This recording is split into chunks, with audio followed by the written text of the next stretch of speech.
Prologue. Few things can match the fetid stink of the hive. The factories and workhouses belch sulphurous fumes, black and yellow, to paint the air in a sickly mist that almost obscures the city of Sigil on the other side of the sky. A torus-shaped city, a guide, no, a mimer, had explained to you long ago. A city folded in on itself, curling around the flatulent smoke that would make a clueless's eyes water. Then there is the stench of the homeless, pressing in on each other in the alleyway, trousers worn to rags, and bare skin coated in patches of filth. It is the smell of sweat and unwashed flesh, sour and rank and thick enough to burn your nostrils. The dirt, at least you hope it's dirt, caked on their skin made thin slabs and flakes where one body pressed against another, too apathetic to move, too mad to care if one of them in that pack had died.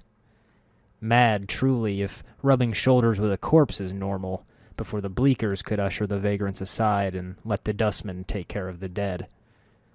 Once you had dropped coppers where you could. Dropped them right before those hopeless eyes that stared off into the distance with a mute determination. Quite possibly the only eyes that wouldn't brighten with avarice at the clinking of coin. And then there are the fumes of the lower planes, drawn in with the wake of the hulking demons and devils that roam the streets, bumping into angel and elemental alike without a word. The stench of burning flesh and brimstone follow them wherever they go, and they walk everywhere in sight. It's as if nothing matters in the city of doors, for the weak to be without a hand in aid, and for mortal enemies in race and faith to sit down for tea, or debate the finer points of philosophy in the middle of the market. Or perhaps it is just the shadow of the lady. You shudder at the thought.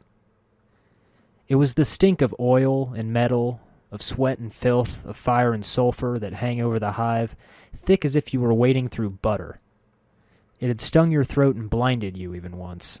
It made you retch. A paladin in bright chain armor of bronze walks past, eyes wide with a perfumed kerchief against his nose. A newcomer to Sigil, obviously. You silently commend him for not vomiting. Yet, at least.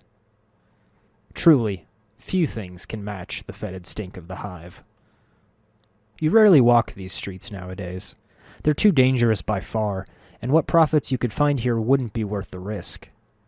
But an old friend had bidden you to come and visit, and you felt compelled to do so, if only out of nostalgia. A true windbag of sorts, but he always had put a good spin on things over a pint of fine wine and a large meal. You had waited in the marketplace for a good hour, plucking at plump Elysian plums and dried mushrooms from the outlands. One merchant had dragged in a hulking beast of a fish from the elemental plane of water itself, it seems, and sold cuts that seemed far too fine for the hive dwellers. You sigh. An afternoon ahead, and here you are in the middle of this throng, rather exposed and not feeling quite safe from trouble. You eye the harmonium guards here, 3. More than sufficient to keep the peace, but still you would feel better at the clerk's ward. Nothing to be done then, you take the first street that would lead you back to your apartments, an irregular zigzag road whose corners are punctuated by the knife-like corners of buildings and walls patched with razor vine. Even with your mind wandering, your gaze freezes on one small corner, a door tucked away and squeezed tight between 2 larger shops. A small, dark, hole-in-the-wall part of the hive you had never noticed before. Perhaps it's newly built, but the plaster is cracked, and the thick vein of razor vines spiderweb across the walls on either side of the portal, which itself was not much wall. A weathered sign hangs askew above the door. How odd. The double doors swing open as you nudge in, and the crisp smell of smoke and spirits greets you, somehow clean compared to the air outside. A lesser, melodious evil, it is quite refreshing, and for the first time today you take a nice, deep breath. The tavern is much larger than it seemed from outside, spanning 50 paces at least and tiered along 2 levels. A Merilith, bare-breasted yet bedecked with jewelry, looks up to you. 4 of her arms work with glasses and bottles, clinking against each other delicately with a known and practiced skill. One of her hands wipes down a trickle that spilled down the glass she was pouring into, while another holds onto a chain. The chain leads down to a collar around the neck of a leashed man with dusk-gray skin and smoky hair. His dour frown and creased face speak of infernal ancestry, a Cambion perhaps. He crouches on the floor in ancient rusted armor, polishing a mug and scowling at you. The Merilith smiles upon your entrance. Well, there's a new face. I'm Shara Sixblades, and I've got a stock of spirits to put anything under the table. If you need anything, just ask. You gave the innkeeper a polite nod and gesture towards a bottle of Batorian black brew. It's been a while since you had a good mug, and you lick your lips delicately in anticipation of the heavy, smoky ale. The ebony liquid hisses at you as it sloshes thickly into the mug, and Shara Sixblade gives an expectant nod. Surely, if you could handle Batorian black brew, you've earned a good cut of respect in her eyes. The patrons of the tavern are a mishmash crew, the norm for any such gathering in Sigil. A woman in worn leather armor and dusty brown rags balances an obsidian-tipped spear in the crook of her arm while licking the inside of her mug greedily. At the table across from her sits a group of 3 swordsmen with fine gray coats and hats suited more for nobility. Each one had a slight curl at the corners of their lips, as if considering what mischief to commit. You almost give a start when a strange pattern flows across a metal column on the other side of the tavern. The colored shape of a man, flowing along the surface like a moving mural. It is a 2-dimensional creature, apparently, in the shape of a handsome young fellow in a yellow coat, slashed with red. A thick gray fog curls around one table tucked away in the corner, apparently unoccupied. The glasses resting there, though, are full of a bubbling blood-red brew that pulses angrily and swirls with flecks of black shadow. In the next instant, one of the glasses begins to empty itself as tendrils of mist curl into the liquid. You blink in surprise. I recommend you stay far away from those guests, visitor, Shara Sixblade says to you with a wry smile. While I rarely let their kind into my tavern, they once took care of a few troublemakers that were beyond my skill. I give them a free round of Abishai blood beer now and again in gratitude, but it'd be wise to be wary around their sort.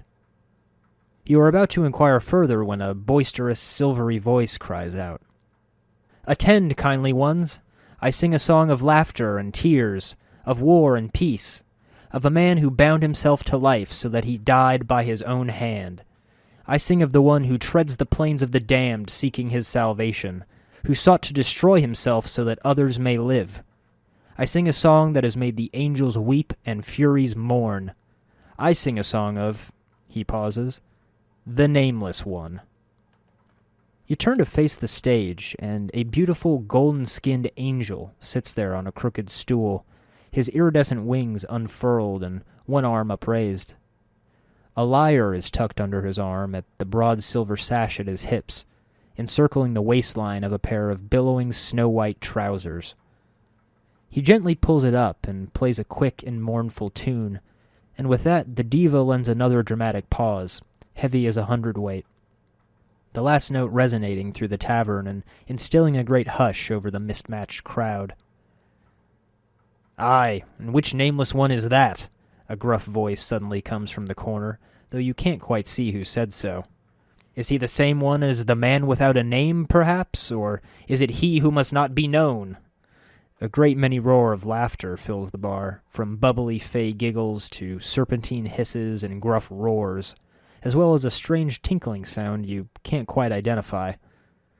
Those with heavy mugs bang them on the tables, while those with more delicate glasses clap or slap their knees. Or perhaps he sings of the one whose being is so terrible of that thinking of him makes one's head explode, another voice cries out to more laughter. A young woman this time, with blossoms in her hair and a dress that looks to be sewn from rose petals.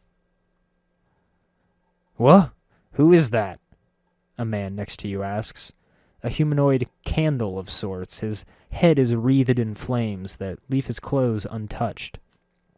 I have heard of this Nameless One, a hoary voice intones. This time, a man standing behind a bar, his long, thin fingers gripping papers written in a fine hand.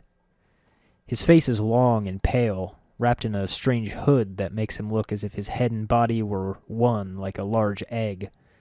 An accountant of sorts, you believe. I have heard legends of one who once walked the plains, one undying, abandoned by death herself. You sing of the one of many deaths, the woman with the spear asks, holding her mug close to her breast. Her voice is fierce and challenging, the sneer loud in her words. I have heard of one tale, uttered by a drunk as he lay in a stupor.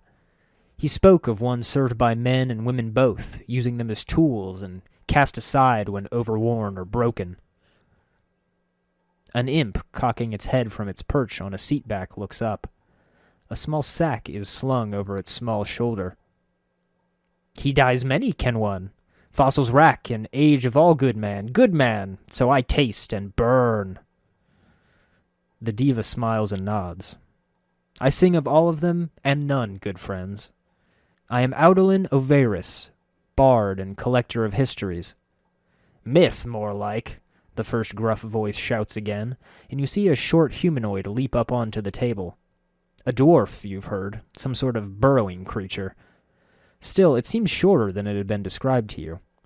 1,000 fairy tales and rumors are told every day in this rat-piss corner of the city alone. Just another coffer of dung, I say. A murmur of agreement flows through the crowd. Dung? Dung! Dung twice! Ah, but 3 times! The diva gives a short pause to let the fellow calm down. The dwarf is panting and near foaming at the mouth, best you can tell. What is your name, good friend? I be Gmir. Another pause. Gmir? Gmir the midget dwarf, rager and barbarian? The one who slew the archdemon Lord Gulathamon after being tossed into battle? The spearwoman asks. You have a feeling that Gmir was tossed into battle quite literally. The stumpy warrior glowers and gnashes his teeth at hearing his less-than-flattering title. A placating hand from the diva holds off any more argument, as he lays the harp on the stool, and in the other palm a small brown square appears in motes of white dust. He raises what now looks like a small book to the air, a strange pointed symbol seared into the cover. The cured leather is well worn, flaking here and there, and stained with no small amount of blood. Yet it is bound together with fine precision, pages lining up neatly. And what be this? Gmir scowls. This, the diva says, with a smile and a gesture, is your dung, the lost journal of the Nameless One. Bah! A now familiar voice growls. That's ridiculous. Are we to trust a tattered old tome as evidence for a man who lived countless years ago? Proof that a whisper of a legend be true? The crowd murmured in agreement with the midget dwarf. Though mostly unbelieving, not a one is paying attention to anything else now. Audolin gives a golden grin. We divas, though strong in the faith, have not abandoned reason in exchange, friend dwarf. I had myself acquired this volume from an old mentor who served Kyle, a goddess of law. He, in turn, acquired it from an old sage who had stolen it from the private library of Sultan the All-Seeing. All had claimed this to be the true journal of the Nameless One. Still, I was skeptical, and traveled far to the silver-spired city of Narande, where 1,000 seers, each with 1,000 eyes, divined its origins. I flew to the citadel of Lemfal to meet a child initiate with the ability to read visions by touching an object. I descended to the burning shores of Baator to speak with the Pillar of Skulls. All have verified this to be true. Another long stretch of silence follows the diva's speech, as the doubtful are converted. After all, if one could not trust the word of one of the host of heaven, who could you trust? Still, stranger things have been found in the plains than a lying angel. Sitting at the bar, you notice Shara Sixblades pouring another goblet of wine, and a wench takes it up to replace the one Udalin drained. The dryad from earlier nods. True or false, it does make a compelling tale. After all, we need not believe it to enjoy it. With the murmur of agreement rising and falling, Audellin gives a respectful nod. Then I shall begin. Chapter 1. The dreams came first. Dark dreams, bleak, half-remembered visions of sorrow and shade best left forgotten. Somewhere there is a distant squeal of metal on stone, of a door opening, of something heavy being wheeled in slowly into a lightless room. From far away, it seems, there is the smell of harsh chemicals and coppery blood, the icy caress of bare metal. No, those are the senses of someone else, some dim ghost whispers. How can the void have a voice? How can darkness pour out a vision? But still, that cold, lonely horror that grips me is perhaps a nightmare of sorts. I don't remember the last time I dreamed, but I suppose this is something like it. A flicker of purple light, an obelisk with countless names etched into its obsidian surface. Another flicker, and 100 skulls resting on shelves turn to face me. Human skulls, animal skulls, the skulls of demons and angels alike, all behind a curtain of mist that blurs my vision. They stare at me a moment, curious, mocking, and accusing. Fire, pain, agony, the love of a mourning woman. So much pain, enough pain to slay a city, to break a world into endless weeping. Love, so soft. A shy girl once, but with a fire in her breast. She abandoned something to come with me, sacrificed everything to see me smile. And a tender caress may have repaid her 1,000 times in her eyes. I tore her from an old, soft life and planted her in this rough and dangerous wandering. But she willingly follows. She was my burden. But did I love her? Wait. This isn't real. This isn't real. 100 accusing fingers, 1,000, 10,000. The dream spirals out of control, the vision slipping into a black miasma that binds it all in a valley of tears. Demons, shadows, and slaughter. So much blood. Rivers of blood.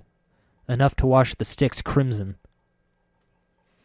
I feel my skin peeling, my flesh writhing as scars paint themselves to me. I do the only thing I could do. I scream. But even nightmares have their small mercies, perhaps. The panic and terror melts away into a flash of blue, a tinkling of soft bells, and a woman, a familiar woman, giving me a glance with crystal blue eyes. Her silver hair and azure tresses ripple in an unfelt wind. Her eyes close and she turns away from me quietly, those soft chimes fading in the distance as the world grows dark again. Her back is turned to me as she vanishes from sight. That single glance, so full of sorrow, so live with anger, is the only thing she gives me. Cold as the winter storms and smooth as frosted glass. The only thing she is willing to give. And it all slips away. And I rest.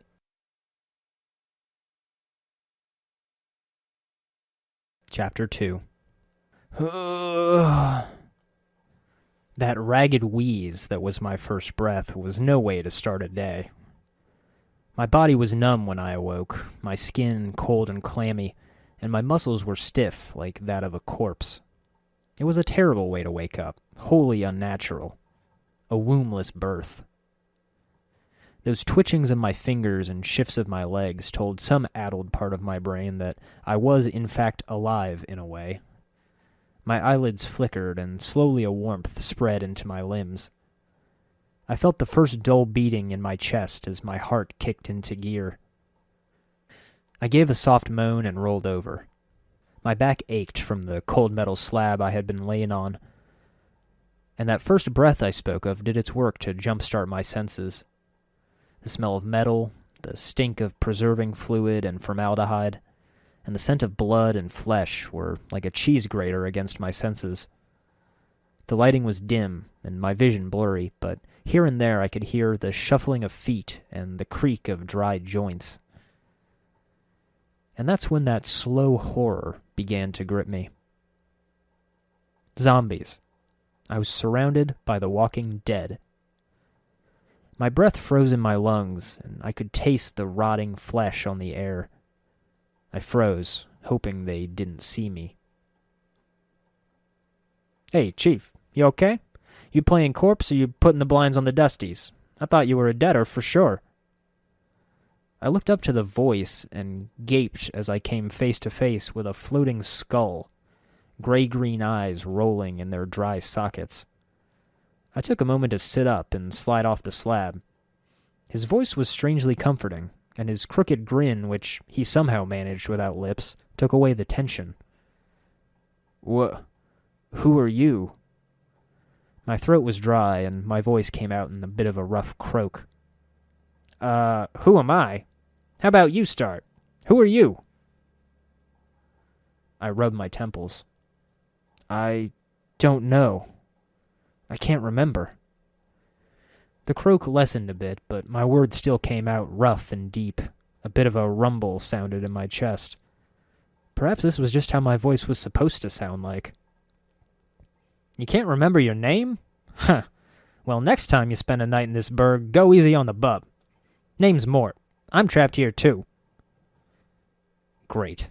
So apparently I got stone drunk the night before, and now I don't remember anything. Suddenly what Mort said registered. "Trapped?" The skull bobbed in a nod. "Yeah, since you haven't had time to get your legs yet, here's the chant. I tried all the doors, and this room is locked tighter than a chastity belt." "We're locked in where?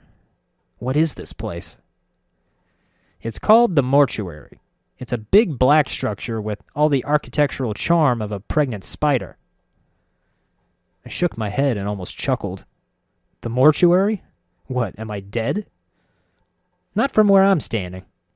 I didn't bother to point out that he had no legs to stand with. "You've got scars aplenty, though. Looks like some bark painted you with a knife. All the more reason to give this place the laugh before whoever carved you up comes back to finish the job." I looked down at my arms and legs, gray and covered with puckered slashes layered one on top of each other so thickly I was amazed I still had skin.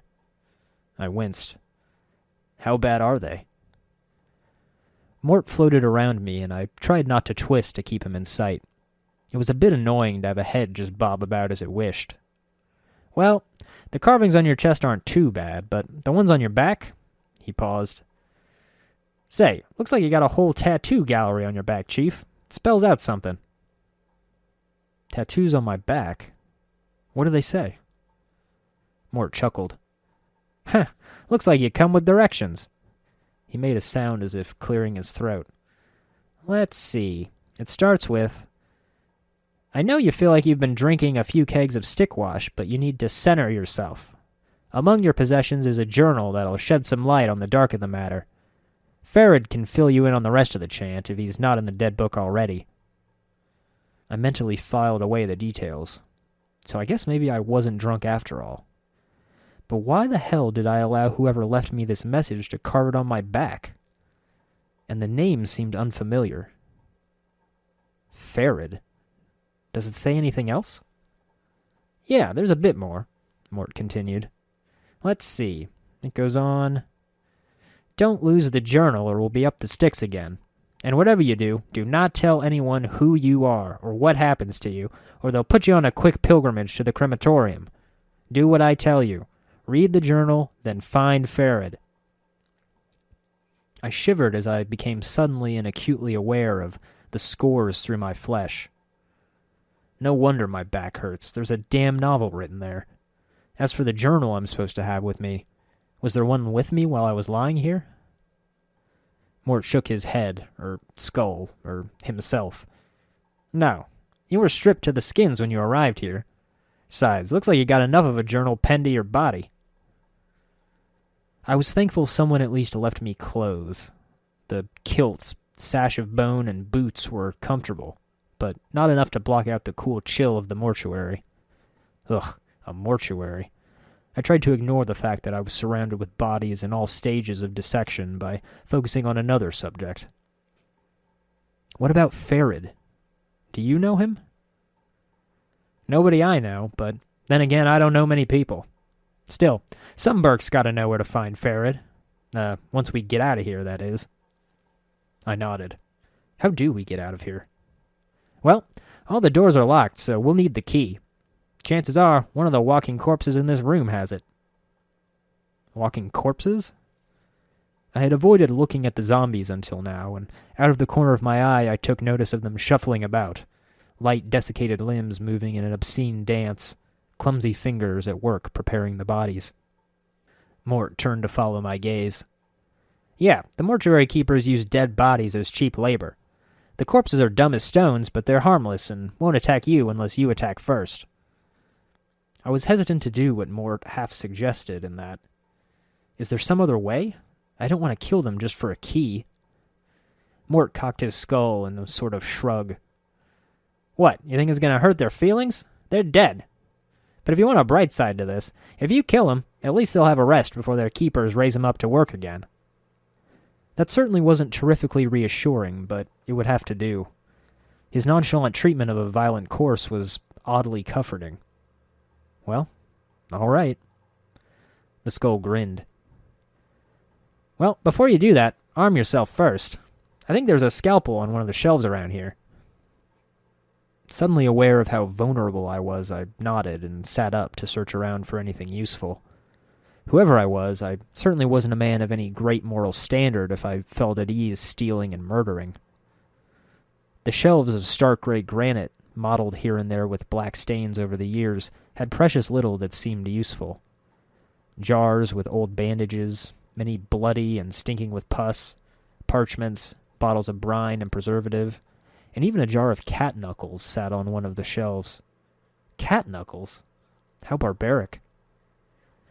I shifted things around, hoping no observant eye would notice if the jars were moved, and found on one table a faint gleam of metal in this dull, blood-hued light. There was a happy clicking noise behind me. All right, you found it. Now go get those corpses. And don't worry, I'll stay back and provide valuable tactical advice. I goggled. Maybe you could help me, Mort. I will be helping you. Good advice is hard to come by. I meant help in attacking the corpse. Me? He shied away a little.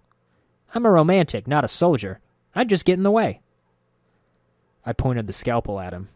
Not really threatening, just a gesture of emphasis.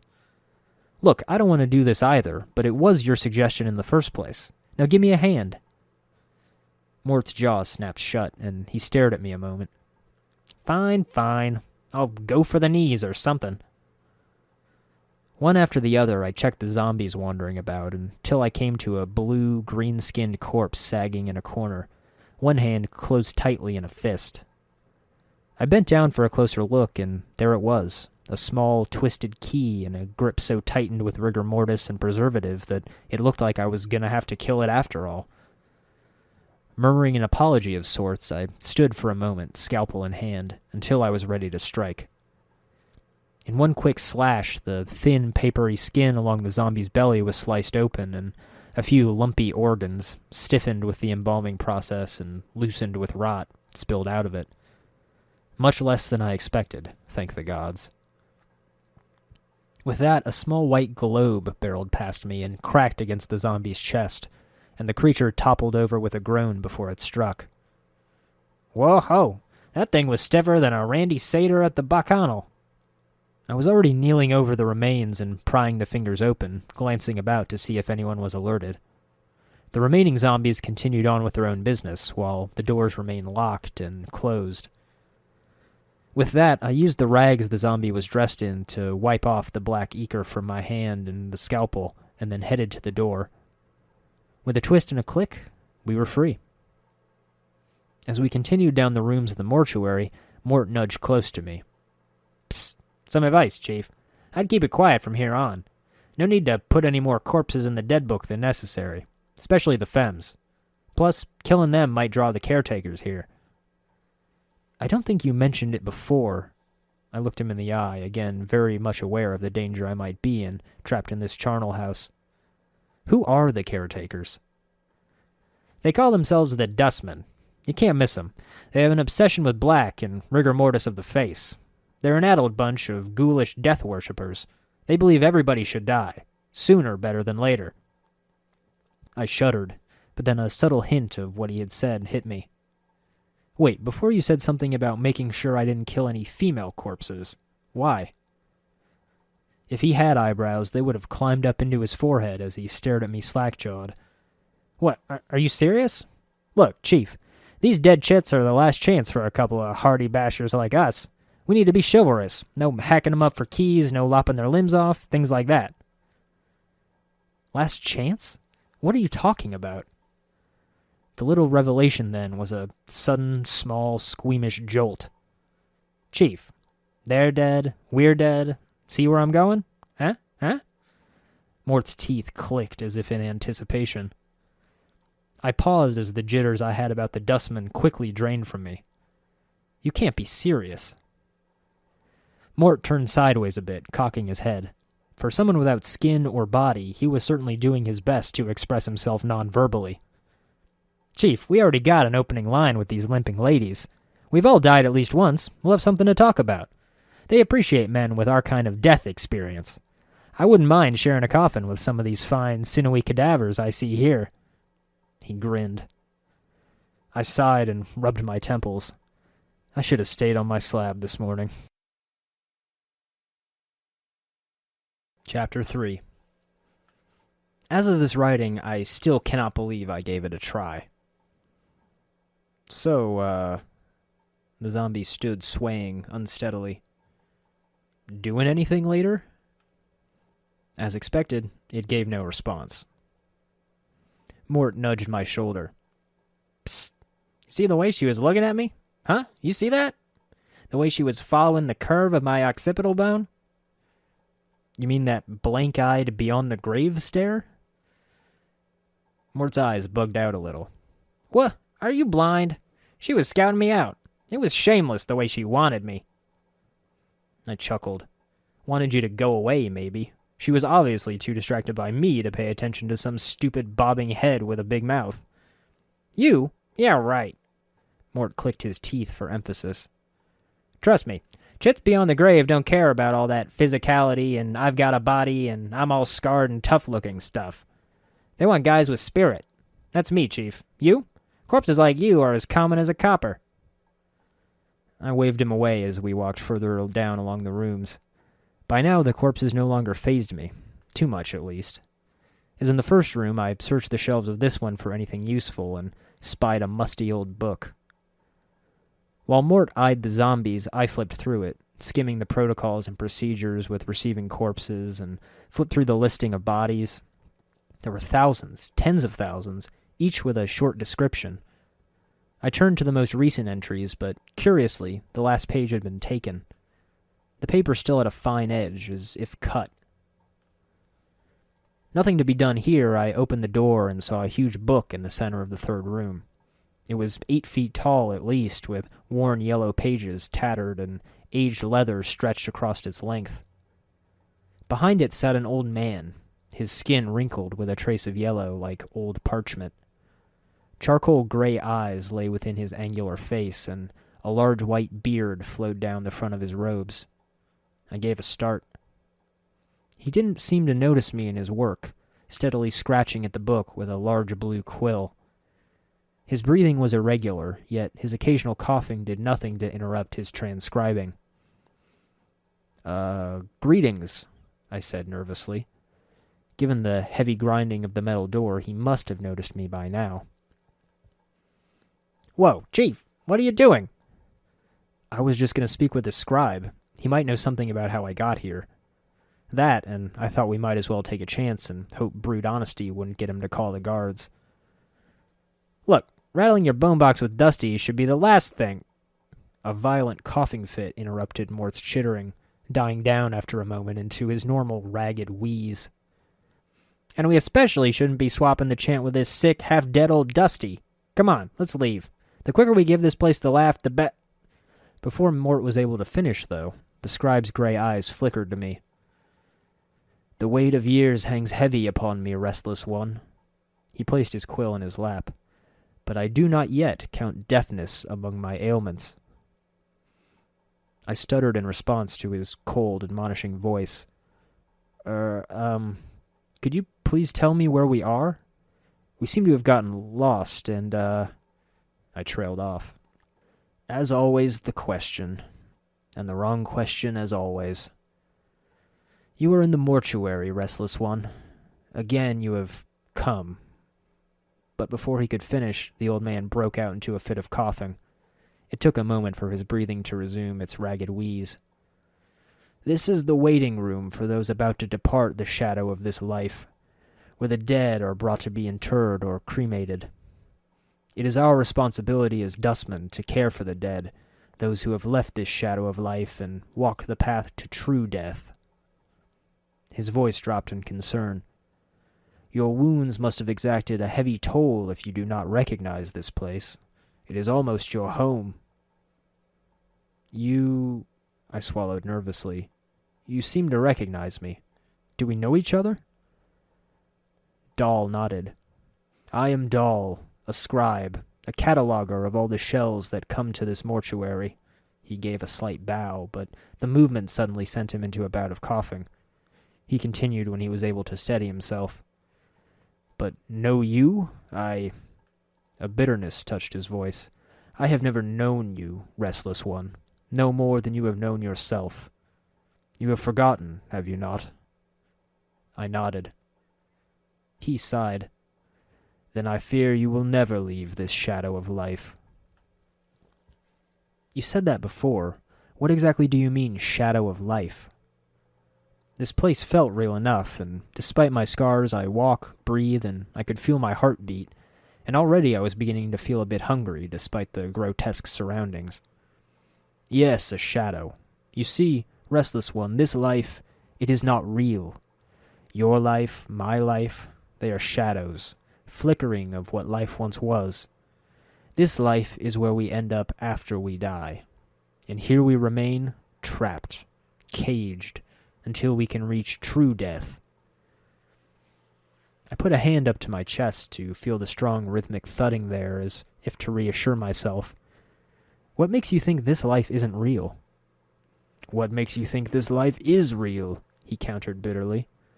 Look inside yourself. Do you not feel something lacking? He shook his head. This is a purgatory. There is only sorrow here, misery, torment. These are not the elements that make up life. They are part of the cage that traps us in this shadow. Torment.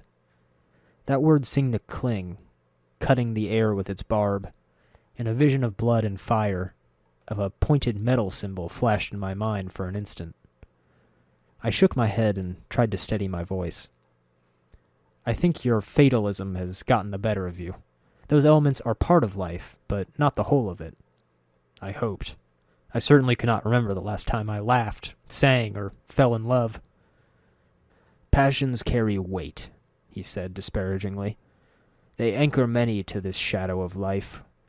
As long as one clings to emotion, they will continually be reborn into this life, forever suffering, never knowing the purity of true death.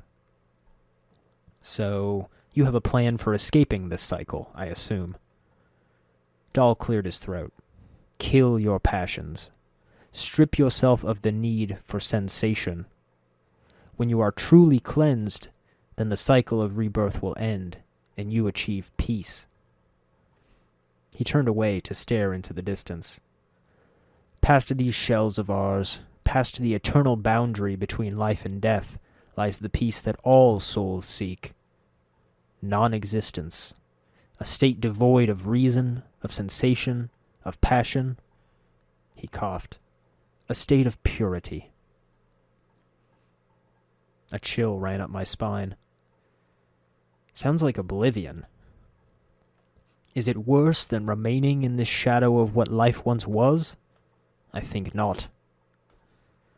I looked to Mort, who was opening his jaws in a yawn before I faced Dahl again.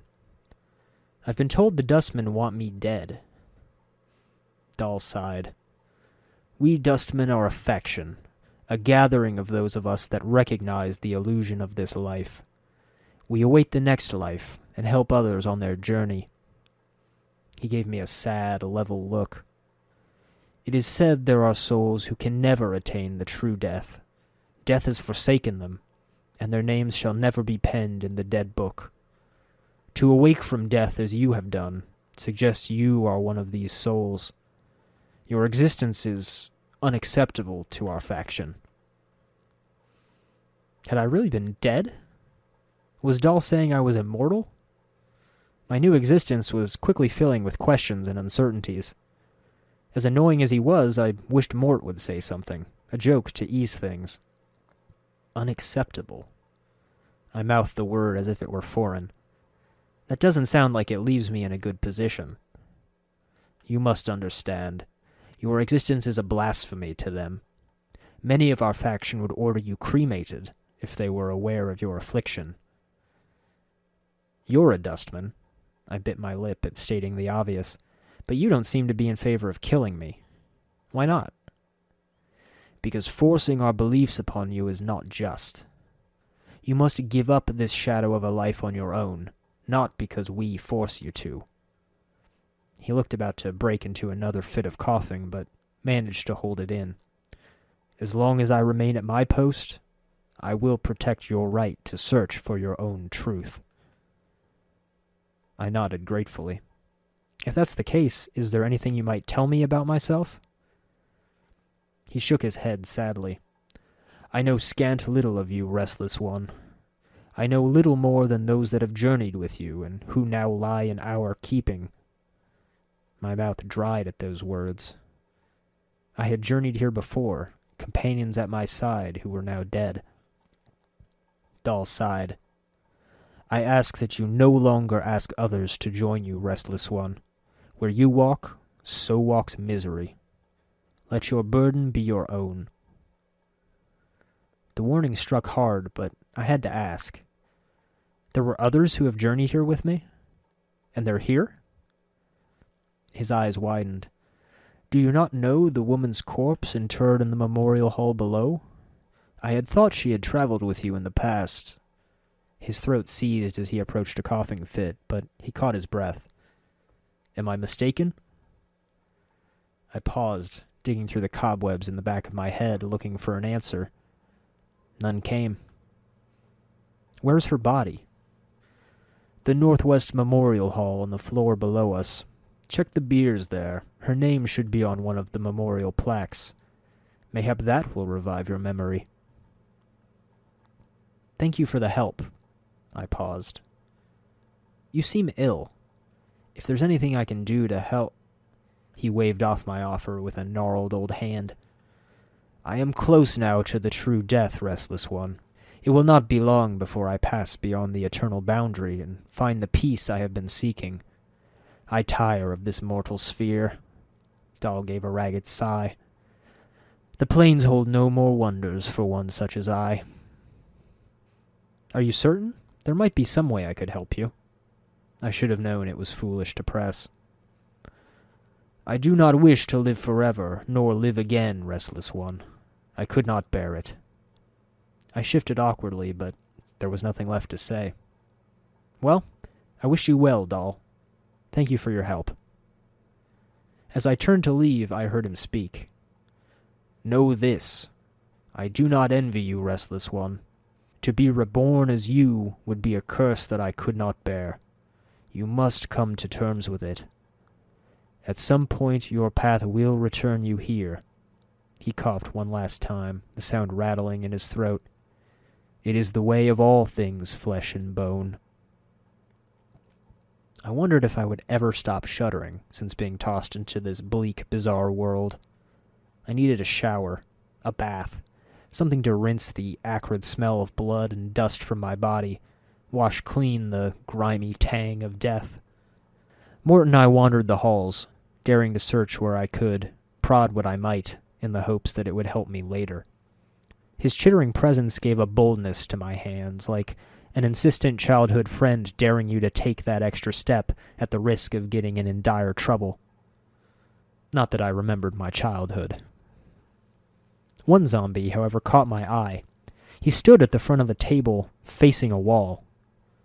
There was no body in this room, no shelves or desks. There was no task to perform, yet it stood there, wavering like the feather of a wounded bird caught in a cold autumn breeze. Pinned to its chest was a note. I plucked it from him, the nail loosening and widening a small gouge down its flesh. I froze at what it said. It was a page from the mortuary's receiving log. In the middle of a long list of bodies were scrawled these words: 5th night, scarred shell. Cause of death, indeterminable. Scars do not appear to be the cause of death. Shock trauma? Collector, Farod. 3 commons paid. Possessions logged. Fist irons, 13 commons. Middle table, receiving room. By the rest of the descriptions, the corpses I was laid next to were ancient, probably less than skin and bone. Mort, take a look at this. I held the note up to him. Mort's teeth clacked slightly as his eyes darted across the page, his way of mouthing the words, I guess. Wow. Scarred? Either someone's flattering himself, or the Dusties have a knack for understatement.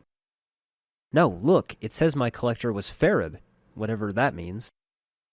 Yeah, I saw that, Chief. Huh. Looks like something funny's going on with the bodies.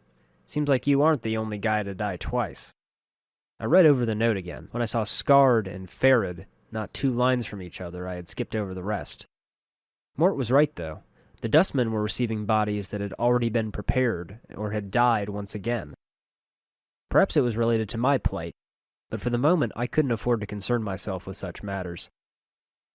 The next door creaked ominously as I pushed it open, the squeal of metal on metal piercing the air. Then it hit me. The stench. The nauseating, sickly sweet smell of rotting flesh mingled with the rich, coppery tang of blood. I looked to my side and retched. A pale corpse lay on the slab next to the door, arms uplifted just slightly in rigor. The skin of his chest had been peeled and stretched back with small rusted hooks. Someone had split open the chest cavity and hadn't yet removed the organs. The saliva in my mouth thickened and I turned away, stumbling to the door and gagging. You okay, Chief? I spat a couple times before I answered in a wet croak. Yeah, I'm fine. Good, 'cause we're not alone. I looked up quickly, stomach churning and head swimming, cursing myself for being all too oblivious of the dangers that I was facing as a trespasser. Who knew what this guild did to interlopers? Considering their trade involved dealing with the dead, I was quite confident I didn't want to find out. A young woman stood beside a slab in the middle of the room, dressed in drab, dusk-gray robes. A wild mane of unkempt, earth-bronze hair barely swept over her shoulders. The collected filth that was the result of neglect had caused it to stick out in all directions. The Dustman was turned away from me, her arms moving in a quick, intricate pattern, focused entirely on the task before her. I paused, waited, and counted the seconds before she would say something. It took a minute to realize that I had entered unnoticed, despite the initial commotion. Slowly, quietly, I slinked over towards Mort, keeping a wary eye on the Dustman. At a good angle, I saw that she was dangerously pale, her slight frame emaciated with the flesh about her cheeks and neck sunken and gray. Then her hands came into view. She had been intent on dissecting the corpse in front of her, sliding her palms along its bloodied chest. As I got closer, the flicks of long, blood-stained talons couldn't be more apparent.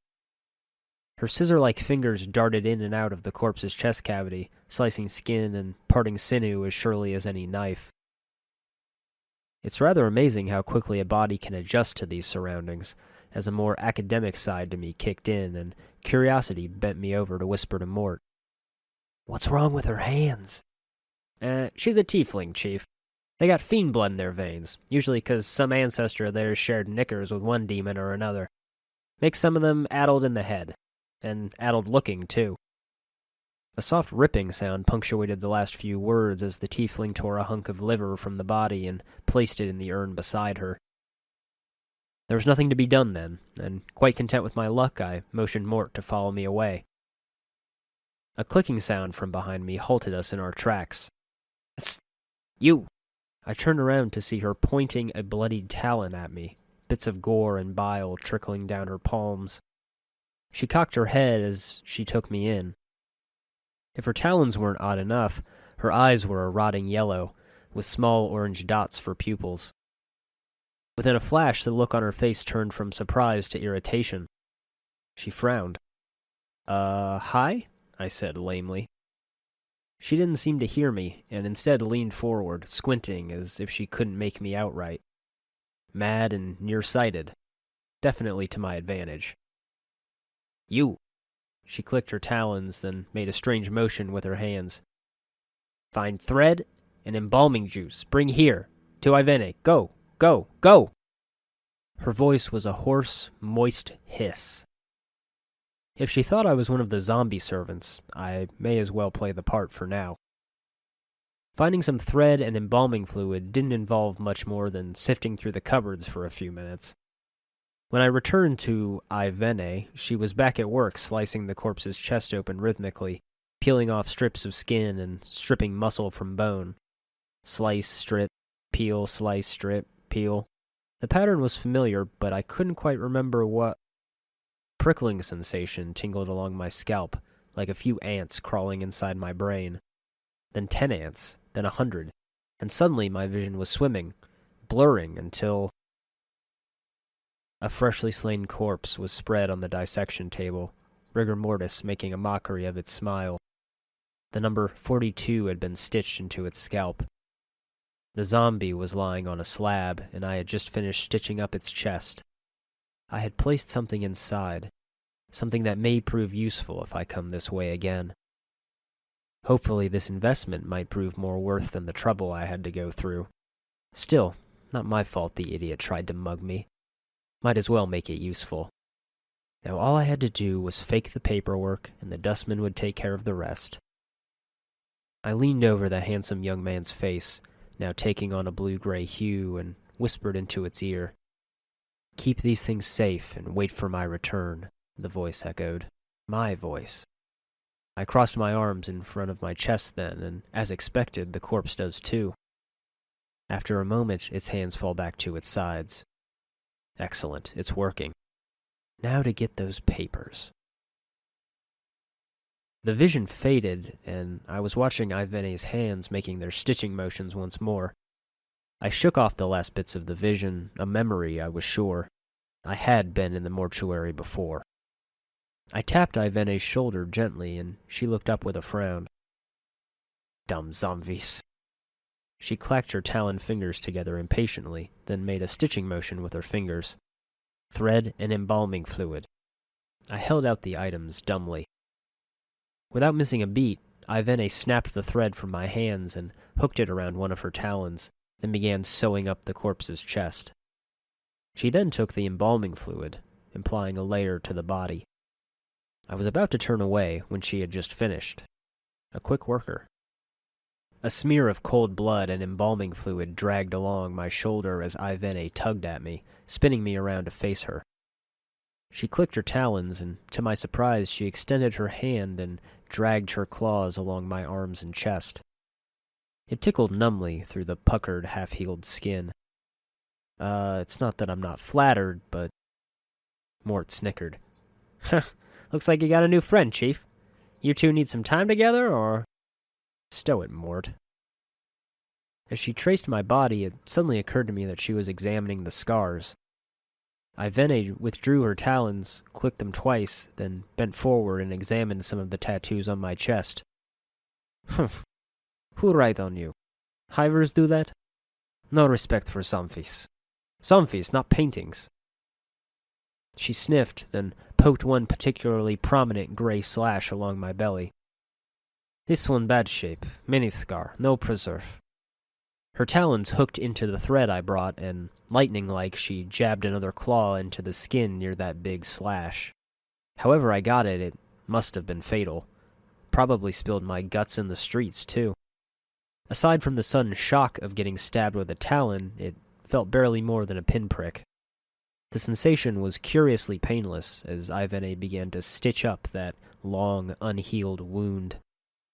When she finished, she sniffed me, frowned, then stabbed her fingers into the embalming fluid. Within minutes, she had dabbed my body with the fluid. It was slick, cold, and my skin tingled where the harsh preservatives were smeared, but strangely enough, it made me feel better somehow. Mort seemed to wince at that. This may be the second time in my life I'm thankful I don't have a nose. Avellone put on the last touches, nodded, then made an awkward shooing motion with her talons. Done. Go, go. Wait a minute. I made the motion of a key turning with my hand. I need an embalming room key. Do you have one? She leaned forward, looking at the hand motions, then sniffed. I mused over how she was beginning to resemble a dangerous cat, with her talons, yellowed eyes, and propensity for scent. Her hand darted into her robe, then emerged, a key hanging from her wickedly sharp index finger. She flicked it to me with surprising dexterity. Bring back when done. Go, go. With the key to freedom clenched in my fingers, we hurried to the nearest door. Zombies our only companions. The mortuary was deserted here, an empty shell itself filled with mainly wandering husks. Those few sparks of life that were here seemed dim and faded. Dull for one, and Avellone, one failing in body, the other fractured in mind. The bleak existentialism of their philosophy gently pressed down on me, cold and oppressive. This is but a shadow of life. A rat squeaked. Well, at least something here still survived for survival's sake. The stairwell was gated with shiny iron bars, as if newly installed. An odd contrast to the rust and blood of the rest of this place. As I approached, key in hand, I found my eyes darting to the stairwell upwards. Chief? First floor is down. There was that sense of familiarity again, a slight prickling crawling along my scalp. I think I left something.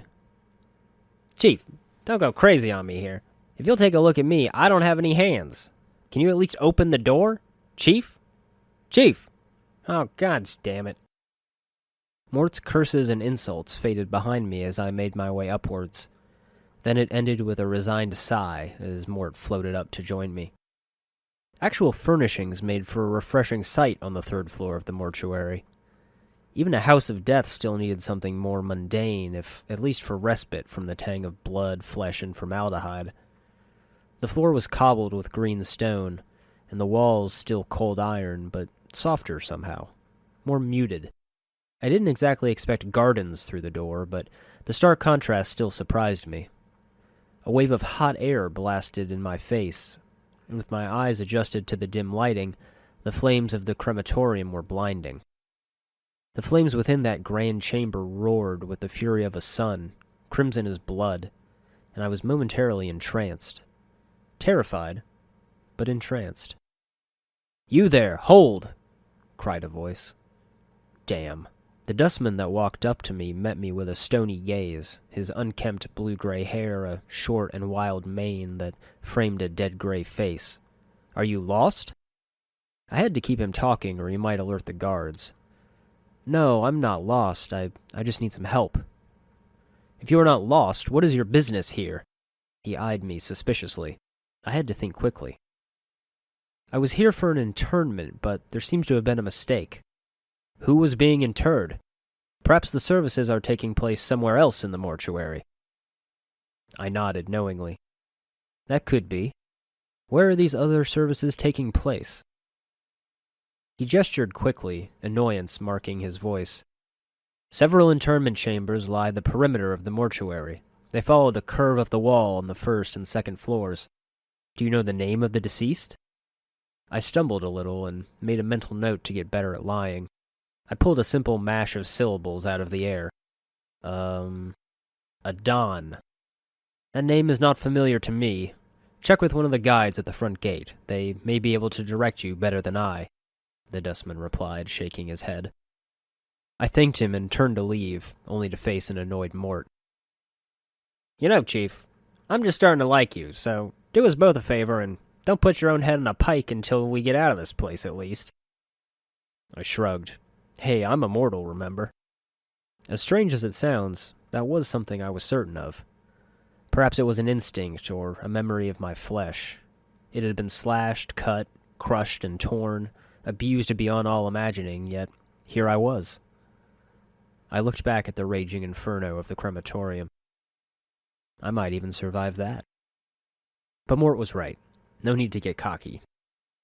I explored the place, passing even more bodies, these wrapped and prepared for incineration. There were just as many zombies here, but more Dustmen. Many more. Every other corner I turned, a Dustman stood within sight. I held myself confidently, striding not too quickly, lest I come across as an intruder. If any asked, though, I was sure I could talk my way out of it. There must have been some clues to my origin, and so I entered the southern chamber, a small library or perhaps a storage room. Mort, quick, give me a hand with these shelves. Sure, Chief. I'll just thumb through those books with my fingers. Should I dance a jig while I'm at it? Just shut up and look for anything interesting.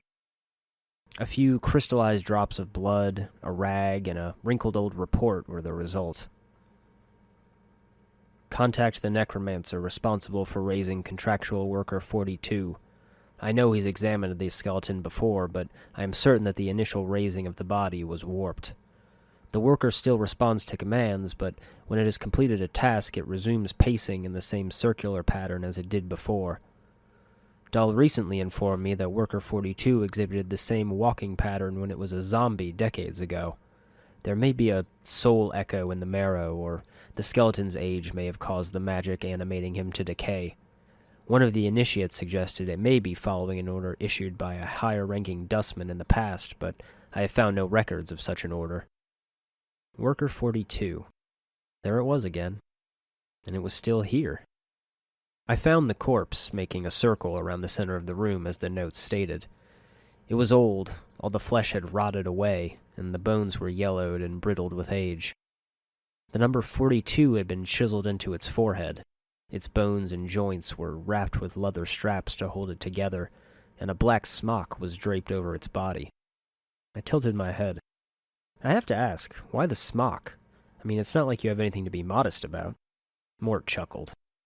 At the sound of my voice, the skeleton suddenly straightened, crossing its arms over its chest, its fingers hooking into its ribcage. The skeleton's arms dropped to its sides. Hello? Do you remember me? The skeleton crossed its arms again. Would you cut that out? His arms are going to break off, Mort snapped. I mimicked the gesture, and in response the skeleton dropped its arms to its sides. The leather cords securing the skeleton's torso snapped, and the ribcage folded outward like a pair of double doors. I couldn't explain why, but a sudden urge came over me to reach inside the ribcage. I slid my hand inside, and an unsettling feeling of my hand being somewhere else came over me. An extra-dimensional space had been built inside this thing, probably when it was first made. Probably made by me. I shivered a little, but explored, and my hand bumped against something hard, about the size of a fist, and attached to the skeleton's spine. I pulled. It was stuck. I tugged a little harder still, bracing a hand against the skeleton's clavicle, when suddenly the object snapped from its base. The sudden release threw me off balance, and I stumbled backwards. The skeleton wasn't so agile. Its light frame flew away from me and shattered against the floor, sending bits of bone and joints scattering. His skull bounced once, twice, before it rolled and came to a rest next to a mute zombie. I looked down at the object in my hand, a simple black lump of iron. A piece crumbled off, then another, and with a long hiss the metal evaporated, leaving behind a strange dagger, a handful of coins, and 2 more crystallized drops of blood. Blood charms, I now knew. vital life force locked into solid form. I say we get out of here before anyone notices. Yeah, I gulped, tucking the dagger into my belt. This was enough exploring for now. It was time to escape the mortuary. Chapter 5. There was no time to waste. Luckily, I had the self-control to keep together and brush myself off casually, and the few dustmen that glanced my way didn't pay me any mind. Odd what you can get away with if you just keep your back straight, head high, and face blank. Mort whistled a merry tune. That's right, just keep it casual. I descended the levels of the mortuary, the choking fumes of smoke and char giving away to the iron-sharp tang of blood and formaldehyde, and that faded behind to the musty smell of a tomb. The air was still stale here, but it could have been an autumn breeze to me by now. Even here, the halls of the mortuary were guarded by the dead. 4 large skeletons surrounded a central chamber, swaying stiffly as I passed. My presence didn't register to their dull senses, and I passed without consequence. Certainly it would be a bit more comforting to hire real guards, but then again, free labor is free labor, and the silence of the skeletal sentinels allowed peace for the dustman's meditations. A flicker of blue from one of the side chambers caught my eye, and my head whipped around to face nothing. I blinked. Perhaps it was my imagination. It was a misty blur, after all, perhaps something in the corner of my vision. But still, throughout this building there had been nothing but the dying hues of crimson and earthen brown, laced with black and touched with the occasional glint of metal scalpels. Blue was worth investigating, if only for a few minutes. Chief, where are you going? The entrance is this way. 1 minute, Mort. I think I saw something here, I said, walking into the memorial hall. Gods damn it, can't you just stick with the tour group for... His voice ground to a halt. The chamber was dim and drab as all the others, yet the metal and stone were softer somehow, more gentle. The sharp planes and worn rough walls in the rest of the mortuary were the carvings of a careless hand and the design of a cruel mind. The other chambers were concerned with function rather than form, and were rough and sharp with age. But here the chamber was clean and well kept. The stones were polished smooth to a tender softness, and the last trailing wisps of incense from the braziers gave off a sweet aroma, exotic as winter blossoms. No doubt the braziers would soon be cleaned and refilled. Lamps surrounded the marble tomb, elegant, with no expense spared, yet it still possessed a certain humility that spoke of a loving hand, one that still wouldn't let go. The plaque simply read, Dianara, a name that was hauntingly familiar. The air suddenly grew cold. You. The icy hiss seemed to resonate throughout the entire chamber. The flames dimmed, the incense snuffed out, and the last dying wisps of a sweet smoke snaked through the air. I looked around, trembling, the chill finally touching my bare skin. A blue and white mist unfolded on the steps to the tomb, and a cold fog billowed outwards as a woman's visage coalesced before my eyes. She was strikingly beautiful, with long, white, flowing hair cascading down her pale shoulders. Her gown stirred in an unfelt breeze, soft and blue as the winter sky. Her face was smooth, tender, and where tranquility should have been was a twisted snarl of fury. You. What is it that brings you here? Have you come to see firsthand the misery you have wrought? Perhaps in death I still hold some shred of use for you. Her voice dropped bitterly, tinged with both self-mockery and want. My love. I goggled. Who are you? The mist surrounding her was as cold as frost. The anger vanished from her face, replaced with pleading as the specter leaned forward, her hands outstretched. How can it be that the thieves of the mind continue to steal my name from your memory? Do you not remember me, my love? Her voice grew desperate. Think. The name Dianara must evoke some memory within you. That itch along my scalp pricked at me.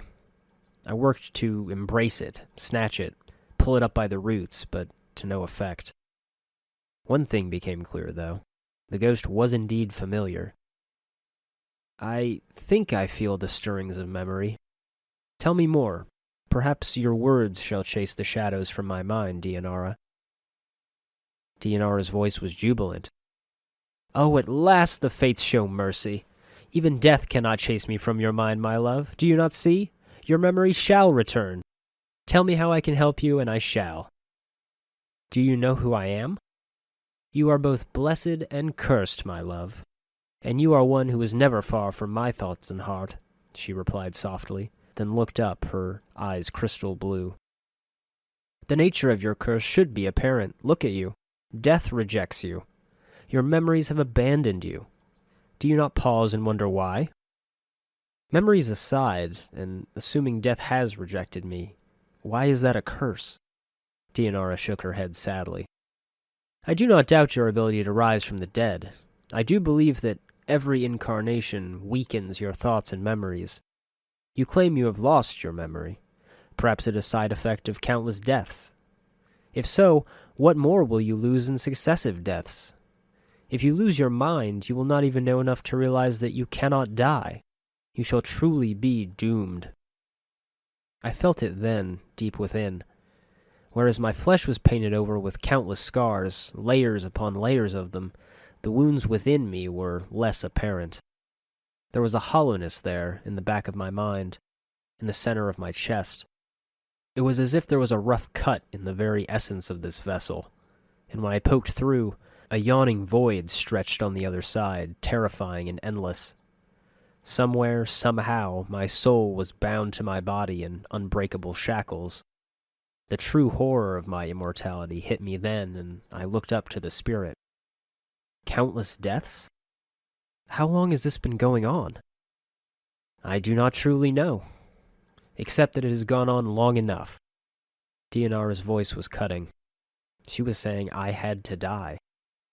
I know that you once claimed you loved me, and that you would love me until death claimed us both. I believed that, never knowing the truth of who you were, what you were. Her eyes slid away from me, skirting around the forbidden. Then what am I? The frustration made me hoarse. What am I, Dianara?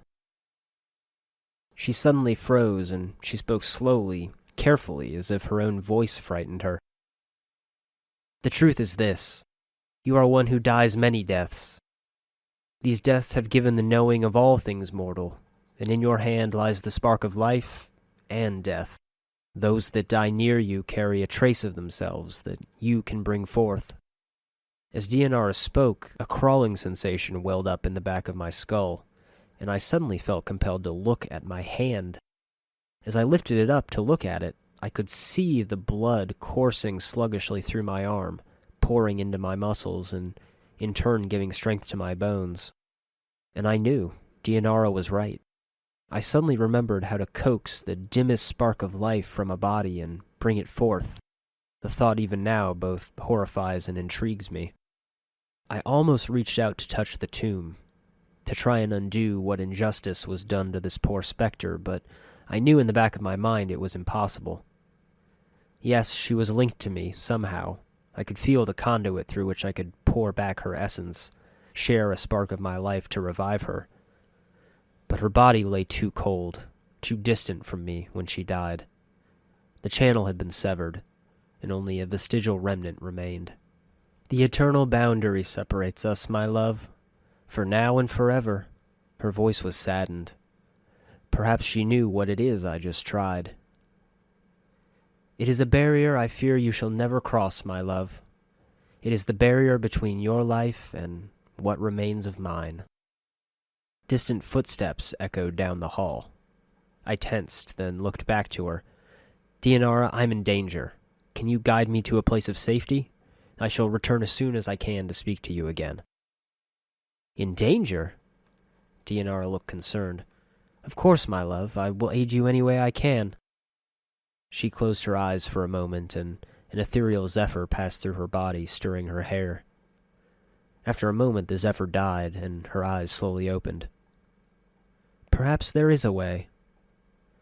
I sense that this place holds many doors shrouded from mortal eyes. Perhaps you could use one of these portals as a means of escape. Portals?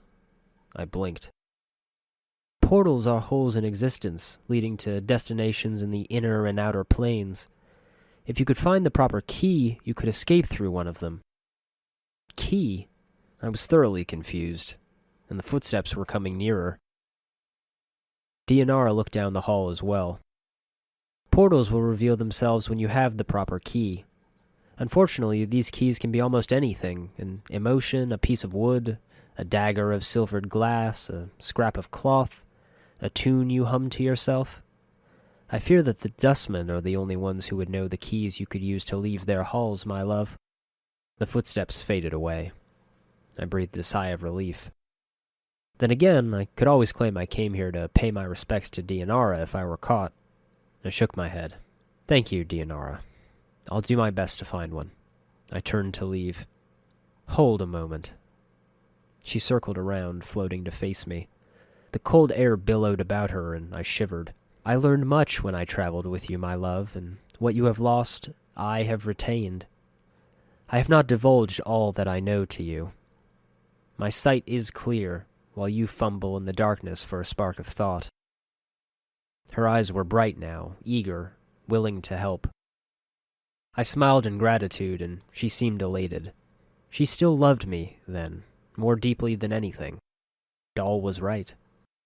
Passions bind us to this plane, and if Dianara were ever to achieve peace, I must either join her, or she must learn to forget me as I have her.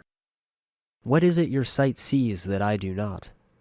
Time itself relaxes its hold as the chill of oblivion slowly claims us, my love.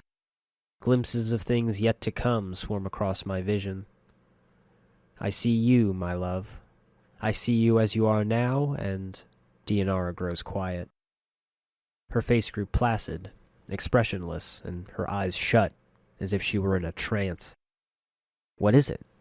What do you see? I see what lies ahead for you. It ripples through the plains, stemming outward from this point. Shall I speak of what I see? She intoned. Tell me, please. First, I require a promise. Promise you will return, that you will find some means to save me or join me. I hesitated a moment, suddenly skeptical. True, perhaps I needed to die, perhaps I needed to set things right.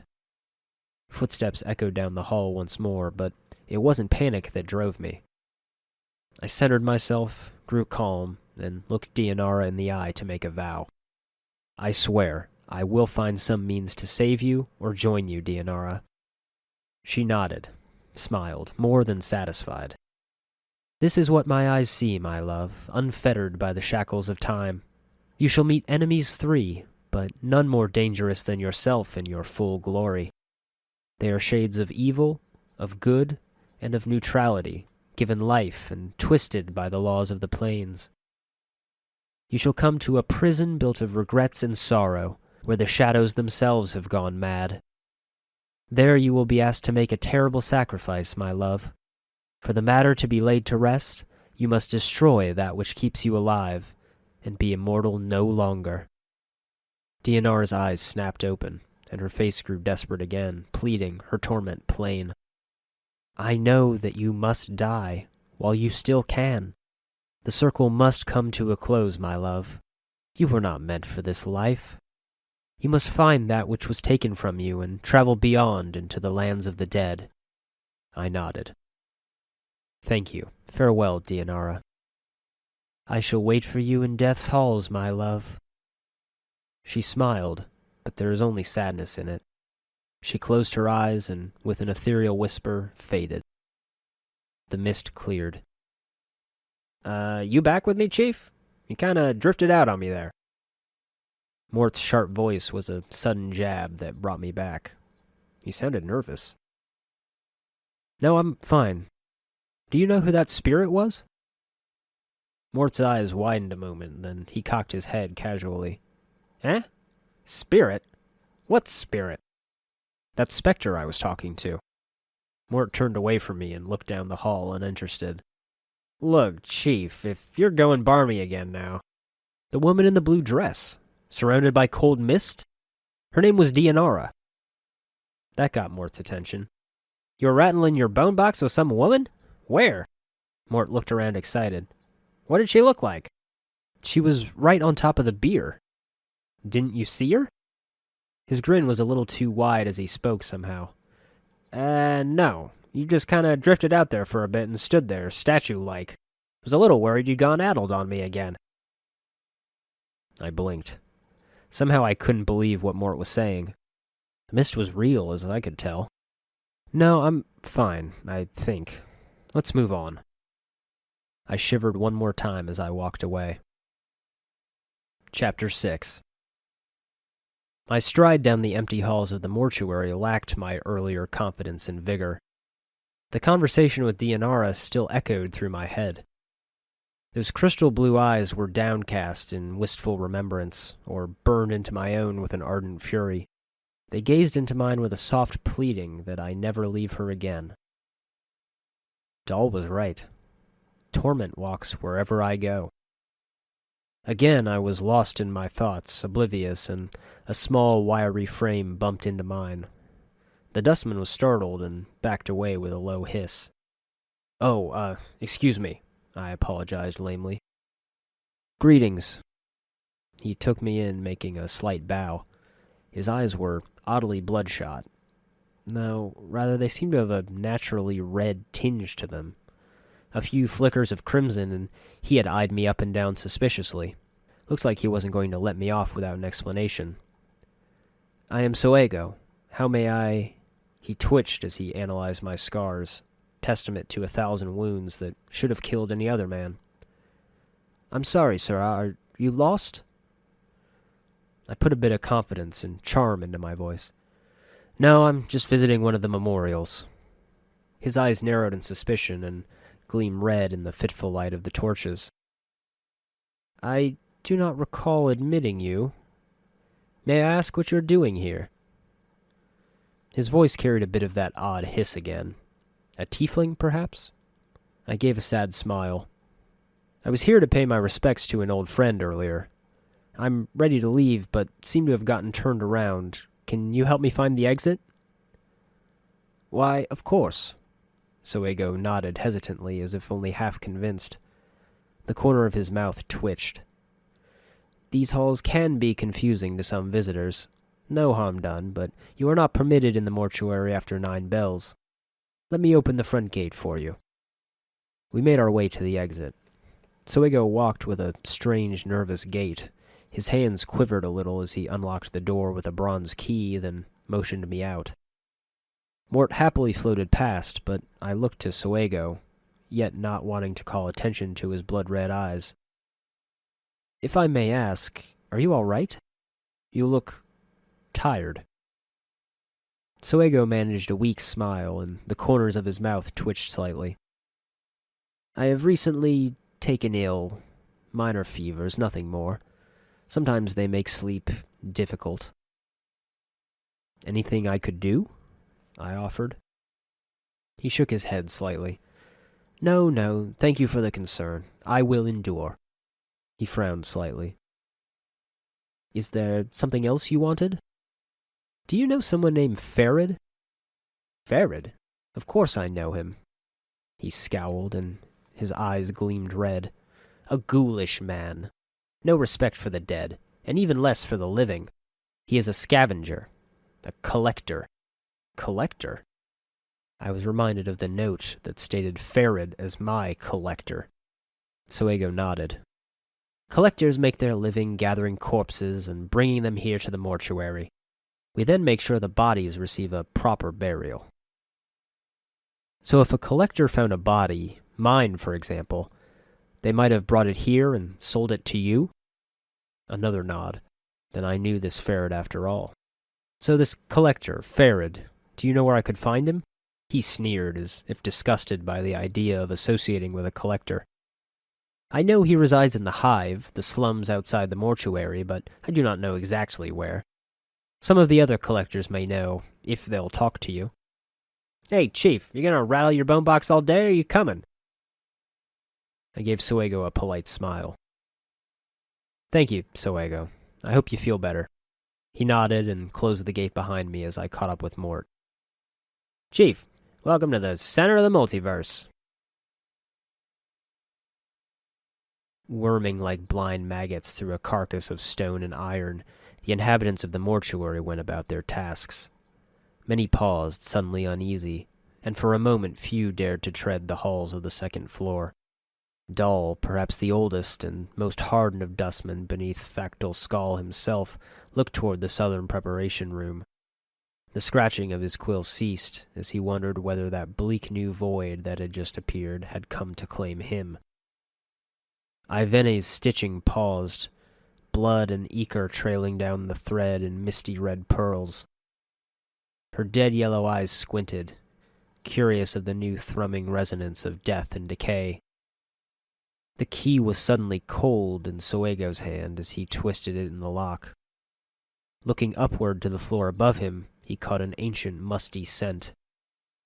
It was a familiar smell, something he came across every day in the mortuary, but to have it so close, like the brush of a dark mother's talons, unseen and yet keen as a razor's edge. Soego twitched nervously.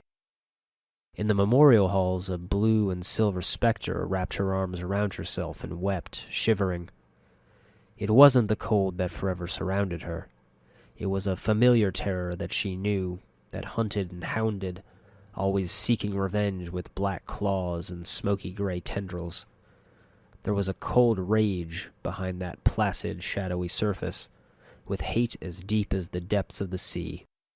Dionara wept at how helpless and useless she had become. And somewhere outside, in the hive, a stranger walked with his whistling companion.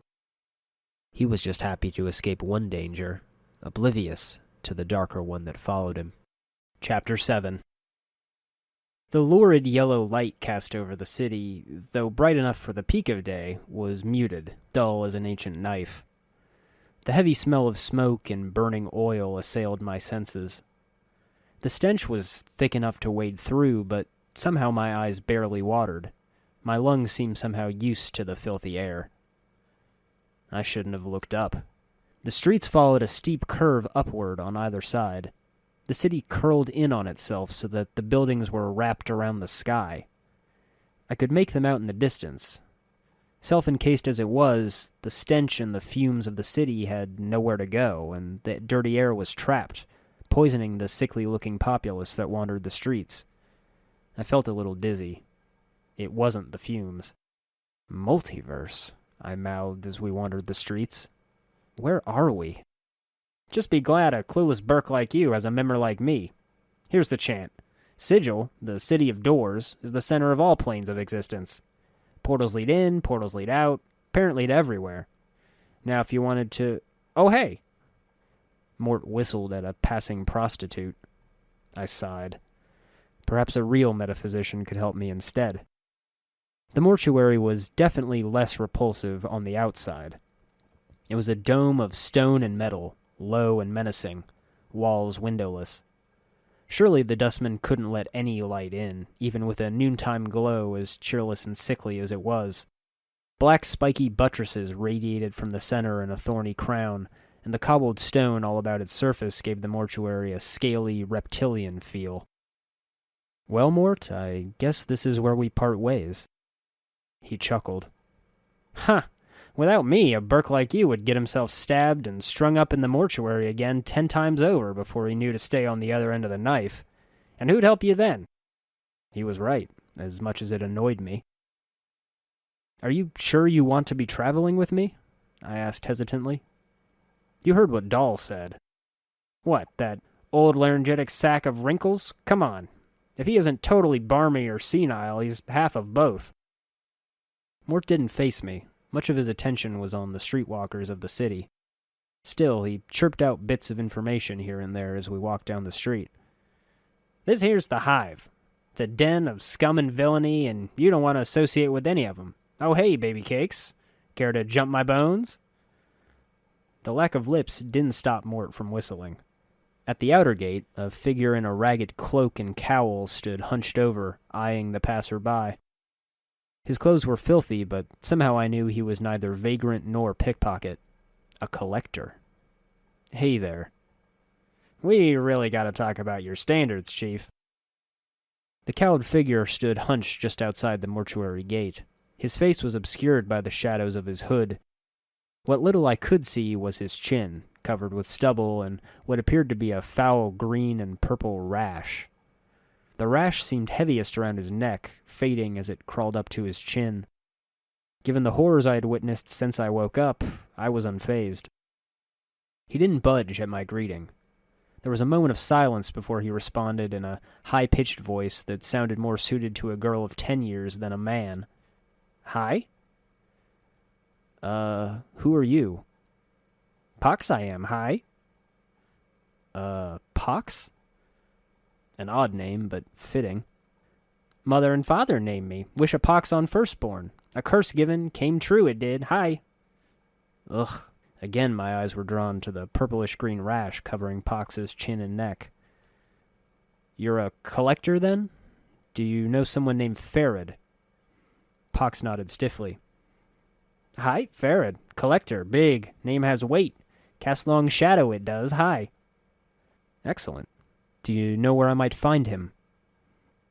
Hi, in the hive here he is. Somewheres, hi. Can you be more specific? I tapped my foot impatiently. I hoped not everyone in the hive was as addled. Meanwhile, Mort was catcalling some of the prostitutes. I hoped all my friends were not as addled either. Hi, somewheres in the hive he is. Farod hide he does. Very hard finding he is. Not worth finding he is. I could tell Pox wasn't going to volunteer information. Not worth finding? What do you mean? Hi, many hates him. Others collectors even.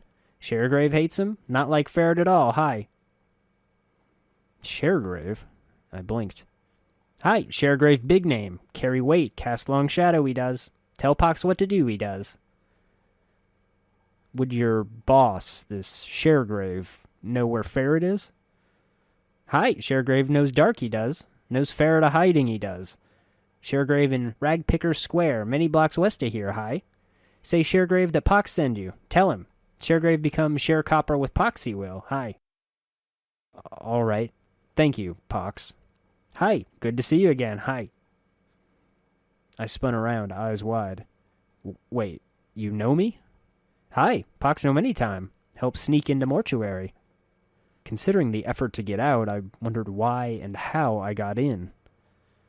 But how? Pox unpeeled his arms from his robes, revealing a rusted dagger in each of his rash-splotched hands. With a blur, the blades cut 2 lines across my throat. There was no pain, oddly, just the quick press and slash of metal on flesh. Hurr! Shocked, I reached my hands up to feel my throat, blood gushing and trickling down my chest and hands with each beat of my heart. Oddly enough, I was curious as to how it could be so painless if the blades were so dull as to leave such jagged skin. My body tumbled backwards, twitching. It became more difficult to move my limbs as they became heavier each moment.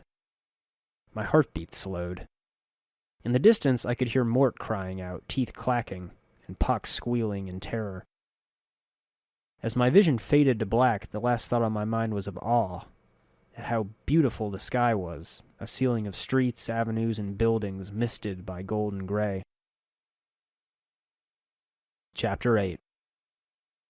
The first time around wasn't easy, and neither was the second. My heart beat fitfully at first, pumping cooled blood through my veins, feeding my stiffening muscles.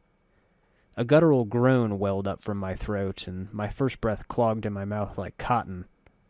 I gagged, an odd itch tickling the back of my throat. With a cough, the gore that had trickled into my esophagus spilled from my lips. The world swam into view, a hideous shade of sickly yellow and gray, and I rolled over, spitting and retching. Hi, scarred one well, hi? Ugh, I feel all stiff, I grunted. I didn't feel like talking much more. Damn, Chief. Looks like that crazy old scry wasn't kidding. You just keep on coming back like a Batorian heat rash. You're invincible. And then I vomited. Yeah, I don't suppose a meal of Adoran sea figs brings anything to mind. Jolt your memories any? I spat out a wad of thickened blood-bile saliva. Shut up, Mort. Spit, spit. Ah, good. At least we're getting somewhere with the memory. When I looked up, Pox was looming over me as well, nursing a wounded arm. Mort, please tell me you didn't. Sorry, Chief. Just saw him, or her, or Pox here just tore your throat open. How the hell did you expect me to react? I stood up stiffly, my mind still foggy and mouth still tainted with the salty metallic tang of blood. Out of the corner of my eye, I could see Pox scuttling away. I filed a mental note in the back of my head to apologize to Pox later, maybe. I quickly recovered and continued exploring Sigil with a new wariness in my veins. The bleak wonders of the city were made all the more awe-inspiring standing against the throng of dust-kissed citizens. They walked the streets with shoulders slumped in a wariness of the world, eyes dark-rimmed and tired of the harsh life of the hive. Yet there was a hardness about these people, an iron-thorned air about the populace that had been tempered into them from a harsh, unloving life. The spike of obsidian stone that caught my eye stirred something in me. It seemed familiar, like an echo of a forgotten dream. Even from a distance I could tell the surface was marred with countless small scratches, but it still glistened somehow in the sickly noontime light. I eyed the Dustmen at the entrance to the monument warily. Even though I was no longer on their territory, and even though they were focused on their chanting, I needed to be careful around them. I was an abomination to them. If there was one thing to remember, it might as well be that. Om. The true death awaits. We all seek solace in the final rest. And there it stood, jutting from the ground, a black stone dagger, veined with white and gray and tattooed with countless names. I stepped closer, reading a few. Mishar Akelran, Pathfinder Garen, Sumali, Fair Ferala, Zivada the Weeping. Nothing. None of the names etched into the stone meant anything to me. I groaned, cracking my forehead against the cold obsidian. Two things came about from this moronic act. First, it hurt like the nine hells. Second, a voice piped up behind me. Hideous, isn't it? I looked up to the face of a man of middle height and years. He was stout, with a thick, bullish neck. His shoulders were hunched, as if a great weight were pressing down on them, and he stared at the monument impatiently. I don't know, I think it catches the eye. Mort floated idly about, reading names from the surrounding walls. Kind of like when an inch-long splinter lodges in someone's bum. What is it? The man looked to me, eyes wide. Apparently they were naturally large, gifting him with an unsettling gaze. It's a tombstone for the plains, he scoffed. Graveyards of names are scratched on that rock. Can only hope my name's the one that'll split this stone in twain. He pointed at the base of the monolith. Quentin, right there, hammered in just hard enough to send the whole thing crashing down. I ran my hand along the cold stone surface. The Dustmen. Aye, Quentin smiled ruefully and gestured. The Dusties scratched the names of the dead on the monument here, and on the walls of this place. Not enough space by my reckoning, but no matter, they do their best. Can barely read half the names. What are you doing here? I asked. Quentin shrugged. Reading the new arrivals. Try and find a new one every day. Try and remember 'em if I knew 'em, nothing more. I turned about, taking in the countless etchings. And the Dustmen record all the names of the dead on this monument? All? Aye, they scratch 'em on this rock, they scratch 'em on the walls. Don't know why they take the trouble to take a counting of the dead. The Dusties have more care for the living. Mort snickered. Well, they aren't exactly drinking from a full glass, the Dusties. Quentin nodded. Aye. You know about the Dustmen mourners that come to this place. They aren't mourning the dead, see? They're mourning the living. Can barely get a word in edgewise without 'em asking to mourn some poor living Burke for you. Another name. Naradya Kalik Avadal. The name was etched into a small corner, covered with so many other names that it was almost unreadable. Idly, I wondered if I knew her, sometime in the distant past. But why do they mourn the living? I muttered to myself. Quentin overheard. You got me there, Cutter. He shrugged. Might want to put the question to them. Seems to me the dead are thrice worth the pity of any poor soul living in this pit. He nodded at the monument. Every name on there is blessed in my book, it is. That ache again. That small, infinitely deep hollowness in my soul, dwarfing the void where my memories should have been. The dull ache in my chest was an old wound, I knew, but it came from no knife or spear. I closed my eyes, mentally probing that rough-edged slit, dipped a bit in, and found that terrible yawning void again. Grander than the tallest mountain, darker than the deepest sea. My eyes snapped open, and I slid my hand along the stone with a newfound reverence, the scratches rough under my fingers. Perhaps one day my name would be laid to rest here. What's in a name, anyway? I huffed. Nothing special, I say. Just something the innkeeper hollers at you when he wants your tab paid. Quentin sighed. I wanted to believe him. I left Quentin to himself and circled the memorial slowly, reading names here and there. There were too many to count, but hopefully something would trigger my memory. Chief, you just got out of a mortuary and you're wandering around in a graveyard? Why don't we check out a bar or something? There's this place several blocks down that serves the best... I think I remember this place, I interrupted, only half listening to Mort's chatter. Why can't you reminisce at a brothel or a bar or somewhere fun? I chuckled. Maybe we'll try that later, Mort. The Dustman standing in the corner had been staring at me for a good while. Despite the crooked smile that was frozen on his face, his eyes were dull as stones. His right arm was shorter than the left, and he kept it tucked to his side, as if cradling a small child. I approached him, and his eyes slid over to me. Name. The way he spoke the word, it sounded like the tolling of a bell. I don't know. No name, can't help you. The Dustman spoke in a curious sing-song voice. A morose moan or a hoary whisper would have better suited him. His crooked smile and tone somehow made his presence all the more eerie. Need to give a name if you want to see where it's died. Oh. Given a name when you're born, give it back when you need it no more. Death of names, death of names. His eyes swam across the monolith, then the walls of the area. Buried many names here, Death of Names has. Tell me a name, I'll show you its grave. There's only one name I could think of. Dianara. Death of Names' eyes rolled to the back of his head, then popped back. With a wild gleam, his eyes ran across the walls of the monument, scanning the names at inhuman speed. He then pointed at a section of the wall. Buried. I knelt down at the spot he was pointing at. Chiseled into the black stone in tiny cramped writing was the name Dianara. It was almost lost beneath the sea of names around it. I ran my fingers along the lettering reverently, quietly. No, it didn't bring back any memories. Without any answers at the memorial, I left and continued wandering.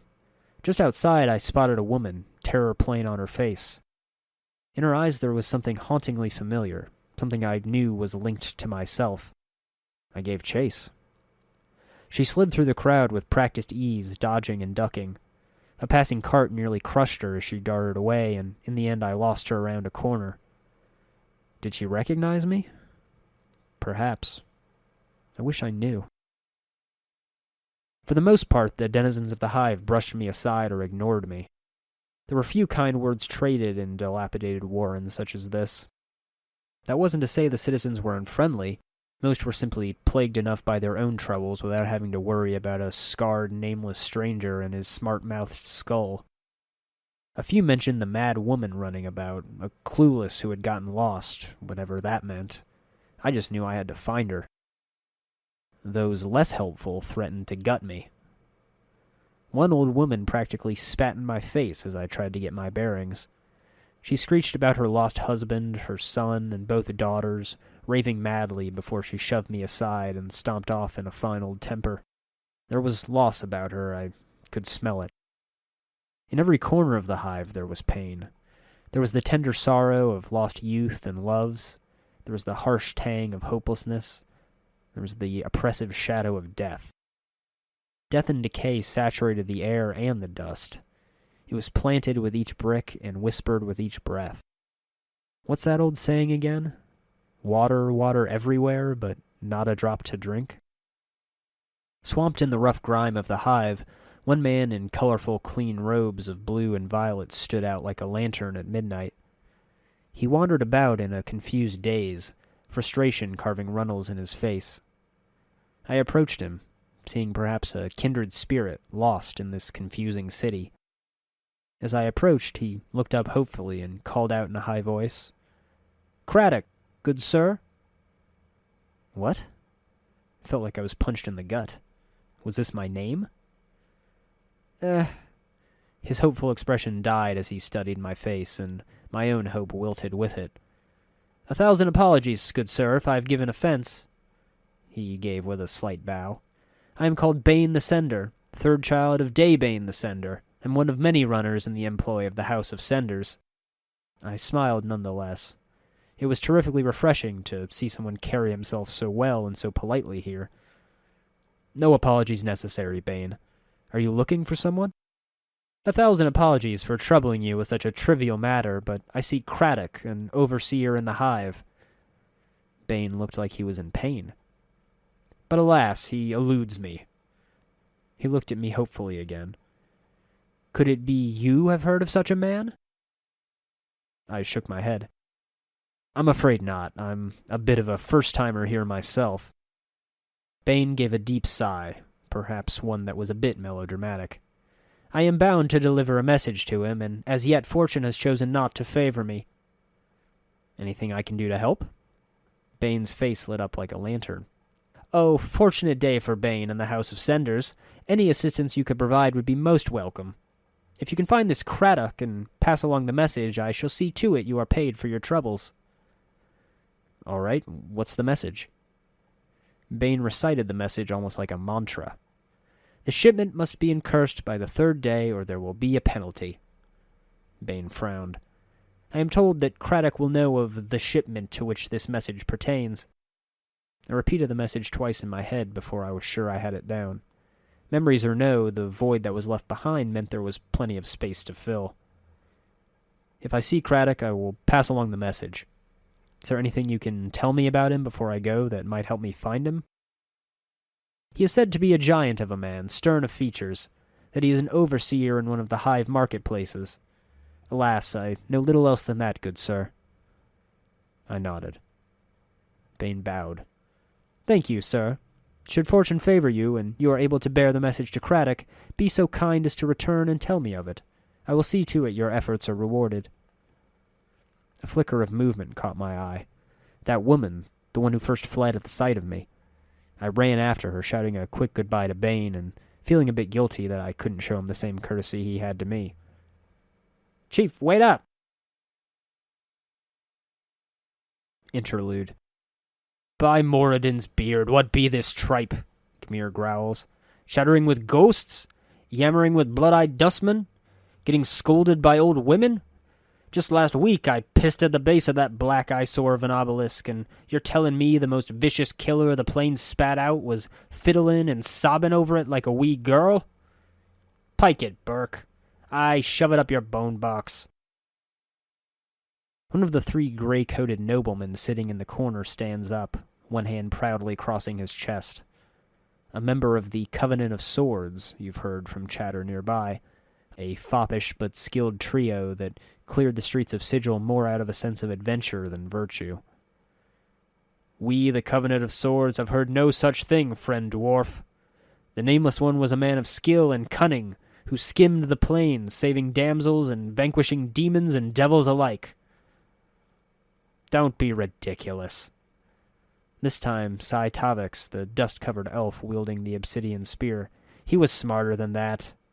No, the Nameless One was an opportunist who knew when to take advantage of a debt, and knew better still how to trick people into such bindings. "Me own great father, Valakai the Heartslayer, knew this man," a black Abishai snorts. He was a mere madman who scuttled into the street corners like a rat, I've heard. Nothing more, nothing less. A sorcerer whose might could have challenged the gods. No, a warrior of brutish strength and skill. A sneak thief who stole the tome of forbidden knowledge from right under Factal Hashgar's nose himself. He was a priest of Auskar. I swear it's true. Audeline's lips are pressed tight as he raises an eyebrow, plucking a few strings. The thrumming resonance that emits soothes the crowd, and quickly the clamoring voices snap silent. I am merely telling the tale as it occurred, good friend, Adeline addresses the dwarf. The Nameless One came from humble beginnings, scratched and scraped his way to the legend he has become. I'm afraid that some falsehoods have become intermixed with the truth. Quite a few, in fact, and those few facts that have survived have fragmented. At least they aren't as boring as a governor's lecture, Gamir growls. Ah, but think of this. Adeline smiles over his wine cup. This shows that the Nameless One had walked these same streets as you have, had been patron to the same taverns, perhaps even sat at the very seat you are currently hopping about on, good dwarf. Now, as I was saying, the Nameless One pursued his quarry upon recognizing the glint in her eyes. He followed in the hopes that she might reveal his true nature. Chapter 9. My muscles pumped and my tendons strained as the broke-down buildings flew past me. The woman was experienced in running, I could tell. No matter how hard I laid my boots against the pavement, she was still 5 leaps ahead of me. My lungs were burning already. Mort didn't have such corporeal limitations. It was a little unnerving to see a skull barrel past me, jaws open. Mort's teeth bit into the woman's shoulder, and she shrieked, spinning about and stumbling to the ground. "Don't hurt her!" I tried to yellow out, but it came out as a ragged wheeze. I caught up in a few quick strides and grabbed the woman's wrist. There was no blood along her shoulder, thankfully, just a few teeth marks. I caught my breath. "Calm down. Please." The woman was tough as nails, her face twisted in a snarl. She was haggard, wrapped in rags. Her hair was disheveled and dirty, and her complexion was extremely dark. Burns covered her arms, and her right hand was a fused lump of flesh. It looked melted, like wax exposed to a great heat. "What is it you want of me? Let go of Ingress! Let go!" The woman's accent was thick, and it was difficult to make out what she was saying. Do you know me? I noticed." She was shaking her head. Don't know, scarred man." I knew then. That familiar gleam in her eyes wasn't recognition. It was something I knew that shined in my own. There was the same confusion, the same fear. I was as lost in this city as she was, a foreign intruder, prodded and sliced, burned by the chaos and the dangers of Sigil. My throat still itched. There was a mad gleam in her eyes. "You wanted me to leave?" "Not leave in this city, so I'm not. I can't. Tried. It's not a city, it's a prison to everywhere." A prison? It's beginning to seem like everything I said was a question. "They also call Sigil the Cage, Chief." "There's worlds, there's..." The woman's eyes gleamed madly. "Plains that be sinking sands. Fields thirsty nettles be, sightless worlds where your limbs are given life and hate. Cities of dust whose people are dust and whisper ash. The house without doors, the twilight lands, the singing winds, the singing winds." She started to sob quietly, but she seemed all out of tears. "And shadows. The terrible shadows there be." Shadows.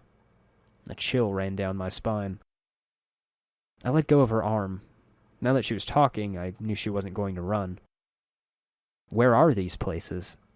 "Where's them places?" She flung the lump of her right hand in an arc, gesturing at the cityscape. "They's all here be. Doors, here to everywhere." "Portals," I whispered, remembering Dianara's words. She squinted at me, then nodded. Her teeth started chattering. "Tell you I will. Beware every space you walk through or touch in this thrice-cursed city. Doors, gates, arches, windows, picture frames, the open mouth of a statue, the spaces 'tween shelves. Beware any space bounded on all sides. All these are doors to other places." She gripped me with her intact hand, fervently warning me. "Every door has a key, it does, and with this key they show their true nature. An arch becomes a portal, a picture frame becomes a portal, a window becomes a portal, all eager to take you someplace else. They steal you away." She raised the lump of her right hand. "And sometimes what's on the other side takes a part of you as a tithe." And the keys can be anything, I've heard. An emotion, a piece of wood, a tune you hum. I remembered Dianara's words. She nodded. The keys number as many as the doors of this city. Every door a key, every key a door." Her teeth started chattering again, as if she was cold. "A key is anything. May be an emotion, an iron nail held between your second and fifth fingers, a thought 3 times, then thought once in reverse. Or it may be a glass rose. Can't leave, can't leave." I held out a hand, tried to comfort her. "How did you get here?" "From..." She seemed to calm slightly, and her eyes took on a 1,000-league stare. "Came from a place else from here, almost a life ago. Hummed a tune by a glade with 2 dead trees that had fallen together. A brilliant door opened in the space between the crossed trees, showed me this city on the other side. I stepped through, ended here." "Can you get back?" "Tried." She tried to sob again, but no tears came. "Tried. All doors here lead to other places." She shuddered and gripped her melted right hand. "Went through thrice 10 portals, some a purpose, some a accident, none of them right. Can't find my way back." I glanced at my own scars. Half of them must have come from my own blind exploration into these portals. I suppose I was lucky then that I was immortal. My flesh healed quickly. The itch was already gone from my throat. "There must be a portal that can take you back. You can find it if you... Can't even leave here, this square. And there, the place of death behind the gate waits for me." She pointed at the mortuary behind the gate, then turned back to me, her face desperate. "Can't go anywhere in this city." A moment of silence passed between us as I tried to digest what she was saying. "You can't go anywhere? What do you mean?" "Anything could be a door. Any arch there, any door here, could be a portal. Don't know the key yet. Could get sent to another horrible place." Her teeth started chattering again. "Gotta stay away from all closed spaces. All could be doors. Could have a key on me and not be knowing it." Another short silence. You're afraid to go through any door or arch because it might be a portal?" She nodded, her teeth still chattering. "How long have you been afraid of this?" She squinted. "Since the last time I walked through the last portal, the place where my hand..." She stopped. "Since my 10th turning. I'm in my 4th 10th turning that now." Her teeth began chattering again. 30 years? You haven't walked through any door in 30 years? She had been lost since she was a child, 3 decades stolen from her. Ingress had left everything behind. Her family may even be dead by now. "If you got here, there must be a portal that can take you back. It's only a matter of finding it." She smiled. Her teeth weren't chattering because she was cold. They were moving around inside of her mouth, her gums twisting as the teeth shifted about. They rose and receded as I watched, chattering as they rattled against each other. She hissed at me. "Only takes one portal you step through an accident to drive the fear in you. I went through thrice 10, lost my hand, burned my flesh, and lost my sense." She looked at her feet. "No more, no more." "I'm sorry. If I can find some means to help you, I will. Farewell." As I walked away, she was still staring off into the distance, thinking about a glade from her childhood where 2 dead trees had fallen together. Chapter 10. The light was waning as I wandered the streets, the once golden glow melting into a bleak rust red. The cooler air took some of the bite out of the smog, and my stomach rumbled a bit. That's the funny thing about sicking up, I suppose. Right before you spill your guts onto the streets, the last thing you want to think about is food, but after you clear the bile from your tongue, you're as hungry as the next hideously scarred amnesiac.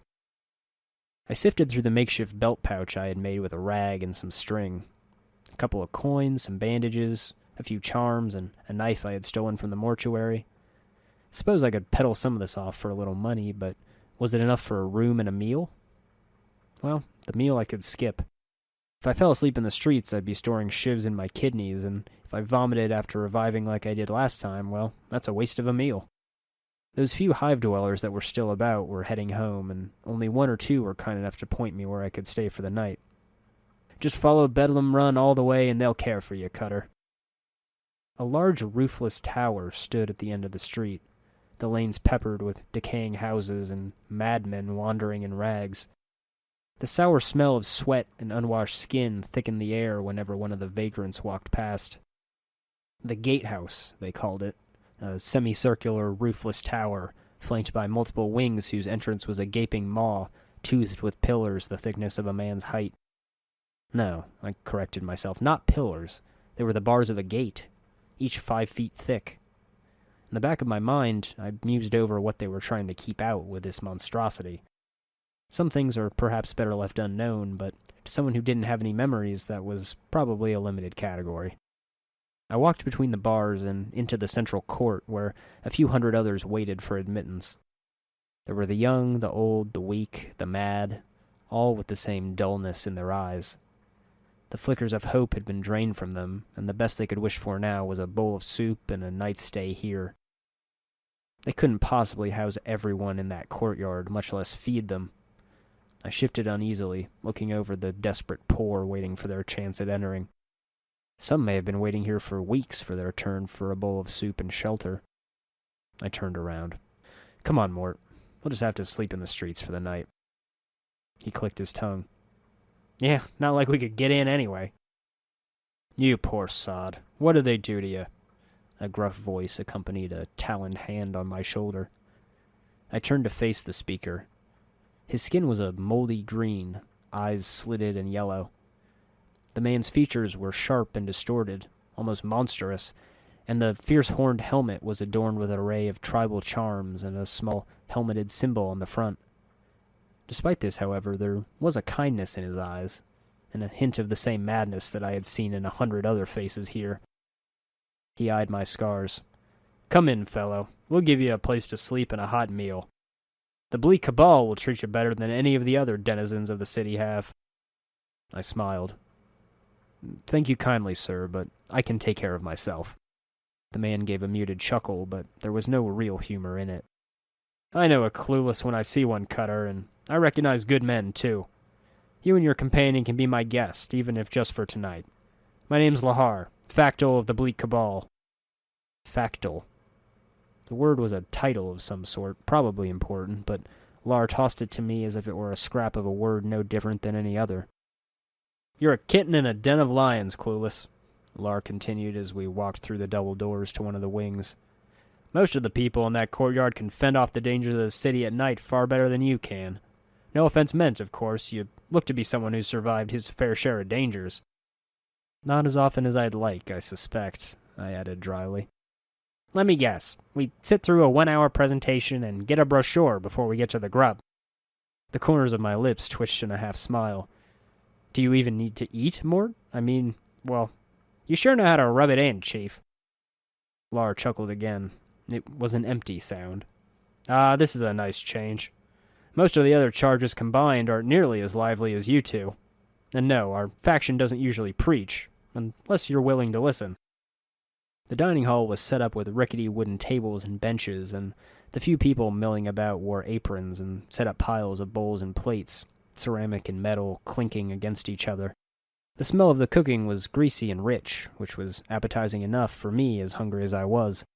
Dahl's dry lecture on Dustmen philosophy came to mind just then. Been wandering in the city for a few hours, and I know too much about things philosophical and not enough about things practical. The bowls were mismatched. Lar had taken a decent bronze one, and a grumpy-looking elf slopped a ladle full of pasty white gruel for him, then laid a piece of fatty bacon atop. I picked out a smaller, humbler saucer with enough chips in the edge I could have used it to cut my bacon slab. I wasn't as hungry as I thought. But this is Sigil, my friend, he replied as we sat down. Philosophy is practical. Ideas, thoughts, even a simple belief can shape reality. Then what do you believe in? The pasty white gruel was relatively flavorless, though some roots and tubers had been mashed in. For the benefit of the older, toothless vagrants, I imagine. It was slimy against my tongue. Absolutely nothing, Lars said. There was a tone of finality about it. Nothing? Oi, Chief, trust me, you don't want to talk to a bleaker. There's a reason they're called the Madmen, you know, or with all due respect, Factal. Mort gave Lar a polite nod. Lahar ignored it. Think about this, Cutter. There's 1,000 faiths out there. 10,000. Hells, the planes are infinite. There might as well be an infinite number of faiths and beliefs and values. But not a single one is claimed to the dark of it all. It's not that people haven't tried, or that people aren't smart enough. Countless have quested for the ultimate meaning behind existence, many of them brilliant, more than a few absolutely barmy. I nodded. The best 1,000 of the finest minds can do is bicker over what the true meaning of it all is.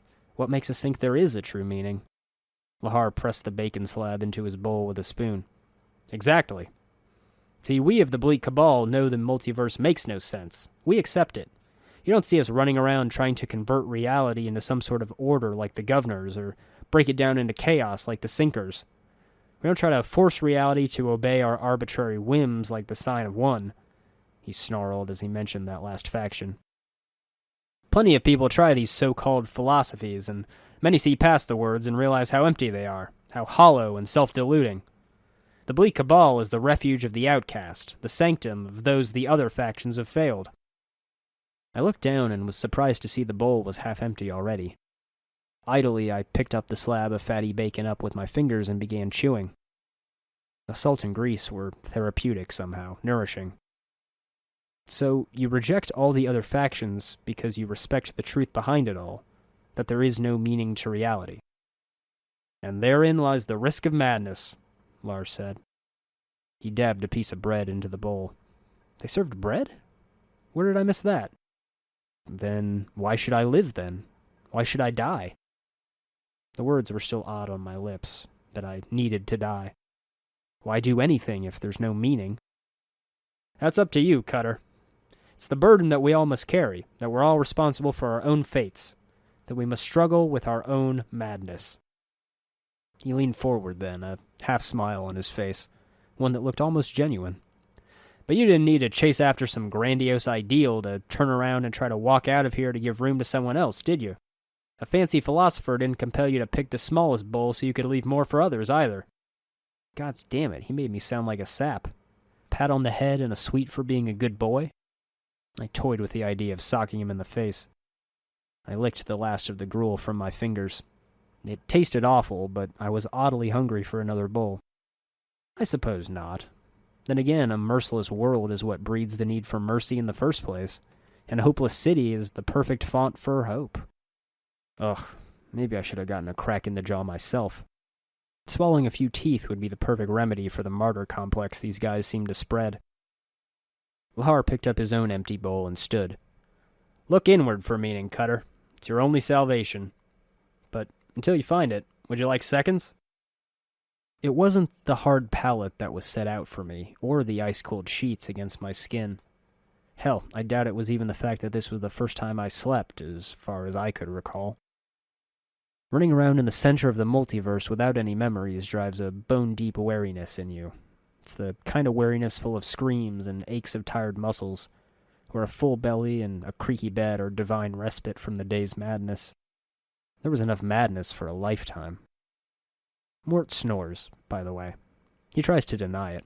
After all, he doesn't have lungs or a nose. I have no idea how in the hells he can float, whistle, or even talk, so I have no idea how he can assume snoring is impossible for him. A couple of pillows helped solve that problem, though. He doesn't need to breathe, I think. Ever since I learned of my immortality, I had wondered what I should do now. I'm unnatural, DNR had said. I'm an abomination, Dahl had said. The cycle of life and death had been broken. A wrench had been thrown in the machinery of reality by my existence. Yet as far as I could tell, the multiverse churned on just fine without me. Why would I need to die? No, I just needed to find my journal, talk to Farod, and I'll decide what to do from there. When I managed to drift off to sleep, the emptiness was waiting for me. Imagine the dim light of the world slowly receding, the touch of your rough blankets fading, the fitful glow of the blue-violet sky outside growing dimmer. Your senses abandon you bit by bit until the darkness claims you. There's nothing. That black emptiness, infinitely vast, was the gaping maw of raw oblivion yawning before me. It absorbed my mad screams, gave nothing to thrash against. A soft prison, it was, with no walls to pound, no boundaries that would at least give me hope of breaking free. Was this true death? Was this the terrible secret hidden in the mind of a bleaker? No. It was part of me, I knew. It was the same terrible void that stretched past that rough-edged cut in my essence. It was the darkness that stretched between stars, the black vastness that would only exist at the end of time. It was the hollow chasm that I could only caress before recoiling in horror. If only I could fill it with my screams. When my eyes opened, the glorious golden light of day was bleeding through the violet-blue sky, turning the sky white with a hint of azure wherever it touched. Mort had somehow rolled out from under the pillows I stuffed him under, snoring away happily. I couldn't have been happier to endure it. I sat up, disoriented, a little dizzy, but too afraid to go to sleep again. No, I would just write, detail my journey. It would help take the edge off that terrible, dreamless void. A few copper commons had been left for me on a rickety nightstand. I scooped them up. A short conversation with a clerk to tell them the tiny bedroom was now clear for another, and I was gone. The way Sigil curled in on itself no longer caught my eye, nor did the sour smell draw more than a passing notice.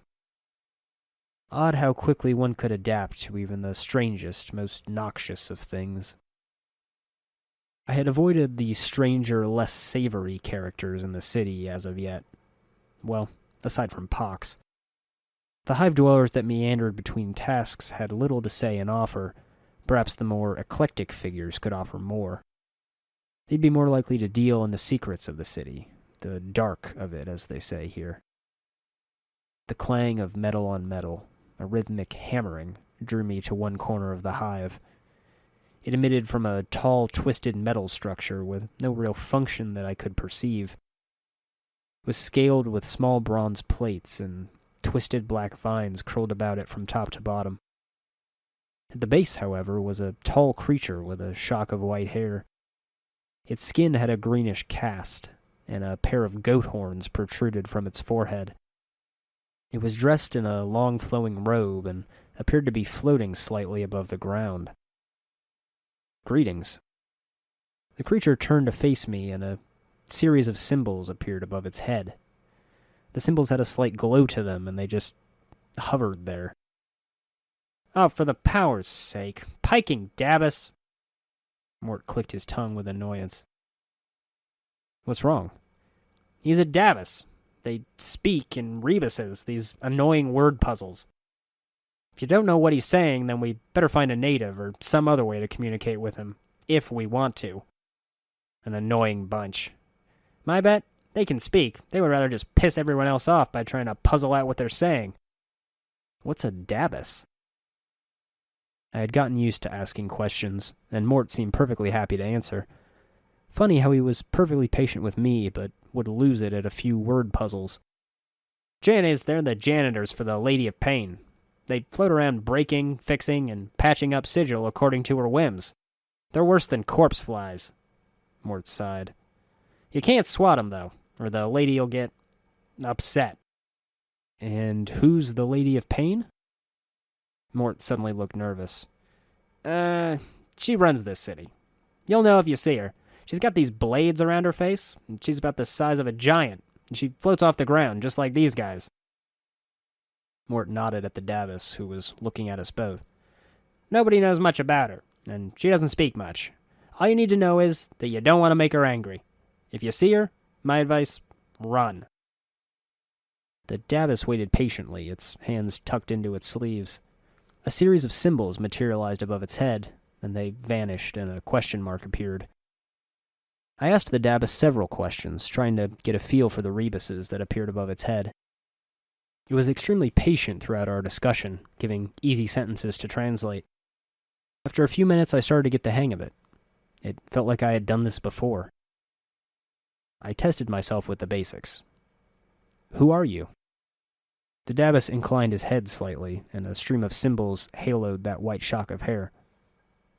I am a Dabbus. What are you doing? A batch of symbols appeared above the Dabbus's head. I attend to my duties. Can you tell me about the Lady of Pain? A lone symbol appeared above the Dabbus's head. This one showed a metallic, androgynous mask with blades coming out of the sides. Just looking at the ghostly image made me uncomfortable. Perhaps it was unwise to ask about her, but I needed whatever knowledge I could. Not quite what I expected. Do you happen to know Farod, the collector? No. Well, that was a wash. At least I can speak Dabbus now. Chapter 11. The day was a little hotter than earlier, the light beating down on both of us. The air wicked away the sweat that trickled down my body. It would have been dipping and pooling in the puckers and scars of my skin otherwise. Perhaps that was why I went about in a mere loincloth. I was still seeing symbols and rebuses for a little while after I left the Dabbus, blinking one eye and then the other to clear my vision. For a moment, I allowed Mort to lead the way as we meandered about the city. He led us to the shade of a building. I should have expected this. The harlot was a tired-looking woman dressed in a tight leather bodice and leggings. The odor of cheap perfume surrounded her like a cloud, and her face was covered with a mask of crude makeup. She smiled as she saw us approach. "Why don't you stay and chat with me a bit, love?" "Mort," I snarled out the side of my mouth. The woman looked coyly at me, and shifting her weight, placing both hands on her broad hips. "Now you look to be a blood who's lost something. Mayhap I can help you find it, Cutter." She smiled slightly. Mort piped up eagerly. "Ah, what good fortune. We've probably lost what we're looking for back at your kip, miss." "All I'm missing is a journal, madam," I said dryly. "Eh?" She seemed confused.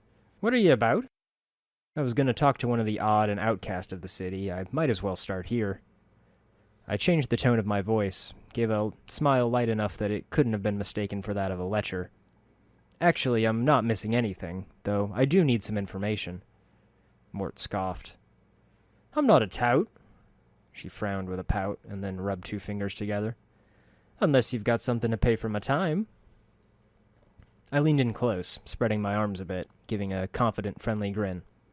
"How much?"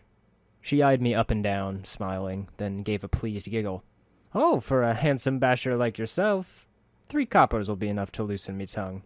For information, mind you." I laughed. She licked her lips, then frowned. "Other questions of a deeper channel cost you more, though." I nodded. "Sounds fair. Here's 3 commons." The coins clinked, falling into her palm, as I realized the first thing I had ever bought now was from a whore.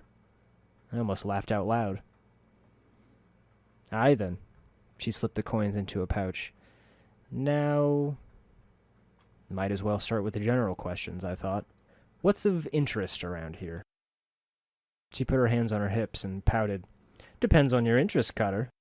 I was uncomfortably aware of how light my pouch was. "Well, I could always use some work." She laughed. "You're asking me? What, you thinking of becoming one of the sisterhood, are you?" She nearly buckled over in laughter. The screeching was similar to a drunken harpy's. Eventually the gales of laughter subsided, and she took a deep breath. You're a rich man, ye are." By the powers, I needed something to scrape the vision of myself spreading my legs for someone out of my mind. I caressed the void again, chill, horrifying. I slipped past the rough-cut edge, touching pure oblivion itself. If I probed any deeper, it might have devoured my soul, destroyed my essence, leaving me a mindless, doomed shell. Ah, much better. I focused on something else, and my chat with Lahar came to mind. "What about the factions? What do you know of them?" She smiled knowingly. "I just serve the factions, love. I don't deal with them." "Not even the Dustmen?" "The Dustmen don't behave like dusties in my arms, love," she scoffed. "Those bashers speak so much about death, yet they don't say much when they're with me, you see." "Well, I'm looking for someone named Farod. Farod? The sly smile was wiped from her face. Now that's one of the greater darks, love. If you be wanting to know about that blood, that'll be thrice the coppers of a normal askin. 9 coppers clinked into her palm. The pouch really was getting lighter. The harlot gave my coins a once-over, then shrugged and pocketed them. What you be wanting to know about old Farod?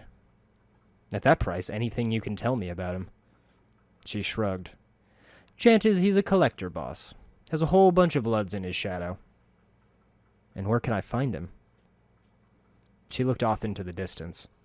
Now, no one knows for dead sure, but if I were to suggest a place, love, I'd say Ragpicker Square. Big ol' heap of rags and trash 3 blocks due west of the mortuary. All the collectors stake their kip there. Chances are Farod's got his kip there too. I nodded. Thanks for the information. Farewell. Mort circled around to stop me. Wait, Chief, can you spot me a bit of coin? It's been a long time, it has. I paused for a moment. The roiling questions in my mind froze to a snap. I'm not even going to ask how you intend to accomplish this. The woman broke in. It's twice the cost for the mimmer, or any other degenerate. I had heard that word. Mimmer? Mimmer's a talking encyclopedia. That's me, Chief. Hey, degenerate! The woman grinned, revealing 2 rows of dirty teeth. They were splotched black and brown, 1 or 2 rotted down to nubs. I winced inside. My mind was still in a bit of shock, and my tongue slipped. I see. Well, don't sweat it, Mort. From the looks of her, I'm probably saving you from dying twice. The prostitute snarled, her face twisting in a fury. May a pox shrivel your innards! You have the stink and fashion sense of a goat herd, and you're twice as ugly! Mort stared, hypnotized, as the harlot let loose a stream of obscenities. At the end of the verbal avalanche, Mort was silent for a moment, then turned to me. Wow, Chief. Got a few more taunts for the old arsenal. He turned back to the harlot, who was catching her breath. I'm also in love. We left. And you think we need to talk about my standards? Mort chuckled. Oh, come on, Chief. The best you've eyeballed here was a shuffling corpse and a rash-ridden hermaphrodite. I'd like to see you do better. That's when I saw her. She was a striking girl, her hair rust red and short cut. Her leather armor was a tight, form-fitting piece laced up the middle to show an ample bosom. She met me with tight-pressed lips, which quickly twisted in disgust, her eyes widening with shock. Ugh, I've never seen something so ugly, if not. The girl's right arm was covered in a series of interlocking plates that looked as if they were taken from the skin of some creature, and a horned shoulder piece protected her left arm. Oddly enough, she had a tail, which was flicking back and forth as I watched. I was a head taller than her, but she looked up to me with a scowl, her pretty eyes full of venom and vigor. Pike off! She turned away then, ignoring me. Hello, I said awkwardly. Who are you? Smooth, Chief. The girl sneered and then made an obscene gesture with her tail. I said pike off, you clueless sod. The words came out curled in a thick accent. Hey, easy, I said, holding up my hands in a placating gesture. I just had some questions.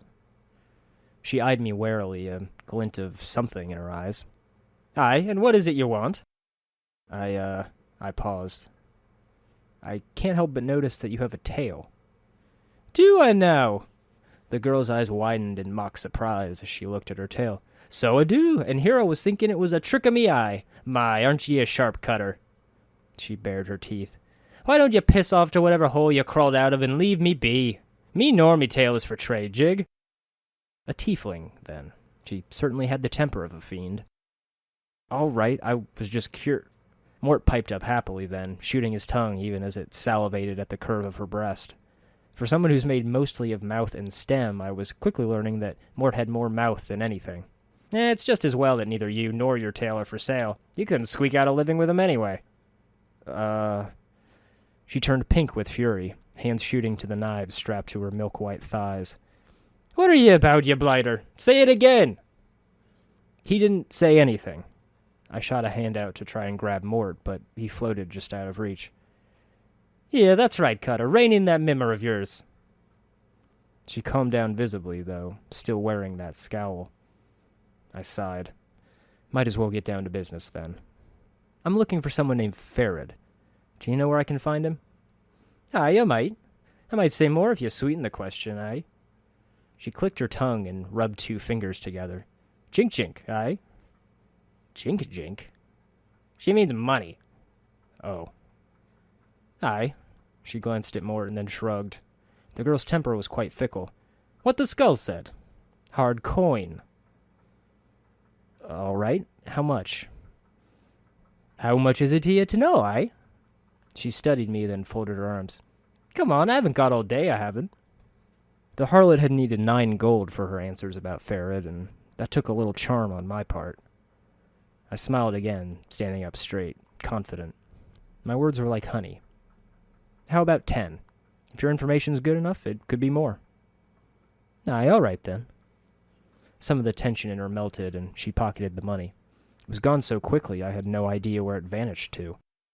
Look for him in the alley, spireward from the mortuary. That's to the south and west of the mortuary, aye?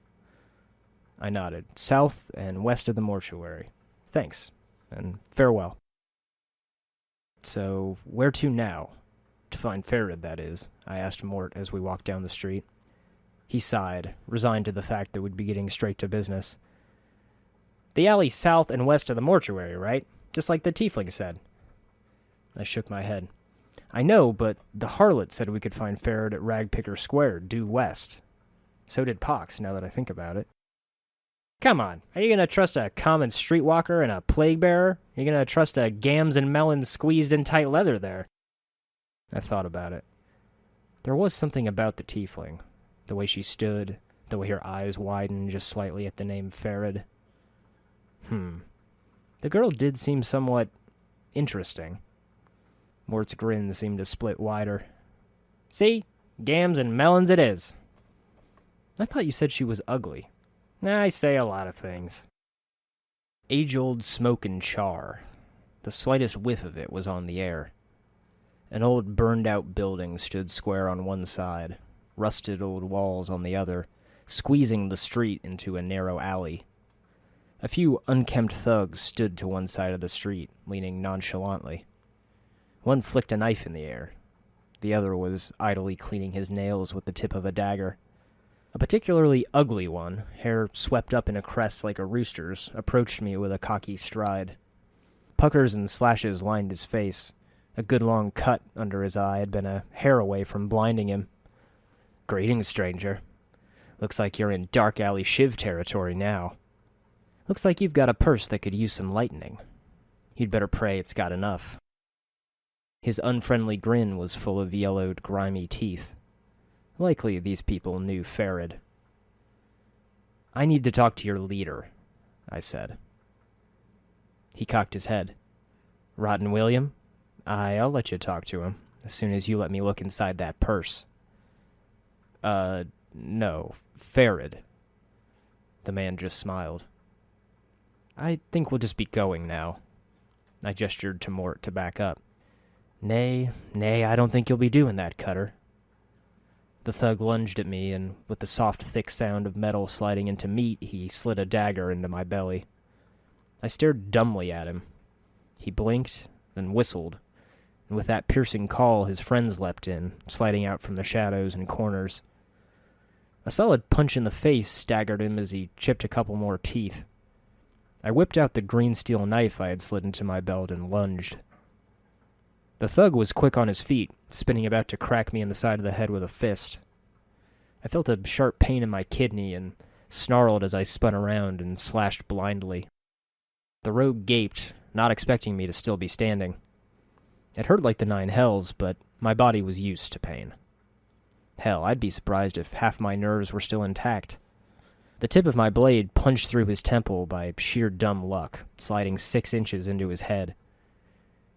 It rocked a couple of strokes as I tugged it out. The teeth and barbs near the handle had caught on the bone.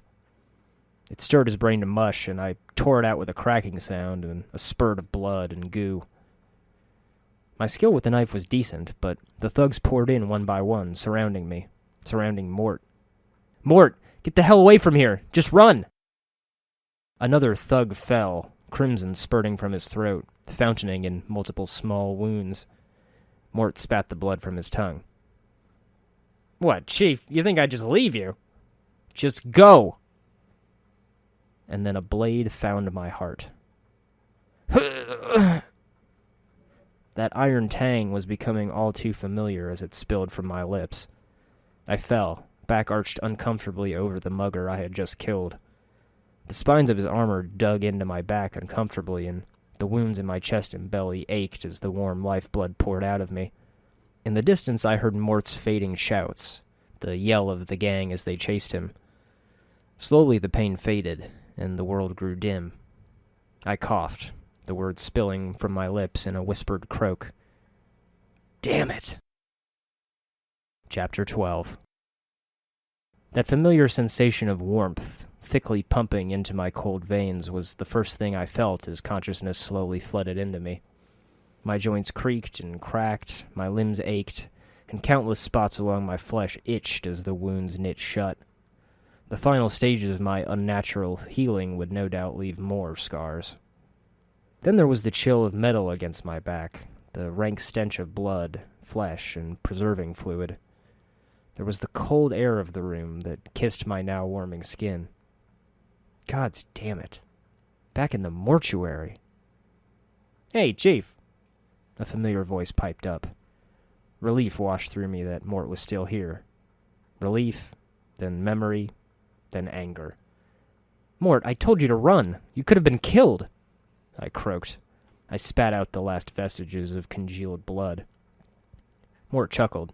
"Hey, guess I'm a fighter after all. A fantastic fighter, really. I stood my ground, you know. There were 30 of those filthy thugs around me, and you were yelling something, trying to shoo me away, but no. I'll save you, Chief. I'll never abandon a friend. You should have seen it. I dove into the crowd and bit their heads off one by one, and I put up a hand to stop him, feeling those itching spots across my body. Ugh, what happened after I went down? Oh, I ran like the lady was after my ass. When I came back, it really looked like they were too pissed off about the guys we delivered to the Dusties to really loot you. They just stabbed you a bunch more times." "That would explain a few things," I grunted, still aching from the 100 or so wounds, and slid off the slab slowly. "Yeah, but I got some bad news, Chief. I snuck around a bit, and it looks like our old blood-eyed pal is gone. And frankly, I don't quite trust the other Dusties." I blinked. "So we're locked in again? Oh, that's just bleeding great." "Good news is I scored us a couple of dates with a couple of those gray-skinned gals. Zombie worker number 11 and number 91. I think they're sisters." "Mort. We have so much in common." "Mort!" I hissed. "Can we just try to get out of here?" We made another round about the floor, trying to pick up any tools to help with our escape. I sifted through the logbooks, picked at a few odds and ends, sighing. A few charms were scattered about here and there, a bit of gold, but no keys or information of real importance. I knew I was trapped again. Until I came across him. The corpse looked much like any other, but his skin was fresher, his gait a little more determined and less awkward. The number 821 was carved into his forehead, and his lips had been stitched closed. The faint smell of formaldehyde emanated from the body, musk and pungent, and yet... I walked up to the creature. "So, seen anything interesting going on?" The zombie blinked in surprise. "Eh? What?" I crossed my arms. "Why are you disguised as a corpse?" The zombie's eyes grew wide, and he tried to respond behind stitched lips. He had a peculiar, half-frightened, half-angry expression plastered on his face. "Who you? What do you want?" Let's just say I had woken up in a bad mood today, and I wasn't going to take any cheek right now. Except maybe for Mort. "Why don't you tell me what you're doing here before I call the guards?" I leveled a piercing gaze at him. The zombie's expression crumbled. No, don't call the guards." He looked frightened. Me spy on Dusties. Say what I see. Nothing more." I furrowed my eyebrows, and the muscles in my forehead twinged. Gods, did they try stabbing me through the skull too? Spy? For who? The zombie fell into a frightened silence. He seemed unwilling to say any more. Come on, who are you watching this place for? I pressed. Hold on. Mort sounded surprised. This Burke must be an anarchist. Posing as a zombie's got to be a first for those addled sods. Anarchist? Are they another faction? Mort nodded. Anarchists, they're a faction that wastes their time peeping on authority figures and looking for ways to tear down anything that stinks of order or control, Mort snorted. The anarchists think every Burke across the plains will be free and happy to seek out their own truth once the establishment is burned to the ground. They want to establish a new order. No order at all. I tried to work out the logic in my head, but found there was none. That seems pretty contradictory. The zombie was watching us both fearfully as we talked. He was still silent, but something in his expression told me Mort's guess was right on the mark. I turned to the zombie. The anarchists, huh? That's who you're watching this place for? He turned away from me, starting to glance around fearfully. I gave him a reassuring smile. After all, I knew what it was like to have to hide from the Dustmen.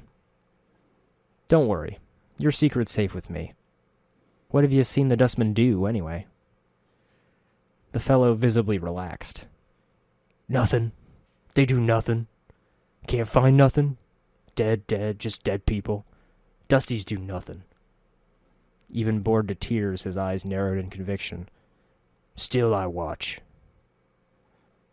I don't suppose you know Farod. Farod? The zombie frowned briefly in thought. Me hear he live in hive somewhere. He shook his head. Not nowhere. He frowned again. Dusty is very mad. They not like Farod. The man certainly didn't have many friends. I needed to know more, though, if I was going to meet him. Why don't the Dustmen like Farod? He's a collector. Bring debtors to mortuary. Sell them to Dustmen. Brings lots of debtors. Dusty's not know where he gets debtors. Thinks he's putting Burks in the dead book. I raised an eyebrow. It was hard to parse his words through those stitched lips of his. What? Mort was always happy to fill in the silence. He's saying this Farod Burke's been selling a lot of debtors, corpses, to the Dustmen. Sounds like this Farrod's been selling so many debtors that the Dusties think he's been putting hivers in the dead book before their hour's up. You know, killing people. I considered that note I stumbled across my first hour here. Seems like something truly odd was going on with the man. I couldn't wait to meet him. I sighed. The guy sounds like a saint. What about Soego? Can you tell me anything about him? The anarchist grunted. Guide. He at the mortuary front door. What do you want with him? What do you know about him? He shifted his weight and his lips narrowed, threatening to pull the stitches. Soego. Acts strange, not dusty, not anarchist. Eyes changed. He shrugged. Likes rats. Strange. Rats? What? Well, what do you know about Doll? He shrugged. Scribe. Old. Yellow. I chuckled. Well, that's all there is to him, I suppose. Something came to me then. Dianara. She had mentioned portals that I might be able to escape through. Do you know a way out? The portals? The zombie nodded. You won't go out? Go to the arch on first floor, northwest room. You need finger bone, shape of crook. He held up his index finger and bent it into a crook. When you have key, go to arch. Jump to secret crypt and can escape from here. Secret escape route. He nodded eagerly. You can rest there. One problem, Chief, Mort said quickly. There's a memorial service going on right now on the first floor. Some high-up Burke kicked it. There might be some guests coming in, and we'd get spotted easily. I could always lie my way past them. Mort looked me up and down. Yeah, but you hardly look dressed for the occasion. I mean, come on. The bone sash, the demon hide kilt? That's so last century. I paused, turning back to the zombie. How did you get to look like that? He grinned as far as he could. lips parting slightly to reveal just a bit of yellowed teeth. Me good at disguise. Me also got scars. Me were lots of embalming fluid. Me make good zombie. The anarchist giggled through stitched lips, then tapped his head. Dusty's stupid. Mort rolled his eyes. Yeah, they're really the stupid ones, all right. The sarcasm was evidently lost on the zombie, who nodded eagerly. Stupid Dusties. Me make good zombie. I winced. Doesn't it hurt? He looked at my scars. I ask you same question. Me not hurt much. He pounded his chest with one fist. Me tough. I grinned, a horrible idea forming. That disguise is pretty good. Can you disguise me as a zombie? He looked me up and down for a few moments, mumbling to himself, then nodded. Uh-huh. Me need jar of embalming fluid. He pointed at the scars on my chest. Some needle, thread. A little more rummaging amongst the shelves, and I was able to come back with what he needed, as well as a handful of coins for myself. Here you go. The zombie took the items from me and set to work. I tried to hold still. First came a set of the workers' robes, stinking of blood and formaldehyde. I can't believe you're going through with this. Mort shook his head in disbelief. How barmy are you? I shrugged. Pretty barmy, I suppose. A mask of bleached leather covered my head, making it look skeletal and grotesque. A layer of embalming fluid was liberally applied to my body, and then several patches of my skin were stitched up to grant a bit of that patched-up look. Working from my feet upward, the zombie threaded the needle through my scars, then finished off the disguise by stitching up my lips. I winced a bit at the needle and thread as they pierced the tender skin, but the zombie's fingers were quick and deft. I sucked the blood from the tiny wounds. Hey, can you make the stitches on the lips any tighter? Mort piped up. Mort. The zombie held up his hand. Careful. Talk pull stitches out. Ruin disguise. Zombie no talk. You gotta talk? Talk slow. Careful. I tried again. Slow, careful.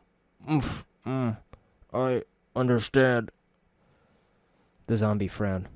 Disguise won't last long. Embalming fluid dry up. Stitches fall out. He examined me again. Probably not last outside mortuary.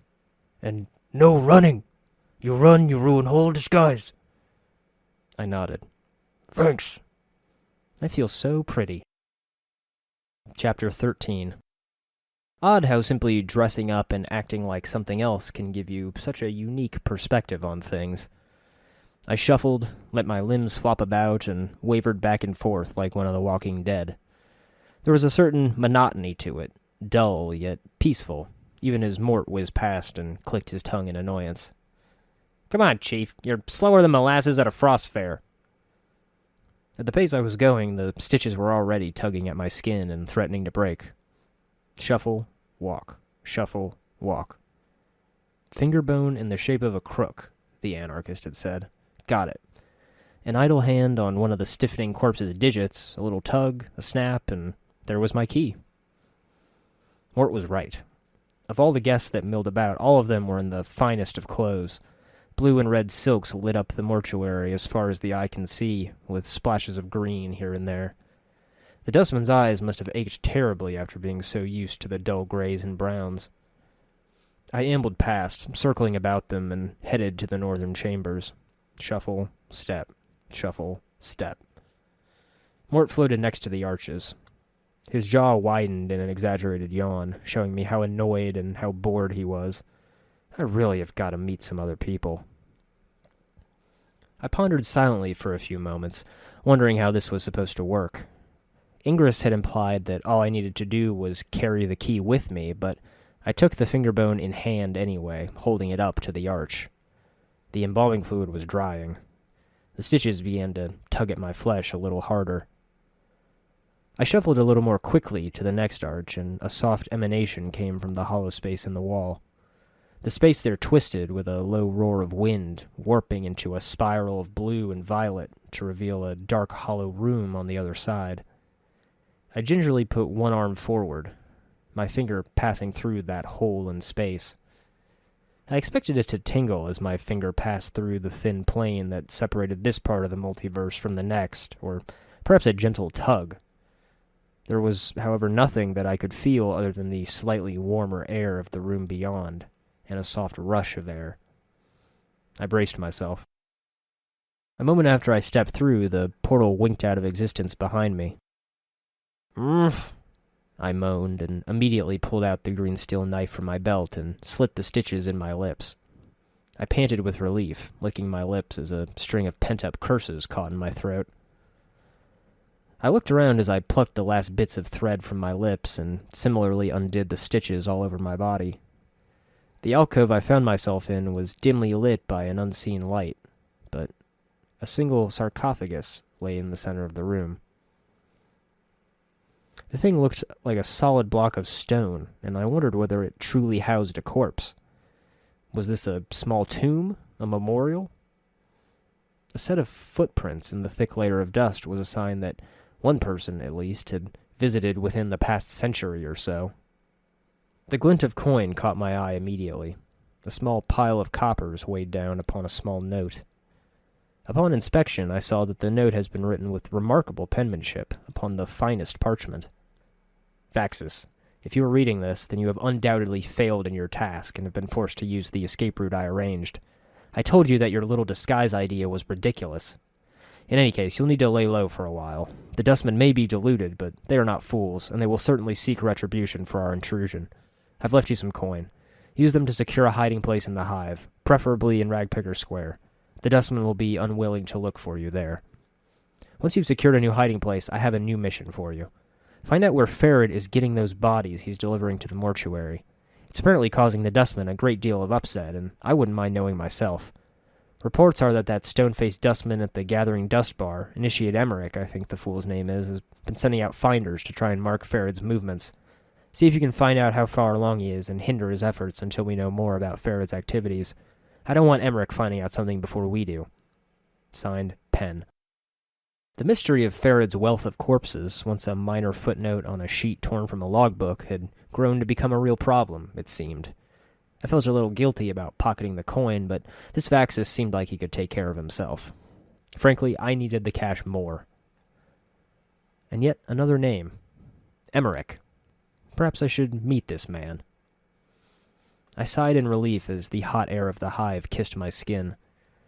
The stench was present as always, thick and noxious, but I breathed it in deep. It was rich in its own way, and it wasn't as if the fumes were going to kill me. Well, here we are again, Chief. Let's explore the city without you keeping knives in your fleshy parts this time. I flicked the knife in my hand, and the blunt end cracked against my wrist awkwardly before I could catch it. I was comfortable with the feel of the blade, skilled enough in its motions, but I'd come to realize that the people I was up against were stronger than me, faster, and I was neither brutish nor quick enough to take on the multiple enemies I might face. Mort, I'll need something more powerful to defend myself with. He tilted in a shrug of sorts. It'll be tough to find a good sword hereabouts, but a stout piece of wood, bone wrapped in rags, a sliver of metal, take your pick, Chief. I gazed at the sky, breathing in the strange, abstract wonders of the city. Looks like I'll just have to be more careful then. Let's try heading west now, like Pox and the Harlot suggested. Buildings patched in black and green weedy vines passed by us. As we walked through the hive, the citizens seemed even more forlorn, dirtier. Each citizen's eyes were more vacant, more forlorn. The houses barely deserved the name. Little more than crude huts of patchwork wooden planks and sheets of metal. Those not consumed by the vines were covered with worn, dirty tarps to keep the cold out. Curious, I reached a hand out and touched one of the vines. The stem was triangular, with a sharp edge to it, and the leaves were stiff and just as keen. Ouch! I pulled my hand away and started sucking on the cut in my knuckle. Razor vine, Chief. Some old sod brought it in from the lower plains, thinking he could grow it on the walls of houses to deter burglars. Too bad he didn't know it spreads faster than the clap. Can't burn razor vine, and if you cut it, a stray branch might swing out and take out an eye. The Davises have a hell of a time trying to pull the stuff out. I nodded, adding another thing to the quickly growing list of things to never touch in Sigil. A few of the citizens were kind enough to point out the direction of Ragpicker Square.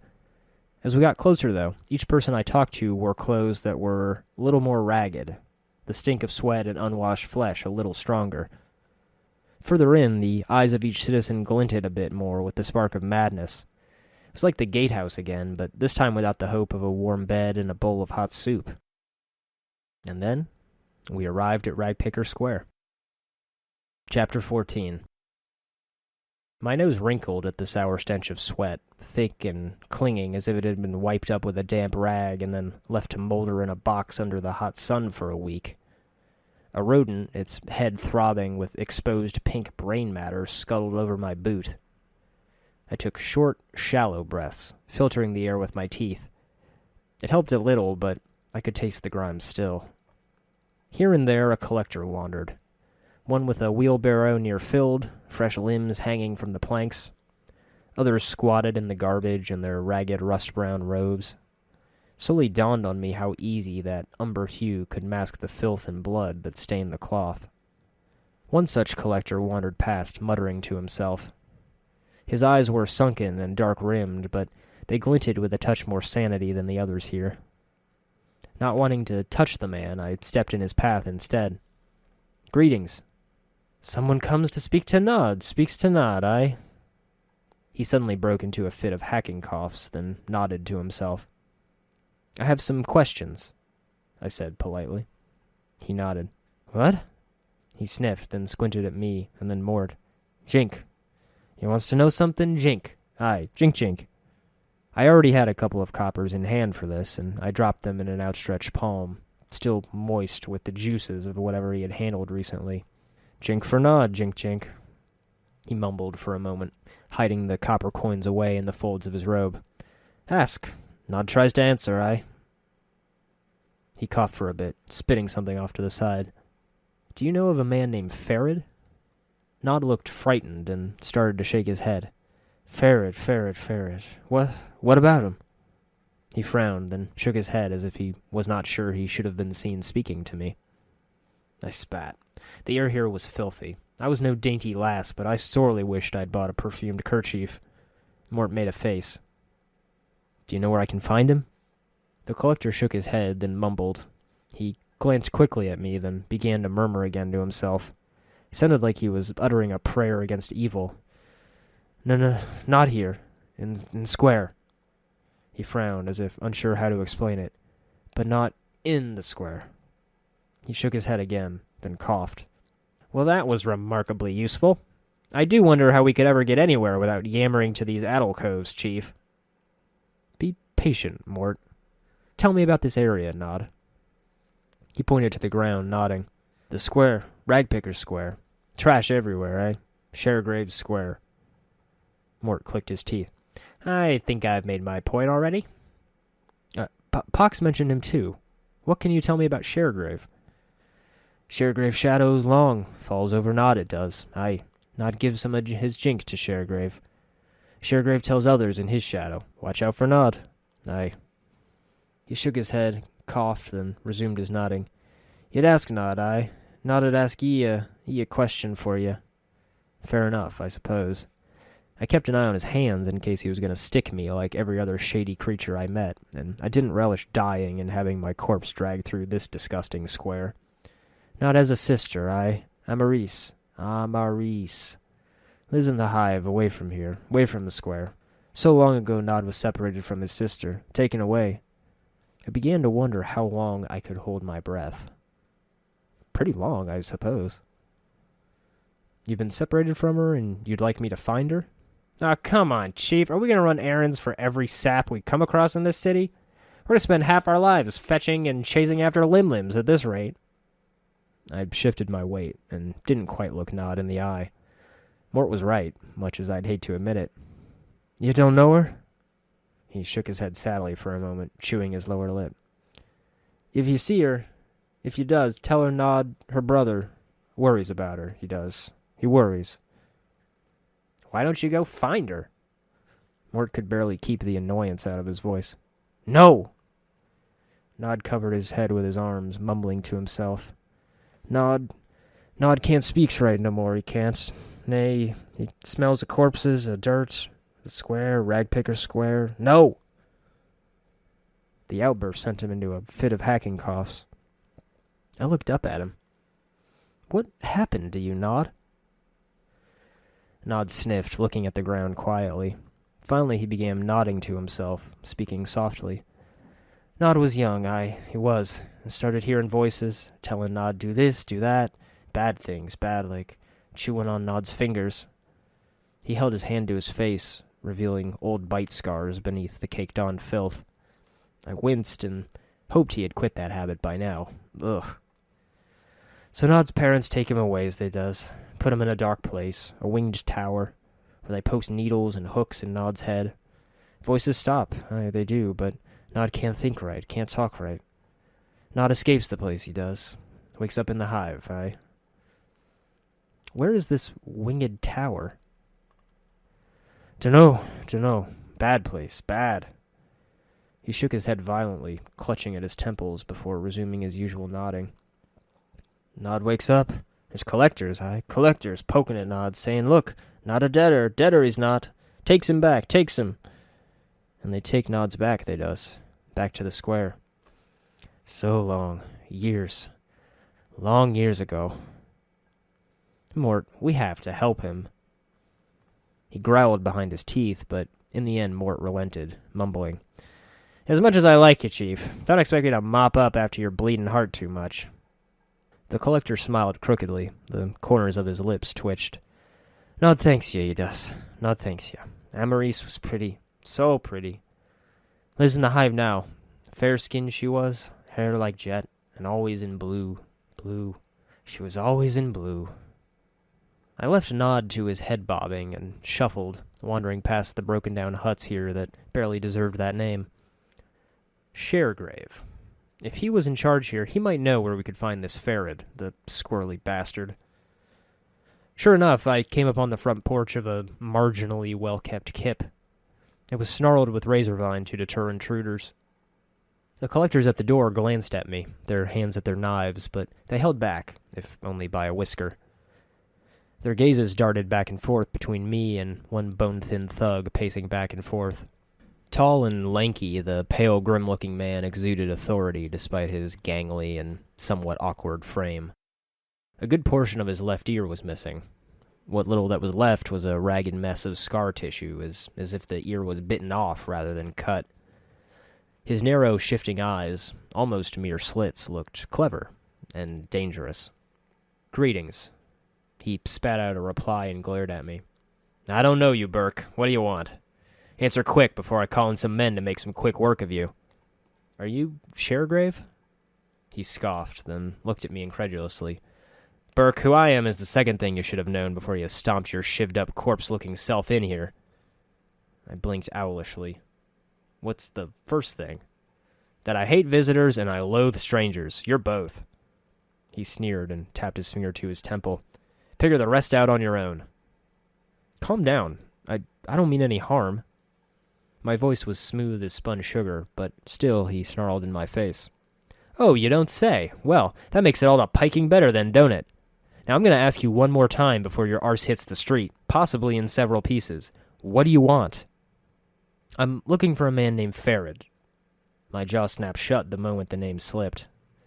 The tension in the room suddenly rose, and Sharegrave's glare sharpened to a razor's edge. His lips were tight as he spoke.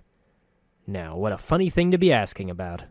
What do you want to know about the old blood Farod for?" I could see Mort floating towards the door. Might as well be honest. He has some things of mine, and I want them back. Sharegrave was silent for a moment, then cracked a smile. "He steals from us all, doesn't he? Whether we're living or dead." He chuckled. Mort was still edging away. I fixed my gaze on Sharegrave, though. "What do you mean?" "Our main source of living around here is the dead. You follow?" I nodded. "You're a collector." "Aye, that's right." He looked at me as if he was considering something. "Now, there's only so many debtors at any one time. My bloods and I can only gather so many. If someone else is gathering debtors, that's that much less jink that goes into our pockets." "I heard he's been finding quite a few bodies." Sharegrave nodded. "The rub is that he's found a motherload of them. Now, I haven't heard of any massacres in the Sigil. He frowns, tapping at his chin. So I'm quite interested in knowing where all the debtors are coming from. I could find out for you if you like, I offered cheerily. He raised an eyebrow. Oh, I? And how would you do that? All I need to do is find him. Let me worry about the rest. I shrugged. Huh, you got it. I'll even give you 100 copper commons for your trouble. Go up on the platforms, follow him to the north and west, and you'll come to a gate that leads to Farod's bolt hole. Getting in and getting the information is your deal. And if anyone asks, you don't know me, and we never had this talk, here? Mort sighed and shook his head as we left. What? Mort floated in front of me and looked me in the eye. You know, Chief, it probably isn't a good idea to make promises like that before we know the whole deal. You'll be wearing a braided rope necklace by being too helpful. Perhaps he was right. A sharp, bitter scent pierced through the stink then. It was a partly woody, partly fragrant smell of a burnt paraffin, the sweetness of good wood smoke. Strangely, I was reminded of fresh-cut greenery and the rank scent of a newly budding sap. Fresh herbs? Here? I couldn't quite believe it. Curiously, I approached a hut that actually looked habitable. Straight wooden planks were tied in a circle with metal wire like the sides of a barrel, while the banged-up sheet of metal, perhaps once a section of wall, served as a roof. The steps to the door creaked as I walked over them, dank and brittle as they were with age. These planks were more accustomed to a lighter step. The painted sign on the door was faded with age, so the letters were unreadable, but a list of prices had been etched into the wood. Midwifery, 10 coppers. Poultices and wound binding, 6 coppers. Leeches, 5 coppers. I entered. The good-sized hut was both home and shop. A bed, sheets threadbare but clean, sat in the other end of the room. Next to it, an upright rack held herbs that had been laid out to dry, filling the air with a sweet woody smell. The stove, where an old woman stood, was made of some sort of petrified wood, and a small pot bubbled in what looked like bits of fish and giblets. The squat old woman looked like she had had all the color bled out of her. Everything from her hair to her shawl to her robe, all were shades of gray. The only splotches of color on her came from several strange herbs which were tied to her belt by their stalks. The herbs made a swish sound when she moved, like a broom. The door creaked shut, and the elderly woman turned and stared at me, and it looked as if the gray shades that blanketed her body extended to her features as well. Her hair was a wispy gray, and her eyes were like chips of granite. She frowned when she saw me. "And who might you be, I molded over a lie easily at my lips. My name is Adon. Who are you?" With a sly cackle, she waggled her eyebrows. "Have you not heard of old Mebeth, then, the midwife of the square? Have you not, now?" She narrowed her eyes, and her voice dropped. "Well, now you have, for I be Mebeth. I noticed the pricing list. What do? I set the bones right, drag the cough out of the sick, yank out the squealing, stubborn babes, mend a cloak or a rag or two, make cures and herbs and other such." She squinted at me, studying my scars. "Be needing a cure or 3, then, do you?" "Cures?" "Aye, you be needing some cures to look at you. Do you want to buy some?" Mebeth glanced at the scars covering my body again, and then shrugged. "Too late to be asking for 'em, I think." I looked over to Mort. He was still a bit scuffed and scratched from our last encounter. Did he even heal? Actually, we could use some healing. Mebeth nodded. "Very well, then." She reached for one of the dried herbs at her belt, snapped it off of the stalk, and then ground it in her calloused palms. Small wisps of dust and pollen rose from her hands. Then she mumbled to herself, blew the dust into the air, and I took a deep breath as the gray pollen swirled around the room. I breathed deeply, taking the dust into myself, and less than a moment later I felt strangely refreshed.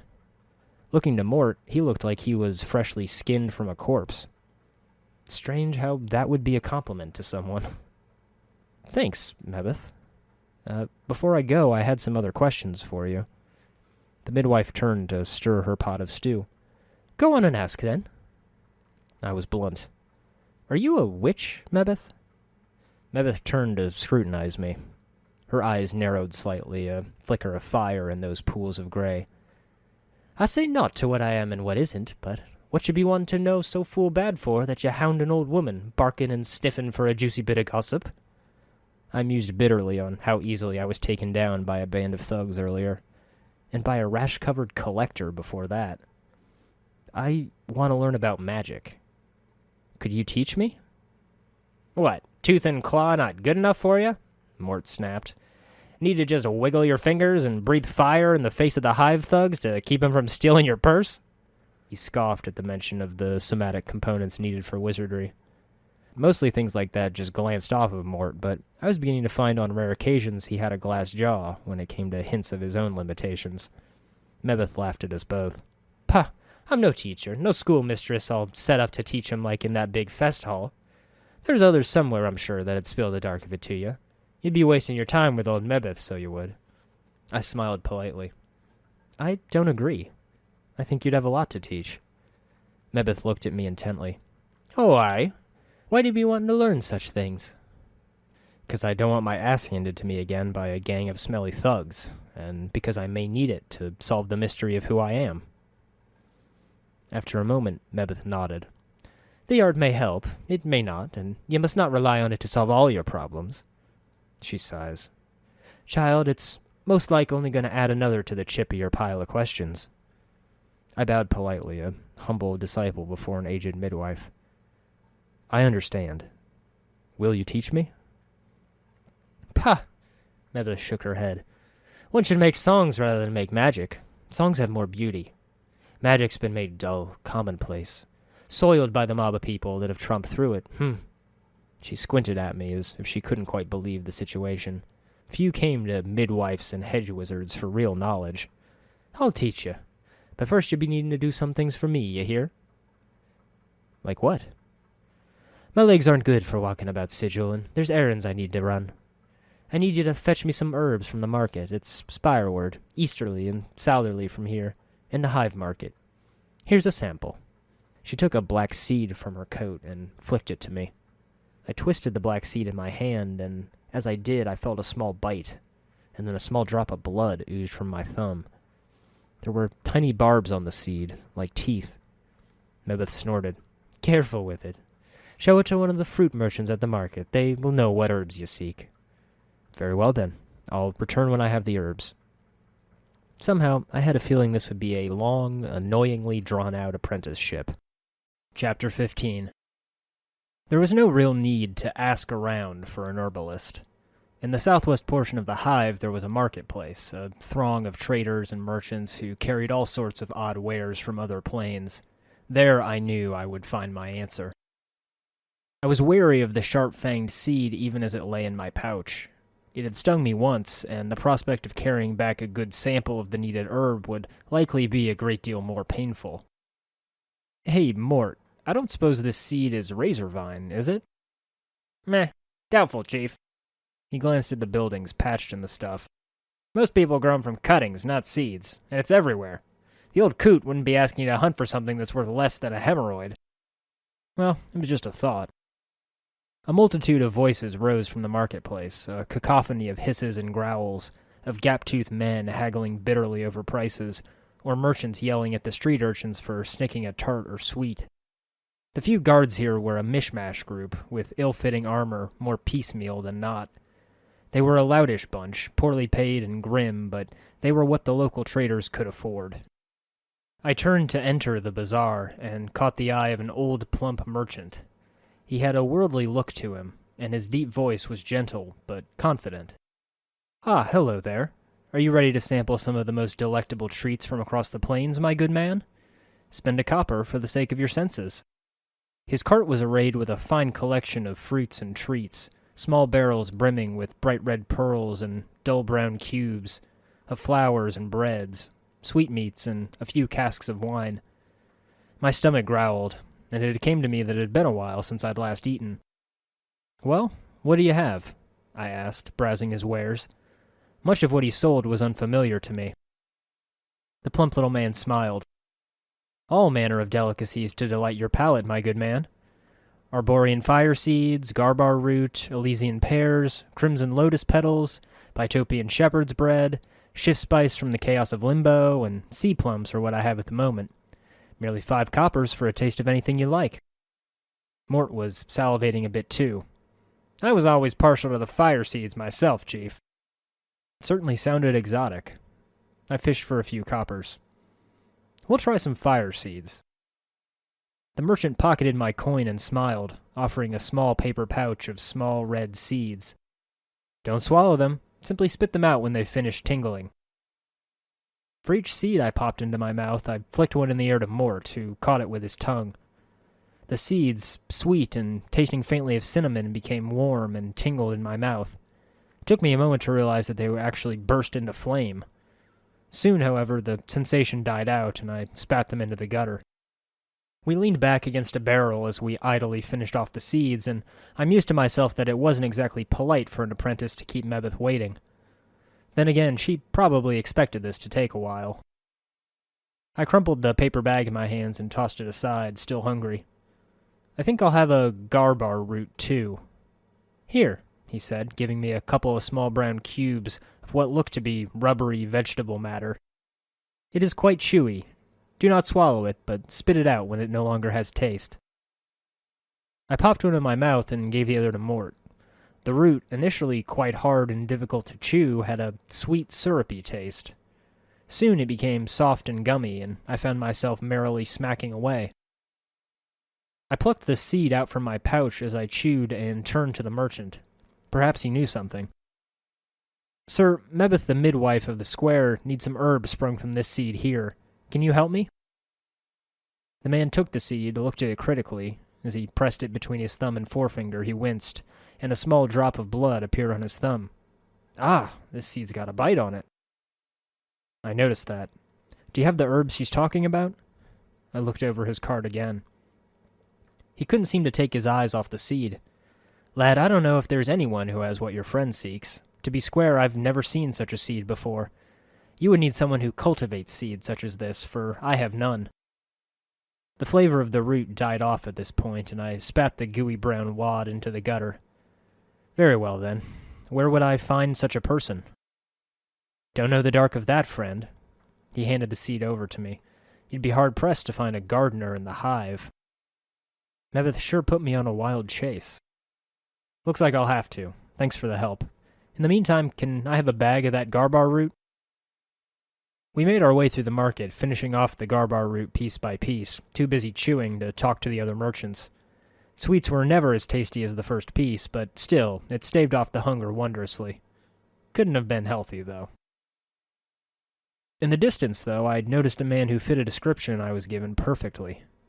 He was a huge man, watching the area with a light-tipped frown and narrowed eyes. He was hunched slightly, as if bearing a heavy load on his shoulders. The unpleasant smell of dirt and sweat wafted from his clothes. Hey, you Craddock? Mayhap. He studied my face as if trying to recall me. If I am, what be it to ye? I come with a message from Bane the Sender. The message states, the shipment must be incursed by the 3rd day or there will be a penalty. My, I'd have a sharp mind if I could remember that. Perhaps I'll make a great mage yet. Craddock's eyelids furrowed as his face turned pinkish. By the hells, can they be such fools that they think we can miracle it there? All right, then. Your message has found its way to the right ears, for all the good it will do. He turned around, yelling at the workers there in a fine old temper. Come on, ye laggards, ye half-wits. Is that Jelani not here? That lazy scum-sucking dog had better be here soon, or I'll... Craddock's face turned a bright red, and his face cracked into a snarl. Ah, damn be his name. May all the evils of the plains hound his footsteps.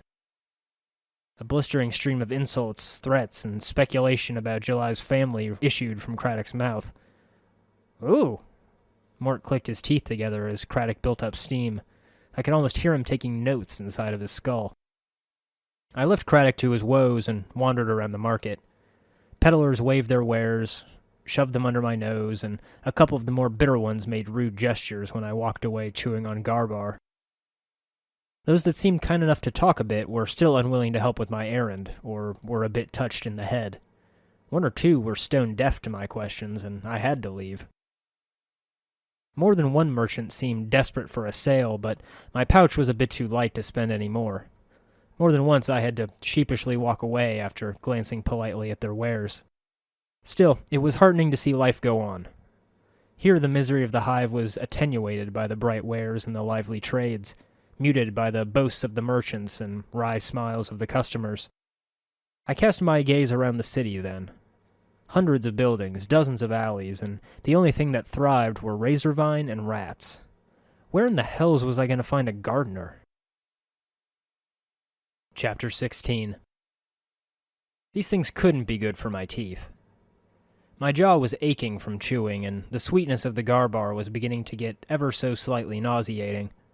The gummy, sticky wad was clinging to my molars like glue, tugging at them with each bite. I idly probed my teeth to see if they had been loosened. Yeah, this was going to be my last one. I held up another piece, offering it to Mort, but he shook his head. So, Mort, what's your story anyway? I asked as I chewed. Me? He turned his head, blinking. Well, let me boil it down for you. When you've been dead as long as I have, without arms, legs, or anything else, you spend a lot of time thinking, you know? Figure it's been a few hundred years since I got penned in the dead book, but time doesn't really tally up the way it used to. Yeah, I can see what you mean. I unconsciously popped another piece in my mouth. Damn, why did these things have to be so addictive? I felt my jaw pop uncomfortably as I bit into the piece, and my head was starting to ache. Without the mortality thing pressing down on you, Mort continued, all the days and nights kind of blend together. So you think about this, and you think about that, and the most important piece of wisdom I've learned over the past 100 or so years is this. There's a lot more obscene gestures you can make with your eyes and your jaw than most people think. I laughed, and the gummy wad of garbar went down the wrong tube. I hacked a bit, coughed, and spat the gunk at the boots of a pasty-faced old chap that looked a good deal like Doll. His eyes narrowed into slits at me, but the fellow merely muttered something and went on his way. You've got to be kidding, I choked, still clearing my throat and wiping a few tears from my eyes. I'm serious. Without resorting to insults or taunting, you can really light a bonfire under someone just with the right combination of eye movements and jaw clicking. Drives 'em barmy. I nudged a molar with my tongue. Yep, definitely loose. Well, you certainly have got a knack for pissing people off. Hey, I don't need a lesson in eloquence from a guy who's been speaking in one-sentence bits this whole time. He smirked as I raised an eyebrow to that. I'll tell you what, if you ever get beheaded and your skin flayed from your skull, I'll show you how it's done. I've got some real gems, Chief. They'd drive a diva to murder, they would. You must miss your body, though. I mean, being able to walk and breathe and stuff. Mort cocked his head in the way he did to show that he was shrugging. Some people get all depressed about death. They haven't tried it, of course. Well, I mean, you did, Chief, but you still got a pulse. But one thing they never seem to realize is how it changes your perspective on things. Really makes you take a second look at life. Broaden your horizons. Speaking of which, the gold-lit sky was just beginning to fade into hints of dusky copper. Now and again, the hot air was parted with a cool kiss of breeze. Mort continued to yammer on through the hive. Made for oddly pleasant company, him with that wry, chittery voice of his. Annoying company, yes, but I was glad he'd decided to tag along, though I wondered when we would be parting ways. For me, it's pretty much made me realize how many dead shits are in this burg, and how few sharp-tongued men like myself there are to go around. You spin the wheel right, and your years of spending nights alone are over. Ugh. I scrubbed my hair with one hand. Mort, you've got to be kidding me. For one thing, I can't imagine the sheer awkward mechanics of it, and I really don't think I want to, but it seems kind of, well, what? He snapped. Kind of shallow. Shallow? He gasped and reeled back as if insulted. I'm not shallow. I just don't get caught up in all that philosophy and belief and faith wash that every Burke from Arborea to the Grey Waste rattle their jaws about. Who cares? If the planes are what they are, you are what you are, whatever that is, and if it changes, fine, but things aren't bad the way they are, and I should know. I'm sure you do, I said dryly. Go on, then. Ask me some questions about the planes, or the Chan, or the people, or the cultures. When you end up like me, without eyelids, that is, you end up seeing a lot of things, and I can tell you almost everything you need to know. Until you spot the next harlot on the street, that is. Harlot? Where? He chirped, looking around for a moment. He then turned, cocked his head, and looked at me through the corner of his eye with a grin. Just kiddin'. Seriously, though, it's like this. We're in this together, Chief. Until this is over, I stick like your leg. Cheered after being given the opportunity to do what he does best, Mort continued to chatter on as I listened. He spoke of races with 13 different genders and the hundreds of ways that they copulated, of snake women with no less than 3 rows of breasts, of religions in which the goddess of love slew her enemies by a sensual, mind-shattering dance. I was beginning to sense a pattern here. Yet, with all his experience, Mort couldn't say where we might find the nearest gardener. "Maybe in the clerk's ward," he said. "But not in this dump. I don't usually travel in such lowbrow circles as this." As I begun to learn, the hive dwellers themselves were of little help. Most mumbled and went their own way, too busy with their sleazy, broken lives to help a stranger.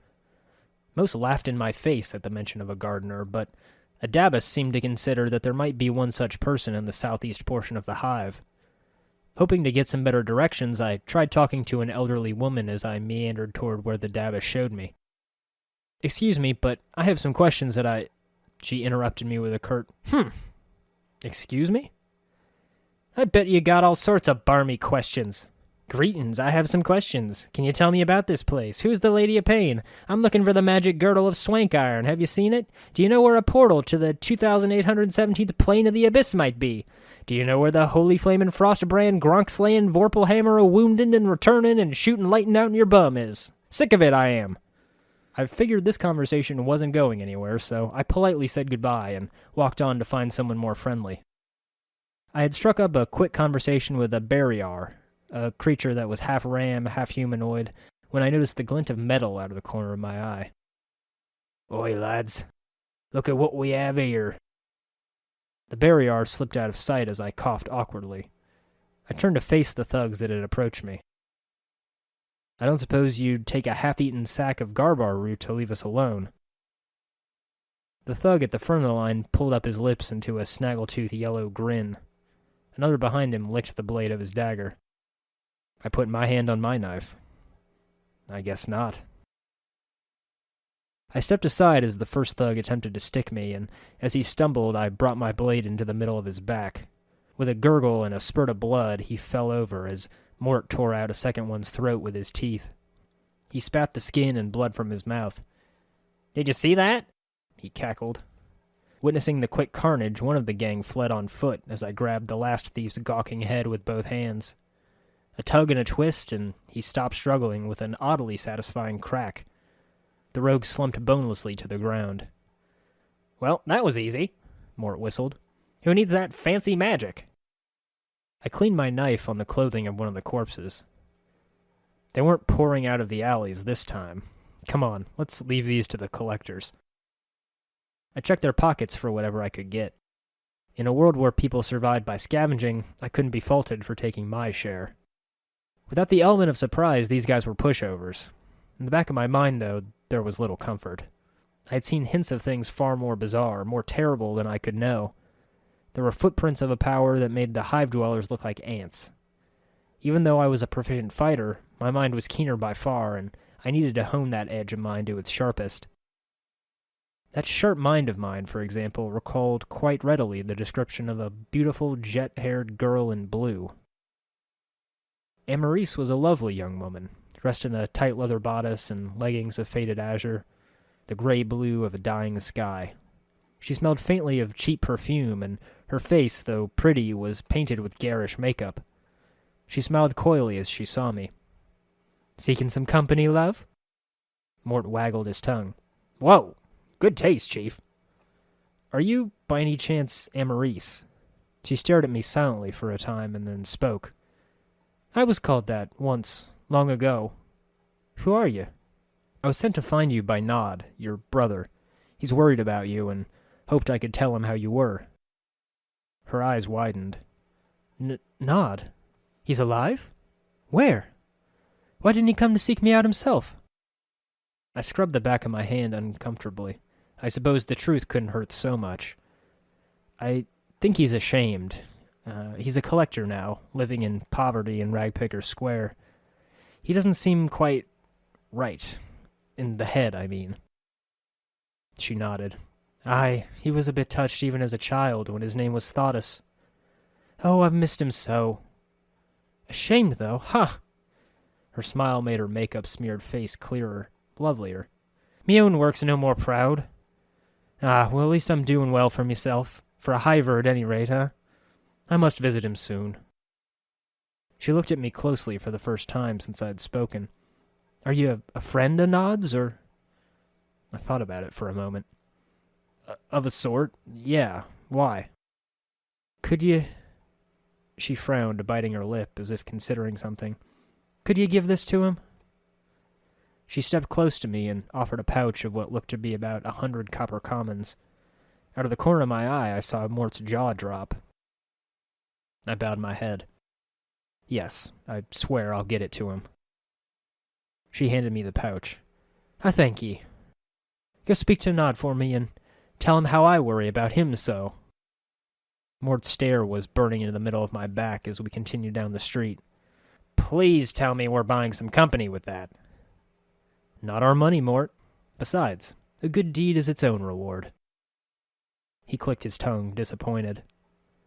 We circled around this portion of the hive, cleaner than Ragpicker's Square, though not as lively as the other streets we'd been. The smell of cheap ale and pipe smoke wafted out from some of the doors, and at every corner a couple of thugs stood, keeping an eye out for targets. At the north end of the street, though, a tree had been planted. It was a sad, sickly thing, brown-leafed, with branches curled in on itself. It grew fitfully in the shade, poisoned as it was, breathing the foul stench of Sigil. There was a tired-looking, sorrowful old man gazing at that ash-dead tree in front of him. He was mumbling to himself and tapping his chin, as if trying to figure something out. Occasionally he shook his head sadly. Greetings. He seemed momentarily startled as I interrupted his train of thought. He spoke in a calm, unhurried tone, but one full of sadness. Oh, greetings to you too, friend. How's this day find you? Leaving out the corpses I left on the curb, I smiled. It finds me well. He smiled back, but sorrow still lay in his eyes. That's good, friend. Hope your good fortune continues. He seemed about to turn back to the tree. And how's this day find you? He shrugged slightly and offered a bit of a smile. Fortune finds me well, though I'm saddened just the same. Why's that? He patted the tree beside him. It's the trees here in the hive. They're dying, friend, and no one cares. Seeing the look on my face, he held his hands up as if to silence me for a moment. It may not matter to some, but it's important to me. I feel it's a shame to see the last tatters of life and beauty in this ward left, uncared for, to die. That's why they call me Mourns for Trees. Can you understand that, friend? I looked to the tree. Yes, you're right. It is a sad thing. He seemed surprised and blurted out, Really? Oh, I mean, wonderful. Perhaps you would... He paused and seemed suddenly suspicious. He recomposed himself, speaking in his usual slow manner. In any case, that's good. I suppose you have some questions for me now. He had been about to say something. No, not just yet. What is it you were going to ask? For the first time, the man seemed genuinely happy. Beaming, he explained, It's difficult for anything to survive here. Just look around and you'll see what I mean, friend. I'm not sure if it's possible for the trees to thrive here, even if they were somehow to get enough light and clean water. Go on. He nodded enthusiastically. But if enough people care, really want them to live, I just know they'll survive. They'll turn green again and flourish. It sounded asinine. What? That makes no sense. He smiled knowingly, shaking his head. You're new here. I can see that now. You don't understand how things work in Sigil, friend. Belief is everything here. Everything. I had to admit to myself I didn't know much about Sigil and nodded. You could be right. I am right. I'm certain of it. A sense of conviction surrounded him like an aura. He seemed so unlike the man I first spoke to. That's all I'd ask of you, friend. Just care for them. Hope for their recovery. In time, should enough people want it, it will come to pass. Can you do that for me, friend? Yes, I said, looking at the tree, focusing on its well-being, on its flourishing. I'll help. Excellent, my friend, excellent. I thank you. You've given me back my confidence, my purpose. Perhaps I can find others like you who will listen. Perhaps we'll make a difference. What about your companion, friend? Would you speak to him on my behalf? Mort, what do you think? Huh? He blinked. Oh yeah, Chief, sure. Whatever you say. I'm serious, Mort. Can you make the effort? Mort looked at me for a while, silently, and then nodded. Yeah, I can. If it's that important to you, I'll do it. Thanks, Mort. With that, I turned back to Morns for Trees. Well, I suppose you're the closest thing to a gardener in the hive then, Morns for Trees. He chuckled. Well, my interest in the floor of the hive isn't limited to removing the razor vine, if that's what you mean. I fished the seed out of my pouch. I need some herbs sprung from this seed. Can you help me? Morns for Trees took the seed from me and held it up to his eye. What an odd seed. Are those teeth along the edge? Barbs, perhaps. Where did you come by it, friend? Old Mebeth, the midwife of the square, needs some herbs sprung from that seed. Do you know where I could get some? No. Morns for Trees continued to stare at the seed in his hand. This is the only seed of its kind I've ever seen. Ah! He winced, and a spot of blood glistened on his thumb. The barbs on it are sharp indeed. Perhaps you should hold it. I took it back. Yeah, I should have warned you. Sorry. I stared at it contemplatively. So you can't help me either? Unless you can make that one grow, I cannot. Again, I've never seen a seed of its like before, friend. If we wanted it to grow enough, is it possible to make it grow? Morns for Trees looked at the seed and nodded. Perhaps, if you cared enough to see it grow. I held it in my hands then, focusing on it, willing it to grow.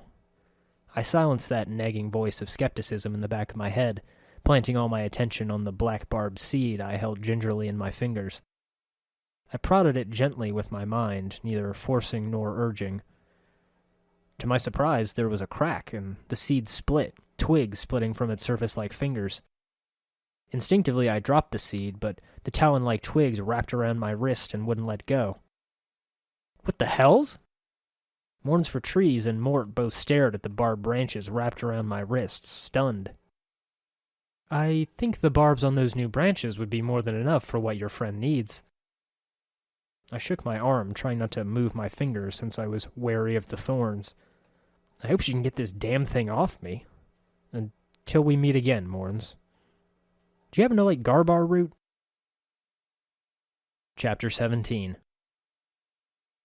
A citizen or two glanced at me as I walked past, one arm ensnared in a twisting cage of thorns.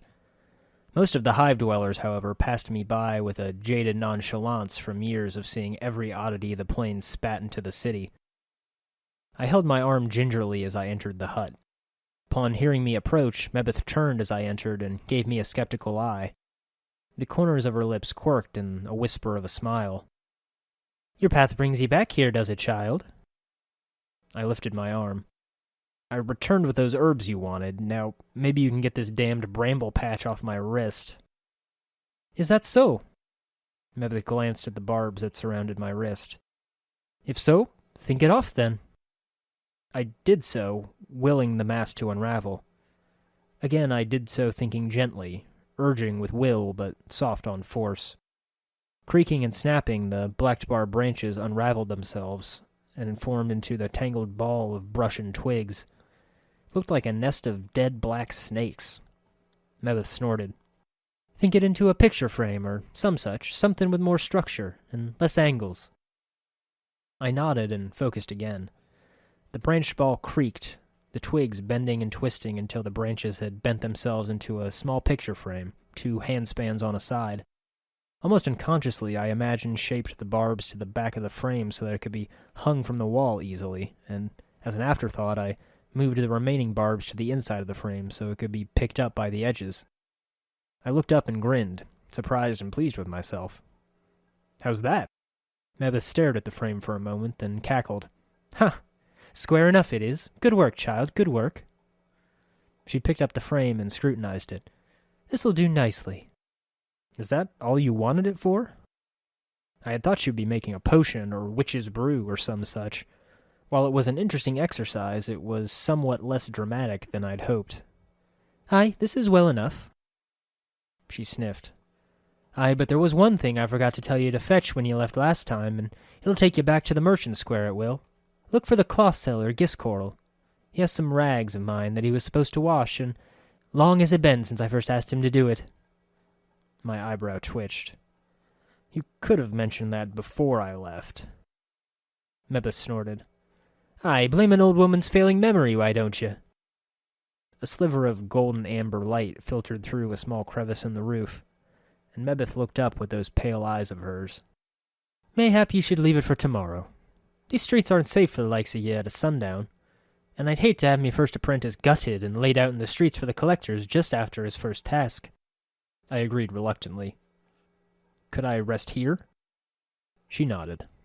"Of course, child. I have a mess of blankets in the corner that would serve." It happened again that night. Intellectually, I knew what dreams were. They were pictures of the mind, landscapes surreal and terrible. They were the loves and hopes of the living and the respite of the downtrodden. In some ways I knew the nature of dreams as one might know the nature of a far-off land by reading about it from a book. In other ways it was like describing the colors of a field of blossoms to the blind or a grand symphony to the deaf. The taste of a dream eluded me. There was only that terrifying void, as if I perched on the precipice between reality and oblivion. In the morning I left the hut with a bit of gruel in my belly. Mebeth was a fine healer, but a cook she was not. Still, I couldn't complain, but the gatehouse served better. The floorboards creaked beneath my boots as I thumped down them briskly, the cool morning air prickling at my scars. A familiar hunched figure was just walking past. "Nod!" I cried out. He turned around. "Someone comes to speak to Nod, speaks to Nod, aye." He suddenly broke into a fit of hacking coughs, then nodded to himself. "I spoke to your sister, Emerise." A smile broke on his face. "You did? Nod's so happy he is. How Nod's sister? Tell him of Emerise, tell Nod, please." His excitement set off a long series of hacking coughs. When he could finally speak again, he asked, "Is Nod's sister still pretty? So pretty?" I winced inside. I couldn't lie to him. He'd be rushing to see her soon enough. "Yes, she is. She's a prostitute now, in the hive. She's doing well, and is worried for you." That smile never faltered. "Nod's so pleased to know a sister is all right." He looked as if he was going to cry for a moment, then swallowed hard. "Anything more? Anything more she said for Nod to hear?" Mort grunted as I untied the pouch from my belt. "Yes, she wanted you to have these copper commons. She will also visit you as soon as she can find the time." Nod's head stopped nodding abruptly, and his jaw dropped as I handed him the 100 coins. Beneath the dirt-brown hood, his eyes gleamed with joy. "Such wonderful news it is. Good, wonderful news, aye. Nod thanks ye, and thanks ye again, and thanks ye 1,000 times more, aye. Farewell, Nod. See your sister soon." I walked off, smiling. "You're such a sap, Chief." I felt a little guilty biting into the pear I purchased at the marketplace. After all, Mebeth was kind enough to put a little more meal on the stove for us, and was patient enough when Mort complained about the slimy texture and lack of flavor. Perhaps it was the way I clipped him across the jaw that mollified her. Still, the crunch of the pear was refreshing, and the juice burst sweetly on my tongue. There was nothing supernatural about the flavor, but it was perhaps the finest pear I ever had. I dropped a few coins into the merchant's hands as I bought another couple for the road. "Those are my favorites," the old merchant chuckled. "So sweet. Reminds me of my youth." The cloth seller Mebeth mentioned was a spindly-looking merchant with a brush of gray and red stubble across his chin.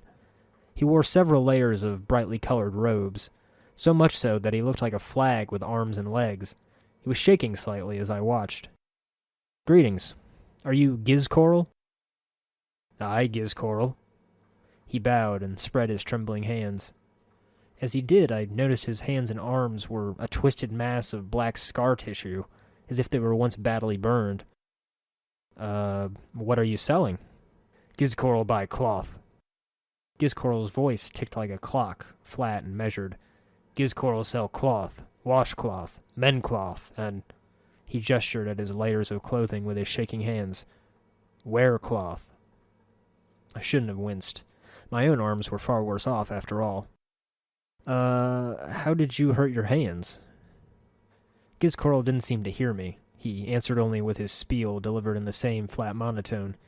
Gizcoral buy cloth, sell cloth, washcloth, mencloth, and... He gestured again at his layers of clothing with his shaking hands. Wearcloth. I asked, how did you hurt your hands? Gizcoral's monotone broke. Gizcoral buy cloth, sell cloth, washcloth, mend-cloth, and... He gestured at himself again, but his hands were shaking so badly that he couldn't even finish. I tried not to stare. Never mind. Look, I'm here to pick up someone else's wash. Mebeth, the midwife, Ragpicker Square. Gizcoral blinked. Washcloth? Yes, Mebeth. Ragpicker Square? Ragpicker? He tapped his fingers as if counting something. I know. I remember. He held up a trembling finger as if telling me to wait. He returned with a flattened mass of green rags, thin as paper, yet so stiff they looked like they could double as wooden boards. The rags were so caked with a greenish-lime starch that they looked like it would take years of soaking to relax them. I rapped the cloth with a knuckle, and a hollow clack was the response. How many times did you clean these? Gizcoral washcloth, starch cloth, every 5th day. Washcloth, starch cloth, every 5th day. His eyes flickered. Gizcoral wash many years. Always starch cloth on 5th day. Gizcoral's ritual. But they're ruined. Washcloth is Gizcoral's ritual. His voice was flat, almost zombie-like. Must starch cloth every 5th day. What's the point of doing it every 5 days when they don't need... never mind. Just hand him over. When I returned, Mebeth seemed lost in twisting the black-branched picture frame I made for her. She was squaring the edges and snapping off some of the barbed seeds on the branches. She suddenly noticed me at the door and set down the frame. I brought your wash. I think Gizcoral was a little heavy on the cleaning ritual, though. She took the stacks of starch-green rags from me, and she examined them critically. At least they won't tear, she sighed. Or bend. What was with that cloth merchant, Gizcoral? His hands were all scarred, and he seemed... slow. I tapped the side of my head. Mebeth was still turning the cloth over in her hand, tapping it with her finger. Well, child, sometimes one burns with the art, and other times the art burns you. Is that what happened to him? Mebeth clicked her tongue. Mayhap. There's some for who using the art is like breathing. They stroll about with pointy hats and stinkweed pipes. Then there's hedge wizards and plain-touch gypsies and fortune chasers and half-seers and midwives who flicker with the art. Them have a harder time of it. And Gizcoral was one of them? Mebeth nodded. Aye, so to speak. In some ways he's no different now than he was. Addicted to habit and ritual he was. She set down the stiff rags. They clunked as she placed them on the floor. Aye now, there's one last thing I need from you, child. I bit off the smart comment I had lined up and schooled my voice so that I sounded serious. Mort's cheekiness was brushing off on me. Of course. What do you need? Only this. I need some inks for scribing some ingredients in some of me cookery books.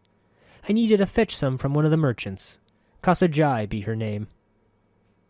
I nodded, only heaving a sigh when I was out the door. Chapter 18. The corpses of my enemies laid splayed about my feet. Blood trickled from my fist, dripping freely from the tip of my dagger and my knuckles to splash and mingle on the upturned dust on the ground. The handle of my blade was still stable in my grip, despite the slickness of the blood. I stepped over a corpse. His belly slid open so that his guts sloshed wetly onto the worn pavement. I searched the bodies, picking out a few copper rings and bracelets, no doubt lifted from their victims. I pocketed those, part of me glad that they would no longer harm another. A rag smelling faintly of rancid oil sufficed to clean my hands. I offered it to Mort, who was probing a tooth with his tongue to see if it had loosened on the thug's armor. No thanks, Chief, he spat. You never know where those things have been. Whenever I was ambushed by a group of thugs, most of the hive dwellers walked a wide circle about me. One man, however, gazed admirably as I dispatched with the rogues. Every inch of the man's skin was covered in a web of black lines.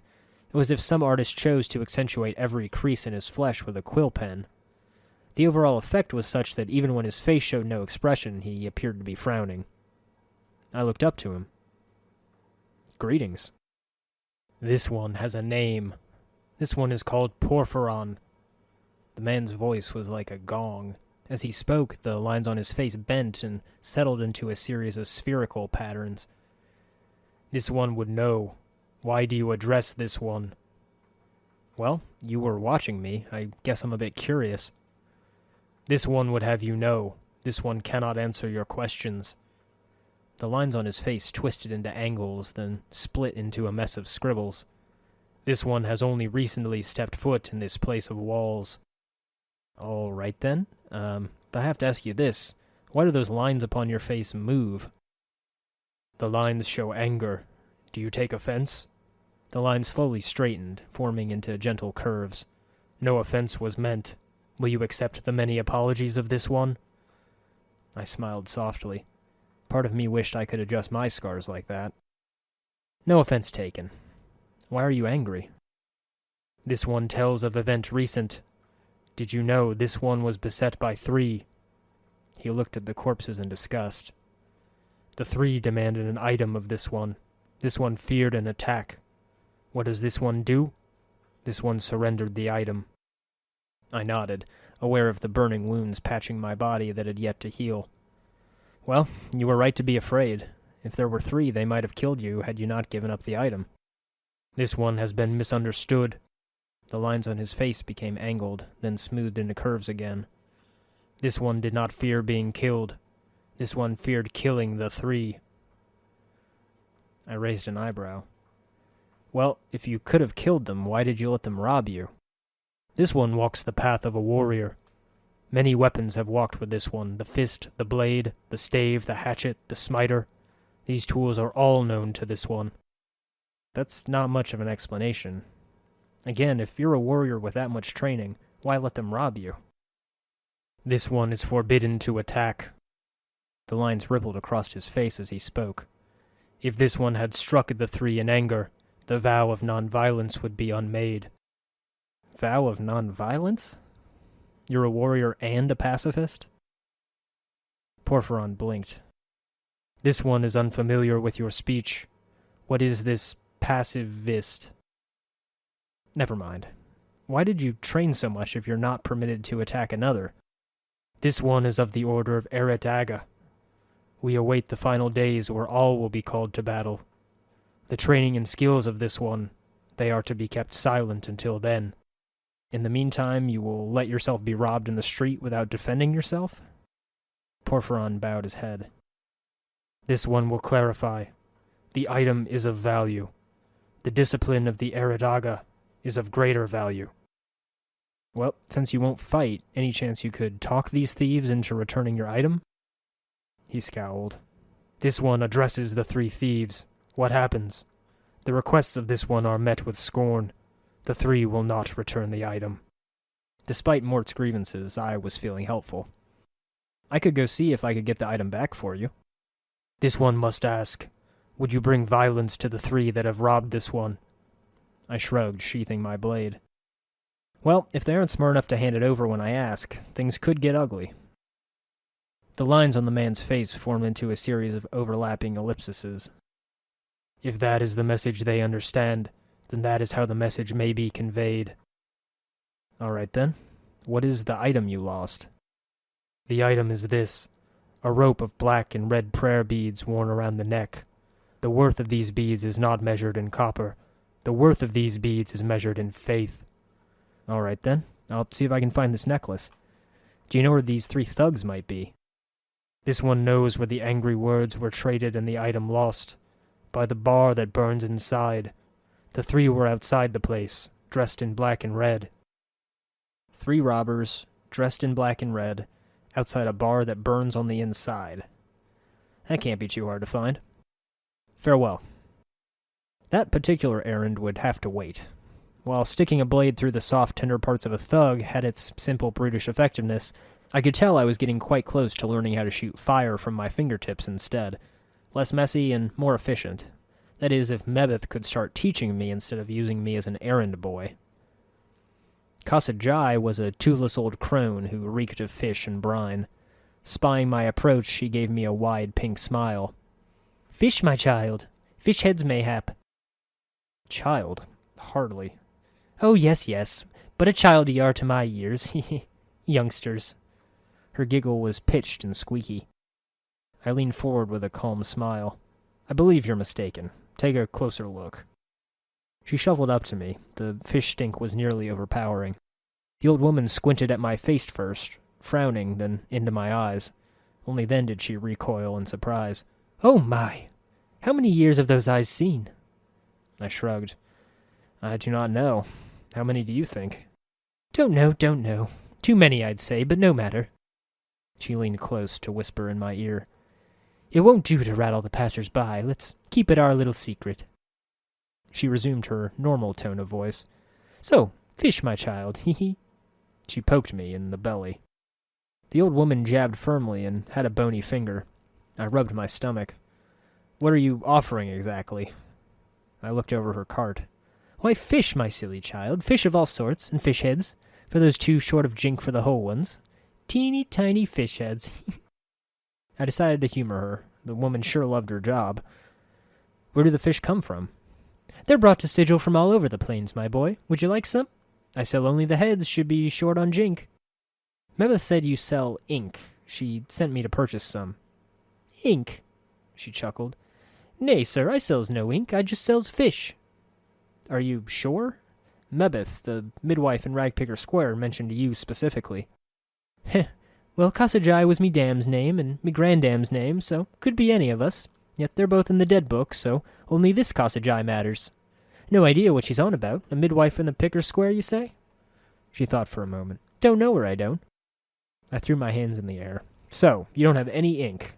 Well, I can't say that's much of a surprise. I swear Mebeth is having me run in circles."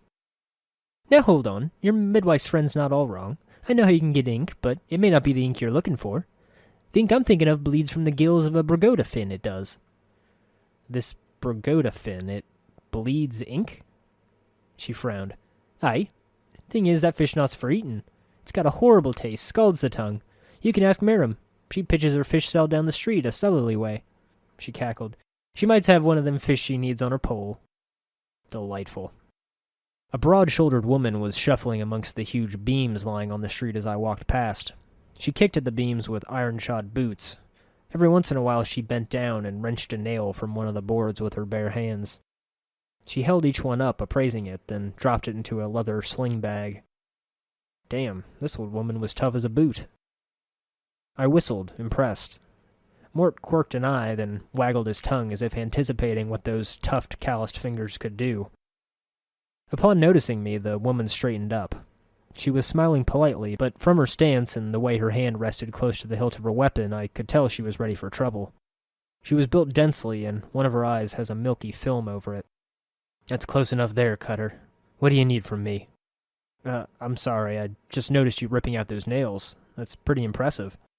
She pulled 3 nails from her sling bag, tossing them into the air and catching them with their palm. "Aye, iron nails they call me." She dropped them back into the bag with a muffled clink. I looked over the boards, riddled with rough holes. The wooden side, many of them, were still a pale yellow color, as if freshly revealed.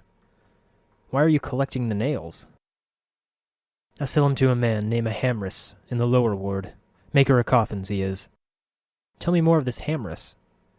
"There's not much to say. He's a bit chatty. He'll rattle his bone box till you're barmy if you let him." I glanced at Mort. "I think I know what you mean." "That's harsh, Chafe." She smiled. "Aye, he's a fair bargainer, though. He needs the nails, I need the jink, and that's about as far as it goes." "Where's the lower ward? I've been wandering around the hive for a couple days, and I'd like to explore for a bit." Iron Nails pursed her lips. I used to know the way I did, but the Davos have changed the streets round again. Don't know how to get there now. I'll need to chart a new path, but figure the Davoses will straighten things out eventually." "Does anyone else here scavenge nails?"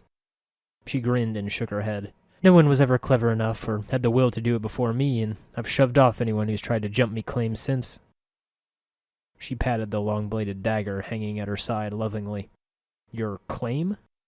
"Aye, that's what I call it. Honest labor's hard to come by in the hive, and I'm not about to let some sodden piker peel me off work. I've sent more than one burk running and howling, holding their guts in, or off with the collectors if they were unlucky." Her dead eye gleamed maliciously. "The hive knows this spot's as iron nails, it does." With the glut of streetwalkers and thieves throughout the hive, you really had to respect someone who did good, honest labor. In the back of my mind, though, I didn't think she could turn a trick if she tried, unless she was planning on beating the poor sod and robbing him after. She was rather blocky for a woman. I'd gotten so used to scars and wounds by now, however, that my tongue slipped carelessly. "Is that how your eye was ruined?" Neil's face turned hard. "None of your business, Burke. Why? Would you like a matching wound for your collection?" I smiled. "No, that particular one's not quite me." She laughed heartily. "Aye, I don't think you have much room for another scar besides." "True enough, Iron Nails.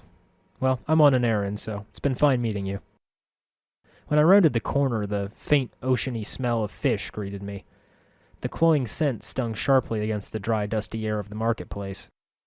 An old woman stood silently by the wall, staring off into the distance. She seemed to be unconcerned with the flow of traffic around her, and clutched a wooden pole from which dozens of small fish dangled. "Hello." "Oh, hello, sir."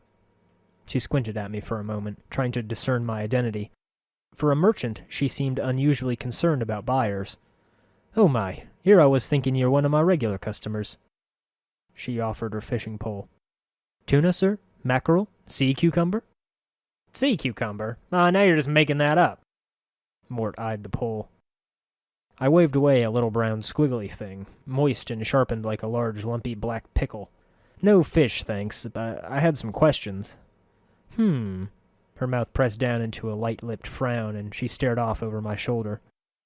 I turned to look around to see what she was staring at, but I could see nothing of interest behind me. As I turned back to the old woman, I caught her looking at me. She looked away quickly, resuming her staring off into the distance once more, as if gazing into the past. "What, do I look familiar to you?" "I doubt she'd miss a tall gray-skinned Burke scarred up and ugly as sin." "Goodness, no." She paused for a moment. "Aye, you do." "Have you seen me before, then?" I couldn't keep the urgency from my voice. A link to my past, any past, would be rare indeed. I had been wandering this huge city for a couple of days now, and to find someone that recognized me, even if it was an addled memory, excited me. Such luck! Her words were cautious. "I think ye or a man with your very likeness, sir. 'Twas so long ago." "Tell me." "Well, sir, you see, my sight's not so good now. 'Twasn't back then, neither, but I thought I saw you walking past with a small group trailing along behind you." "What did these people look like?" "It's hard to say, sir. 'Twas so long ago, and you walked by so quick-like, but I remember now, the way you held your head up. There was a woman following you, trying to stop you, get you to turn around and speak to her, but you pushed her away." Dianara. A chill breeze whipped across my chest as if the name had caressed me. I had to work a bit of moisture into my mouth. "What happened then?" "Beautiful woman she was. Looked so sad, so angry all at once. She stood there for a moment, then followed along behind you just the same, hustling to catch up." "You had said there was a group. Who else was there?" She shrugged. "There was at least 2 other gentlemen with you, sir. The only one I remember too clearly, though, was tall, thin, reeked a bub, he did. I smelled him from across the way. Looked like he hadn't bathed in ages, too. He followed you close, he did, and never said a word. Acted like the woman wasn't even there, even when she bumped against him trying to stop you. That's all I remember, sir." I dropped a handful of coins into the woman's palm. "Thank you. That was most informative." She smiled. "Oh, my. Why, thank you, sir, most kindly. May the Lady's shadow pass you over. Now, have you ever heard of a Bragoda fin? I was told it bleeds ink from its gills." She blinked, then nodded. "Aye, that fish is a strange one, it is. Not many have heard of it, unless it want to eat it. Difficult to kill, and even in death it still seems to live. Not many want to latch their teeth around something that still writhes." "Do you have one?" "Aye, but the ink you'll need something to carry it in. Have you a bowl or cup, perchance?" My hand still searched my belt, even though I knew I had nothing. Great. I'll go look for one, then I'll be back. A quick trip to one of the merchants at the marketplace got me what I needed. The young lady didn't ask for coin. The battered tankard wasn't something she could sell. It was covered in dents, and the handle looked like it was about to fall off. This looks like it was used on someone's skull. She just smiled slightly. Miriam nodded as I presented the sorry mug and plucked a fish from her pole. It twitched as she grabbed it, then started lashing about as she began to twist it like a rag. She wrung it until bluish-black ichor began to trickle from the fish's gills. When the tankard was almost full, she relaxed her grip and threw the twitching fish into a sack at her side. I smiled. Thanks, Miriam. Good business to you. Aye, ye as well. As I turned, I bumped into a man in long black robes and a pale face. I tensed instinctively. He looked to be one of the same people in the mortuary, a dustman, but unlike them, this man looked confused and was glancing about. When he spotted me, he raised his hands to attract my attention. Well, as long as he couldn't call the mortuary guards on me, I should be fine. Can I help you? The man seemed relieved that I was speaking to him. He bowed slightly. Thank you for hearing me, traveler. I am known as Ashmantle, one of the Dustmen's sect. I was wondering if you could direct me. I don't know the area very well, and I'm looking for a certain establishment, a bar, that those of my sect frequent. Do you know of such a place? I raised my eyebrow. Sect? Don't you mean faction? The dustman nodded. Well, yes, faction. I meant faction, sect, faction. They're much the same thing, really. Do you happen to know of this bar that my faction frequents? I had a hunch this fellow was hiding something. Well, I'm afraid I can't help you there, but I'm curious. Could you answer some questions? He nodded. Your request is reasonable. Can you tell me a little about the Dustmen? He paused for a moment, then nodded. It would be my pleasure. We, the Dustmen, recognize this life for what it is, an opportunity to experience our passions before the next life. We sift through the dust of our past lives for meaning before the next. I coughed. That is an unusual view for a dustman. The man blinked. Well, I am not a common dustman. I shifted my weight as the awkward silence hung between us. If I knew more about the dustman, I could perhaps gauge what was wrong, but until then I'd best leave it alone. Well, perhaps I should be going then. The dustman nodded and gave a final bow. Thank you for your time. I was about to turn away when I suddenly had a feeling that something was amiss. Suspicious, I glanced at Ashmantle again, just in time to see him tucking something into his sleeves. It looked like something of mine. Hey, what do you think you're doing? The man looked at me innocently, but I saw him tense up. I'm sorry? I snarled. You're no dustman. You're a pickpocket. His face was calm, expertly placid. For a moment he looked like he was about to respond with a denial, but quick as a whip he leapt and took off running. Hey, get back here, you rat! Interlude. And thus did the Nameless One give chase. His quarry... Avellone coughs, clearing his throat as another tavern wench takes away his cup to refill. A moment, if you please. He gestures to the crowd, and they part as he steps down. The golden gates beckon. You hide a smile with your mug. You had heard many a bard in your time, and few needed to pass the golden gates so soon, as Avellone said. Quite unprofessional. Then again, downing 5 ales would do the trick for anybody, even a diva. It also answers some questions about the workings of an angel's body. The crowd murmurs as he leaves, discussing the journal brought to life in an angel's words. Looking around, you find to your surprise that the odd smattering had grown considerably. The tavern had slowly filled over the telling, and few had left in the meantime. Each stool and chair had been filled, certainly not enough for the growing line of customers who found themselves having to sit on the edges of tables or lean against the walls. The bowl of salted fire crisps you had been nibbling on had helped to work up a good thirst. Alone they were mildly spicy, but a good handful of them left tongue and lips searing. The nip of sea salt added a sharp contrast that most found mildly addicting, and Shara Sixblades is quickly replacing the bowls across the bar and ordering more to be placed on the tables. The Cambion, crouched on the floor and chained at the neck, merely scowls and polishes his mug. It looks to be the same one he was working on when you first entered. If he doesn't stop soon, he would be taking off the finish. You find your throat aching for a drink, and your mouth watering for another crisp. Ah, such a clever trap.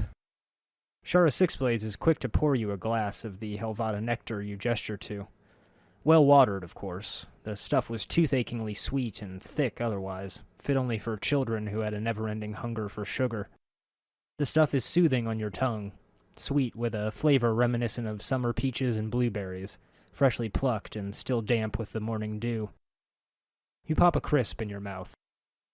Fascinating tale, truly fascinating, though of course some parts must have certainly been woefully embellished, a strong, stern voice mutters next to you. You look up to a face framed in a spiked red helmet and body in a matching armor, as scarlet as a sinner's blood. He is fresh-faced and smooth-skinned, either a highly competent fighter to be so unmarred or a new recruit. The Harmonium, he continues, sends its regular patrols through the hive. So many gangs of cutthroats and thieves, and in broad daylight? Impossible. The woman in worn leather armor and dust-covered rags, Sai Tavakis, smiles over her mug. It's a toothy, unloving grin.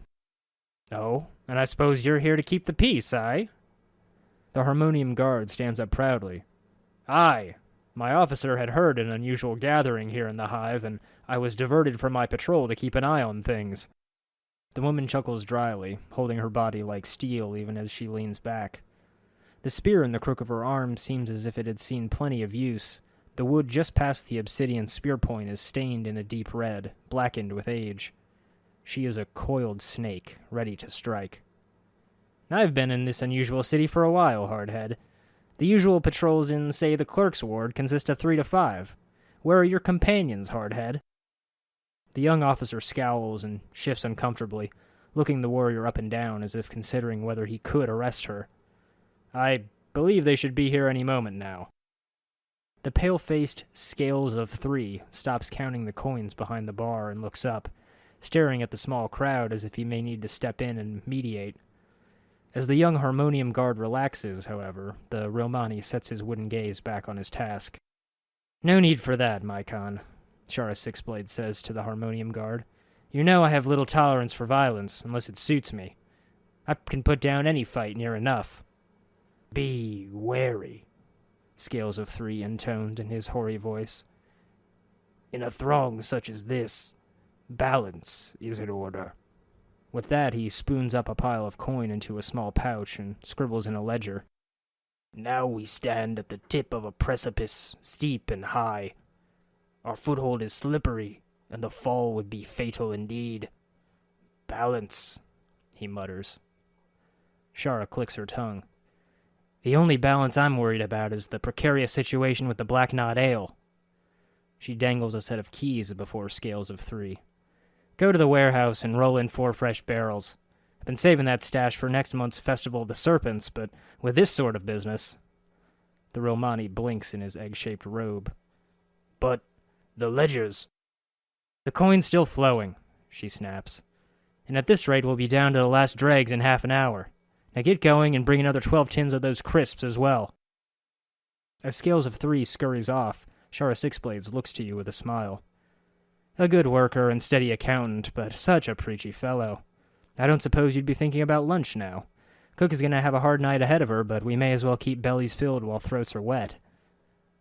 When Audellin returns, a good-sized cut of venison is set before you, slathered with a steaming gray sauce and peppered with mushroom slices.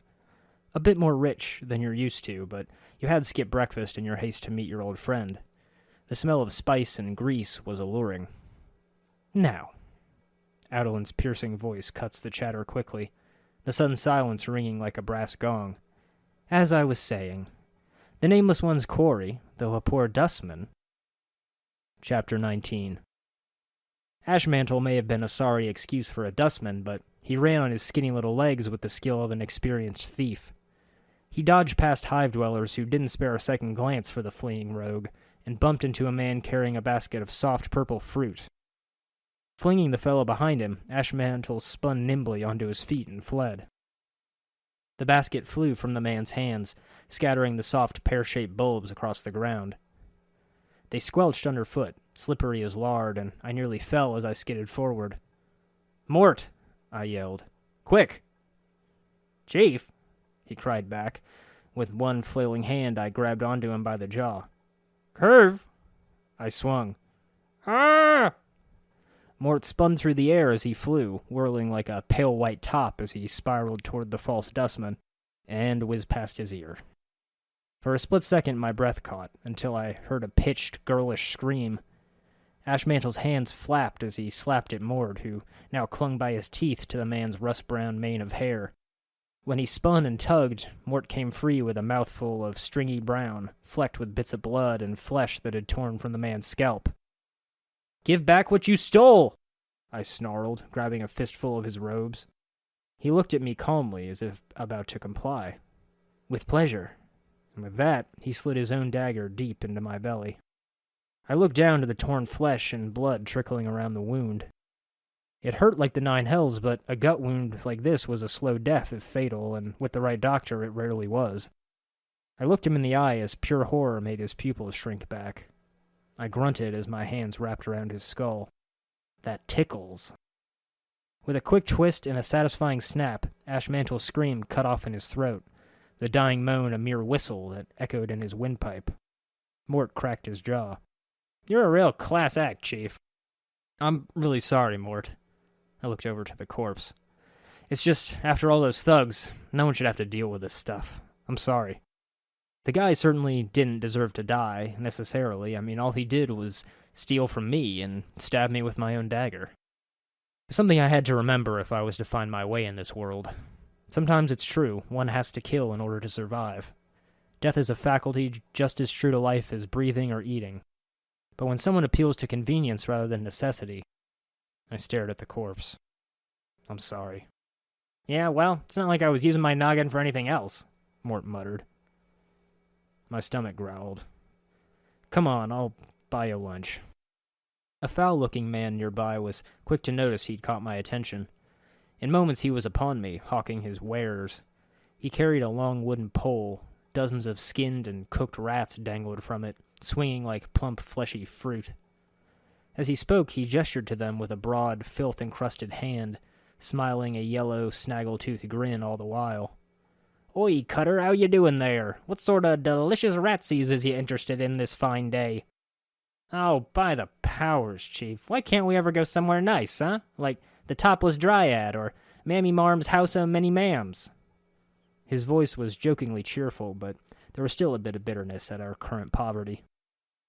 "I really don't think we have enough coin for those places, Mort," I sighed. When in Sigil, I gave the man's wares another look. Each rat had been skinned and gutted, their feet and tails removed. They dangled from the pole by hooks punched through their necks. As I examined the various manners in which they'd been prepared, I noticed their heads were slightly misshapen. A bulbous knot of bone protruded from each cranium, covered in whorls that gave him the appearance of brain tissue. "Those are strange-looking rats." "Ah, you've got a keen eye there, Cutter. All I sell is brain vermin, I do. I'm sure you'll find they've got a much richer flavor than your usual rat. Quite nice, really." He proffered them to me once more, waving the pole before my face enticingly. The rats swayed to and fro, hooked like tiny sides of beef. Brain vermin? Maybe this wasn't such a good idea after all. "Aye, Cutter, brain vermin. Foul creatures they are. Now, your normal rats, they just eat stored goods and multiply, spread disease and all that. A nuisance, really, no more. Your cranium rat, though, brain vermin, what I go after, they're just trouble. When you get more than a handful of little pikers together, they start to get smart on you. Sometimes real smart." Those bony whorls caught my eye again. "They become more intelligent?" "Sure as I'm standing here before you, they do. If I ran across any more than 2 score of them, I'd flee from me case like that." He snapped his fingers to emphasize the point. "I would. You get that many of them in a pack, why they get as smart as a man, they do." He leaned in close. "Here's my best advice for you, Cutter.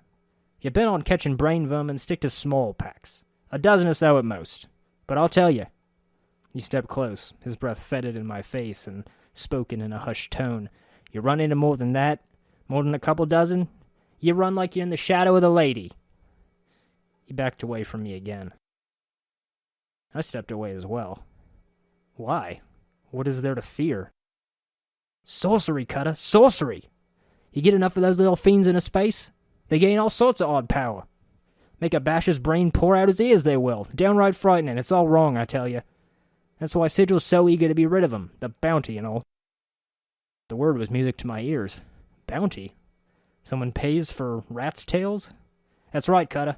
There's a Burke in the Office of Vermin and Disease Control named Alort, who pays a bounty on 'em. Copper ad, or tail, it is. But they gotta be brain vermin, they do, not just ordinary rats. Tell me more about this Lort fellow.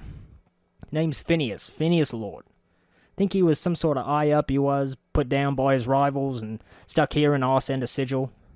Buck sits in there all alone all night and day, it seems, waiting for folk to bring in tales and paying them the bounty. You know the best part? Old Sod must be allergic to rats, 'cause he always got a huge rash going. Powers be praised I ain't that fella. Put down? Any idea why that would happen? Well, he's right chatty, he is. He'll rattle his bone box for hours on just how smart he is and the like. Mayhap that's got something to do with it. He shrugged. I chuckled. I think I can handle that.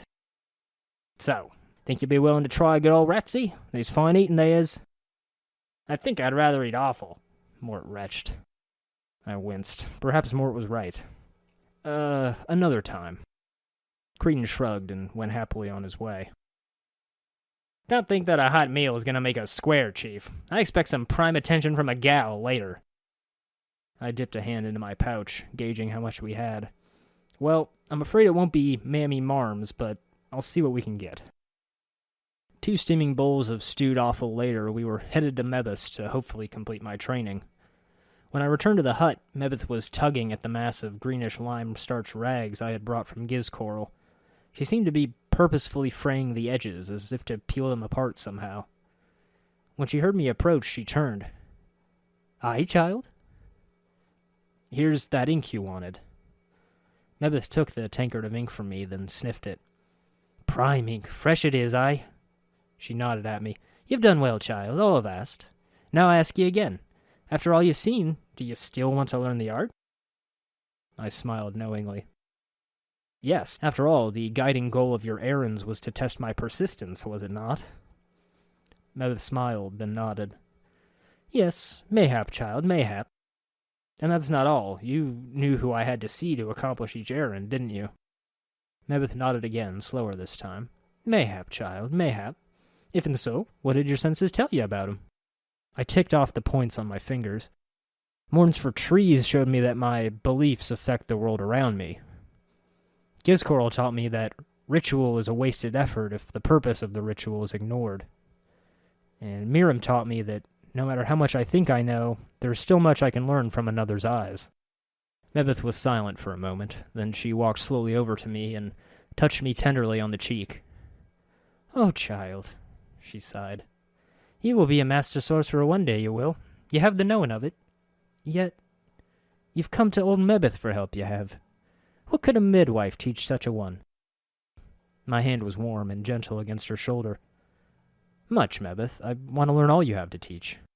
So you'll walk the path, then. Mebus paused. Well, first things firstly. Just having the knack for the art isn't enough. You need some means of giving it focus. Usually spells.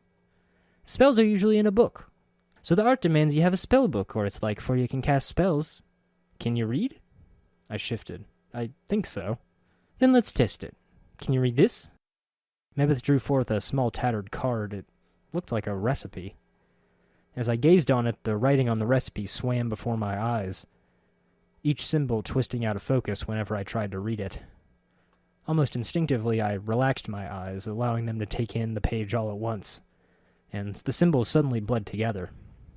The recipe listed measurements, ingredients. It appeared to be some kind of minor divination. I looked up to Mebus. This is a minor divination, isn't it? It looks like it's a spell that allows the user to see the nature of an item, to see whether it's enchanted or not. Mebus' eyes widened, and she took a step back, recoiling in fear. Who are ye to test old Mebus so? Are ye some fiend? I stepped away from her. No, Well, not to my knowledge. What's wrong? Well, not expecting it, was I? She nodded at the recipe, clutching her chest. She took a deep breath, then plucked it out of my hand. Well, you see, it's written in the language of the art. If you're not a magelin yet, it should be all a swirl jumble of mishmash. She snapped her finger. Yet clear as crystal, you plug the sense of it right up. Mayhap you tell old Mebeth why is that? That odd itch crawled along the inside of my skull again. I think I may have known once, but forgot. Seeing the symbols just jarred my memory. Or else a natural gift you may have. No matter, no matter. You've just shaved seasons off your learning, you have. Mebeth harumphed. And I'd been looking for someone to handle the chores around here, I had. I grinned. Well, if you need help with anything around here, you can still ask. It's the least I'll do in exchange for you teaching me. Just, will I be going to the marketplace again? No, don't worry yourself about that. She frowned. Well, you can read spells well enough, but spells are no good to you without a book to put them in. Do you have one? Mebeth glanced around the hut, and then she caught sight of the blacked barb picture frame I made. She picked it up carefully and studied it. This'll do. That thing, it's just a frame. Ah, but so are ye, child. Still holding the frame, she picked up one of the starched rags I got from Gizcoral. With a yank, she pulled off the greenish starch surface film. It fluttered in the air like a wispy bit of cloth. Whatever Gizcoral uses in the wash, it works better than curing, stretching, and stoning does on a normal rag. Can't afford parchment, I can't. Parchment? She took the starchy film and pulled it over the blacked barb frame, latching the rag's edges onto the hooks around the frame until it looked like a small greenish-black painter's canvas. It's missing something. Well, it needs something painted on it. She nodded. Aye, or written on it. Nether took the tankard of ink I'd given her and then sat it down next to her. She dipped one of her fingernails into the tankard, then drew it out, mumbling to herself. Still mumbling to herself, Mebeth began to scratch symbols onto the frame one by one. All's done. Mebeth stood, drying her ink-stained fingernail on her robe. She tilted her head, regarding the strange framed page in front of her. A page for your spellbook, it is.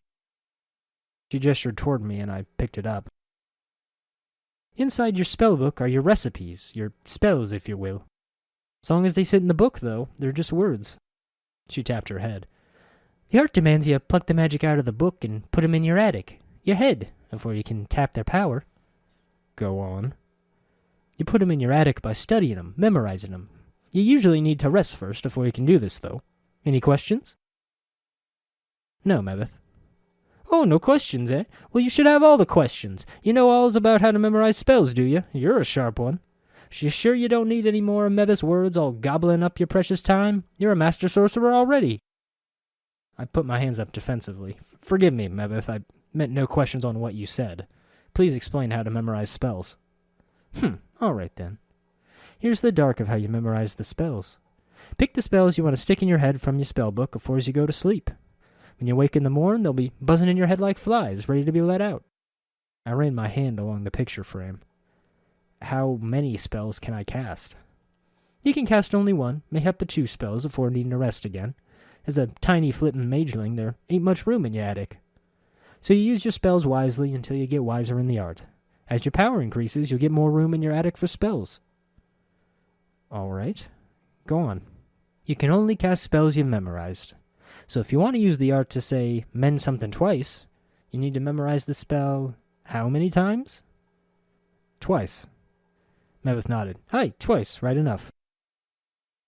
How can I get more spells? Mebeth shrugged. Keep your ears and eyes out for learning. Even common folk might have some minor magics to teach. There's also scrolls and recipes, books, and some even stranger items that have spells inscribed on them. If you find one, just examine it close and copy it to your book if you want it. I can also show you more spells if you return, especially when you've a little more of the plane in you. I'd appreciate it. Thanks. Before you go, child, you'll need some magics for you to whet your appetite. Mebeth rummaged in her robe, then pulled forth 3 small recipes, which she passed to me. You should copy these into your book so they can go into your attic as soon as possible. Thanks, Mebeth. Wait, there's more. Mebeth fished a tiny bundle of black cloth from her apron and unrolled it, producing a pair of amber earrings. These'll protect you on your travels, child. I no longer wear 'em myself, so go ahead and take 'em.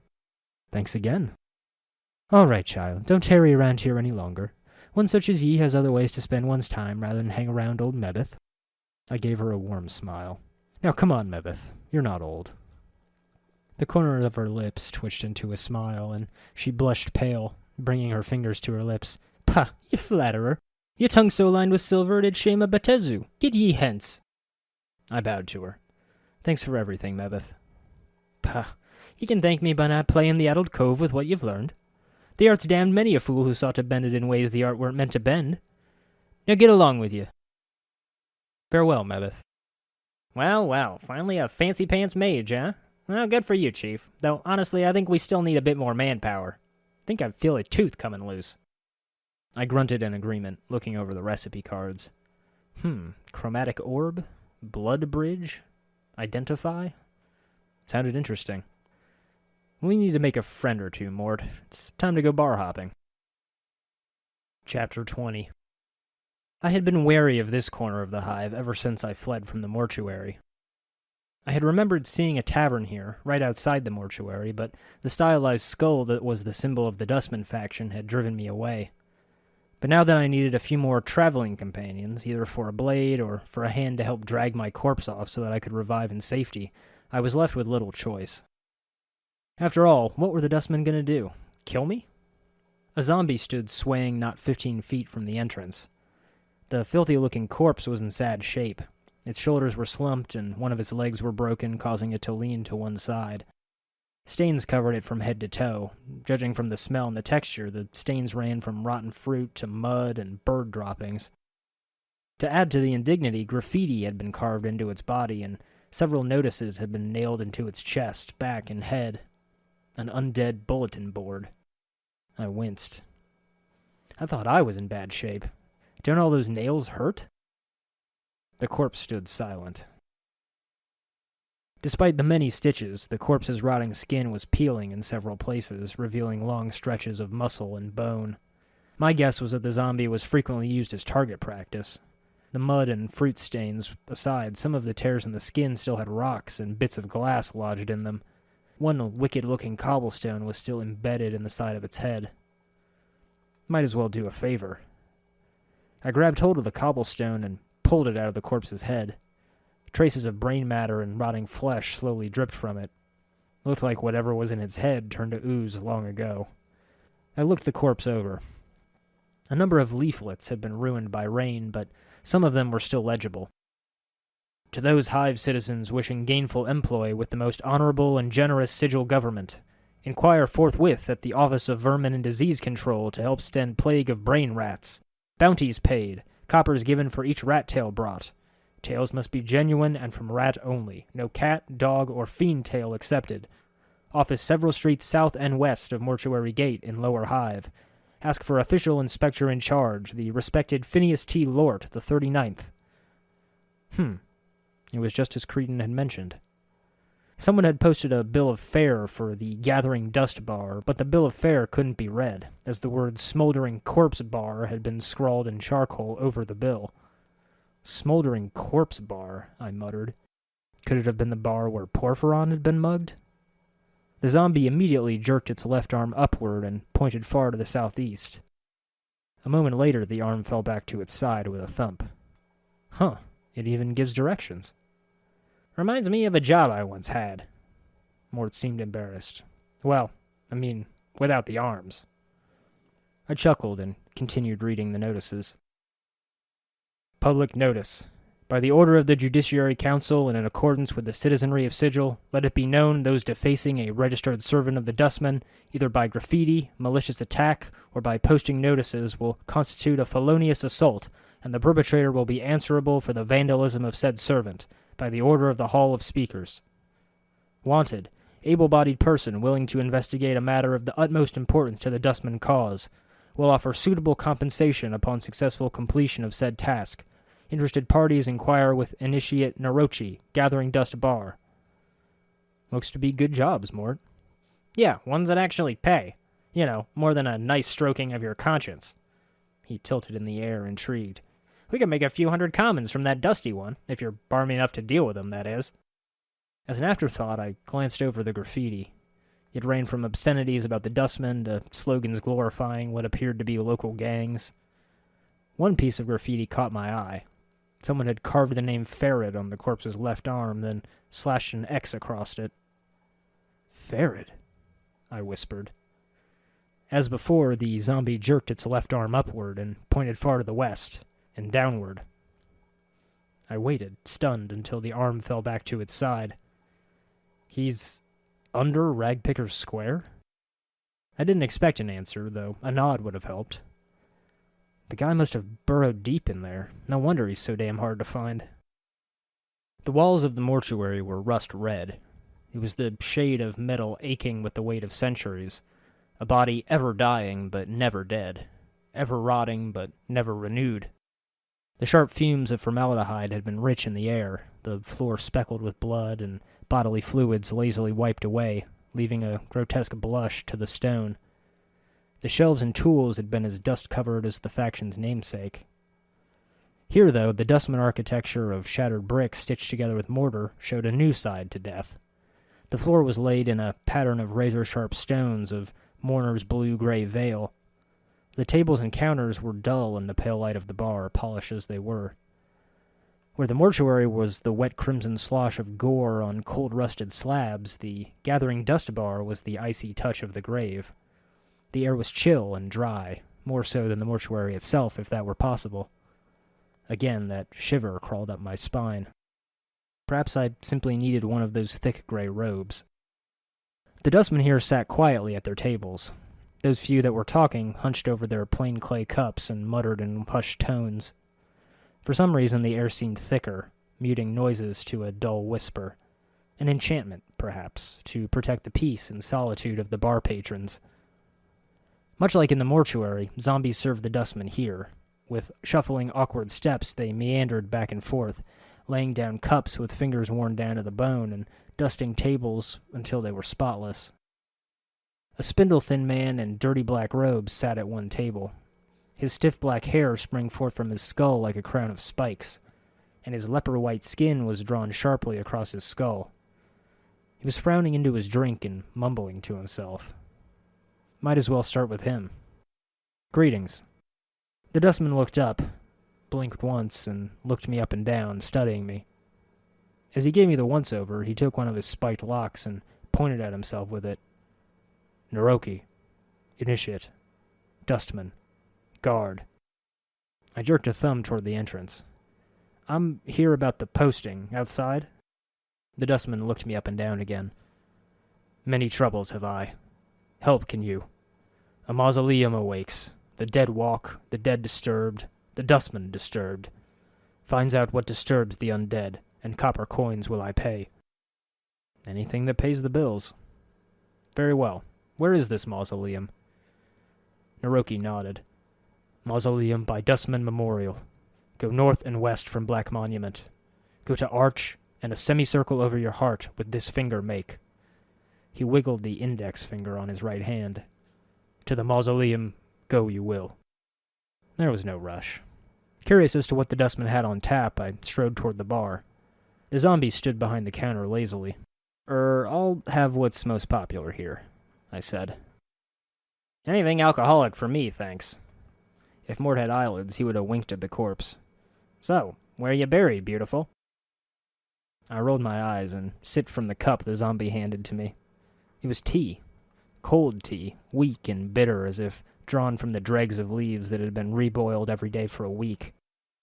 The bitterness was dull like the edge of a worn dagger, but there was an unusual body to it that I couldn't quite place. I couldn't see myself taking a second sip. Excuse me, do you have any honey? I asked. Shh, Chief, I might be able to get a little meat in motion here. With a sigh, I turned away, giving the brew another taste. Perhaps it'd grow on me. A woman harumphed beside me. Looking for something with flavor in a dustman's bar is like looking for a loophole in a Betezu's contract. I looked over to see an elderly woman who, in turn, blinked and stared at me. Look who's come a-calling on Sarah today. Death's dearest son. She looked me up and down, then shook her head in disbelief. By every power in its mother, boy, what crypt did you crawl out of? I smirked. Well, the crypt was losing its charm, so now I'm looking around for the right place to die. Know of anywhere? To my surprise, she barked a laugh that rattled my ears. Not here, unless you want to die of boredom. She pointed to my cup, then raised her own. 3 ashes tea. Stuff that calms the mind, helps in meditation. Me, I just like the taste. Is something wrong? Sarah grimaced. Shh! Someone pinch your sense and your sight, boy? She waved her hand around the bar. Look around. What do your eyes tell you? I cocked my head. A bunch of fun-loving dustmen drinking happily and conversing merrily, celebrating life to its fullest. You've got a clever tongue there, boy. Mayhap your tongue is cleverer than you are. Sarah squinted at me, then snorted. That'd explain the scars. I looked her in the eye. But it doesn't explain why a dustman is standing here ridiculing other dustmen. Care to answer that one? Are you a dustman? A dustman? I suppose. Sarah sniffed. Tch, I've seen enough sand pass through the hourglass while wearing these robes. This body's almost ready to pay the ferryman. She chuckled, but there wasn't much mirth in it. Are you afraid of dying? Of course I am, boy. Who isn't? She frowned and glanced around. The words didn't prick any other dustman's ears. Perhaps there was some sort of ward after all. Well, except dustmen. They're not afraid because they've been swallowing so much of their own bad droppings over the decades they've blinded themselves into thinking that death is some kind of release. Tch! You don't sound much like a dustman. She shrugged. Guess the dustman robes don't fit me as well as they used to. So what sparked this crisis of faith? She shrugged. Life, I suppose. She frowned. Ha, never you mind. I won't bore you with the niggling details. I'd like to know, actually, I said with a smile. Oh, would you? She looked at me skeptically. Shh, how old would you take me for, boy? The wrinkles in her face ran deep, and her skin had grown pale and blotched with age. Old. She snorted. Well, you're wrong. I'm really old. Now, I've spent most of my long years teaching dustmen. I've seen many dustman whelps grow within our order, taught them the ways of the faction, kept the faith, preached the tenets of the faction. She frowned. And so on and so on. No questions, no doubt. This life was merely an antechamber that led to the true death. What happened? Well, half a month back, I went sick with fever. She sighed. I thought that was the end. It rattled my cage. How? Her face became a stone. There's something about having your faction members circle around your deathbed like a pack of pale-faced ghouls, nodding and agreeing that your suffering and dying is all for the best. Oh, Sarah is so fortunate. She shall soon be relieved of the burden of life. Burden of life. That's when it struck me. She paused to take a sip from her cup. There's something... A queer expression came over her features. Addled about not appreciating your life. The dustmen keep saying that life is misery and suffering. Is it? That we should be happy to pass on to oblivion. Should we? She shook her head. Questions, and precious few answers. It doesn't sound like you believe in the dustman philosophy anymore. I suppose I've got a swarm of doubts all buzzing in my skull. She rubbed her temples. Hard to get 'em all to be quiet sometimes. They need to be fed answers, and I haven't got 'em all worked out yet. What will you do? To be square, boy, I don't know. Sarah sighed. That's the problem with doubt. I can't even trust that what I'm feeling is true, or if I'm scared to death only because of my brush with the fever, or even what I should do. Is this a passing thing? I don't know. We stood there at the bar, silently contemplating. Part of me could accept something of the Dustman philosophy. After all, it was part of what I was trying to understand about myself. But I still looked forward to the taste of another fire seed. Felt good about making lives a little better for others. Life couldn't have been as bad as the Dustman said. Sarah, I said, breaking the silence, if you had truly believed the Dustman philosophy, then your brush with fever wouldn't have left you with such doubts. Sarah stared at me, then nodded slowly. Maybe so, maybe so. She frowned, her face wrinkling up in concentration. I'll have to chew it over some more. You should. It's no small matter. Ugh, now, enough of me rattling on about my woes. Sarah stared at my scars. You look like you've shared a few handshakes with death yourself. Hasn't that changed your views somewhat? Doesn't it make you appreciate life a bit more? Of course. She nodded, taking another sip of her tea. And well it should. Nothing comforting about death. I smiled. Sarah seemed to be a nice woman and trustworthy. Well, my brushes with death are a lot closer than those of other people. I can't seem to die, at least as far as I know. Sarah blinked. You're rattling my coffin. It's true. She shook her head, her voice dropping to a murmur. Strange are the ways of the plains, and I've seen too much to throw out any tale with the wash. She studied my face. If it's true, why does this happen? All I know is I woke up in the mortuary with no memory and covered with enough wounds to kill me 3 times over. Now don't be saying that out loud.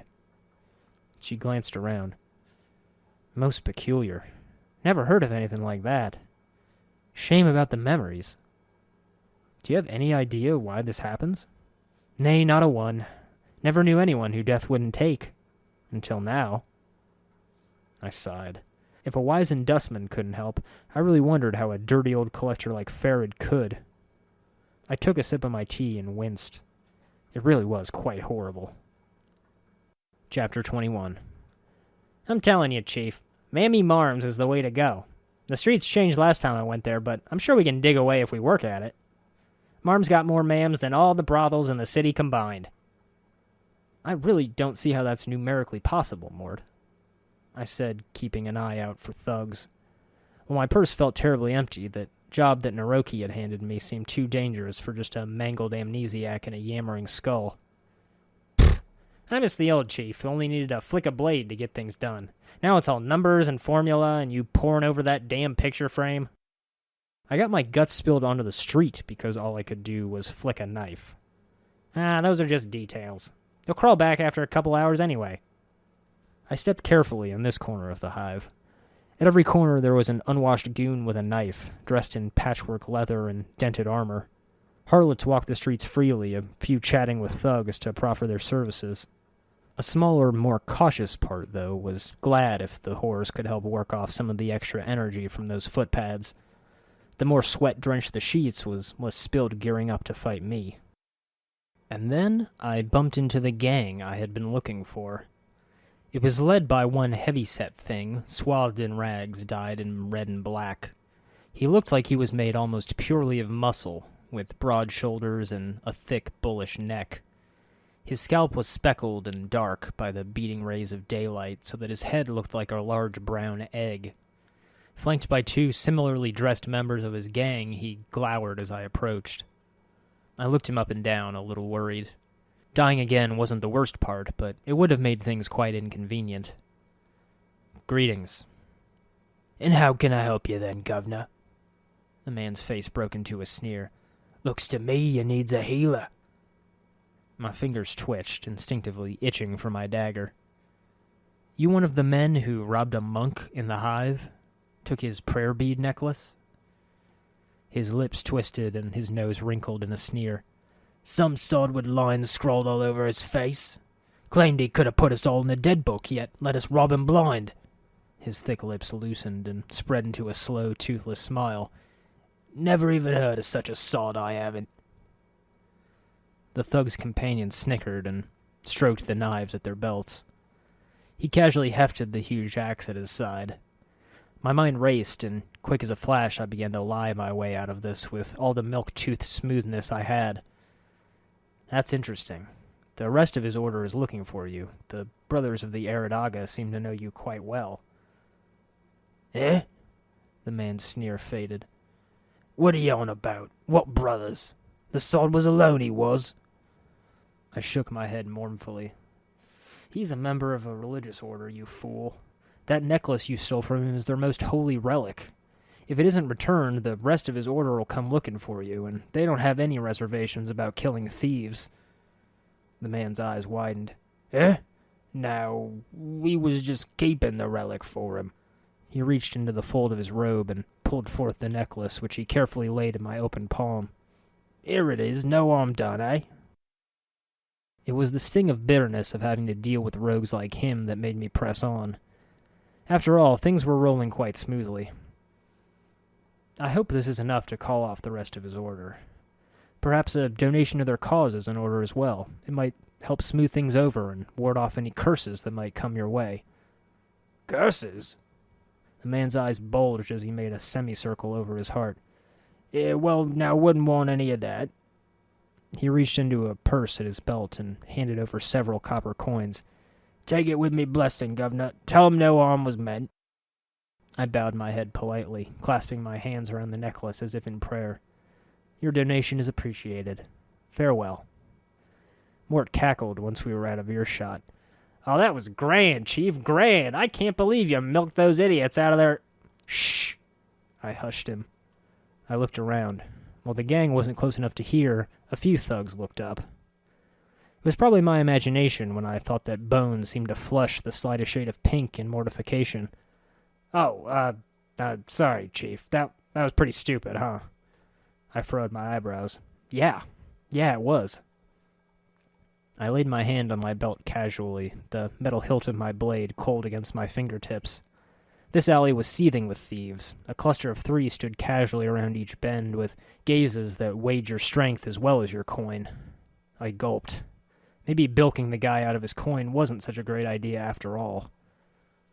We slipped out of sight of the gangs and hurried into the smoldering corpse bar as quick as we could. The slow beat of a drum and the whine of a strange brass flute greeted me as I entered. A mournful tune, coarse and grating on the ears. It was thick and muggy inside, and the harsh miasma of ash and char thickened the air.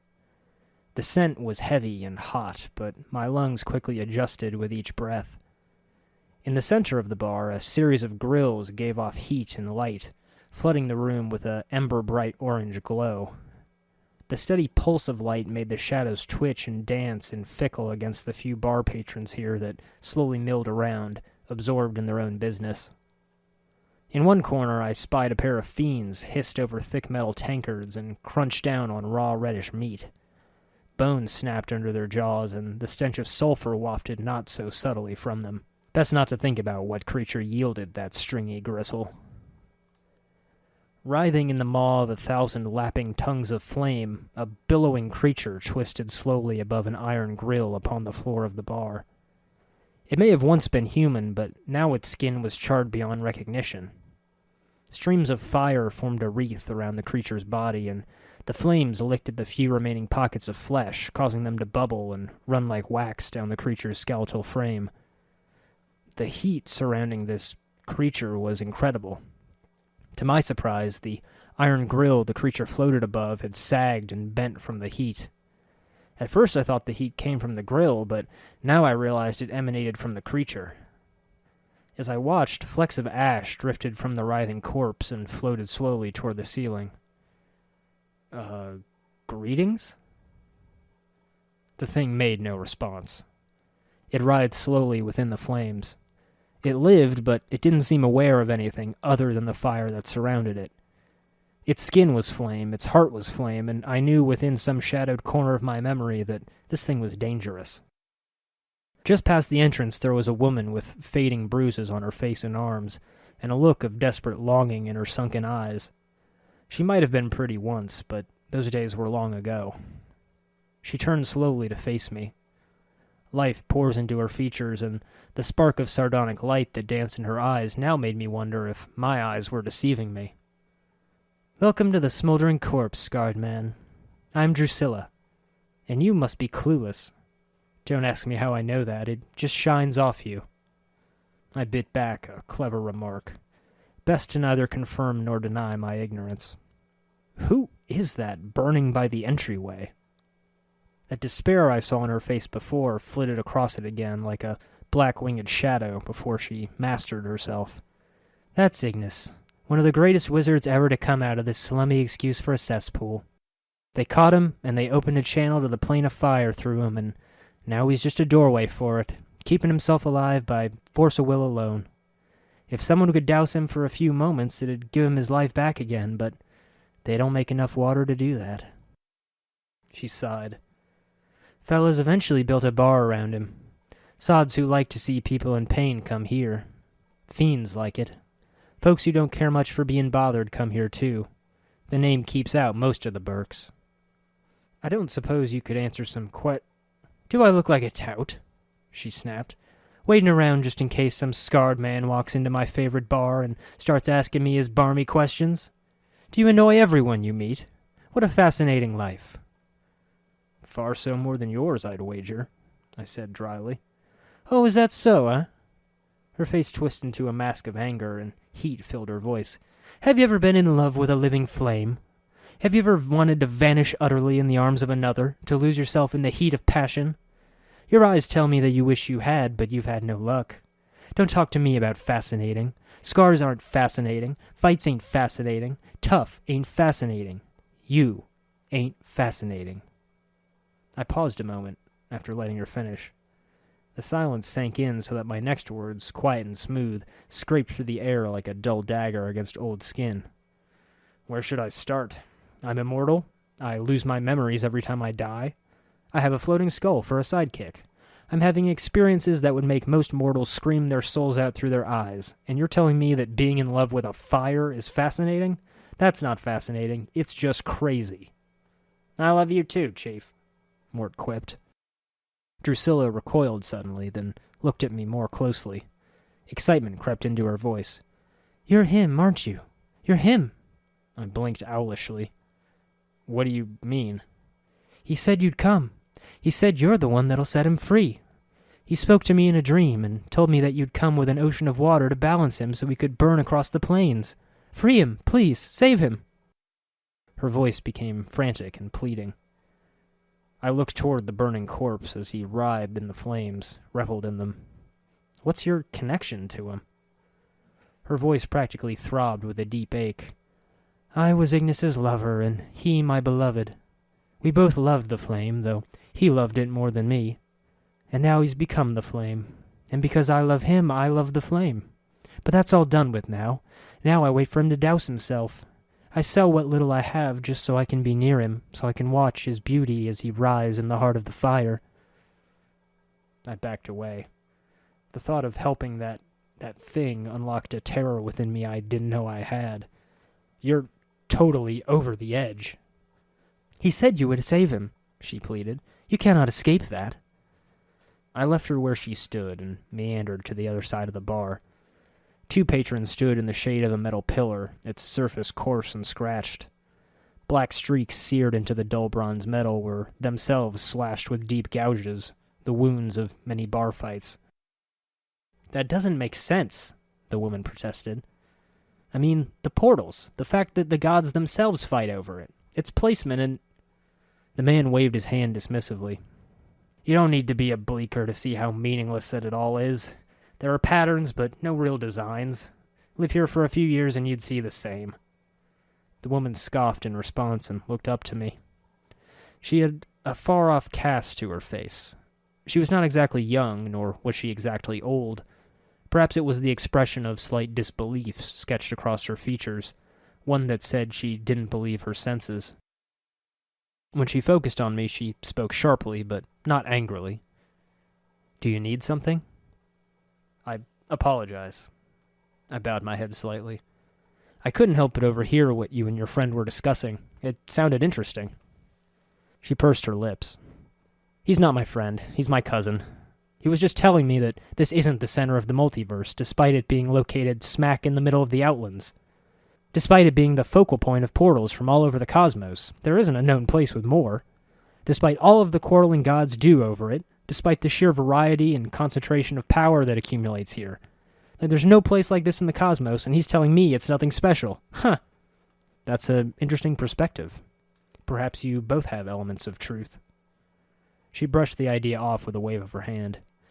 Perhaps you're correct, but I find that such relativism is often beyond me. Even the place is important or it's not. Paradox may fuel the planes, but there must be a sense to it somehow.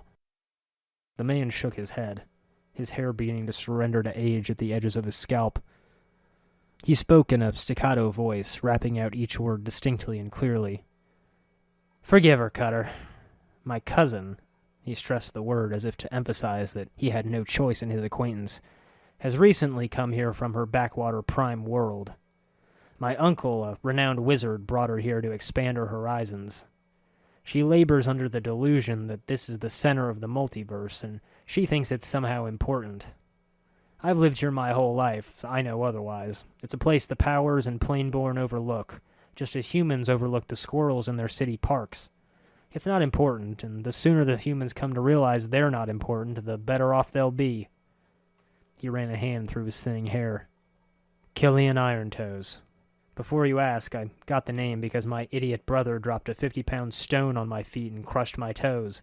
Now I have iron toes, all right? The woman raised an eyebrow and looked to me. I'm Kiaris Thorntongue. I'm afraid I must endure Killian's presence because my uncle doesn't want me wandering the hive on my own. He doesn't seem to think I'm competent, though he may be right. I don't know this city or this plane very well. I'm not from here. I'm from the Prime.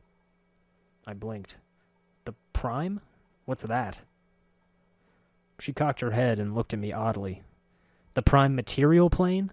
The place where the belief the outer planes are shaped of is born? The world? Stars and moon and so forth? Belief and reality? I sure hope you know what the Prime is, because it's an essential part of planar knowledge. I knew that. I shifted my weight. By the looks in their eyes, they weren't buying it. What are you doing here, then? Kiara sighed. Visiting, expanding my horizons. The Prime is a fine place to be, but it's a little too real, I suppose. My uncle gives each of his nieces and nephews a few years in the plains and allows us to remain here if we so desire. I think I might so desire. I'm fascinated and repelled. But then again, I suppose that's the nature of the plains, isn't it? The man's stern gaze made me a bit uncomfortable, and after exchanging a few pleasantries, we parted ways. My ignorance was a little more crippling than I expected. I had to learn a few things if I was to stay here. A slightly stooped old man waved me over.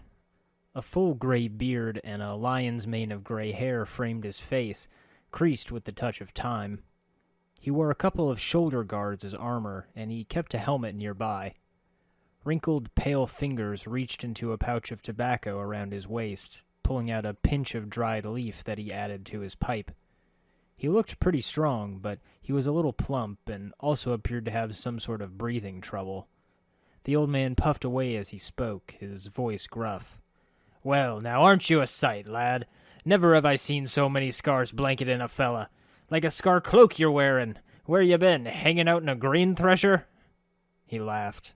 Oh, I'm just jesting with you, lad. No offense meant, and I hope no offense taken. I'm Ebb. He extended his hand. I took it. He may have looked like nothing more than fat and gristle, but his grip was firm, his bones thick. Greetings, Ebb. Now, I hereby tender my apologies for the unfair jesting, lad. Hope there's no hard feelings. Can I buy you a tankard or two of something to smooth any ruffled feathers? Why not? That's the spirit, lad. Bide a moment. He rose to his feet and headed to the bar. After a moment, he returned to his seat with a pair of tankards. Here you go, lad. Drink up. He took a massive swallow from his own tankard and puffed on his pipe. What can old Ebb do for you on this fine Sigil day? I downed a gulp and then coughed. The stuff was strong and tasted like varnish. The aftertaste was oddly pleasant, however, a sweetness past the offensive bite. I coughed. It's quite... Aye, that stuff's got a kick to it, it does. Ebb Creek knees, third measure of the harmonium.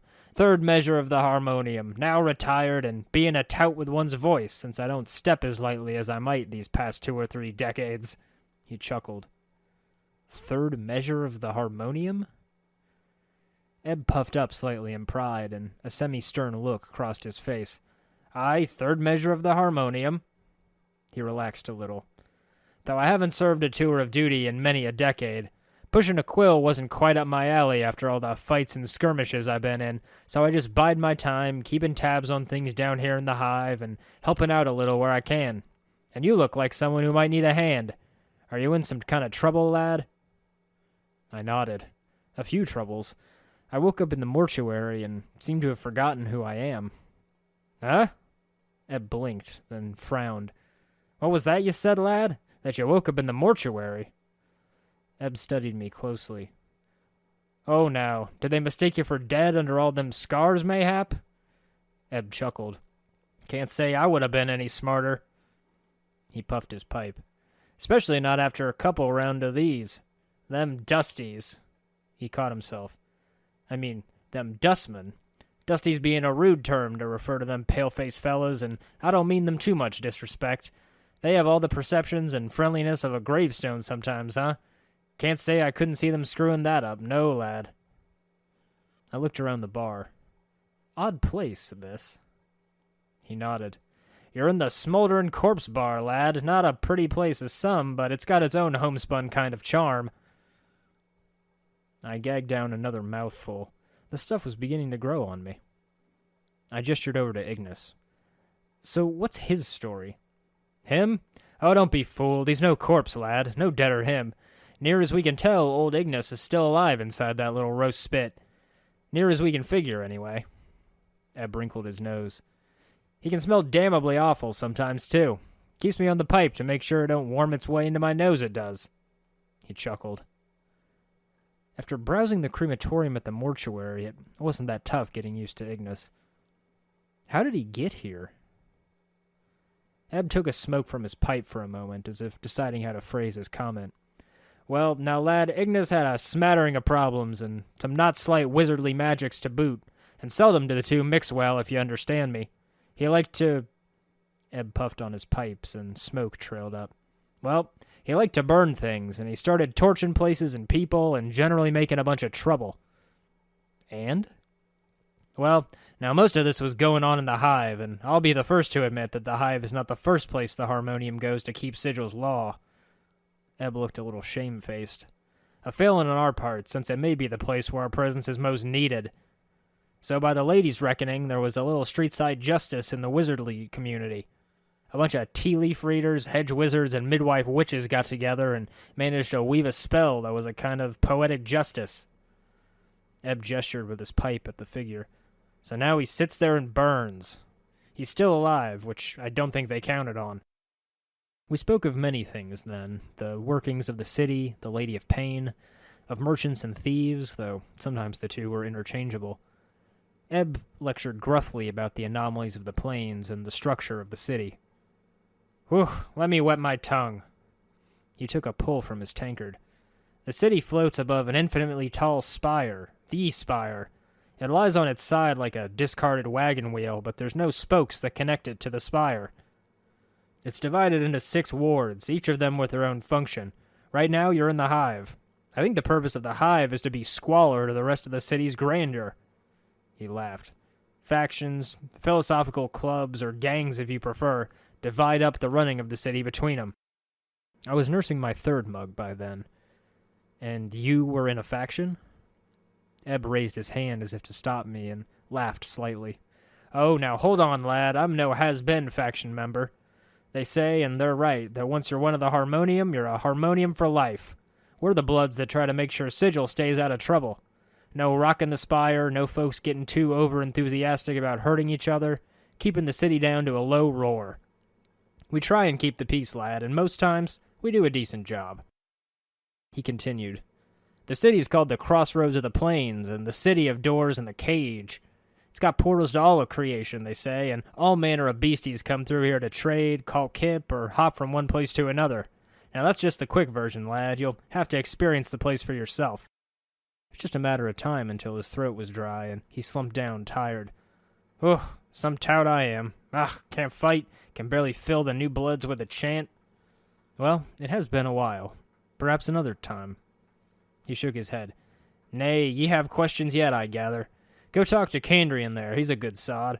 Where I can tell you about the ins and outs of Sigil, the man wears the plains themselves like a robe. He gestured to a soft-looking man with gentle, far-staring eyes. He dressed in supple leather clothing and carried various implements of use and destruction about his body, ropes, spikes, tinderboxes, and empty vials of air. He looked half gone, literally. There was a insubstantiality to his existence, as if his essence had been partially leached away. He focused those eyes on me, and suddenly I found them gripping and determined. Greetings to you, O Seeker. Greetings, I said.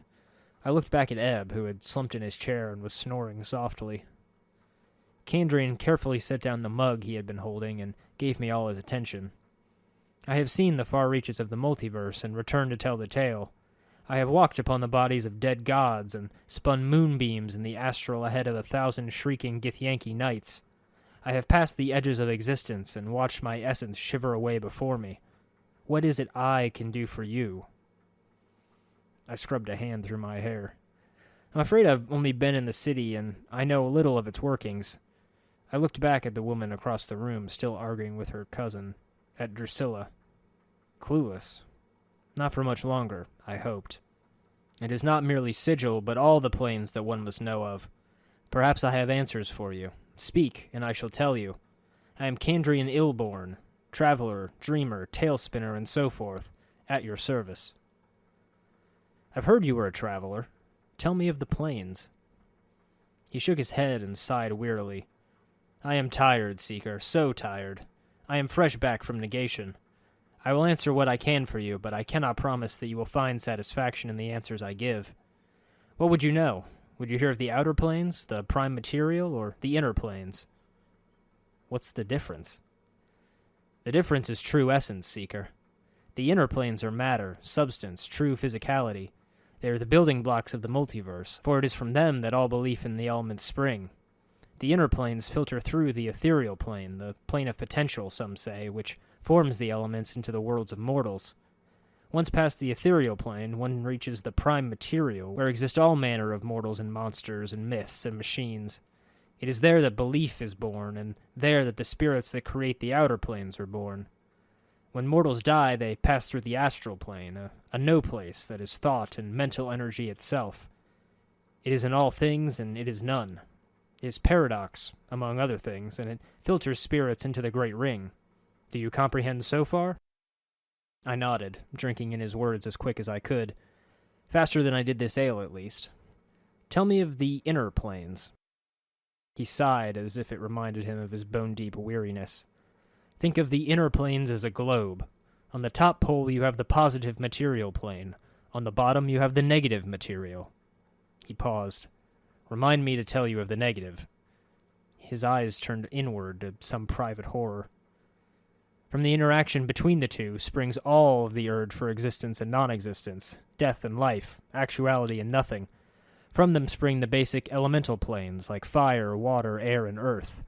The para-elemental planes that lie between the four basic elements, and the quasi-elemental planes that come from the interaction of the four elements with the positive and the negative. The inner planes are the planes of matter and substance, which travel outward through the ethereal to form the prime material. You mentioned negation? His eyes clouded over. I went to the inner planes to discover my true essence.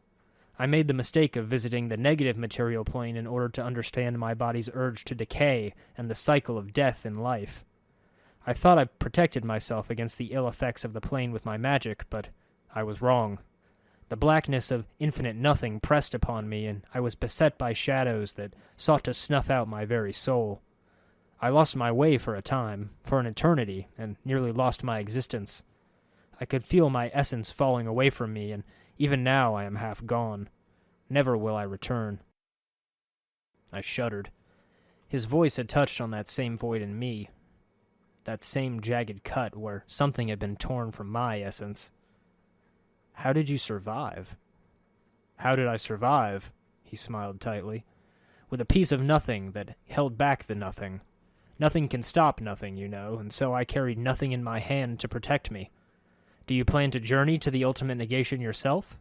You have the smell of desperation about you, and so I make you this gift. Hold it in your hand when the shadows press in, and it should protect you and your friends somewhat, should they remain close to you. He passed me a small black token that looked as if it had no dimensionality to it at all. Thanks for nothing, I said with a grin. He chuckled. You're welcome. Now as for the prime material, they are the worlds where mortal men are born. Planets, stars, the world of Kryn, Oerth, Kavala, Arendor. From these worlds men think and feel, love and hate. Their beliefs, good and evil, law and chaos, are the stuff that flow through the astral and form the outer planes, just as the inner planes provide the substance for the prime. You want to know of the Prime, visit it. The boundless worlds of that plane have an infinite variety, as do the planes, but I cannot encapsulate them as I have here. Suffice it to say that they are the birth of the outer planes, the children of the inner, and they hold the limitless potential within their boundaries. And the outer? Where should I start? Do you know the cardinal rules of the planes on which all others are based? Do you know about the composition of the outer planes? Do you know of the great ring and its divisions in our hearts? Do you know of the individual planes? Each of these leads to the next, and so it is best to start from the beginning. I set my empty mug down. Tell me the cardinal rules. There are 3 rules you must remember. The first is the rule of 3s. If you see 2 things, look for a third. The second rule is called the center of the multiverse. The cosmos is so big, Seeker, that anywhere you stand may as well be considered the center. Some would call Sigil the center, and they're right, but they would also be right to call it a spot in the endless voids of Gehenna. There is no edge to the multiverse, and so there is no center. The third rule is the unity of rings. All things come in rings. Rings have no beginning and no end. The great ring of the outer planes, the ring of Sigil's form, the ring of the elemental planes, even the powers think in rings, circles upon circles upon circles. He formed his finger into rings, gesturing to push his point. Suddenly aware of the relative silence, the lack of chattering bone, I looked around for Mort. He was nowhere to be found. I merely leaned back and tapped my heel nervously as Kandrian continued. The outer planes are created of and by belief through thought and faith. They take their imagined form from the prime material plane, shaped into forms that stagger the imagination, built by the accumulation of belief. Belief creates the planes. Belief is power here. Change belief, and you can change the nature of reality. The creatures that are born here, the plane-born, like the fiends and celestials, are truly born of the thoughts and concepts of mortals. They each express some sort of ideal, and the more powerful the ideal, the more powerful the being.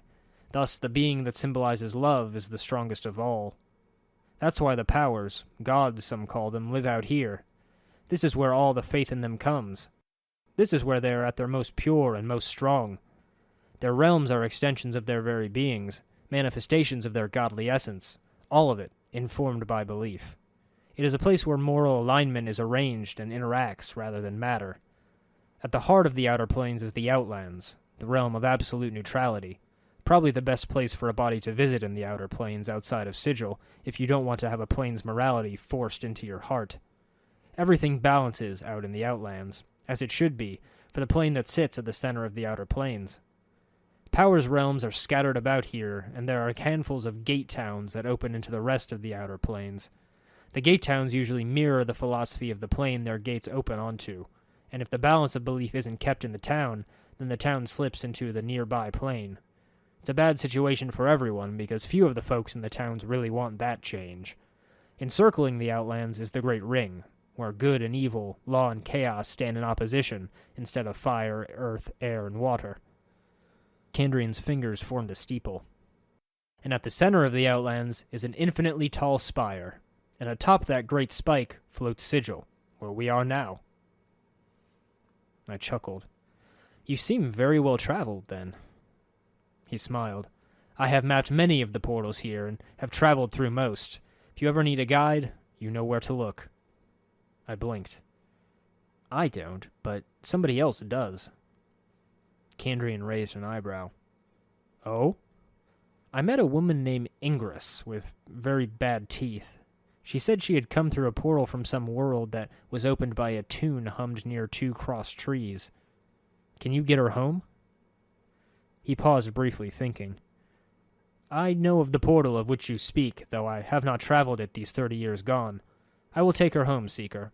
Go tell her to await my arrival, then meet me back here, and I will tell you if I was successful or not. I nodded and strode to the door. It didn't look like Mort was in the bar, and I needed his help to find Ingress, especially if she was going to run like a madwoman as before. The door suddenly flung open, and a familiar ball of bone and teeth barreled in. Chief, we've got a problem. Mort, where were you? Kandrian was just telling me about... Yeah, I've heard it all before. Great ring, law of 3. Very nice. His eyes rolled, glancing around nervously. No, Kandrian's a traveler. If we can find Ingress... He cut me off. Look, there's trouble. I went out to look for a mammy bar.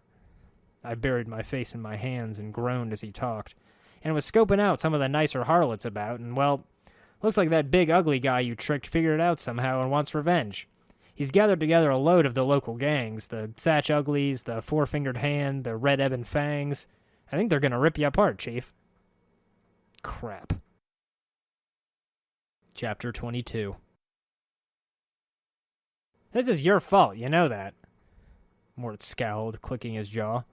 Me? But you... Mort, you were the one who was practically cheering so the whole block could hear. Hey, I told you we shouldn't try tricking the big ugly armed gentleman. Just ask politely, you know? No need to lie like a street harlot at the sight of a silver piece. Speaking of which... I grabbed him before he could make an exit. Oh no, you got us into this. Mort clicked his teeth. Now's not the time to point fingers, Chief. I mean, you've got me at a disadvantage. I scoffed. We aren't leaving until this dies down. We'll just have to hole up here for a while. I'm not going to risk you getting smashed against a wall. Fine, he said. I let him go, and he calmly floated alongside me. But we're going to be here for a while. I mean, if you just went out there and let them take a few pieces out of you, they might calm down and forget this ever happened. I tried to keep from punching him. That could work, but I don't know if I could still heal up if they tore me limb from limb. There's always a first time, isn't there? I grumbled and made my way to the back of the bar, leaning against a support pillar. At my side was a man, standing stock still. He wasn't moving a muscle. On closer examination, it appeared that he wasn't even breathing, just standing. His eye sockets were empty holes in his face. Contained within their bounds was a flat gray light that seemed to dance with possibility. Looking into the sockets, the eerie, empty feeling of a limitless void shivered through me, as if I had gazed into a sliver of eternity. The head slowly swiveled toward me. I'd noticed that no muscles appeared to move under his skin as he turned. And he spoke in a pure bell-like tone. Well met, wanderer. You have forgotten again, haven't you? I blinked. Do you know me, stranger? As he opened his mouth, I got that feeling of eternity again. Inside his mouth I could see no tongue, no teeth. It was almost as if this man were a shell surrounding an illimitable expanse. I have spoken with you before, and always you forget. Your endless quest to discover yourself always ends in your amnesia. You draw close to the truth and recoil. Let us hope that you have the strength to endure your existence. I stood up eagerly now. Finally, someone who could give me some answers. What do you know of me? How do you know this? He waved one hand, flicking his fingers delicately. I know that you, like a fly, rise up from the wreckage of your old shell, buzz about for a time, and curl up and die at the window of truth. You bumble about the pain, seeking the light without any plan to your actions, and fall exhausted when you fail. You alight on others to feed from them for a time, and then move on with no regard to them. I have watched you come here, and listened to your words, and watch you move away no wiser. Will you learn from your mistakes, Seeker? I bit my lip, trying to tolerate his haughty tone. Who are you? I am O. For some reason, when he spoke his name, it sounded like he was speaking of much more than a single letter, as if speaking of his name contained untold possibilities and nuances. No human tongue could ever create such a sound. I swayed a little in wonder. What sort of a name is that? It is my name. It is the name of a portion of eternity. I am a letter in the divine alphabet. Understanding me leads to understanding existence. I am writ in the true names of half of everything. My being encompasses truth. I am mathematic, organic, metaphysic. So what does that mean? The divine alphabet is writ in the names of everything that exists, from the seed at the heart of the elemental planes to the core of the great beyond. My brothers and sisters and I reach across all that is, was, or ever shall be. We are thought and reality and concept and the unimaginable. Fascinating. Tell me about the great beyond. He shook his head. You would not understand. No mortal possibly could. It is beyond the power of comprehension of all but the most powerful of powers, and once they understand, they move beyond the veil of mortal comprehension. I can explain it no more than that. Perhaps sometime you will understand. So, what are you doing here? I really did wonder what could possibly interest a being as powerful as this. Why, I am watching the ebb and flow of mortality. He swept his hand, taking in the whole bar. I looked about at the smattering of people here, if they could be called that. The eerie, the dingy, and the demonic were the patrons of this bar. And what do you see? There was something sure about his movements, something about the way he moved his hands that seemed to outline a petty thing. You mortals are like wasps. You build your lives in nests from the slimmest of branches, and when the wind shakes your home and life free, you seek to sting the wind to death. Instead of realizing your foolish mistakes, attempting to repair the damage you have caused yourselves, and learning from your experience, you bring harm to any who have the misfortune to blunder near you in your time of pain and distress. My advice to you and to all mortals, stop acting like an insect and start acting sentient.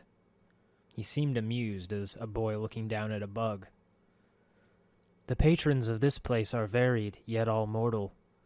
Like all mortals, their concerns are limited, with the potential of blossoming into an actual truth.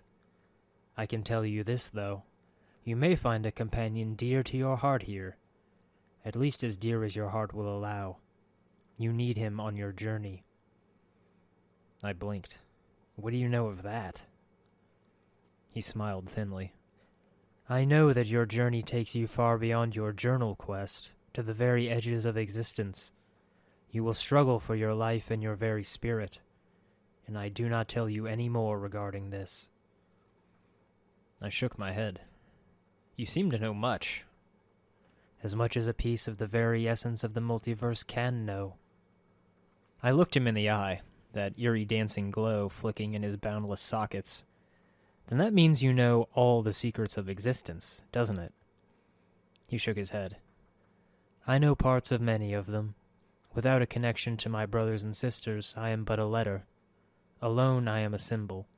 Combined, we are language and power. So you don't know the secrets of existence. He stood up stiffly. I did not say that. A letter is still a powerful force even on its own. Allow me to show you. He opened his mouth wider and wider still. The mask of his face tore around his eyes, nose, and mouth, revealing that hint of eternity I had glimpsed earlier. I was lost in it, adrift in it, a part of it. When I returned to my mundane senses, I realized that O has vanished. Yet somehow my horizons had expanded. Enlightenment had brushed me, however briefly, across the brow. That was indescribable. I staggered. I may be chatting up everyone in this damn bar, but this morsel of truth at least was more than worth it. Still dizzy, I braced my hands on a table where an old man sat, contemplating a small cup of tea. He was old. His dry yellow skin had the scars of one who had traveled everywhere and never rested long in any one place. His pinched face was inhumanly angular, and his ears swept out from his skull, tapering to points.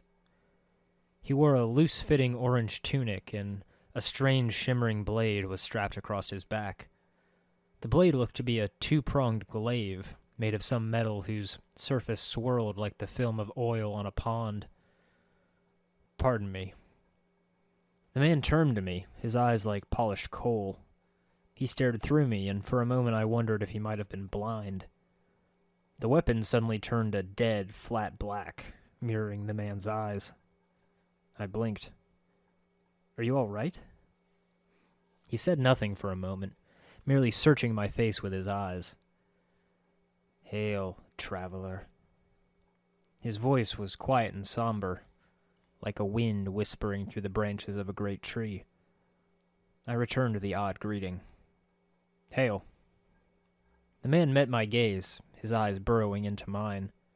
His weapon drained of its black color, resuming its shimmering I had noticed before I spoke to him. "Your eyes have the weight of one who has traveled far to be in this place." I shrugged. "You could say that." The man's gaze didn't waver from mine. "I am known as Dakon." The emphasis he placed on the word known struck me as odd, yet familiar at the same time. "You are not known to me." "You are not known to me." "We are beneath the same sky in this matter, then." Dakon was silent for a moment, still studying me with his coal-black eyes. "The planes number many infinities, yet here you are. I would know why you have come to this city." "I'm looking for answers. There's much I don't know, and I've forgotten even more." He nodded, gesturing to the seat next to him. "Speak your questions. I will hear you." I sat down. The metal of the stool was warm, like every other surface in this bar. "Your features are unfamiliar to me. What are you?" "A Githzerai," he said simply. "A Githzerai?" "A Githzerai is one of the people." Again, without an ounce more than absolutely necessary. I blinked. "One of the people?" "A Githzerai." As flat as before. "Yes, but what are the Githzerai exactly?" Dakon was silent for a moment, then spoke. "Our history does not need to be made known to you. We would bleed to death on Time's blade before I recited a fraction of the histories of our people." I chuckled. "I don't need to know your histories, but I would know of your people as they are now." Dakon paused. "Know this and accept it as an answer. We are the people who make our home upon the shifting plane of limbo." With a deft motion, Dakon slipped the blade from his back and held it before him. His voice took on a smooth, grand tone. There was a sureness there that he lacked before, strong and willful. "There we mold the matter of limbo with our minds. We forge cities with our thoughts." As I watched, a series of rippling waves of metal began to roll forth from the center of the blade. The pitch and crest of the waves matched the inflections in Dakon's voice. "In its chaos we dwell, with only our knowing to preserve us. We are the Githzerai." I gazed at his weapon. "What is that blade you have?" It moved, shifted in response to your voice. "It is a Karak blade. It is an object that lets others know the rank of the wielder." I looked up at Dakon. "Karak? What does that mean?" Dakon fell silent for a moment, as if searching for the correct words. "In your tongue, the closest translation is chaos matter. The people may shape it with their thoughts. Karak is not shaped by heat, but by knowing oneself. It is a mirror that reflects the will of the wielder on its surface and in its edge. When one knows themselves, the blade is strong, harder and stronger than steel. When one does not know themselves, the blade is as water, formless and weak." "What rank does the blade signify?" He slung the weapon over his back again. "The blade is a symbol carried by the Zerth. A Zerth is one who knows the words of Zerthamon, he who founded our race. He knew the Githzerai before they knew themselves. He defined the people. He gave them one mind. In knowing the words of Zerthamon, they know themselves." "You seem to place a special emphasis on knowing. What do you mean?" I asked, musing over his odd manner of speech. "All things, whether structure or flesh, their existence is defined by their knowing of themselves." And if a man does not know himself? When a mind does not know itself, it is flawed. When a mind is flawed, the man is flawed. When a man is flawed, that which he touches is flawed. Dakon paused. Clearly he was a man of few words normally. It is said that what a flawed man sees, his hands make broken. Do you know yourself? Dakon fell silent. His coal-black eyes took on that same distance that I noticed when I first spoke. I ask again, do you know yourself? When Dakon spoke again, his voice had changed. His words echoed like a great stone dropping into a chasm. It looked like he was forcing the words from his chest. It is not my will that you know this. I apologize. I meant no offense. I tried changing the subject. Have you been in the city long? I have traveled through it many times. It is known by the name Sigil. Among the people, it is known as the city that does not know itself, he said simply. It doesn't know itself? What do you mean? The city exists, but it does not know itself. In not knowing itself, its existence is flawed. You speak as if the city is alive. It may not be aware and know itself in the sense that you or I might know ourselves, but it lives, it grows, changes, and touches the minds of all that live here. I cocked my head. Why did you say the city does not know itself? The city exists in opposition to itself. It has set itself apart from the planes, yet it seeks to be everywhere at once. Its walls are doors, yet it keeps these doors locked. Such an existence tells of a thing that does not know itself. In not knowing itself, it is flawed. His voice was disapproving. What if the city is not flawed, and you just do not know the reasons for its contradictions? There's order in everything. Perhaps there is an underlying pattern here that you cannot perceive. His voice was sure and knowing. To your question, a question.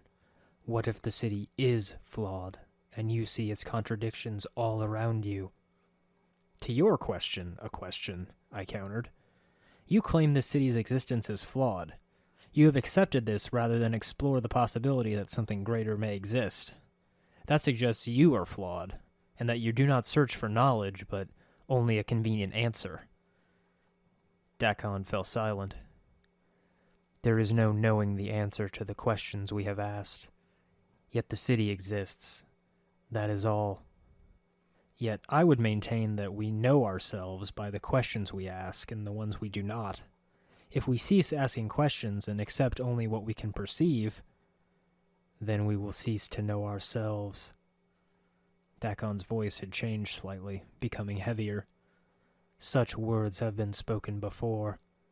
I have heard them and know them. I leaned back in surprise. Where have you heard them? The words are mine.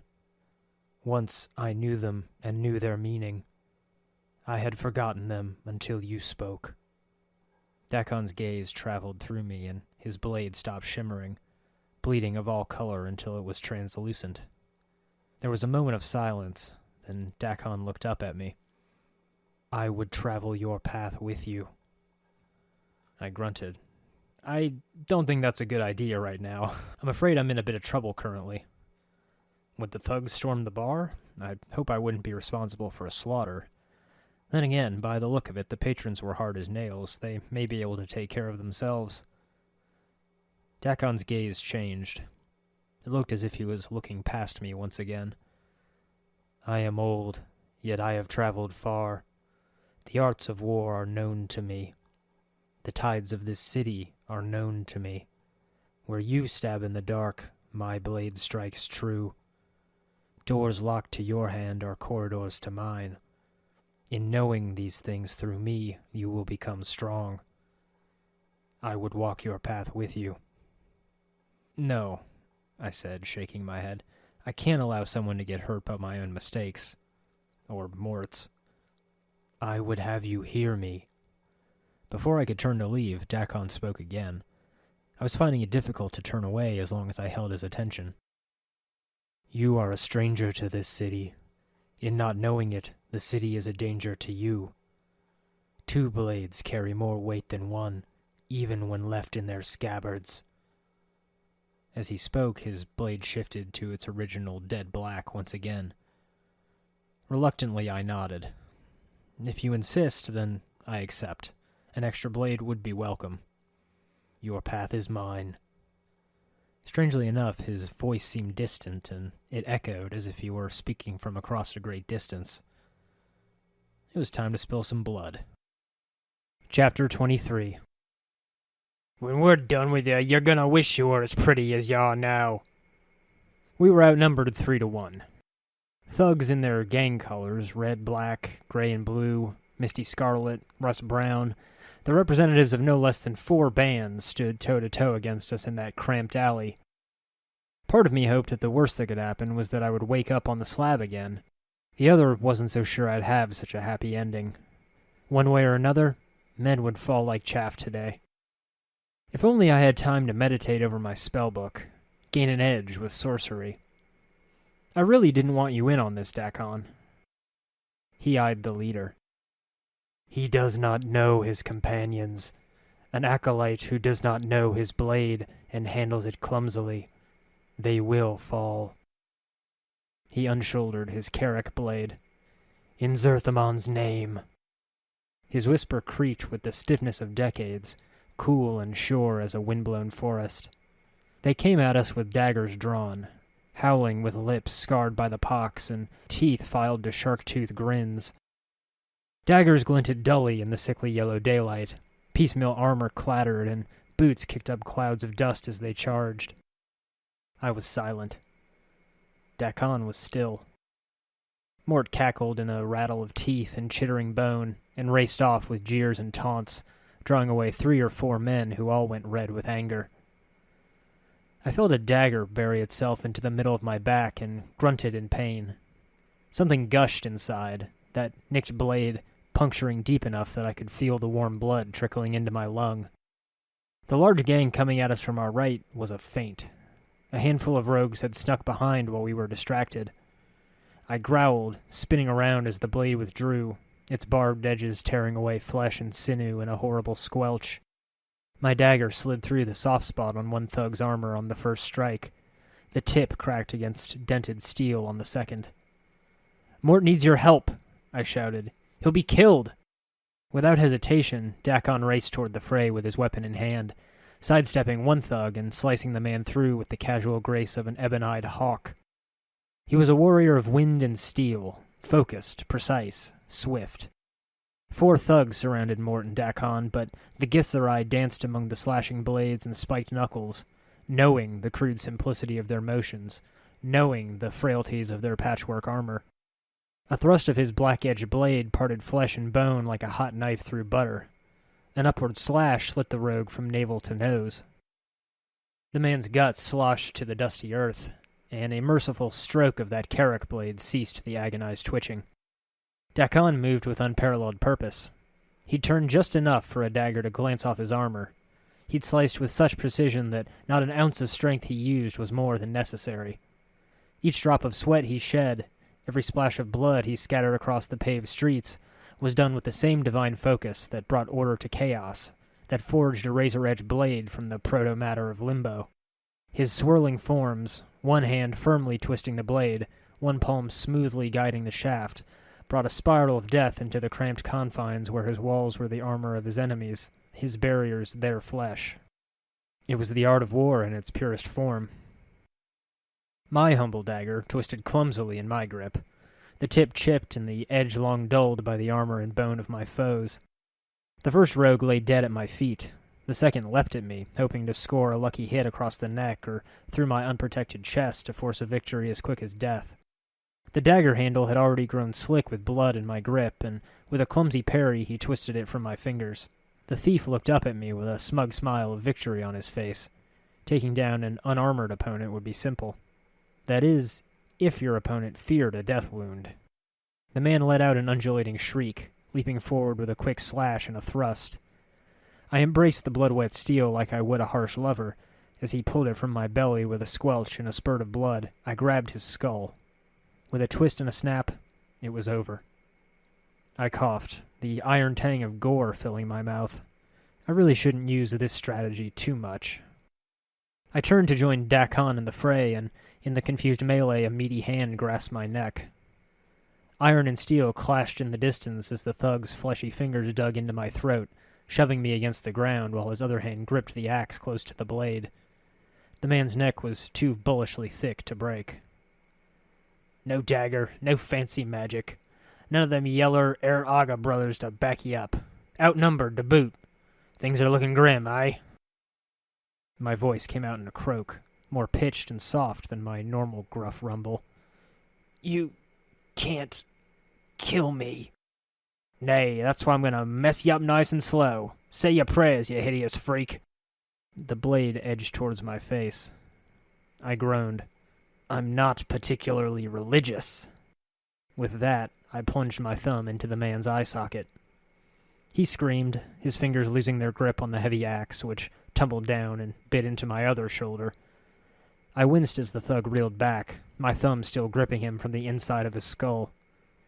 We tumbled over each other until I straddled his chest, forcing my thumb deeper until it broke the eggshell-thin bone at the back of his eye socket, probing into his brain until he gurgled and foamed at the mouth, his words melting into an incoherent ramble. But if that's what you want, I wish you peace in the afterlife. One last shove silenced him forever, a quick death. I pulled my thumb out in a spurt of blood and brain fluid. Thick and foamy spittle bubbled and trickled from his mouth. After that, it was simply a matter of taking care of the stragglers. With their leader fallen and Dakon's blade felling them like autumn leaves, the thugs fled so quickly that even Mort's more colorful jeers regarding their sexuality and their ancestry back 3 generations could do nothing to draw them back to the meat grinder of battle. You okay, Chief? Mort had a crack here and there, and a fracture forming along his jaw. Dakon looked to be untouched. I swayed, giggling stupidly from blood loss. Fine, but you need a healer. I coughed up another goblet of blood, but I could already feel the familiar itch as my body kicked into gear and began to regenerate. It wasn't going to keep me from feeling as if I was just squeezed out the tail end of a Tanari, though. We made our way to the northern quadrant of the hive as quick as we could. With each step, my pace was a little quicker, and I gained a little more of the strength that would allow my body to make a much-needed vomit.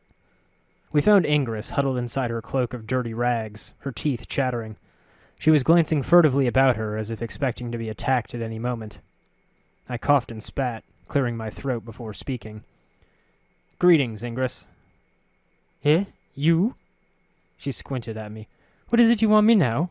You want me to leave? Not leaving this city, so I'm not. I can't. Tried. It's not a city. It's a prison to everywhere. Ingress, I found someone who can take you back to your home plane. I coughed again. Ingress fell silent. I want to go. Want to leave this place. His name is Kandrian. He should be along shortly to help you. Trust him, all right? She said nothing, only giving a quiet nod as the teeth chattered in her mouth. I'll go back and meet Kandrian at the Smoldering Corpse bar and make sure everything turned out all right. Be strong, Ingress. I had quite a few loose ends to tie together. Porphyron was still standing grimly on the street when I next saw him, paying no heed to the passers-by. The web of lines on his face were staggered into a series of right angles. This one addresses you, Porphyron. As I spoke, the angles in Porphyron's face relaxed into a series of strange curves. This one would ask, do you have the neck rope of beads that was stolen?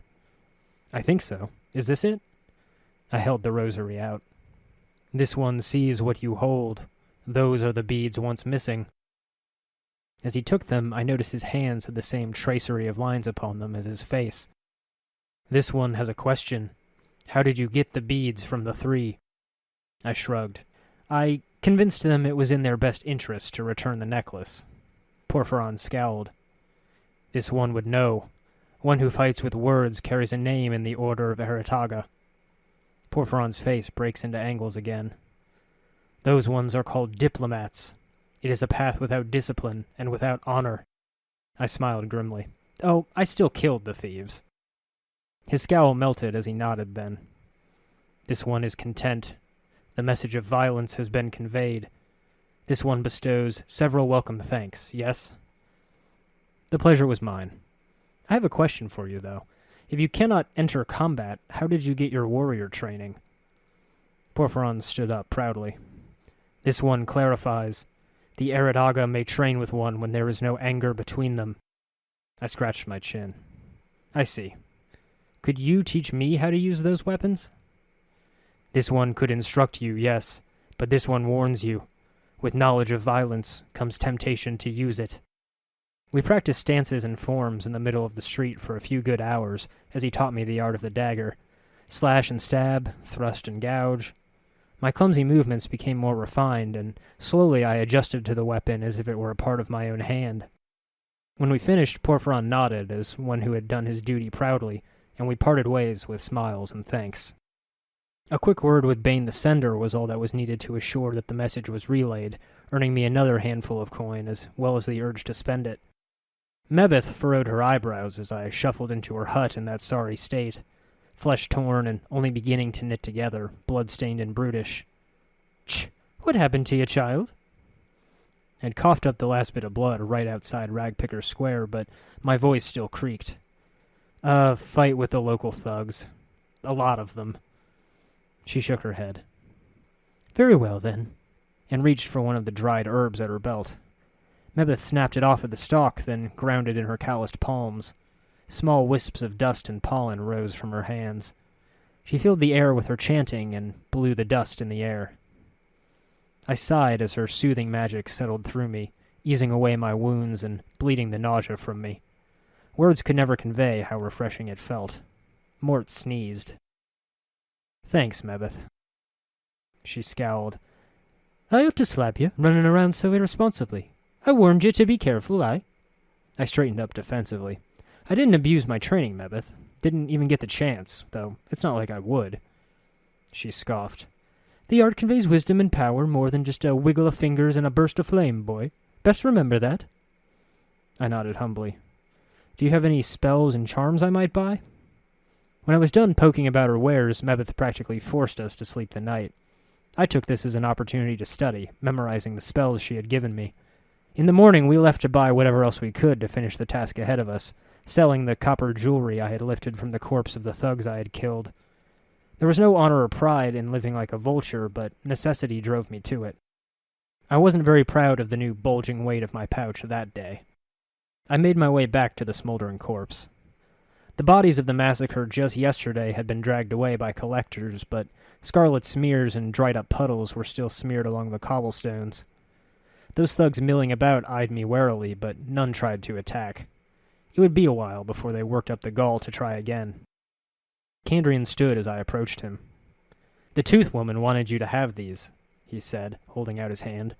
"She wanted to express her thanks, even out the balance book, as it were, and be done with the damn things."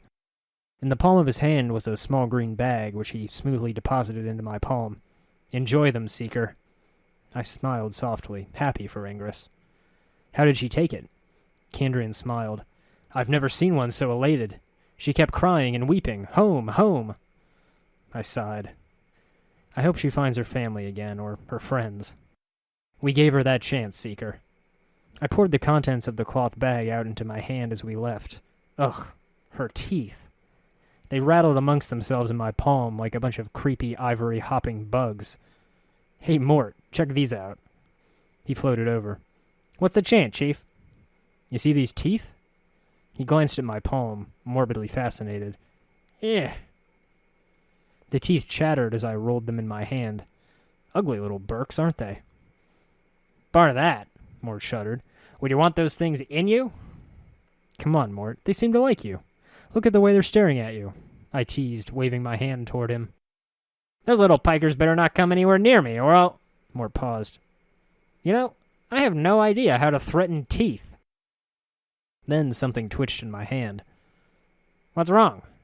Mort floated in closer and glanced at my palm. "Hey, they sure look like they're planning something, don't they?" "They do, now that you—" What happened next is difficult to describe and painful to watch.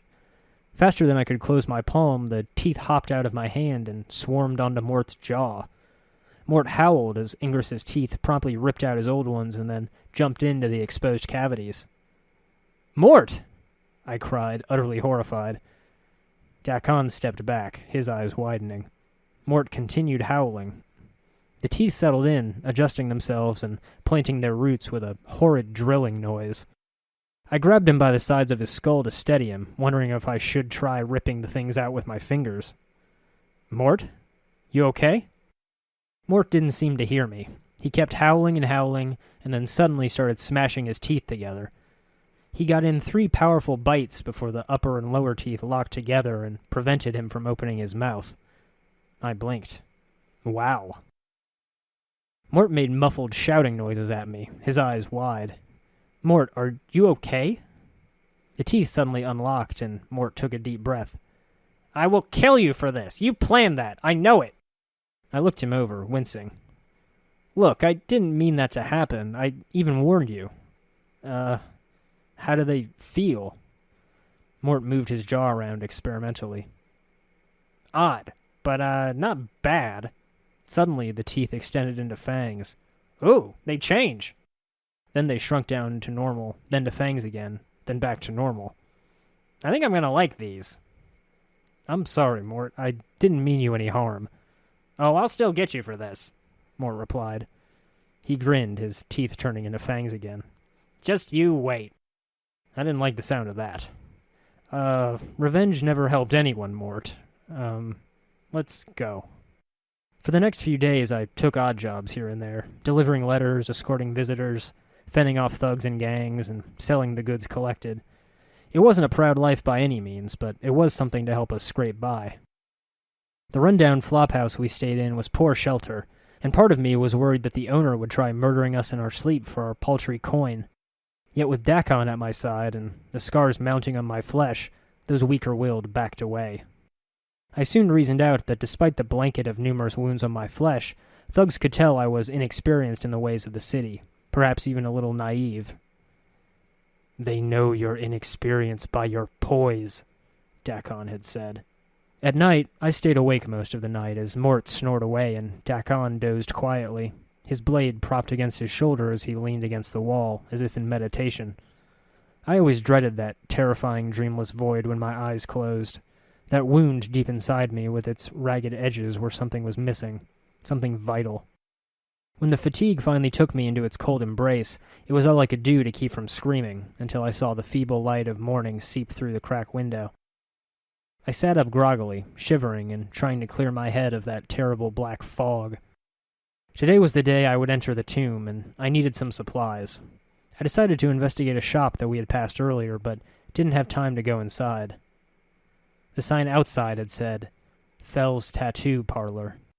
Chapter 24. The cool, dry air was ominous in the tattoo parlor. Beneath the sweetness of the incense smoke, the musty smell of old leather had been intertwined with the slightest sour hint of meat gone bad. All about the shop, intricate designs had been inked on sheets of leather and parchment. They lay about haphazardly, but by the lack of dust there, it seemed to be an odd order to it all. It was as if Fell worked in a meticulous but fickle hand. A dais stood in the center of the room, but something about it struck me as odd. It had the same shock of white hair, the same greenish cast to its skin, the same pair of goat horns, and then suddenly I realized this one was walking on the ground, not floating. For some reason, that made me uneasy. I blinked, looking to Mort. Mort, you said Dabas float, right? This one's walking on the ground." Mort glanced at the Dabas and his eyes widened. "Aha! I knew you goatheads could walk! I knew it!" Mort gleefully turned back to me. "Ha! This one must not be aloof enough to get off the ground." I greeted him. The Dabas waited patiently, its hands tucked into its sleeves. I asked the Dabas several questions, trying to refresh my memory of the rebuses that appeared above its head. As I was about to ask the Dabas as to who he was, I suddenly realized I already knew the creature's name. Fell. It wasn't the sign or the obvious fact that he was acting as a shopkeeper. There was something deeper in his name than I realized. It echoed in my skull. As if in response, the Dabbus inclined his head slightly, and a lone symbol appeared above its head. It was blurry at first, then resolved into a white oval with a black lightning bolt through it. "I feel like I know you, Fel," I said, slightly disoriented. Fel bowed reverently, and a stream of symbols swirled about his head, rotating clockwise, then counterclockwise. It took me a moment to translate. "This is the first time and not the first time you have come to this place. Do you know who I am?" Another series of symbols materialized into focus above Fel's head. The translation came to me just as quickly and sharply as the symbols themselves, as if I had translated the exact same string many times before. "Yes, but I am not permitted to tell your story." I bit my lip. "Why not?" For a moment there was no response from Fel. Then a stream of rebuses appeared, as if trickling out of Fel's mind. "My apologies, I cannot. I cannot change the nature of a man." I couldn't explain why, but the last sentence sent a crawling sensation through my skull. The words rattled in my brain, biting deep into my mind like an itch just out of reach. There was something hidden and profound in that sentence that I desperately needed to remember. I clawed at the musty spot in the dim fold of my consciousness. It was a flicker in the corner of my eye, gone when I turned to face it. "Change the nature of a man." I twitched. Nature of a man? What does that mean? The symbols that appeared above Fel almost mirrored the previous stream. "My apologies. I cannot say." I grumbled and turned around in a circle, displaying the maps of scars and scratches as well as the tapestry of ink on my flesh. "Can you tell me anything about these tattoos on my body?" Fel studied my body for a moment, walking around me. The soft patter of his heels against the squeaky floorboards made me shudder. There was something wrong about him. Above his head, Fel mirrored each symbol as he examined it, then returned to face me. "I know them. None are by my hand." "Can you tell me about some of them?" Fel nodded, symbols appearing around him like fireflies. "The ones upon your back were scribed with a careful hand and are directions for a mind that forgets itself. The symbol that lies upon your left shoulder is the mark of Torment." I fought the tremble that wanted to shudder through me as I looked down at my arm. The word was like a set of iron claws scraping against polished shale. The wound deep in me throbbed with the word. Torment. The symbol sharpened, gaining edges that were almost painful to my eyes. "It is torment. It is that which draws all tormented souls to you." Fel nodded at my left arm, at my shoulder. "The flesh knows it suffers even when the mind has forgotten, and so you wear the rune always." I scratched my shoulder idly. It had suddenly felt very itchy, the mark unwelcome. "You say you've met me before, Fel. Do you know how I died?" For a moment Fel did not respond. Then, slowly, menacingly, 3 symbols materialized above his head, each of them casting a long shadow. Shadows. Shadows? The 3 symbols swirled around each other, each leaving a faintly black, misty trail about them. They took on a ragged edge, like teeth and talons, and multiplied. Where there were 3, there became 9. 9 became 27, until the room was a swarm of shadows. Many shadows. They streamed from the darkness, swarmed you, then left you to die. Dakon touched the hilt of his blade, while Mort's teeth chittered. Chief? Maybe we should leave." I faced Fel. Why? Why did they kill me? The shadowed symbols swirled into one, then dissolved to be replaced with a simple symbol. I do not know. After regaining our nerves, we browsed the store, eyeing scraps of flesh carefully etched with black patterns and symbols.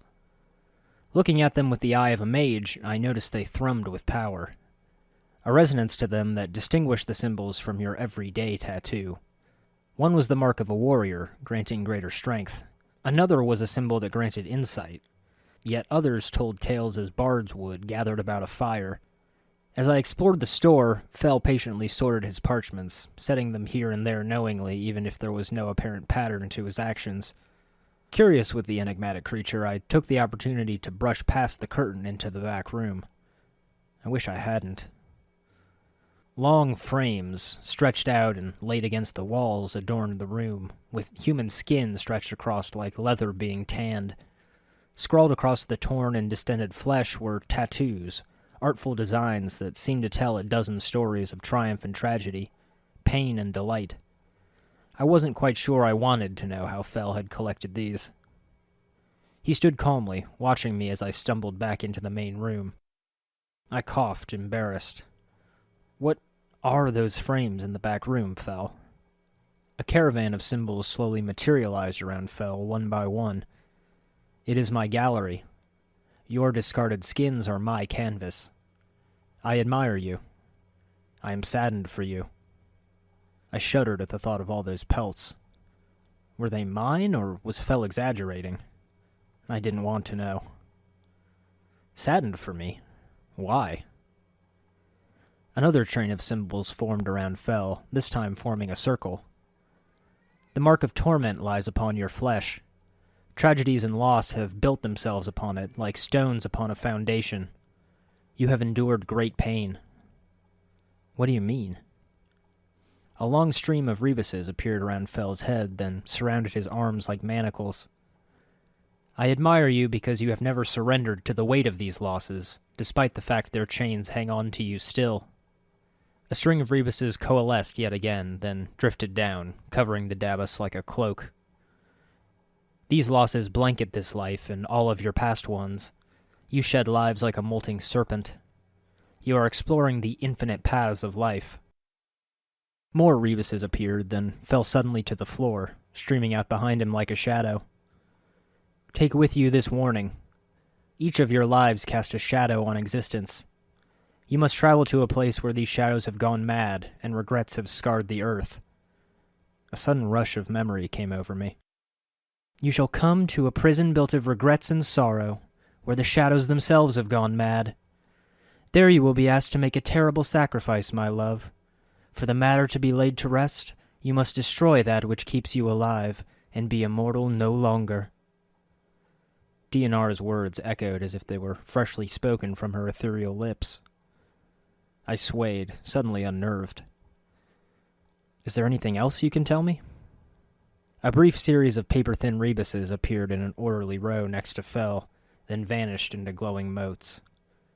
Do not sign anything. I nodded. Very well.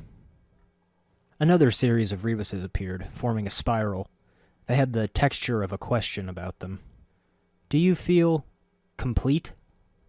I closed my eyes, searching deep inside of me, caressing that scar that had been cut deeper than any of the marks that tickled my flesh. I don't.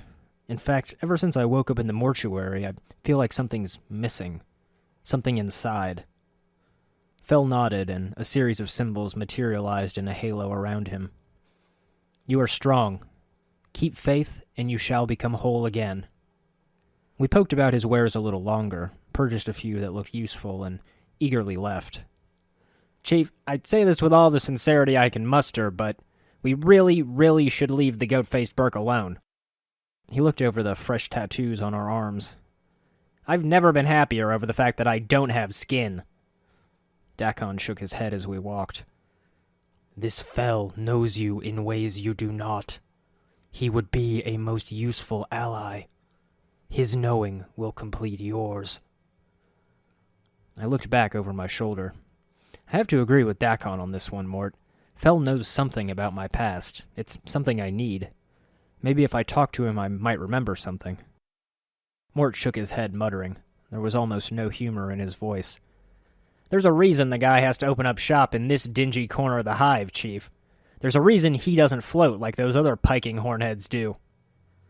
Part of me was surprised we hadn't been accosted by thugs yet again by the time we made it to the arch that Naroki had told us about. I took a deep breath, drew a circle around my heart as he instructed, and with a whoosh, the space in front of us warped, twisted in on itself in a spiral of blue with motes of silver dust. A cold breeze blew from the portal. The other side was dim as a tomb. I stepped through cautiously, even as Mort and Dakon comfortably went in. After hearing Ingress's story, I was wary of such doors in space where shades and fire, frost and teeth could meet me on the other side. The portal snapped shut behind me. The air inside was stale, the dusty scent of age ripe in the air. Where there should have been an eerie, uncomfortable silence, in the distance there was a rhythmic yet irregular creaking, as if creatures were wandering through this mausoleum with mindless purpose. Ignoring my own heavy breaths and the heavy beating of my heart in my ears, in the darkness I could hear rattles of bone and the shuffles and scrapes of things dragging against metal. The dead were walking. Before we could take another step, a spectral figure materialized from the gloom of the passageway ahead and quickly moved to block our path. It floated before us, its once human features twisted in a mask of rage. "Defilers! Leave this place at once!" I quelled my shock and, after a moment, extended a polite hand. "Greetings." "Leave now!" Its booming voice echoed down the halls. "This place is forbidden to the living. Leave while you still can." I looked beyond him into the passage ahead. "I have some questions first." Its pale face twisted into a snarl. "Seek your answers elsewhere. This place is a sanctuary for the dead. I shall not permit their slumber to be disturbed by the intrusion of yet another insolent mortal." "Another?" This must have been the source of the disturbed dead. "Has someone else been here?" The spirit grumbled. "If you must know, yes. There is another intruder who, even now, continues to violate the sanctity of these hallowed halls." The anger in the spirit's voice faded. He seemed somewhat saddened by the admission. "The souls of my brothers and sisters cry out for peace." "Who is this other intruder?" "He is an evil coward who wields great power over the dead. He seeks something within these halls. What it might be, or what his purpose is in seeking it, I cannot say." I looked the ghost up and down. He was some sort of guardian, after all. "Why don't you drive this intruder away?" The spectre shook his head. "I cannot. The coward has sealed himself within the inner chamber of the mausoleum. He has erected powerful wards that bar my entrance into the chamber. It is from there that he calls upon his dark arts to awaken my brethren and bends them to his evil will." I smirked. "Sounds to me like you need the help of one intruder to get rid of another." The spirit remained silent for several long moments. I could almost feel the weight of his lifeless gaze upon me. "Yes, you might prevail where I have failed. If you pledge to rid me of this black guard, I shall grant you passage. What say you?" I nodded. "I'll do it." "So be it." The spirit slowly began to fade until only the echoing of its disembodied voice remained. "But take heed. Tread lightly in these halls, lest you join the others in eternal rest." The floors and walls of the mausoleum were plated with metal, laid out as if they replaced wooden boards. Subconsciously, I stepped firmly on each broad slab, avoiding the cracks that separated one plate from the other. Now and again I felt them shift. They clattered hollowly beneath our boots when it came to me. These plates were the covers of metal lockers that held the bodies of the dead. We were walking on their graves. There was a click, and the panel I stepped on sank half an inch into the floor. Oh, hells. I looked up to see a bright flash of light darting out from the shadows, a scintillating orb of color that spiraled toward me with a whine. It gave off flecks of light as it flew. Bolts of pain lanced through my body when it struck me, electric sparks that set nerves through my belly afire as the chromatic orb's arcane energies were released into my flesh. I cried out in shock as Morton Dakon paused. When I started breathing again, the halls were eerily silent. And then the rattling ahead resumed, steadier than before, as if those bones now creaked with purpose. The wandering dead were clumsy, but possessed a ferocity and stamina that no living creature could match. They creaked and rattled as they fought, my dagger nearly useless against their meatless bones. Mort cracked against their bones with his own skull, while Dakon's Zerth blade clashed against the dry skeletons. I grappled when I could, twisted and broke spines. A twist of my wrist snapped the leg bone from a fallen skeleton, and swinging it as a club, I helped bring a second death to another. Blade clashed against bone as we proceeded down the dimly lit passages, scattering ivory shards that clattered on metal. One by one, the undead fell, lifeless once again. I took the front line, soaking the damage like a sponge as their clubs and rusted axes fell as Mort and Dakon hacked away. The things were weak, their strikes like drops of water against stone, but still the rain of their clumsy blows wore me down. Around one corner, though, the clanking of metal heralded a whole new danger. A giant skeleton lumbered towards us in heavy armor, rusted and yellow with age. The enormous blade it wielded could have come up to my neck if he set it on its tip. The bones had been warped and lengthened by the necromancer's foul magic, grown to an immense size so that it towered over all of us. Immediately I thrust my hand outward, crying out the words of power that triggered the spell I had prepared. An orb of flashing eldritch light, begemmed with all the hues of the rainbow, darted from my fingertips and struck the skeleton. It punched through the armor, searing the creature to its ribs as Dakon leapt into the fray and Mort swung around and attacked him from behind. We strode down those halls for hours, bringing final rest to the walking dead. Dakon's own sorcery clashed against the undead. With chance in an arcane and alien tongue, he unleashed bolts of fury that shattered whatever they struck, so that the rains of bone shards had become a familiar pattern. Careless footsteps triggered the magical wards that protected the mausoleum. Now and again I had to rest and wait as the wounds knit back together, laying fresh scars over the old. Dakon was a quiet companion for the most part, but some small talk loosened his tongue while we rested. "My past is not known to you. It is not my will that you should know it," he had said. "Know that I bear the scars of one who has traveled the plains. Know that I have never rested long in any one place. Know that I bear the weight of one who has traveled far to be in this place. Know that I am a Githzerai. Know that I am of the people of Zerthamon. It was Zerthamon who knew the Githzerai before we knew ourselves. He knew what had to be done to free us. From his knowing came action. From his knowing, freedom was born. The Githzerai ceased to be slaves and became a people. Know that I follow the unbroken circle of Zerthamon. His words are known to me. His heart is known to me. All that remains is that I know myself." What a sociable guy. By the time we reached the gates to the heart of the mausoleum, we had downed a good portion of our precious clot charms. The crystallized blood dissolving on our tongues sent chills through us as the magic did its work, stemming the flow of blood in our many wounds and renewing our battered bodies. In the center of the chamber was a mid-sized man in long robes of deep black. His hair was neatly coiffed, and an impeccably trimmed goatee complemented his handsome features. Noticing my arrival, he put down the book he was writing in and strode confidently over to face us, smiling. "Impressive. I must admit, I never thought you would make it this far." I unsheathed my dagger. At least now there was something I could stab. "I'm glad to have disappointed you. Are you the one responsible for all the walking dead?" He chuckled and waved a hand dismissively. "Who I am is of no consequence to you. What I want is the question that should concern you most." As he spoke, he looked me up and down as if somehow fascinated. "Very well. What do you want?" He took a step back and cocked an eyebrow. "I want your blood." I stared for a moment before speaking again. "Is that some kind of threat?" The man started to answer, but stopped himself abruptly.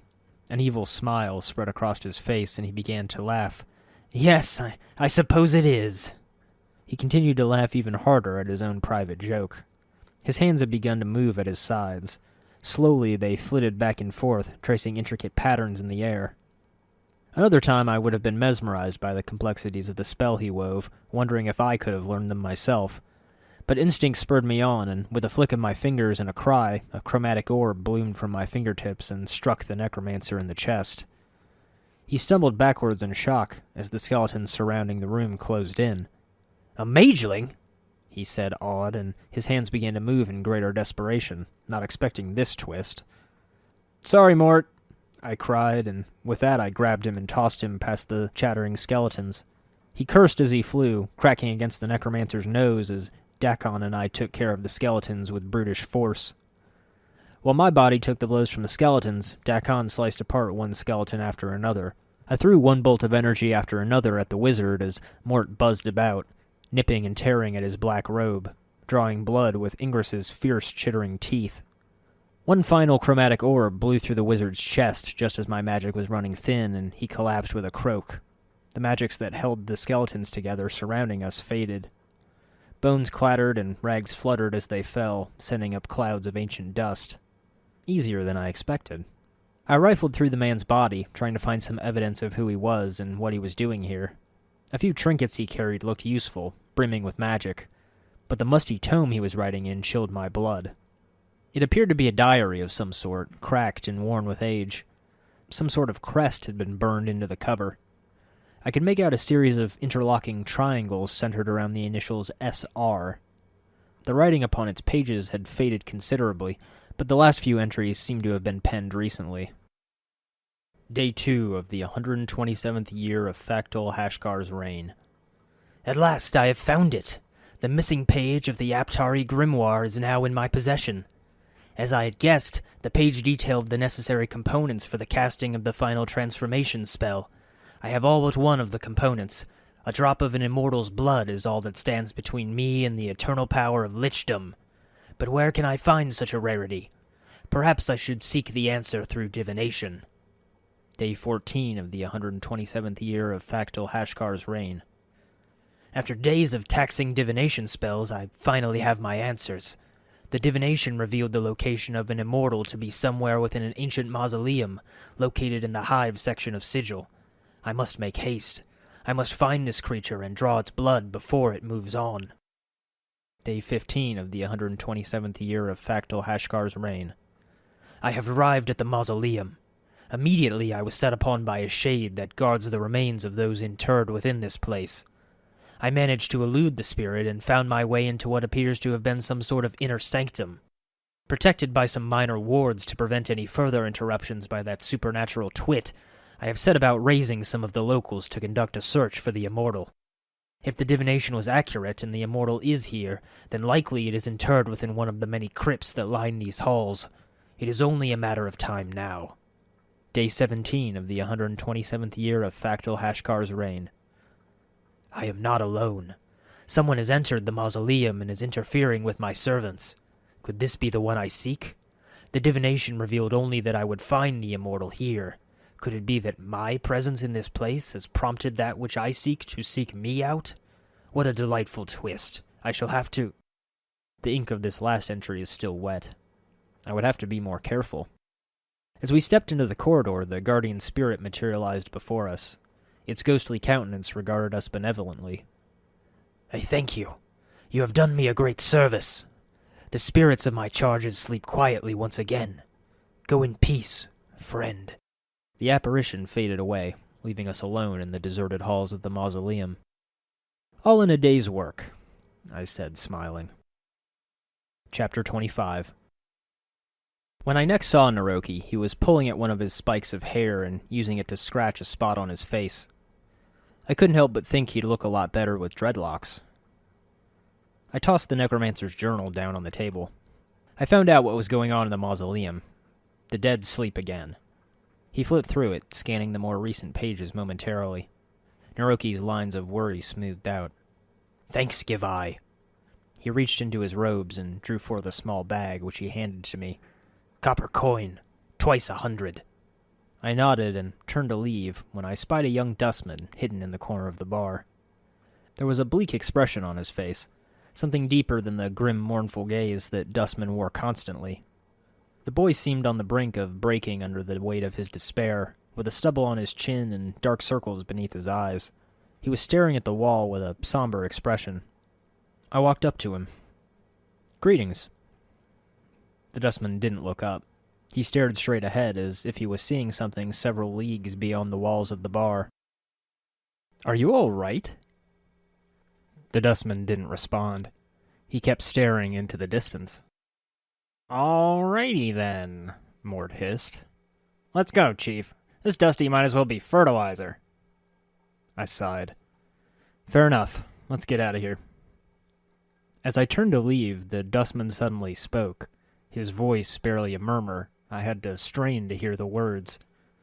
I thought he said something about wanting to die. What did you say? The boy's expression did not flicker. Do you want to die? I mulled it over for a moment. No. Do you? Yes. He studied me. Why do you want to live? There are certain questions I need answered about my life before I'm willing to surrender it. I want to find out who I am. The Dustman listened silently. After I spoke, he didn't respond, merely watching me. He looked like he was thinking. I took a chair next to him. Do you want to die? Is that why you asked? His gaze slowly slid over to meet mine. Yes. Why do you want to die? This existence is a mockery of life. I do not wish to continue the charade any longer. His face wrinkled in disgust. Why would anyone wish to remain in this foul city, in the center of a multiverse that feeds on pain and hatred? Death is silent, comforting. Apparently, he'd never tried Garbar root. Then why haven't you killed yourself already? I have been looking for a means to end my life. Will you kill me? My eyebrows furrowed. No. If you lack the conviction to kill yourself, I'm not going to do it for you. It is not a matter of conviction. In the distance, I noticed Dakon had ordered a cup of that horrid, tepid tea. He sipped it thoughtfully. Then it must be another matter. So I ask you, what is it about living that drives you to hate it? Surely living cannot be as bad as you make it out to be. This is living? The Dustman bared his teeth, and his hands clenched. This existence is a mockery of life. I do not wish to continue the charade any longer. Death is comforting. Yeah, maybe after the first death, I grumbled, but immediately wished I could take it back. The Dustman blinked, then sneered. The first death? What, were you resurrected? Resurrected?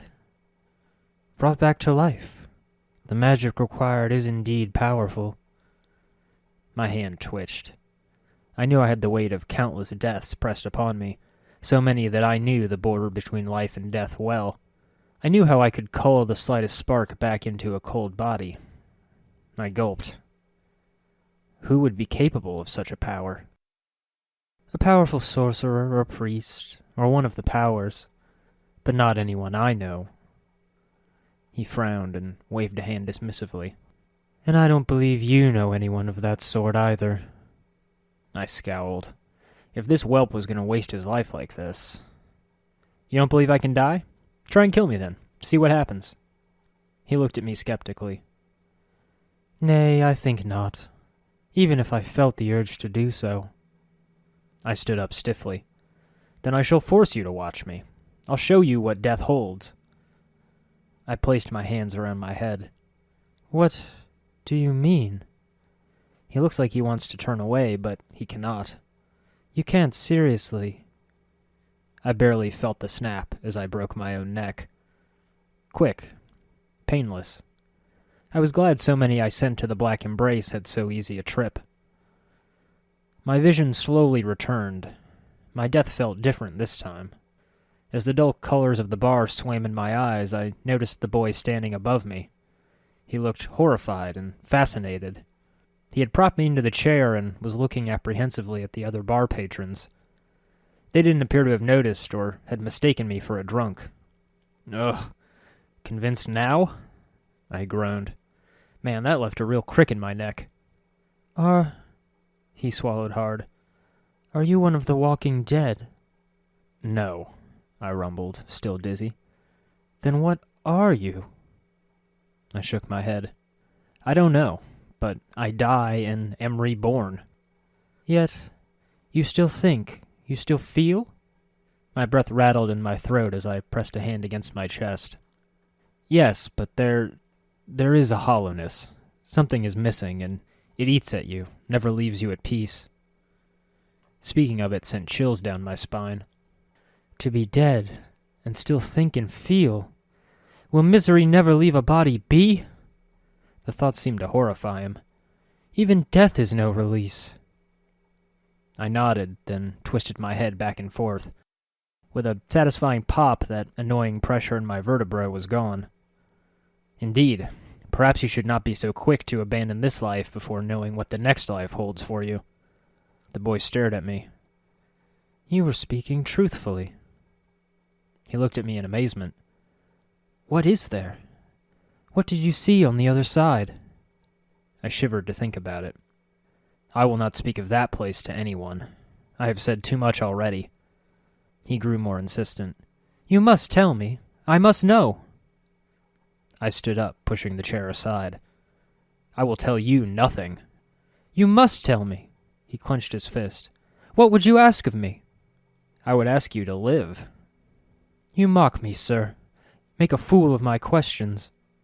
His eyes grew watery, and bitter tears trickled down his worn face. You are the fool who wants to throw away your life so carelessly. It insults the dead, and it insults the living. Dakon was staring now. Perhaps he saw me kill myself for the first time. Oh well, he'd had to learn sooner or later. Mort seemed worried. Speak what you saw. What is the true death? What did you see there? His voice grew louder and more insistent, so much so that the surrounding dustmen turned their head. Perhaps there was no ward of silence after all, or perhaps it was just limited. I ignored their piercing stares. Very well. Reaching into the depths of my memory, I culled the vision of the lands of the dead back into being, the nothing place that lay between this world and the next. It was like remembering a half-forgotten dream, perhaps, faded, obscured.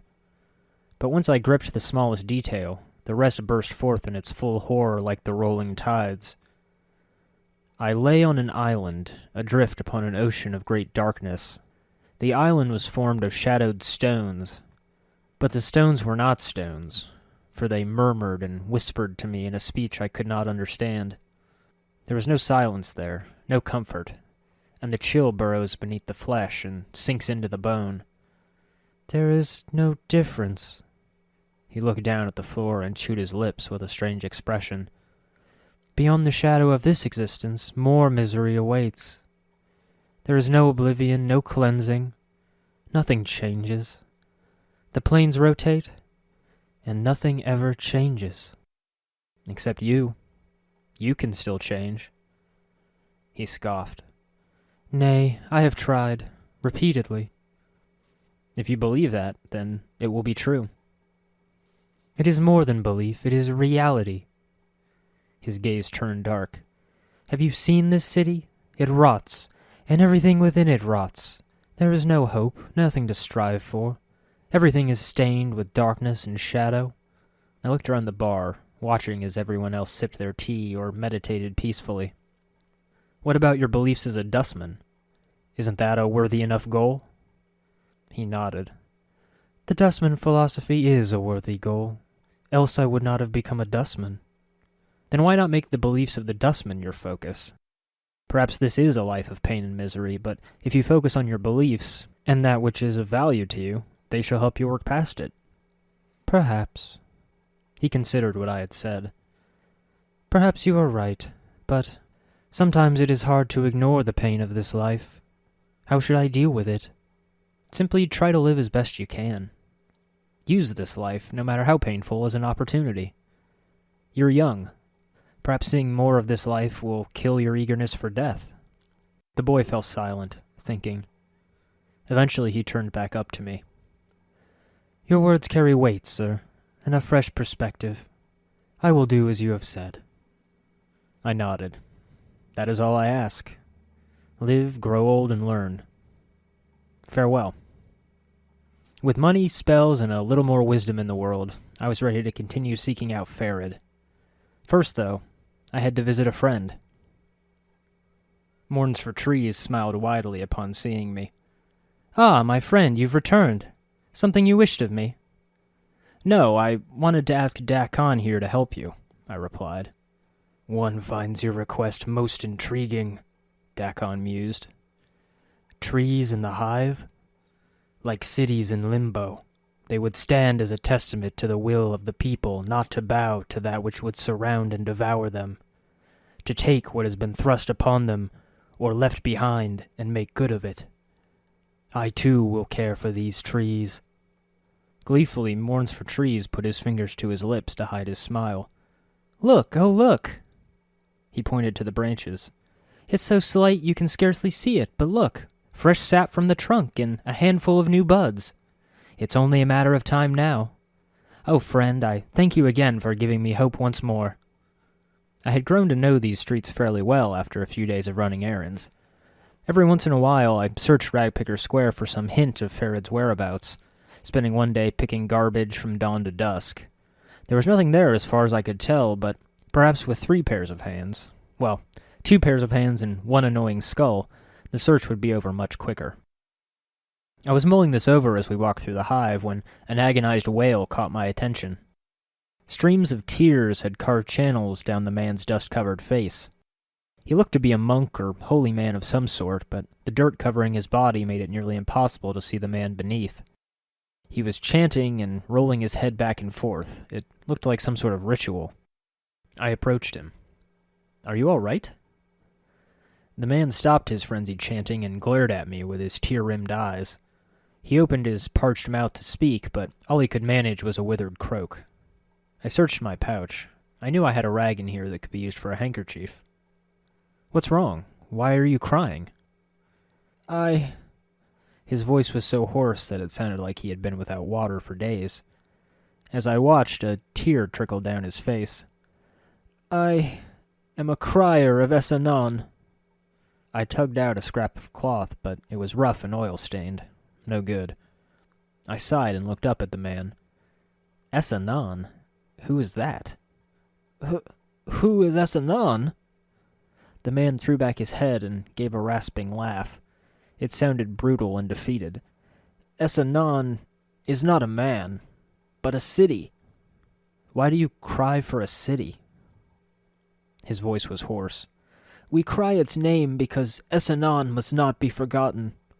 All the criers of Essanon carry this burden. You mourn a city? Why do you do such a thing? Because its name is all that remains. Its avenues of light, its great spiraling parks. When it was laid waste and reduced to memory, only 70 of its people survived. It was our duty to see that its name was remembered across the plains. Many criers of Essanon have died for the sake of remembering. Many. The man was mad with grief. If it places you and others at risk, why don't you stop? He shook his head, fat tears crawling down his cheeks even as he spoke. The tears I shed, the dust that cloaks me, these things are as nothing compared to what awaits should I give up my sacred burden. We must see that its name is remembered. We are living memorials to its passage. If that's so, then what happens when you all die? A fresh tear sprang to the crier's eye. Even his dust-caked face couldn't disguise his look of despair. I do not know. We criers of Essanon cannot mourn it forever. Even now the dust clings to our robes, the spit dries in our mouths, and our bodies wither and die. Is there any way I could help you? You are kind to ask. The crier shook his head. Unless you can immortalize Essanon, there is no help to be had. The image of a black stone obelisk sprang to mind, and I faced the crier with the gleam of an idea in my eyes. Must it be immortalized by a man? Would a tombstone serve? The crier blinked. Tombstone? It's a stone that records a man's name, his life, and a eulogy. If it serves a man, could it not also serve a city that has died? He stared at me a moment, awestruck. Stones may do such things? I nodded. Yes, and their lifetime is much longer than a man's. If its name was carved on a stone, would Essanon's memory be served? The man paused. Would others see this name? I smiled. Yes. It would be there for all to see, long after you have died. The man nodded.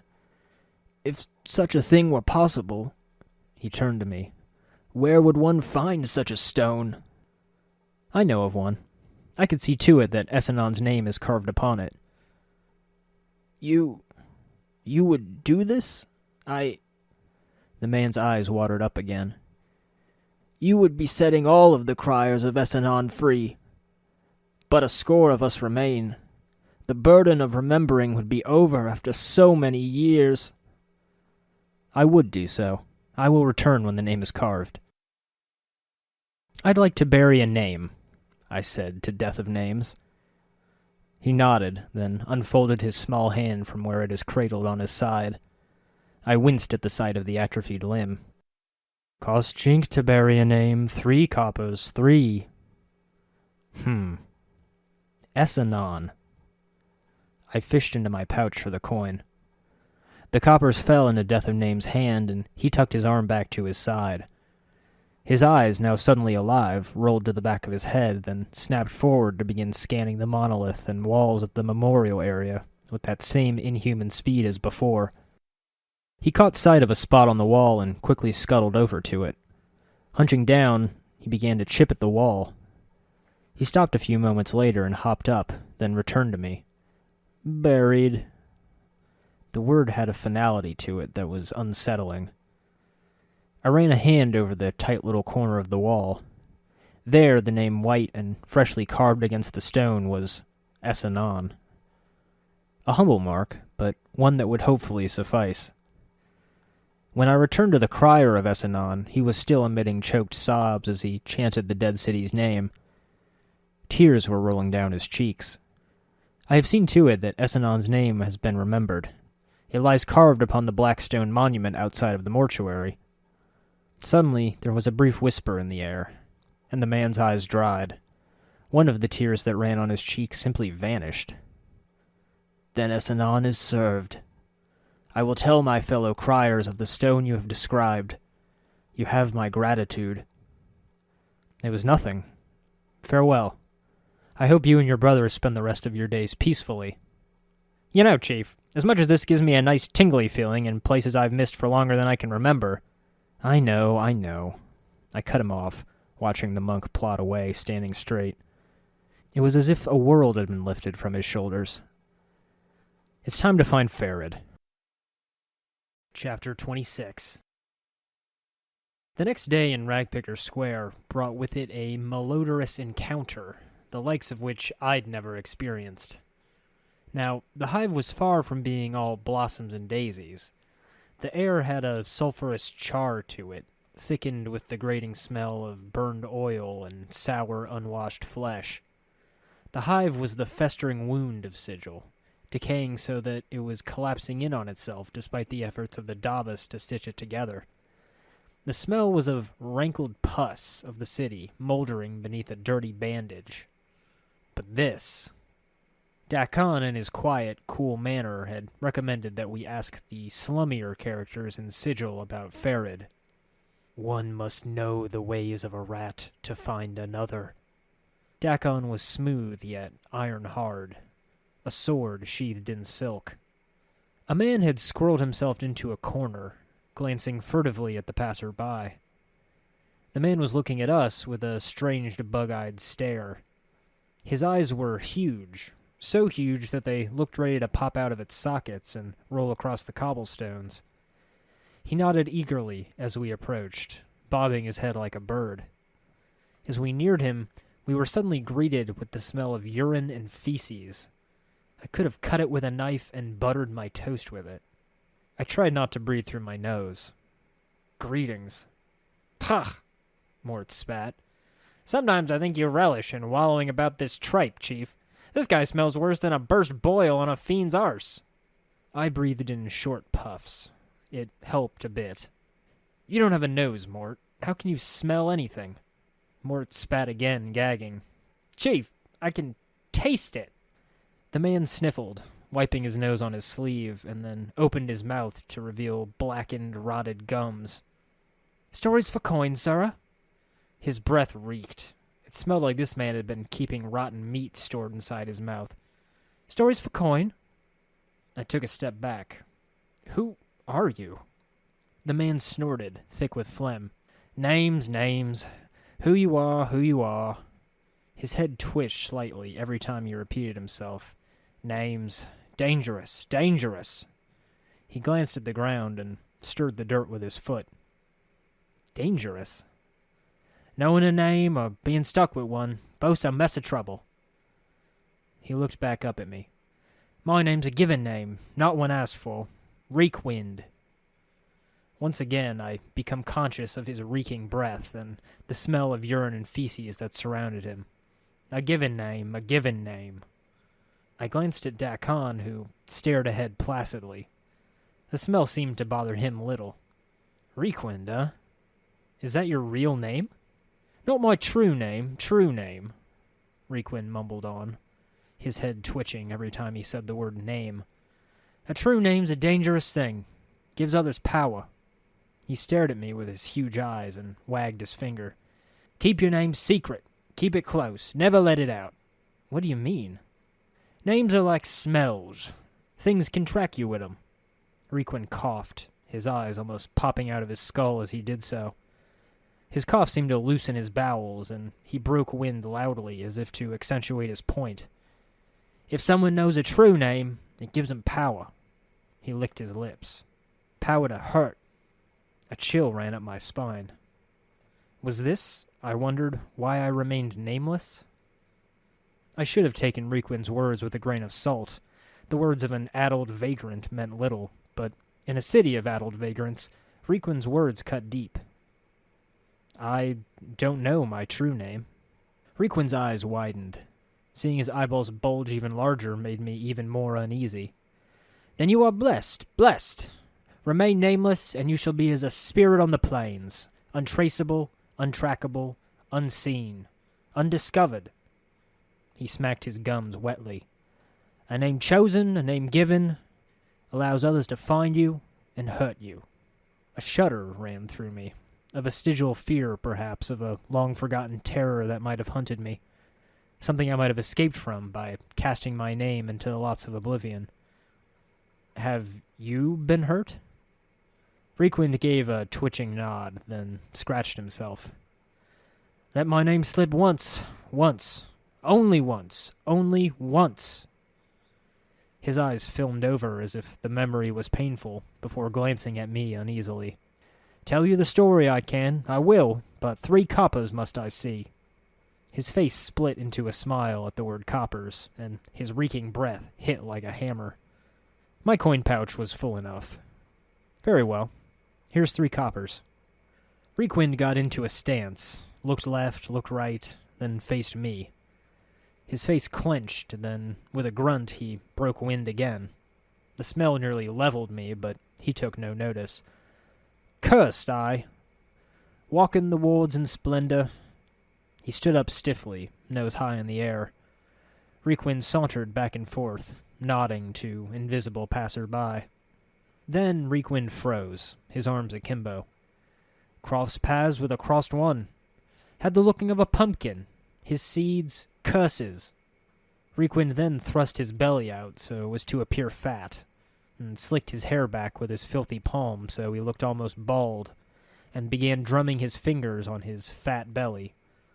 He then walked around, circling the spot where his stuffy upper-class persona used to be. All a jumble with curses, this one was. With a sneer and a careless gesture, Reekwind tossed an invisible curse at the stuffy persona. Knew my name, let it slip I had. All it took it all. He stiffened up again, inhaling deeply and resuming his upper-class persona. The persona suddenly crumpled, and Reekwind broke wind violently, then exhaled, filling the air with his foul, reeking breath. Cursed with stenches, smells, excrement. Came here to tell tales. All good for now. Now Reekwind is the name. Given name. Poor sod. I tapped my chin with one finger. Can you tell me where I could find someone named Farod? Reekwind suddenly hunched over and leered at me. He walked around me for a moment, dragging his leg as if lame. "A king! A noble tale! Noble tale! A tale I can tell, but 3 coppers must I see." The coppers clinked humbly into his palm. Requin remained hunched over, staring. "Once a man of respect, Farod was. A man of goals and position. All became nothing. Nothing. Turned to air." Requin squinted, then broke wind, filling the air with a gut-churning smell. "Turned to air and stink. A liar, a cheater, a man who twisted law, Farod was." He hunched over as if writing at a desk. He wrote for a moment and then suddenly stopped, afraid. Then one day, he found that he had twisted himself. Such a liar he had become that when he died he was to go to a horrible place. Requin shook his head sadly, then hunched over again and looked wildly in all directions. Farod would not accept it, would not. He had cheated others, he would cheat his fate too. He read, dug in books, consulted seers. Requin stalked back and forth, his hand over his eyes as if staring off into the distance. And they told him that only in trash could he find that which would let him cheat his fate. Requin broke wind again, then gave a reeking cough. Perhaps they lied. Requin stood up stiffly, then began to fling off imaginary clothes. With every piece of clothing he threw away, he became more hunched.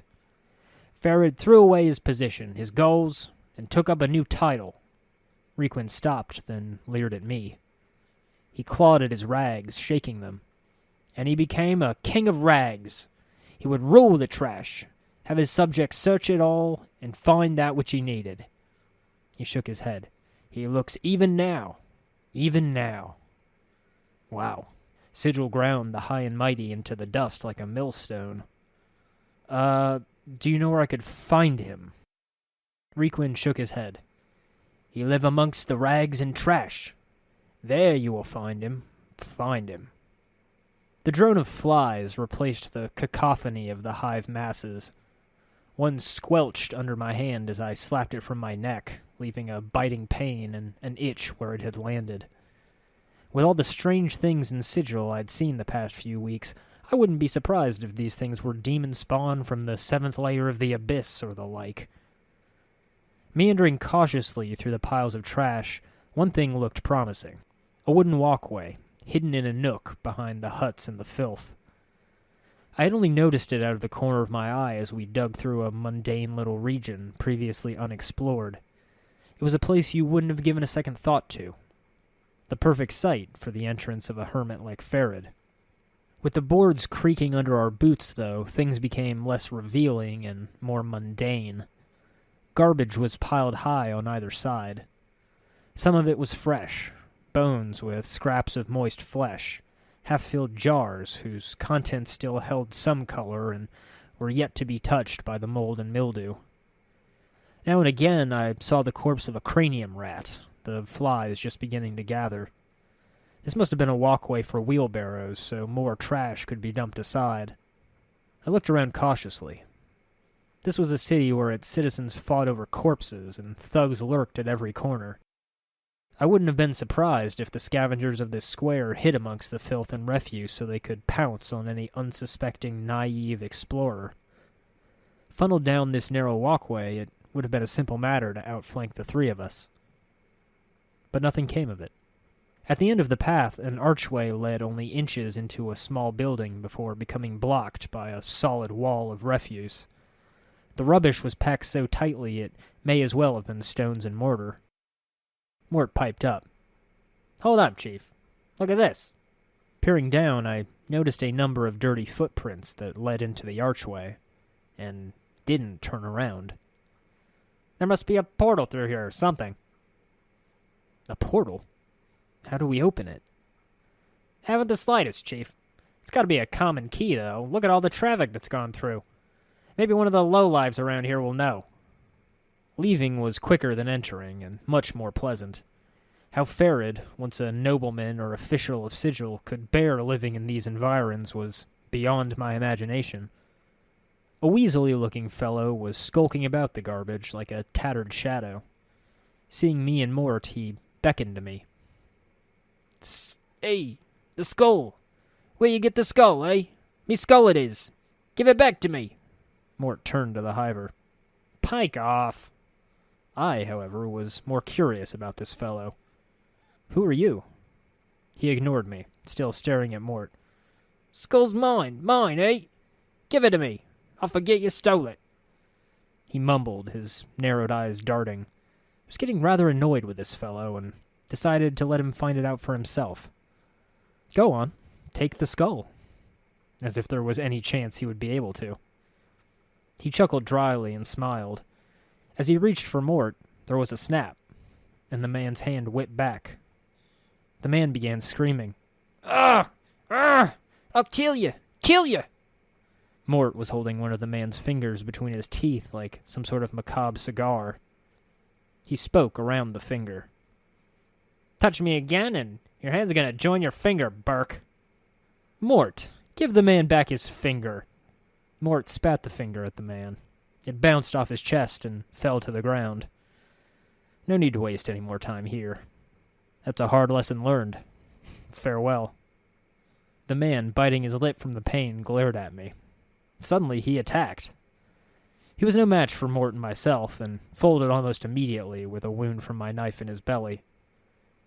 I noticed Dakon, who had been silently watching, had joined in my defense. I considered asking Dakon what he thought of my actions, but I was apprehensive that I might find out he didn't approve. I noted for later consideration that his mere presence seemed to be having an effect on me. Another man had been watching the fight. He was now whistling a cheerful tune and playing with a well-kept fighting knife. As I approached him, he stopped whistling and gave me a curious look. Greetings. As I spoke, he whirled and dropped into a half-crouch, though whether he was ready to spring at me or in some other direction I couldn't tell. Dakon rested one hand calmly on his blade as the squirrely little fellow spoke. What? Speak quick now. I had some questions. Well, I don't got answers. Pike off. I hadn't noticed it before, but he had a long, curved dagger in his hand. I crossed my arms and made my voice level. Are you threatening me? He smirked. Why? Does Ratbone scare you? You feeling threatened, Burke? No, I'm not, I said, my gaze boring into his. I'd be damned if I was going to bloody my hands any more today. Figures, looking the way you do. All right, what you want from me? I looked the man up and down. Who are you? My name's Ratbone, Cutter. I'm a thief for hire in the employ of old Sharegrave, boss of the collectors you see round the square. Pays me to learn his lads to be real quiet-like and how to fight if they runs into a spot of trouble. That's likely the only questions I'll answer for you, Cutter. He sniffed and shrugged. I relaxed. Thief for hire? Could you train me? He nodded and pursed his lips. Sure, for a spot of jink. Been trained before? No, I haven't. That's fine. I'm gonna cuff you now, so dodge it. He suddenly swung his open hand at my head, and I leapt back just in time. He gave a nod of approval. Not bad, Cutter. Now about that spot of jink. 50 commons, and I'll see you trained right up. Sounds good. Here. The coins clinked thickly into his palm. I had already spent too many hours and done too many jogs between Mebus' hut and the marketplace for training, but Ratbone made things short and sweet. His lessons on the basics of thievery were detailed, but I found myself picking up the subtle nuances of the trade rather quickly. The stances and techniques were oddly familiar, like the handshake of an old friend. After a long period of training, Ratbone nodded at me in satisfaction. I must say, Cutter, never have I run across a faster learner. I'd almost say you've done this all before. I dusted off my hands. A good set of skills if I ever needed it, but for now Majory would probably help a bit more. Thanks, Ratbone, I said, and pointed back to the archway. Do you know how to get through that trash-packed archway northwest of here? Ratbone blinked. Eh? Nay, I don't. Say, you ask Creedon the rat catcher. Sometimes he goes poking about up there and disappears for an odd while. Creedon's usually in the hive. right outside the Office of Vermin and Disease Control. Oi there, Cutter. Well met again. Have you changed your mind? Come back for one of Creedon's delicious ratsies? Creedon piped as he jangled his rat pole enticingly. No, not today. I had some questions, however. He shouldered his rat pole casually. What's your question, Cutter? I was told to ask you about the trash-filled archway in Ragpicker Square. Can you help me? He thought for a moment. I know what you're speaking of. There was a lass named Nails who I saw walk through there once while I was looking for rats. Don't know how she did it, though. You could probably find her northeast of here, rooting around a pile of lumber for nails and the like. I nodded. Thanks, Creedon. I really appreciate it. He touched my arm. I see you're leaving, Cutter, but before you go, would you like a nice delicious ratsy? One for the road, you might say. I winced. Might as well thank him for his help. Why not? Creedon grinned from ear to ear. Good, Cutter, good. What sort of ratsy would you like? He pointed to each in turn with a grimy fingernail. I got 'em baked, spiced, boiled, and charred. All fresh, all scrumptious, and only 3 cobblers for 2. Spiced. Maybe that might cover up whatever odd aftertaste there was. I handed over the coppers, and in one swift motion he ran a pair of spiced rats through a wooden skewer, unhooked them, and placed them in my hand. I let up a small prayer that he didn't handle them with his grubby fingers. Creedon winked at me. Enjoy, Cutter. I don't suppose you want one, Mort? I asked, handing the other skewer to Dakon. He accepted it silently and dug in calmly. You really love taking me past my comfort zone, don't you, Chief? The rat meat was aromatic and quite spicy, apparently marinated in some sort of herbal mixture before being cooked. It was a bit greasy and rather rich, tasting of some other meat that I was sure I had had before. The man looked at me expectantly. Did you like? Would you like another? I picked a few scraps of meat from the ribcage. No thanks. We should be going. Iron Nails was right where I left her. Gripping a nail with a calloused thumb and bracing against the board with her foot, she yanked the thing out with one pull.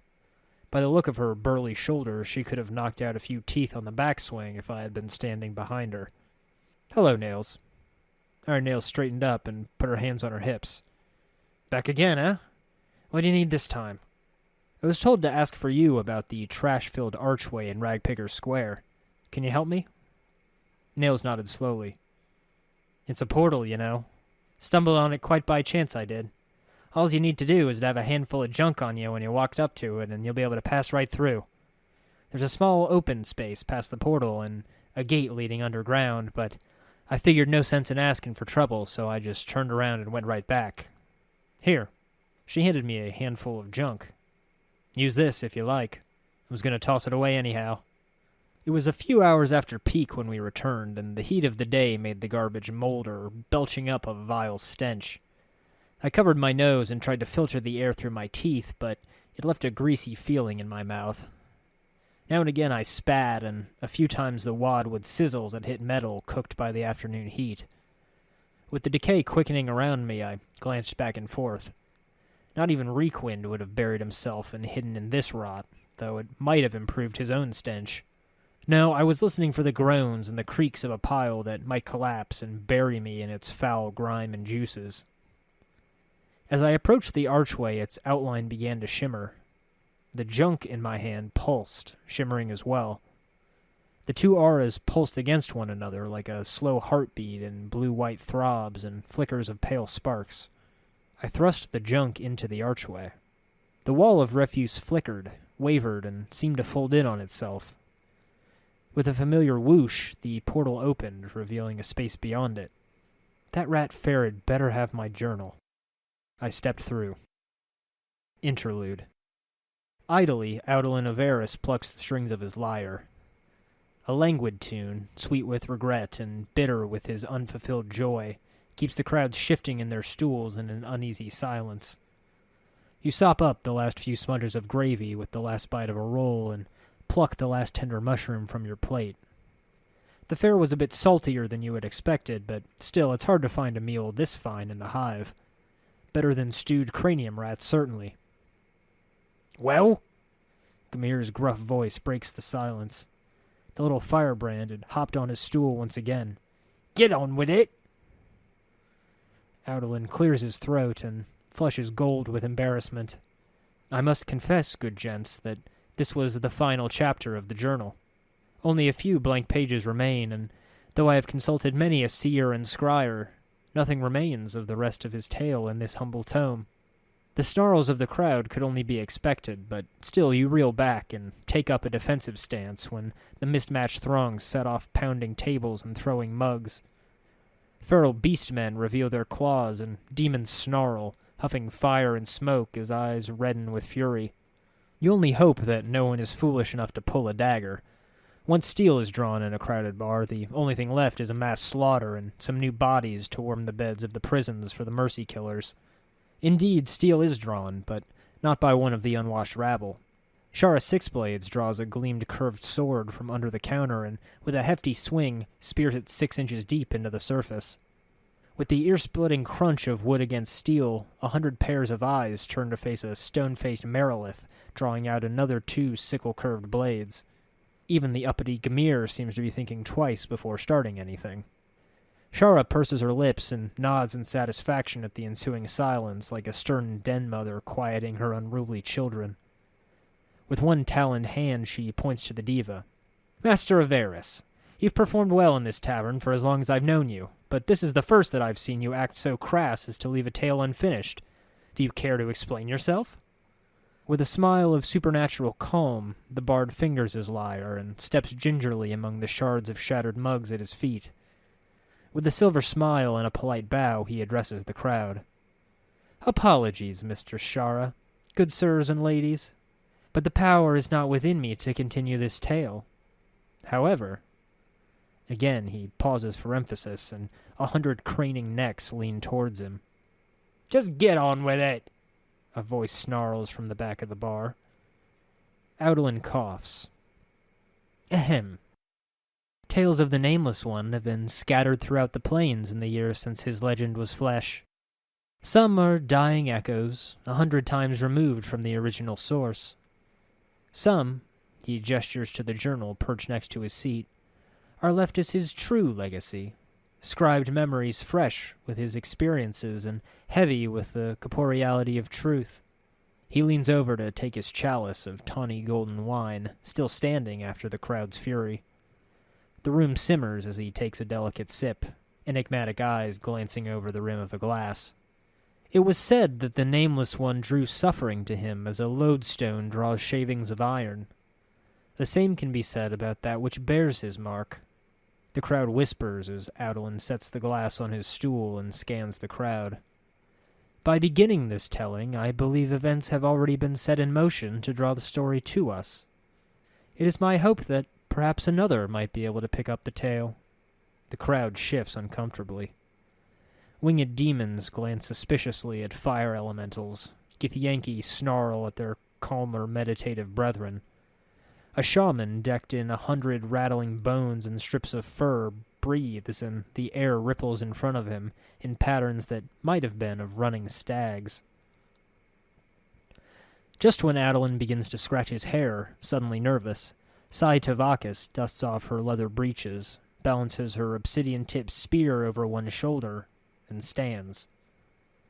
You lean back in an attempt to avoid getting poked in the eye by the glassy, blood-stained tip, but Sai Tavakis holds herself with expert grace and a keen awareness of those around her. You feel that if she had to, the woman could have danced the spaces between raindrops. Aye, well, it seems I may have to speak after all. Though Audolin still attempts to keep himself dignified, you notice his lips part in the slightest sigh of relief. He smiles, bows, and retreats from the stage as the elven woman steps up. With a harsh snap of her fingers, she points at a plump barmaid who gasps and scurries off to fetch her a drink. I care little for telling tales. Words do little to fill bellies, and tomes are of small worth in trade. But when you race the desert winds of my world for 3 full days under a dying red sun, Respite with good company and the sharing of stories is a good way to fill a still night. When the wench returns, Sai snatches up the mug and tilts her head back to down the ale in one clean go. Not a drop spills from her lips. Sighing contentedly, she sets the mug down and fishes about in her belt pouch as she speaks. I had little idea when I was crawling through the Yankheg's burrow that the oaths I muttered would bring me to such strange lands. A city with a sorceress more powerful than any other, and many times more dangerous. These plains are lands to be wary of, but they are still lands fat with water. She smiles as she pulls out a small cube. In time I took odd jobs here and about, fetching this for a wizard, that for a sage. I stole an enchanted hourglass that told time in blood for one magus, then assassinated him for the very rival I stole it from. For one who had no taste for storytelling, Saitavakis was more than proficient. A tilt of the head accompanied every sly word, and sharp blue eyes glinted mischievously with her dark confession. I had spent 3 weeks in a verdant grove, searching for a strange puzzle box for an aged sorcerer. I found it in a long-abandoned den, buried under age-old bedding of straw and twigs. When I returned to claim my prize, it turned out that the old man had died in his sleep. I kept the box for payment and as a reminder to claim at least part of the reward for my work beforehand in the future. At the time I had thought it was some odd, meaningless trinket. Over time, however, I began tinkering with it. A press here, a twist there. Some runes would seem to shift along the carved stone, while others remained in place. Soon I became entranced, toying with it at night, coated with the dust of the day's work. Those who made clever remarks of a warrior working out a puzzle, more often than not I left bleeding in the streets. She smirks and licks her lips as if suddenly thirsty for the savor of blood as well. Soon, though, I discovered the pattern. Sai twists the box in her hands as she speaks, pressing points here and there just so. The puzzle box clicked with each deft flick of her fingers, which danced across the surface with a practiced precision.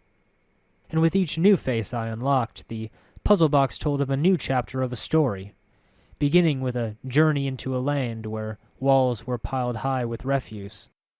As the box twists in her hands, from a distance the surface of the puzzle seems to writhe, as if hundreds of ants were crawling over the smooth gray-green face. With a satisfied nod, Saitavakis holds up the puzzle box for all to see, the odd runes now arranged in a clear, distinct line encircling the surface and crawling at a readable pace. Thus continues the tale of the Nameless One. Chapter 27. It's almost embarrassing to write this. I had gotten so used to describing the foul, writhing stench of my surroundings at the beginning of each entry that I now had to pause and readjust myself. Down here in the cooler recesses below the hive, the walls were dry and hard-packed. The air was stale, if not musty. Only the slightest whiff of garbage was in the air. I could have walked into a fresh, clean glade for all I knew. As the door of patchwork wood creaked shut behind me, a dozen pairs of eyes snapped up to look at the new intruder. Collectors. Gutter rats and alley kin. These weren't much like their foolhardy brethren on the surface. No, there was a shiftiness in their eyes. Distrusting of outsiders and careful with their knives.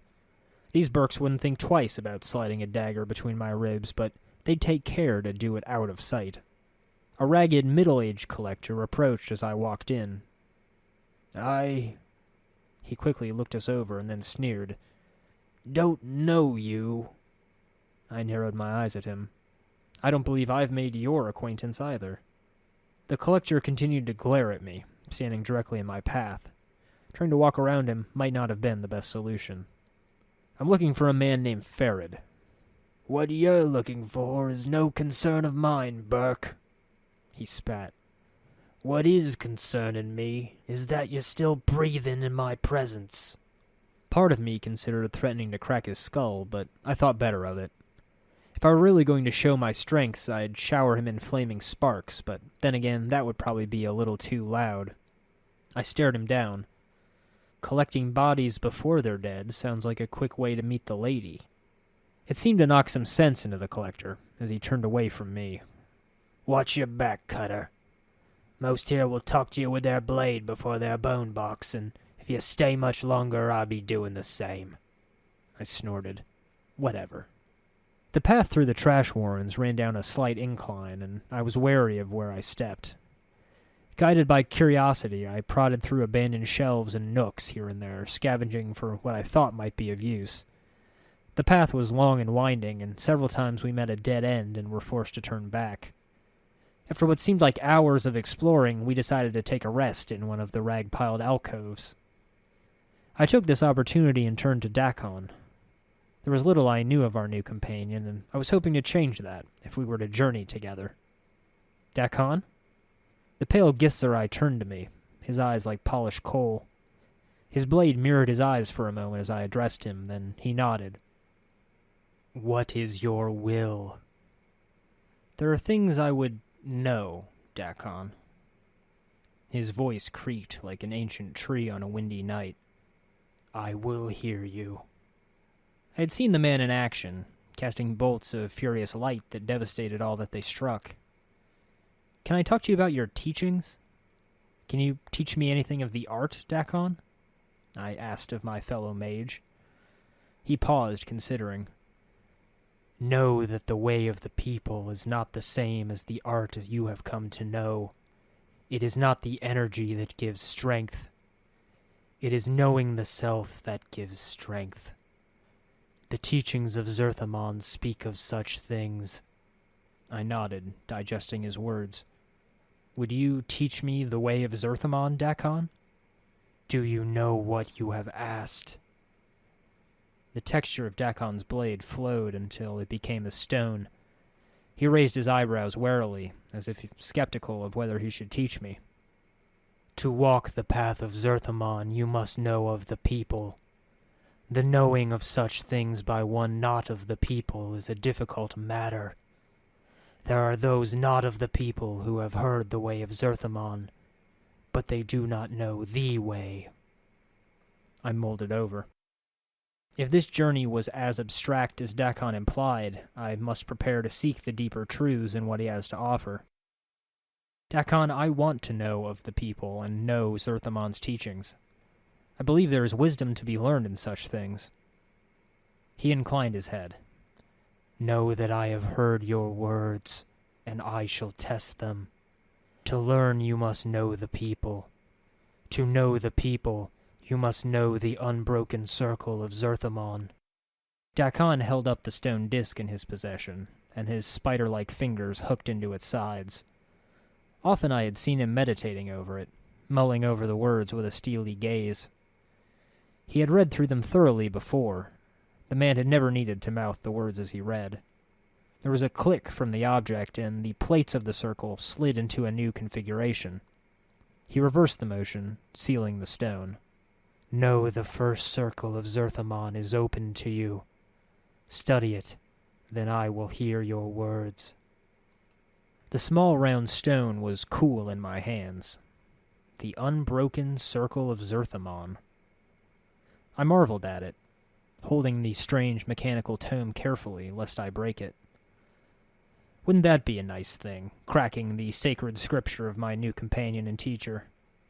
It was made up of a series of interlocking circles that folded out from one another. The complexity of the plates and the intricacy of their links proved the text was constructed by a master artisan. I mirrored the motions that Dakon made upon the circle, and the plates gave way at my touch, the rings sliding into a new configuration. Upon the rings were a series of symbols. The script was like no writing I had ever seen. It was just a series of interlocking geometries with circles predominating. Yet, just looking at it, I knew the symbols and I knew I could read them. I looked at it over as we walked. Know that we are the first people. Once all was chaos. The first people were thought drawn from chaos. When the first people came to know themselves, they were chaos no longer, and became flesh. With their thoughts and knowing of matter, the people shaped the first world and dwelled there, with their knowing to sustain them. Yet the flesh was new to the people, and with it The people came not to know themselves. The flesh gave rise to new thoughts, greed and hate, pain and joy, jealousy and doubt. All of these fed on each other, and the minds of the people were divided. In their division, the people were punished. The emotions of the flesh were strong. The greed and hate, the pain and joy, the jealousy and doubt, all of these served as a guiding stone to enemies. In becoming flesh, the first people became enslaved to those who knew flesh only as tools for their will. No, these beasts were the Illithids. The Illithids were a race that had come not to know themselves. They had learned how to make other races not know themselves. They were the tentacled ones. They lived in flesh and saw flesh as tools for their will. Their blood was as water, and they shaped minds with their thoughts. When the Illithids came upon the people were a people no more. The people became slaves. The Illithids took the people from the first world and brought them to the false worlds. As the people labored upon the false worlds, the Illithids taught them the way of the flesh. Through them the people came to know loss. They came to know suffering. They came to know death, both of the body and mind. They came to know what it is to be the herd of another and have their flesh consumed. They came to know the horror of being made to feel joy in such things. The unbroken circle is the knowing of how the people lost themselves and how they came to know themselves again. I turned to Dakon when I finished. I have read The Unbroken Circle of Zerthamon. I want to speak to you more about the way of Zerthamon. He nodded somberly, his coal gray eyes rigid. What did you come to know? I was careful in choosing my words. Strength lies in knowing oneself. I learned that once someone does not know themselves, they are lost. They become tools for others. He gazed at me for a long moment, then nodded in the satisfaction of a mentor who has done his duty. You have come to know the first circle of Zerthamon. You not only see the words of Zerthamon, you have come to know them. Dakon held up the circle and hooked his fingers around the edges. There was a click, and the plates of the circle slid into a new configuration. He reversed the motion as before, sealing the stone. Know the second circle of Zerthamon is open to you. Study it, then I will hear your words. As before, I slid the plates into the configuration Dakon showed me, and a new ring was revealed. The ring carried the same script as I had read before, with the same geometries. Know that flesh cannot mark steel. Know that steel may mark flesh. In knowing this, Zerthamon became free. Know that the tentacled ones were of flesh. They relied on the flesh and used it as tools for their will. One of the places where flesh served their will was the field of husks on the false world of the Illithids. The fields were where the bodies of the people were cast after the Illithids had consumed their brains. When the brain had been devoured, the husks came to be fertilizer to grow the poison-stemmed grasses of the Illithids. Zerthamon worked the fields with no knowing of himself or what he had become.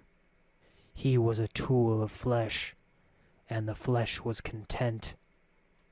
It was upon these fields that Zerthamon came to know the scripture of steel. During one of the turnings, as Zerthamon tilled the fields with his hands, he came upon a husk whose brain remained within it.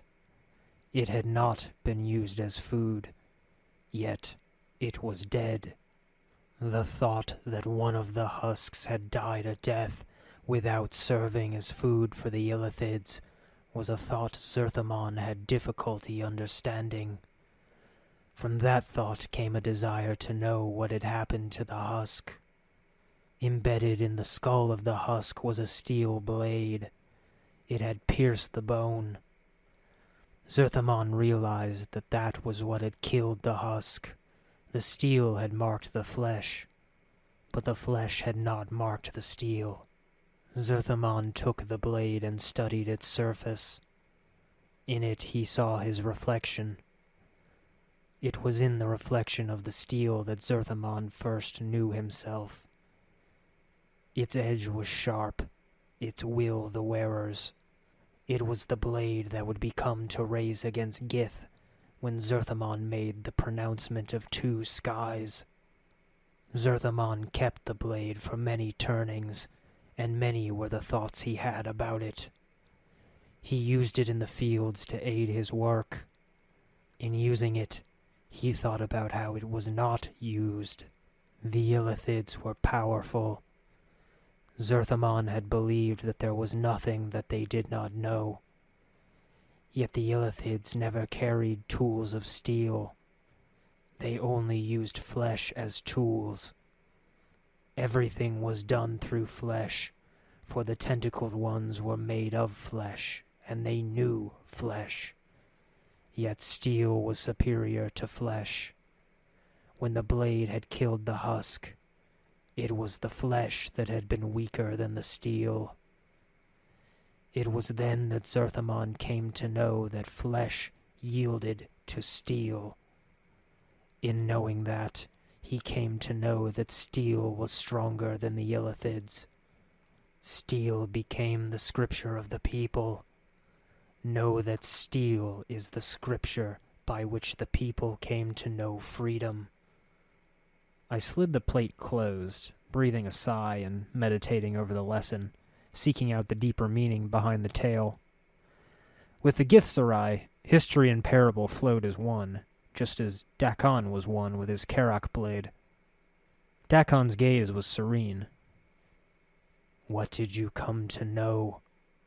I learned that not knowing something can be a tool, just like flesh and steel, if upon encountering it, you attempt to know its nature and how it came to be. Again, he nodded in satisfaction, a hint of contentment in his eyes. You have seen the words, and you have seen beyond them. You have come to know the second circle of Zerthamon. He took the circle, and with a deft motion he twisted one of the links so the plate slid forth, but strangely enough, the stone still appeared intact. He handed the plate to me. Meditate upon this teaching, and the knowing of it shall give you strength. When you have absorbed it, you shall know more. I read the slim plate, scribed with those circular runes of the Githzerai language. The Scripture of Steel. It was a spell, one of a form I was unfamiliar with. Its powers drew from the meditative calm of knowing, so different from the rituals of Mebus recipes. I looked over the chants, the three thoughts of the ritual. Though alien, the words quickly melded together as one, just as the script of Mebus recipe cards did, just as the circular runes of the Githzerai language did. With a haunting familiarity, I then knew the Scripture of Steel. I blinked, and Dakon looked on, his calm, stony face unsurprised at the efficiency with which I absorbed the teaching. I would still know more of Zerthamon's teachings. Dakon's fingers felt around the edges of the stone circle, and he twisted it clockwise, the links clicking until they had settled into a new configuration. He then reversed the motion, resetting the stone. The next circle of Zerthamon is open to you. Study it, then I will hear your words. I nodded. I'll look it over when the time is right. As we went farther, we found the crevices and passages of the warrens were filled with the same kind of thugs we had seen in the hive, presumably low-cost bodyguards for the collectors. I suppose it was too much to expect that the filthy rabble in these warrens would leave us be, but what else could I expect from a trash heap than a nest of rats? They came at us in droves, gangs of 10 against 3, in the hopes that a pincer attack would allow them to outflank us. We held firm as best we could, Dakon standing as a storm of focused steel, while bolts of light burst from my fingertips, shattering against flesh and patchwork armor in a burst of blood and glittering motes. 10 wily scavengers came at us, and when the bloodlust cooled and the final sparks of magic fizzled, we stood over a mass of bodies and severed limbs. Blood was seeping into the stone and ancient masses of compressed garbage. The crimson pools did little to soften the crushed and petrified trash. Dakon leaned against a loose and creaking wall of wood planks and rotting cloth, his breathing labored. Mort probed a loose tooth with a tongue.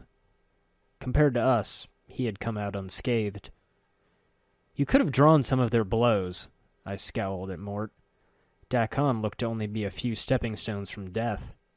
"Hey, it's not my fault they chose to go after Mr. Moody here. I'm the smallest target out of all of us." I grumbled. I'd have to gild him in coppers if he was going to help sponge up some of the dagger blows. I shuffled over to Dakon.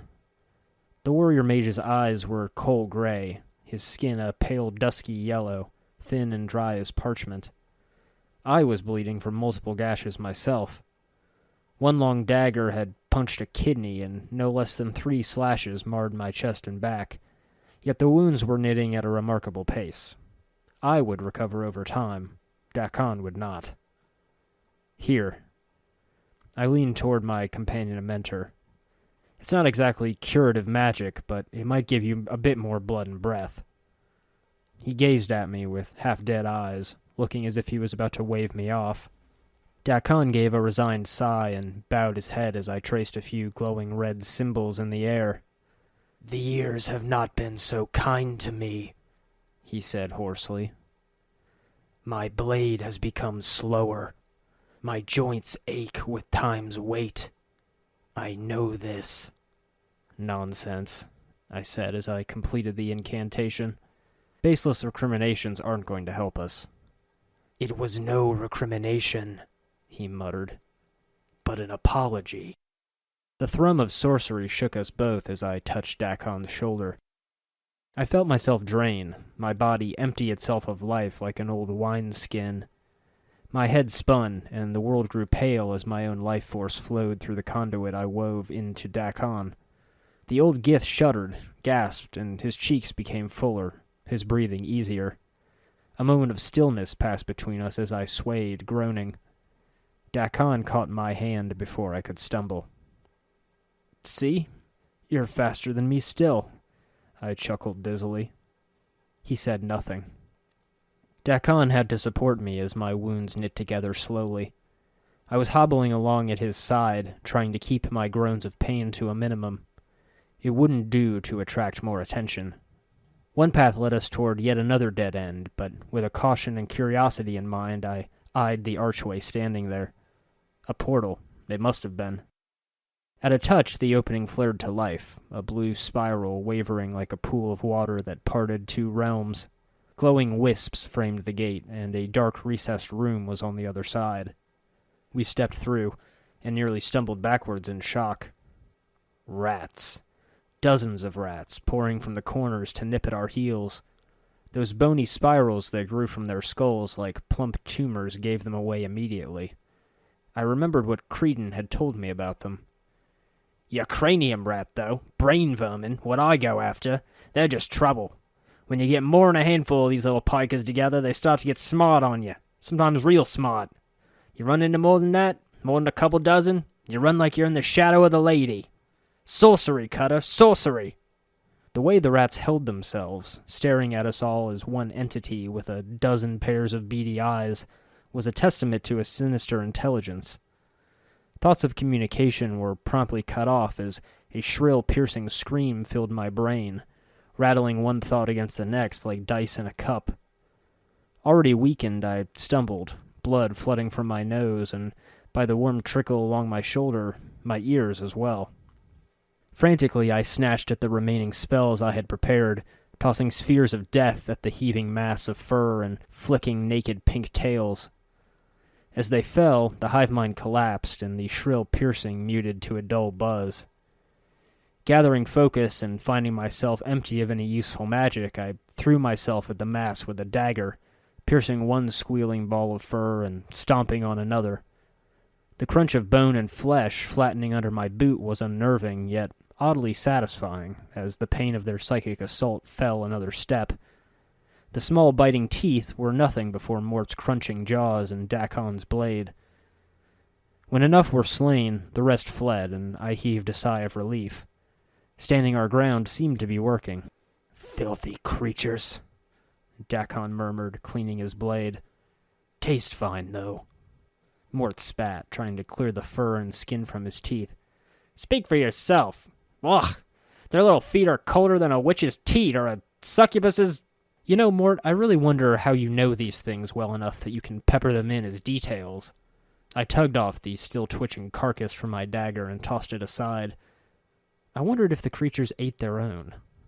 Mort cocked in a skull shrug. "Practice." "Well, search the room," I said. The day's skirmishes were taking their toll on me. My voice was becoming a dull croak, and the sense of vertigo from the rat's assault was still making me reel. This alcove isn't here for nothing. We had already combed through every damn corner of these tunnels. Farod's hideout must have been hidden here somewhere. Perhaps there was a hidden door, or another portal, or... "A stash," Dakon declared. Tucked in the corner was an unassuming crate. The layers of dust that had collected on it was disturbed by the patter of rat prints and the swishes of their tails. "Looks like some Burke left these for safekeeping. Probably dead, though, if he's been gone so long that this alcove was taken over by cranium rats." I shrugged. "Might as well help ourselves, then. We'll need whatever we can get." A pang of guilt ran through me as I helped myself to the goods. I promised myself that I would return these things if I could, or reimburse the fellow who laid them here if he was still alive. It was an impressive little collection, to say the least. A good purse full of coppers, a strange picture frame of twisted metal echoing with magic. There was a spiked mace, also magical, perhaps. 2 charms of healing, desperately needed, and a scroll. Excellent. I helped myself to the lighter items first, the charms, the scroll, the purse, the frame. It was when I lifted the mace that I should have been more careful. If I had only remembered my thief training, I would know of the cunning traps that could be placed even in a hovel such as this. An ominous click was the danger's herald as I slid the mace into my pack quickly. To my horror, a button had been left under the mace's head and another under the end of the handle.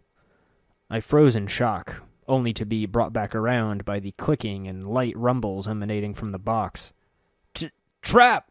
I choked out, but I was a few seconds shy of saving myself. A foul brown mist billowed from the crevices in the crate, a bilious fog, a rusty yellow. I was blinded as I stumbled back, and for a moment I felt nothing. Perhaps it was a dud, or the venom had degraded over the ages. But then came the pain.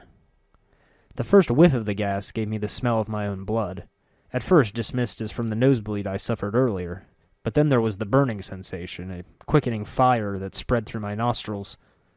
My eyes were in flames, and I pressed my hands there only to meet a horrifying squelch as those tender orbs burst in my eye sockets, the milky, vitreous humors flowing down my hands and cheeks like thick, hot tears. I struggled, trying not to breathe, but gasping in horror, I had drawn the poison into my lungs. I could feel the fiery flush of blood, a torrent of crimson liquid iron flowing through my nostrils and pouring down my lips. The burning agony was spreading through my skull, reaching my brain as flesh and cartilage were dissolved, eaten away as I reeled in pain and terror. I tried screaming to my companions, telling them to flee, but the poison had already begun its work in my lungs. My chest was charred by the venom. The inner lining of my lungs had liquefied to the point that the best I could manage was a gurgle.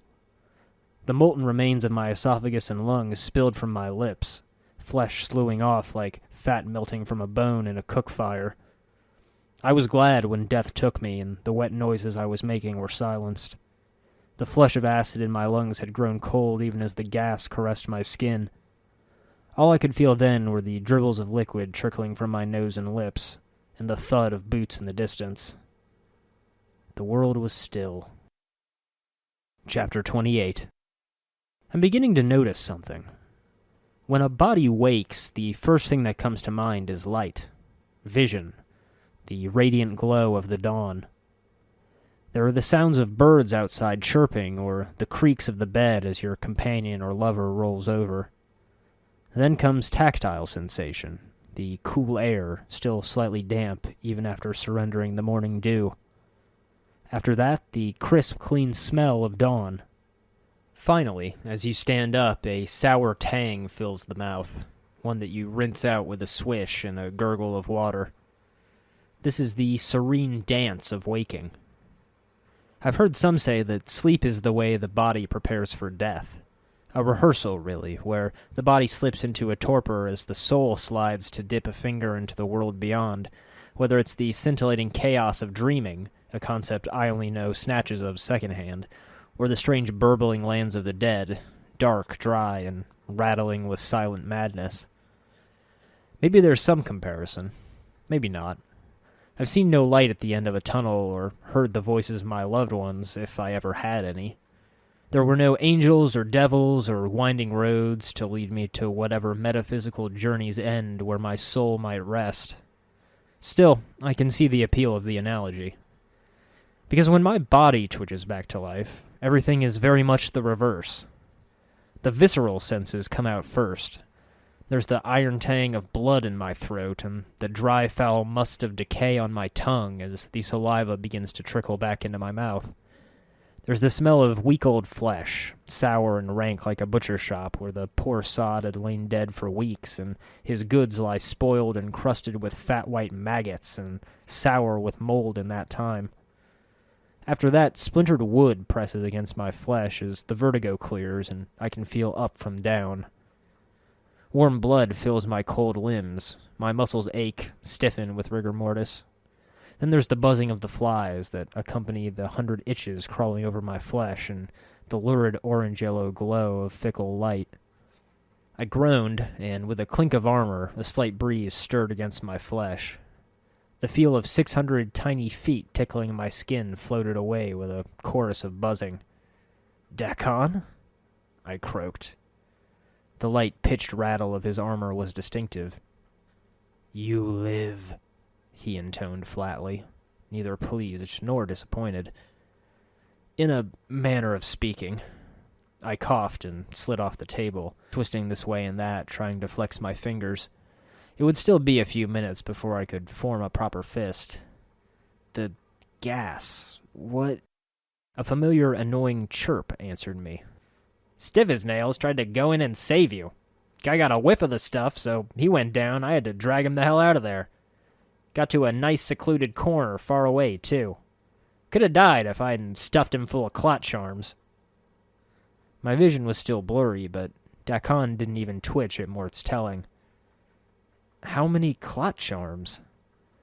Mort paused, as if hesitant to say. 6. And let me tell you, putting them on his tongue without any hands is trouble enough. Those things were expensive, but as long as they had saved a life, then they had done their job." "Dakon." I groaned and felt at my face. The cartilage had grown back, and it felt funny, as if I was wearing another man's skin. There's no need to walk straight into the meat grinder with me. I'd be the only one that comes out again. His tone was flat yet sure. "As you say." Sometimes I wished the man would react. It felt like a stone, no wooden slab beneath me. It was rather apparent that we weren't in the mortuary. There was no formaldehyde scent, no groans or shuffles of zombie workers. The musty sterility of death and the dust of time were lacking here. There was only the smell of blood and the rank stench of rotting flesh. Where the mortuary was a shrine of reverence and protection for the dead, this was a vulture's den. Corpses hacked to pieces, and their crevices and folds of flesh picked over lay haphazardly in a pile at one end of the room and a tub at the other. Most of the blood had drained away long ago and crusted over on the floor in a thick layer. The moist flesh had crusted over, and though dismembered, still and silent, the corpses were teeming with life. At each gentle curve of pink and red, fat white maggots wriggled and feasted, while flies circled and landed in an intricate dance, both partaking in the repast and furiously breeding further into the silent mass. This was going to be one of those experiences that causes one to never eat meat ever again. A shuffling sound brought to my attention a blockish woman dressed in a heavy burlap robe. She lumbered about the room, her joints popping as she bent over to pick up objects from various tables. Her hair was bound back from her head with a bone hairpin, and she had a sour, curd-faced expression. As the woman worked, she mumbled to herself in a sing-song voice. I twisted, trying to undo a few knots in my back as I spoke. "Greetings." The woman didn't appear to hear me. Instead, she stumbled back to one of the long tables and began picking at one of the corpses. "Come on now," she clicked her teeth. "Don't be all difficult on Marta. He's being difficult, isn't he, Marta? Yes, he is." From what I could see, it looked like she was digging teeth out of the corpse's mouth, with only her hands and fingernails. When that didn't work, she pulled out a splintered wooden chisel and a mallet and thwacked at the gums until the tooth snapped free, then put it into a bag at her waist. What are you doing?" Marta leapt away from the corpse, startled, and gave a piercing shriek. "Ah!" She caught her breath, then hissed angrily at the corpse on the table. "If dead you were not, you might have said something earlier, false corpse, nasty corpse, yes, has you no shame?" Might as well have a little fun with the old bat. Looting a fallen body on the street was one thing, but ripping and cutting it apart for goods was another. Kicking my voice up an octave and tossing in a ridiculous accent, I threw my voice.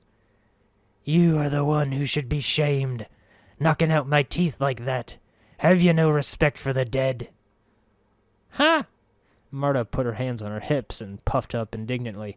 "Likes you cared for your teeth, all rotted and scored and syrup brown. Wonder they hadn't plopped out of your bone box." She scratched her head. "Isn't that right, Marta? Aye, all rotten gone they are." Again I squeaked. "Ooh, you will be punished for your evil teeth-taking, Marta. I shall haunt you until the end of your days." Next to me, Mort was biting his tongue, and his chalk-white bones seemed a little paler at the effort to not burst out laughing. "Ha! You hears this, Marta, do you?" Marta's face scrunched up like a wrung rag. "I hears it, Marta, I hears it." With a grunt, she started pounding the corpse with her fist, making meaty thwacks with every hit. "Haunt me, will you? Take this, and this." "Ugh, stop. I will haunt you no longer. Forgive me." "Damnable debtors." Marta took a deep breath and let the chisel fall to her side. "That's more like it, eh, Marta? Yes, corpse quiet, yes." I coughed. I'm the one who spoke, not the corpse. Marta squinted and turned. "Eh? How'd you get over there so fastest?" she mumbled to herself. "Marta, how did he do that?" No glimmer."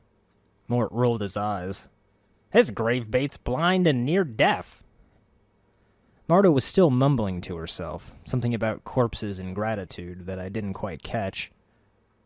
"Who are you?" I asked. "Marta, did this one ask who I was?" "Aye, he did. She started humming. "Nobody but mine, I am Marta, Marta the seamstress. Marta the seamstress, Marta the seamstress." She turned away, back to the corpse, singing her name to herself. "What are you doing?" Marta turned back to the corpse with a huff. "I'm trying to get this Burke to give up his stitchies and his teefies, and he isn't recuperating, no." She waggled her finger as if lecturing a small child. "Stubborn as stone, isn't he, Marta?" She pouted. Yes, he is." I raised an eyebrow. "Stitchies and teethies? What are you talking about?" "Gotta pull out the stitchies and the teethies. Marta, perhaps you could give me a hand." "I have been giving you a hand, old batty. No need to take that tone with me. Pulling out the stitchies and teethies, yes. And the thingies inside." "Thingies inside?" Mort floated over the corpse she was working on, looking over the breaks and incisions. "I think she means organs, Chief. I hope she means organs." "Thingies," Marta corrected. Mort turned to Marta. Yeah. Thingies. He then turned to me. It's all semantics. The crone's handiwork was messy, unlike the quick, graceful slices and stitchings of Ivene back in the mortuary. Marta, why are you pulling out the corpse's teeth and stitches? Put 'em aside, Marta. That's what I does here. She scratched her head. Aye, Marta, we do. Stitchy thread and teethies are precious. Can be turned into jink-jink. Strip the corpses we bring you, they tell Marta. Pull out the teethies, stitchies, thingies inside the corpse. Strip 'em cold, and we'll sell 'em to the dusties. And I thought a collector's trade was bad. At least dragging corpses to the mortuary for disposal was a necessary function. This was pure scavenging. Who tells you to do this? Fat-faced gimme pig Quint and the other crutch hobble. Hobble crutch fair odd. Farod. Isn't that right, Marta? She gave a queer smile and nodded. Aye, it is, Marta. I leaned in, suddenly interested. Farod? Where is he? Marta shrugged. Where's Farod, this one asks. He's here, Marta, isn't he? She nodded. Aye, Farod's here, Marta. One of the buildings here he is. What do they do with the things you dig out of the corpses? Sell. Sell for shinies, she said simply. I ran a hand along my belly, suddenly caught with a feeling that there was something caged inside of my flesh. Who knew what odd bits and pieces had found their way deep inside me with all the dagger thrusts and broken bones? Or perhaps I once hid something within for safekeeping.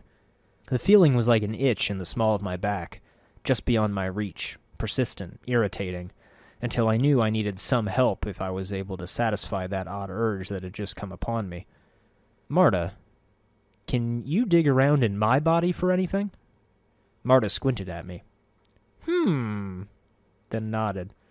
Marta can do that, can't you, Marta? Yes, you can. Mort made a gagging sound. Ugh, I'm not gonna watch this. Where? Marta was studying me, as if looking for the best place to crack me open. I gulped. Well, better start with the obvious. Let's try the stomach, shall we? I lay upon the table, and Marta stood over me, a rusty knife at the ready. I closed my eyes and waited for it. There was a stabbing pain as she sliced into my abdomen, then cut brutally downward in a saw-like motion, exposing my innards as skin and flesh parted to reveal my glistening guts. I made a choked gurgle and, despite the pain, watched in morbid fascination as she lifted up my stomach. My vision slowly returned to see Marta standing over me, shaking her head. Nothing found, eh, Marta? She shook her head. No, nothing, Marta, no luck. Should we try again? With some strange delirium that guided my next words. How about my rib cage?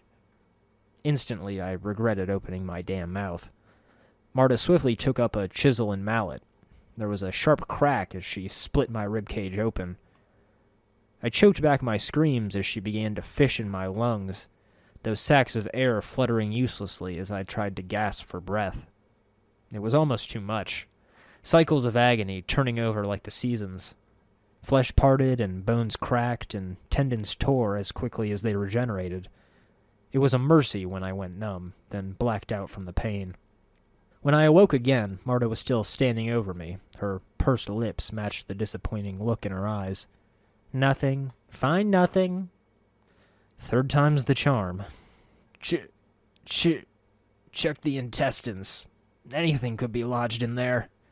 By the powers, Chief, stop! Mort was on the verge of screaming, his voice rich with desperation. And Marta held up that rusty knife again. She cut brutally downwards, gutting me like a fish. I stared, trying to keep conscious as she hummed to herself, reaching her shriveled hands into my guts. Ah! There was a wrenching pain as Marta lifted up the ropey mass of my intestines, blood, and other fluid stemming from it. Look at this, Marta. Look at this. I see. Cut there. Marta made a small, deft incision in the side of one of the intestines, and I heard a ting noise as something small and metallic struck the floor. Urgh, I gurgled. Mort winced and turned away. Dakan watched coolly.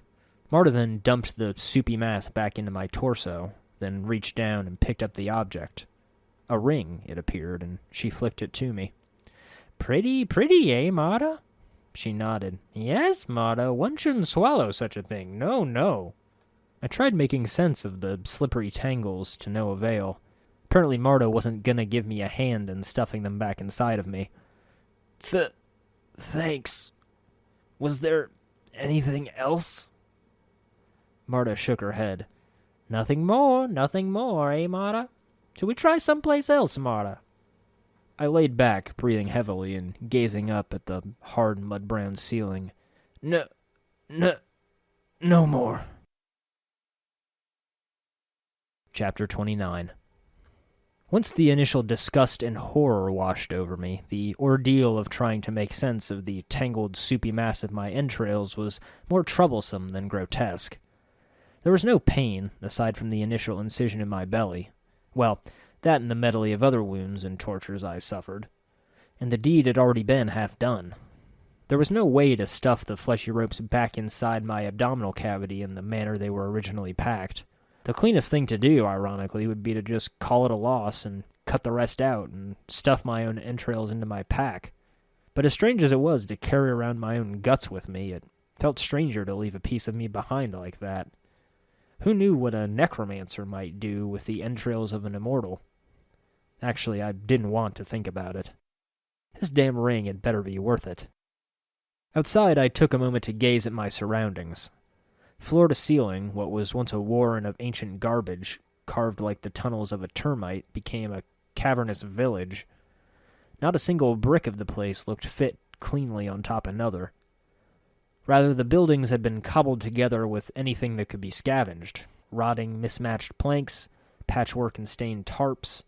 And if the unwashed denizens of the hive were grubby, the people of what I came to know as the buried village didn't even have the dignity of walking the streets above.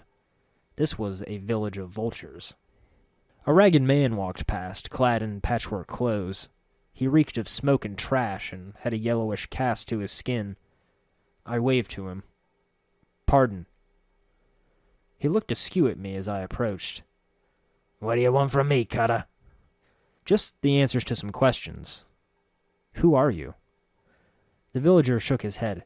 "Ain't important, cutter. Slipped twixt the cracks too long ago. Or maybe that was me da. One way or another, I'm just another one trying to make a living any way I can." "Well, I had some other questions." His voice grew slightly pitched in annoyance. "Make it fast, cutter. I got mouths to feed." "What are you doing?" "Trying to make a living. What's it look like? Only I keep getting asked questions, and it's stopping me from that. You done yet?" I said my apologies and went on my way. Some of the villagers seemed to have a better lot in existence. Fortune was tough meat to find when living off the scraps of others. One woman with a lined face and decked in drab clothing looked off into the distance from where she stood. Her eyes were far away, and there seemed to be a new vitality rising up under her skin, as if she'd been given a new life. There was a patterned tattoo around her neck. She startled when I spoke to her. "Eh? What do you want?" "I just wanted to ask you some questions." She tilted her head in a fey manner. "Mayhap I got answers for you. Mayhap I don't." "Tell me about yourself." She smiled proudly. "Me? I got 2 names now, and I'll show you only one. Don't want you stealing the new one. You can call me Radine, pet, and I'll hold this other name tight to myself, I will." I felt the slightest stab of, well, I wasn't sure what. Need, perhaps. Envy? Looking at a blank-eyed villager walking past with no past and no future, part of me knew that he and I were alike in some ways. Nameless drifters on the wind. I looked back to Radine. 2 names, huh?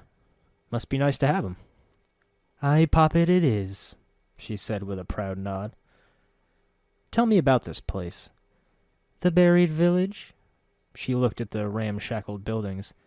"Nice enough place, I suppose, if you don't mind the stench of corpses being torn open, garbage heaped on the roof, and the constant scurrying of rats round here. Much colder with only a name and no number to protect you, that's for sure. Tell me about the number, I asked, glancing at her tattoo. This squirmy thing? It's an identifying number. It's my number, gave to me by a kind man who saw me cold without the protection of numbers to back me up. Now I got it, and I'm happier than I ever been before. I leaned in a little closer. Interesting. How does it work? Safety in numbers, and with safety comes warmth, and with warmth comes comfort. Numbers can do it all for you, dearie, as long as you respect their power. Radine was a lucky woman to know who she was, and more. I was almost on the edge of asking her for her extra name. Rather callous, really, but the ache in me might have been filled with a name. Such were my thoughts until I met another village dweller. He was a drab man with a perfectly moon-shaped face who looked at me without expression and didn't speak. He looked as though his voice would have been flat as a meadow. "Are you all right, sir?" I asked. The poor man seemed worse off than the other villagers, who at least had an inkling of who and what they were. "I don't suppose you could help me." The man gazed flatly at me. "I can barely help myself, but I will do what I can. What do you wish to know?" "Tell me of this place. I'm hoping to find a man named Farod." Again his tone was flat, like the voice of a dead man. Dakan was a bard compared to him. "I know nothing of it. I do not know this place. I have no name. I have no number. I have no memory of this place. I'm cold. I'm scared. This is strange, to be so naked. I fear I will die." "What do you mean?" I asked, but I was already beginning to have my suspicions about what had happened to the poor sod. His voice was hollow. "I once lived in a land of metal machines and doors that opened at a word. I dream of the pristine metal cities and the empty shells that are our people. I had a number and a name there, and now I have neither. Like all my kind, they're all I have. They are all I have had of my own all my life. They were stolen from me. Without them, I'm nothing. I request your aid." "You have it," I offered, but needed to confirm my suspicions. "Who has your name and number?" "The one who used to be Radine. She stole them from me. I offered her the shelter of my name and number, and she stole them from me. They're mine lawfully and by right. Find her. She's in this village." Damn. The woman had returned to her faraway stare, but her mind hadn't wandered as far this time. She was not nearly as startled by me. "You again, huh?" "Radine? The man whose name you took wants it back now," I growled. Her voice grew shrill, and a pink flush came to her cheek. "Well, he can't have 'em. He offered 'em to me, and I kept 'em. He never said nothing about no loan of 'em, and he never said he needed 'em back. He ain't getting 'em. You can go tell him so. He really needs a name. You tell him he can have mine. The name Radine should be good enough for anyone." It was hard enough not to poke a firm finger against her chest. "It wasn't good enough for you. Why should it suffice for him?" "It's a world of difference between growing up in a name and having someone else's, dearie. A new attitude behind an old name can change it all. See what I've done with this one." That mad smile came to her face once again. She wasn't going to let this go easily. "Very well. I'll talk to him about it. Farewell." The nameless man gazed up at me as I approached him again. "Have you located the woman with my name and number?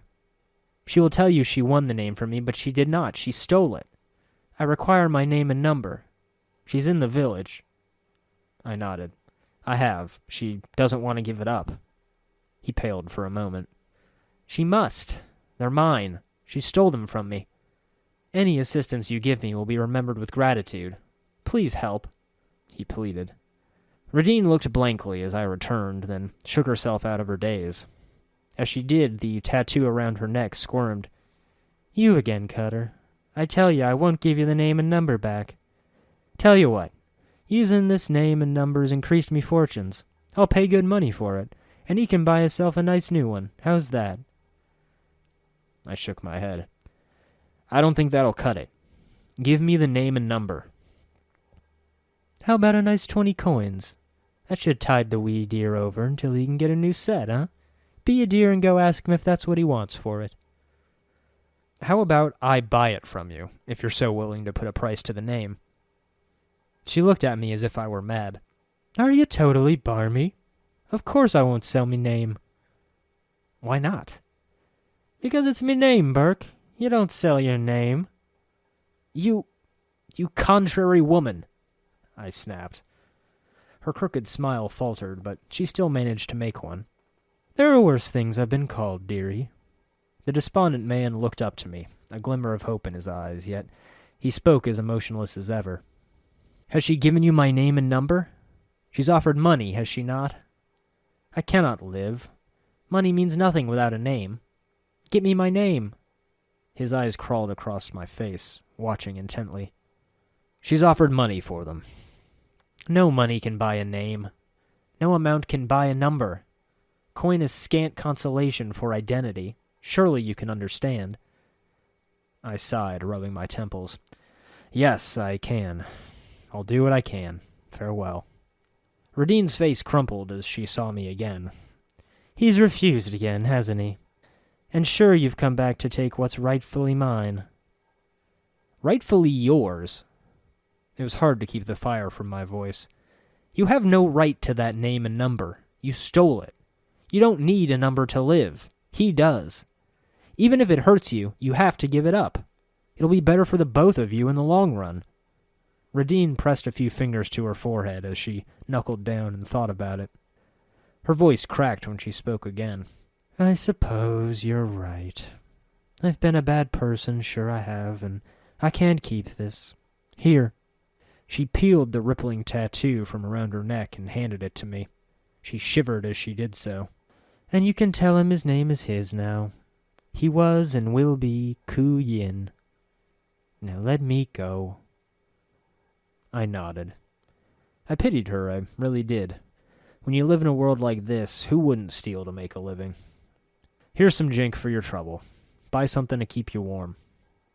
My thanks, Cutter. She pocketed the money, looking more drab by the moment as the magic of the tattoo left her. 'Twould be best for me to be leaving here, then, and with the aid of the jink you gave me, perhaps we'll meet again under happier circumstances for the both of us. I smiled. Don't steal any more names, Radine. Farewell. She has returned your name and number, I said.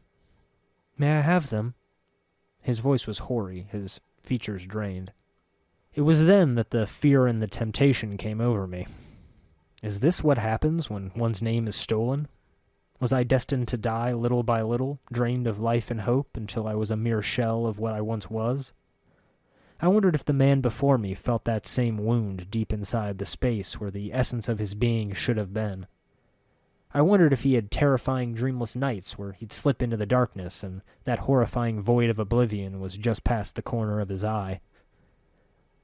Already I could feel that stolen identity trickle into me, Ku Yin of the Aseklar Circles. Ku Yin, inventor of the Sealate Glimmer and Dreamer Third. It was a new beginning, draped in the warm skin of another. I kept my voice steady, but the words were hard to force out. Yes. Your name is Ku Yin. Take your number. I handed him the scrap of the tattoo. Life and warmth trickled back into Ku Yin's skin, and he stood up fuller and taller, and his voice grew strong with the authority and power of knowing who he was. No smile twitched at his lips, but soft contentment framed his features as he bowed slightly. I thank you for my name and number. Yes, Ku Yin. Yes. But no. I now realize I no longer require a number here. I will find myself a new number if necessary. I give you my old number. It can help you. It is a mantle of law. It is protection. Do you accept it? I bowed politely and held the tattoo in my hand gingerly. Yes. Thank you, Ku Yin. Let it warm you. Trust in it. It will protect you. Farewell. He turned and walked away. With the tattoo on my forearm, I felt a rigid aura wrapping about me, protecting me from the ravages of chaos. There was a warmth to it, a feeling of safety. It lacked the self-awareness of having a name, momentary in experience though it was, but the satisfaction of returning an identity to someone who needed it was more than enough. And so I made my way to Farod's makeshift palace. The guard narrowed his eyes and looked my way as I approached, but said nothing. "What's through that archway?" He gave me a stern look, one that knew that I was trouble. The guard recognized me. "Farod and his court cutter. Mind yourself in there and watch your tongue. He's in as foul a mood as ever." I had searched too long to be repelled by anything so trivial.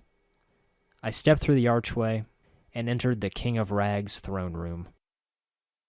Chapter 30. The recesses of Farod's court were cooler still, the air cleaner. The musty smell of incense was light in the air. The slight smoky scent was barely detectable.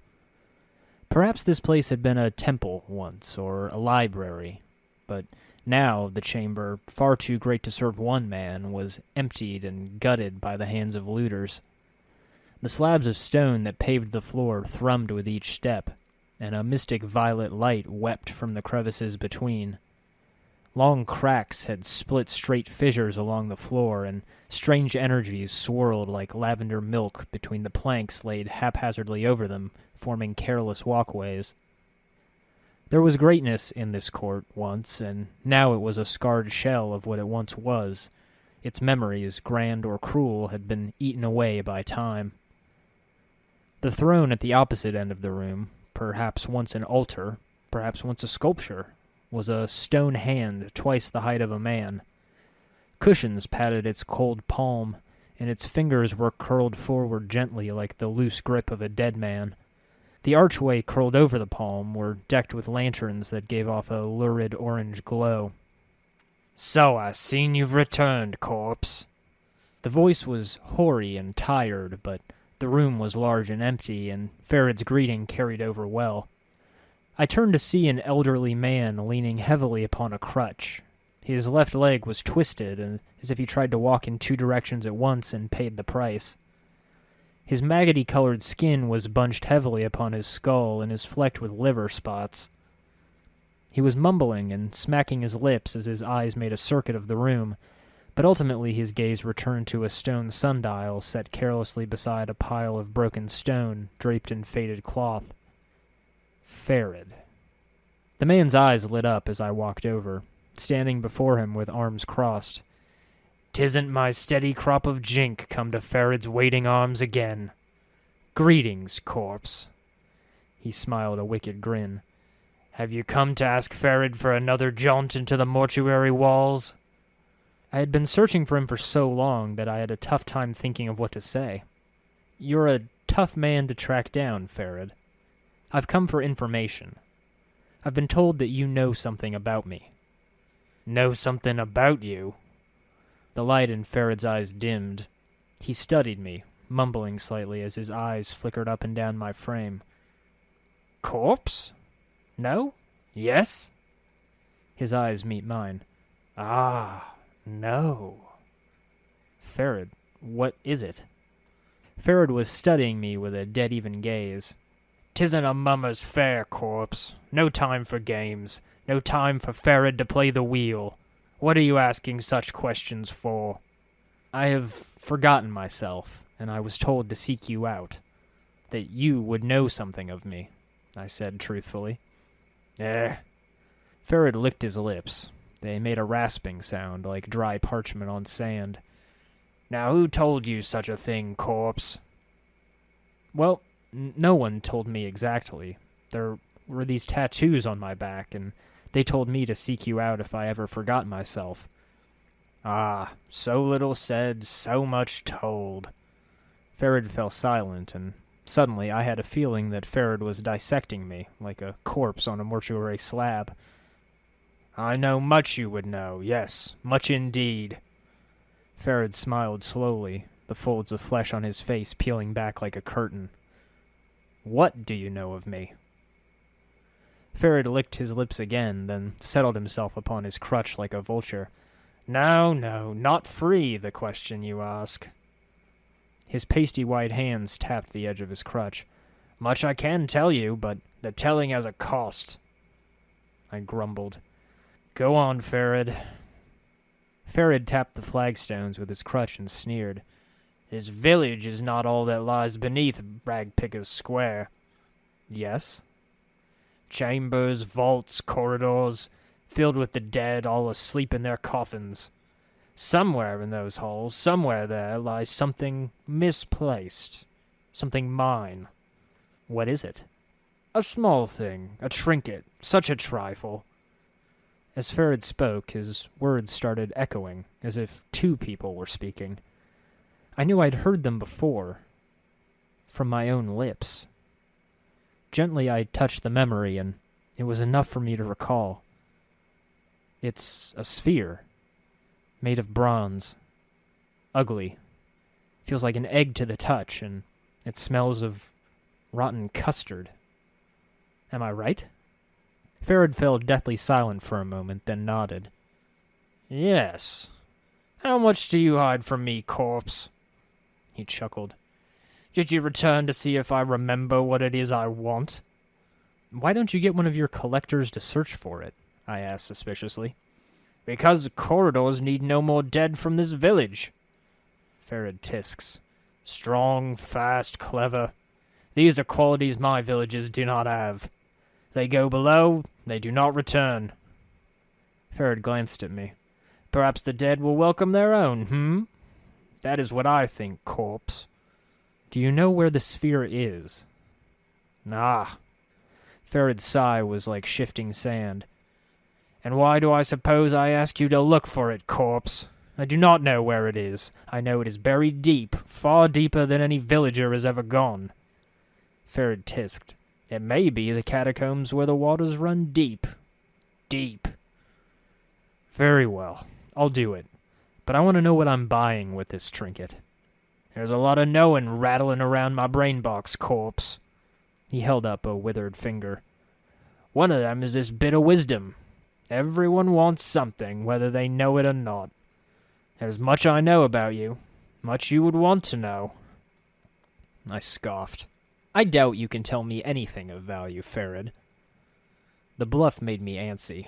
I needed his knowledge as much as anything. I've learned another priceless bit of wisdom. For you, I give it for free. A man is often wrong about a great many things, and a dead man is one who has been wrong 1 times too many. Farod licked his lips.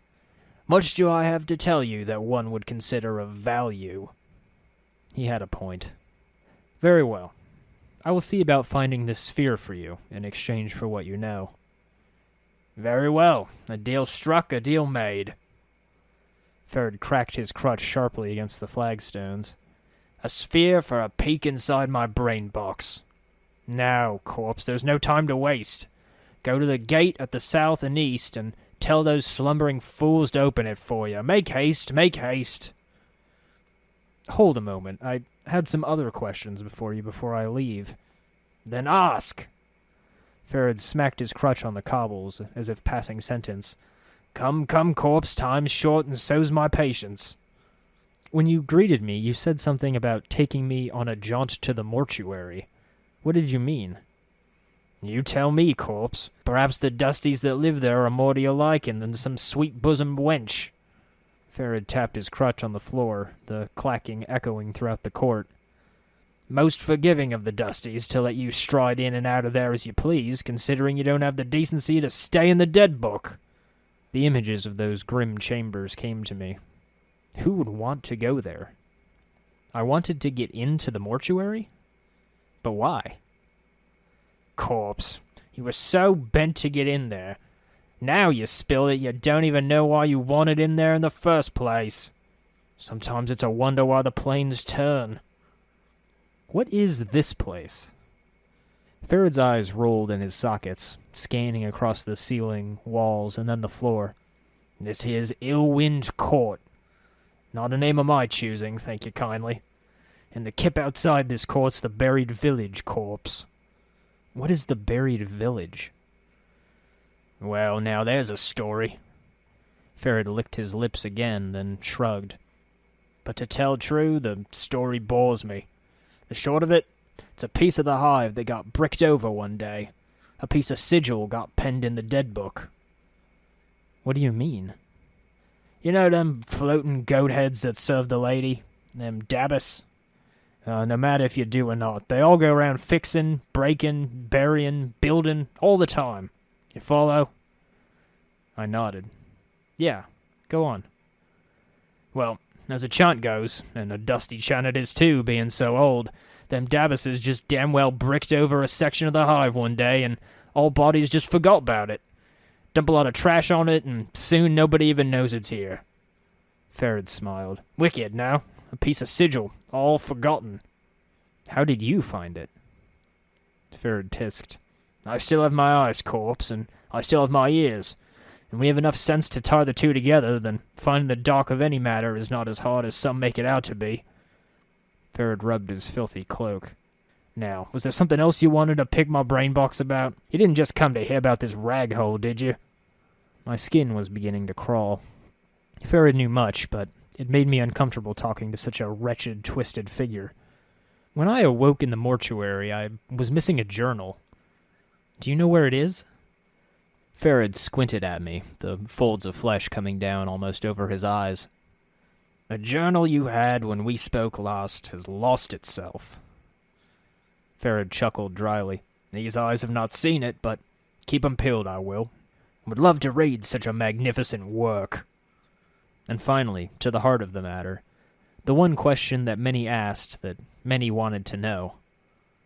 I heard you have found a wealth of bodies, Farod. Where do they come from?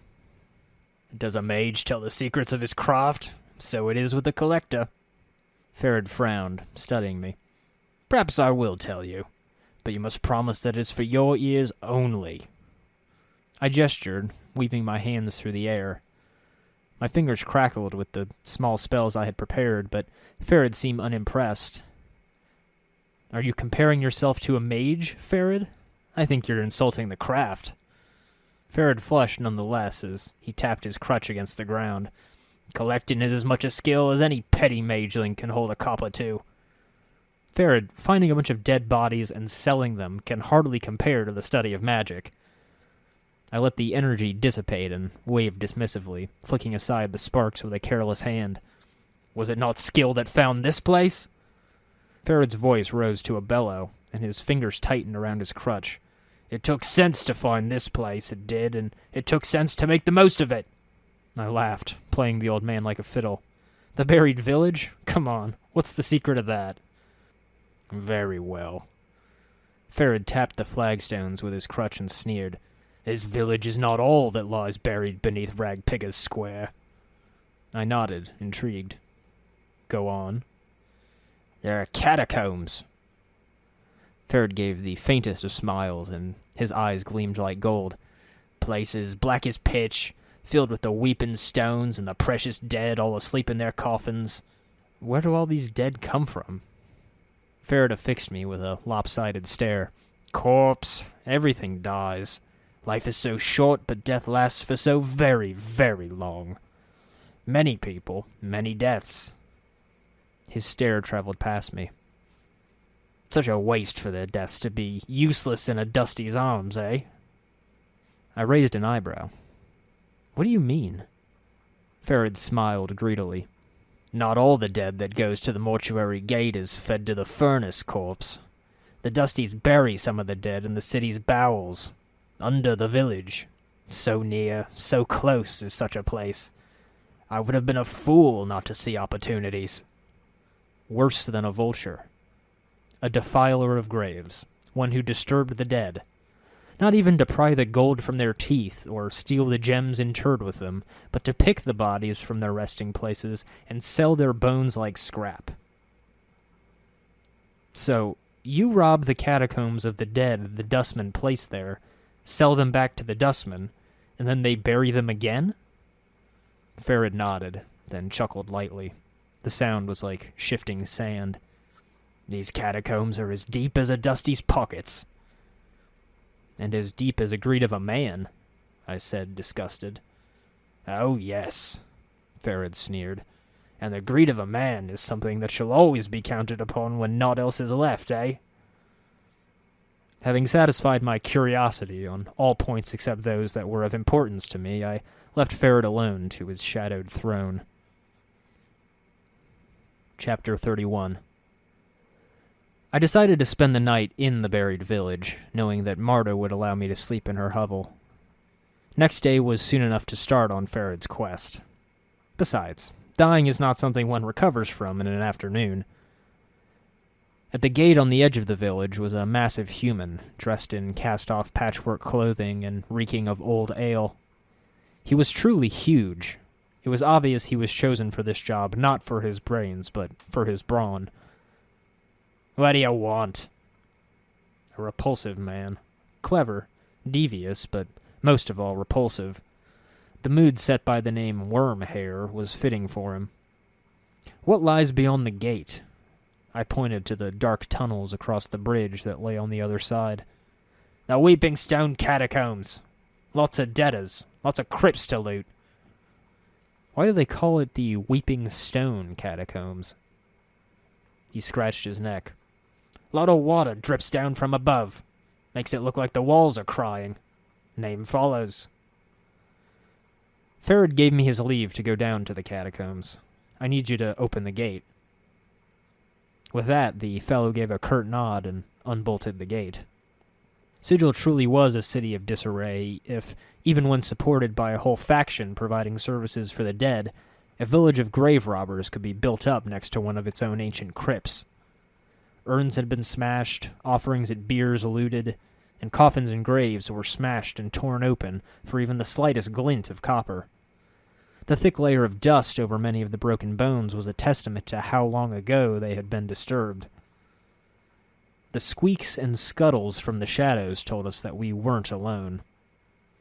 "The damn things have just about infested the city," Mort grumbled. 80 years ago they tried to eliminate the cranium rats. Called a few beast lords, a poisoner, a piper. Each time the city was clean for 2 weeks, but after that the things just crawled right back. No one knows where they come from."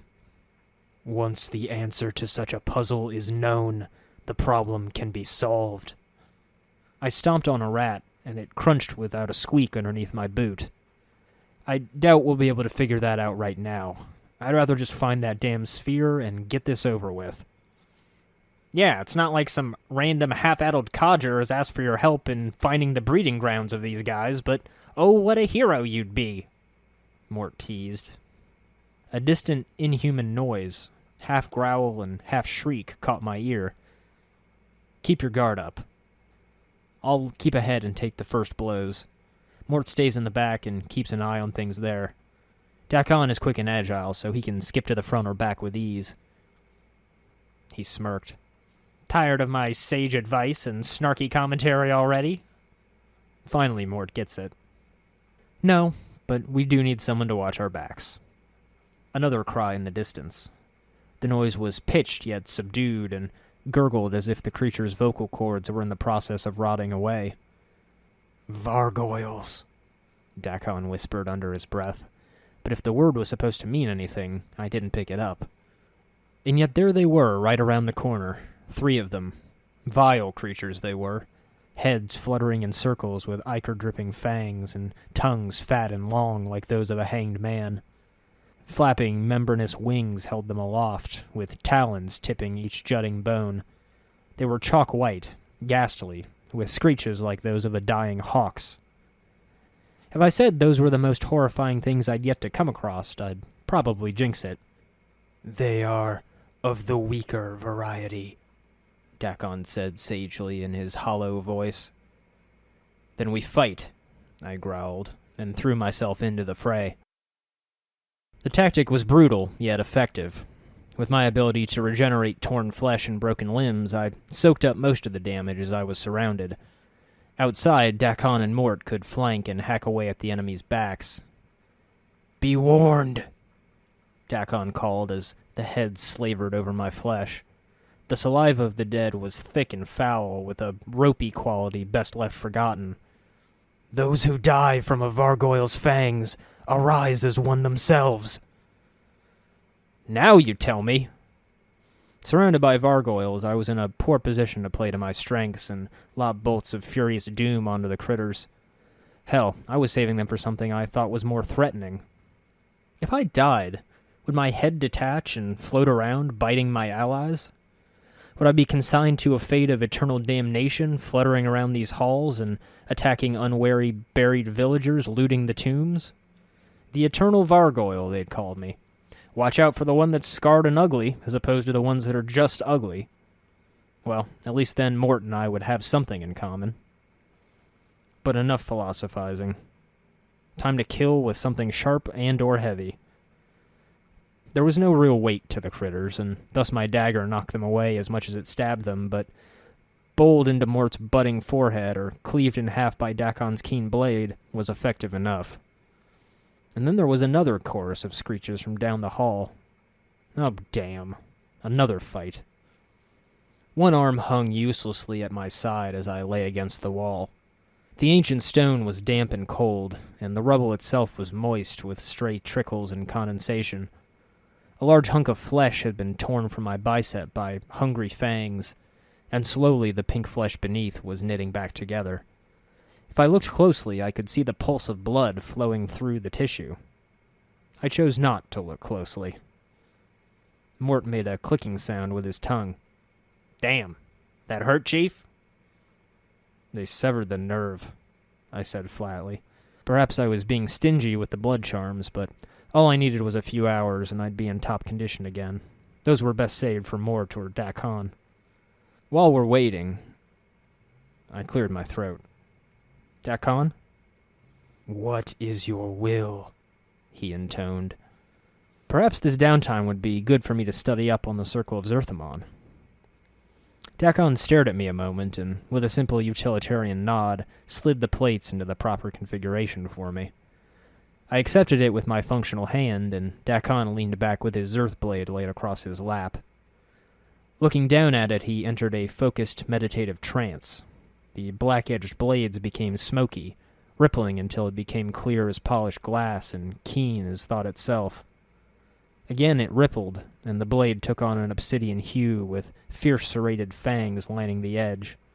Leaving Dakon to his mental exercises, I began to read.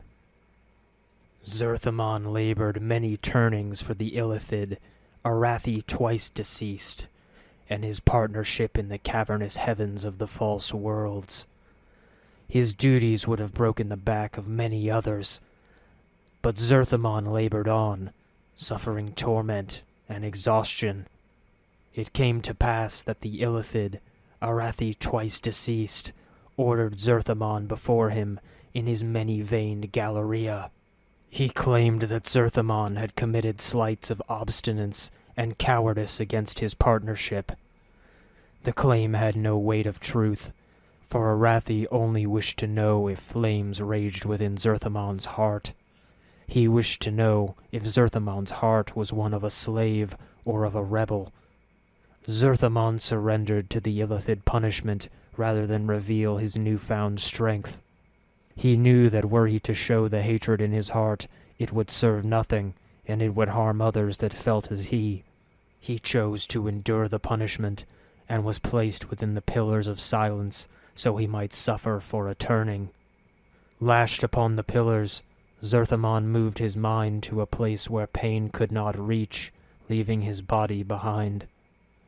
He lasted a turning, and when he was brought before Arathi twice deceased, he gave gratitude for his punishment to the Illithid, as was custom.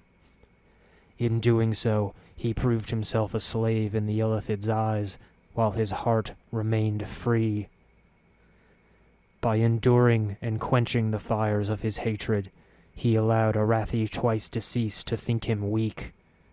When the time of the rising came, Arathi was the first of the Illithid to know death by Zerthamon's hand, and die a third death.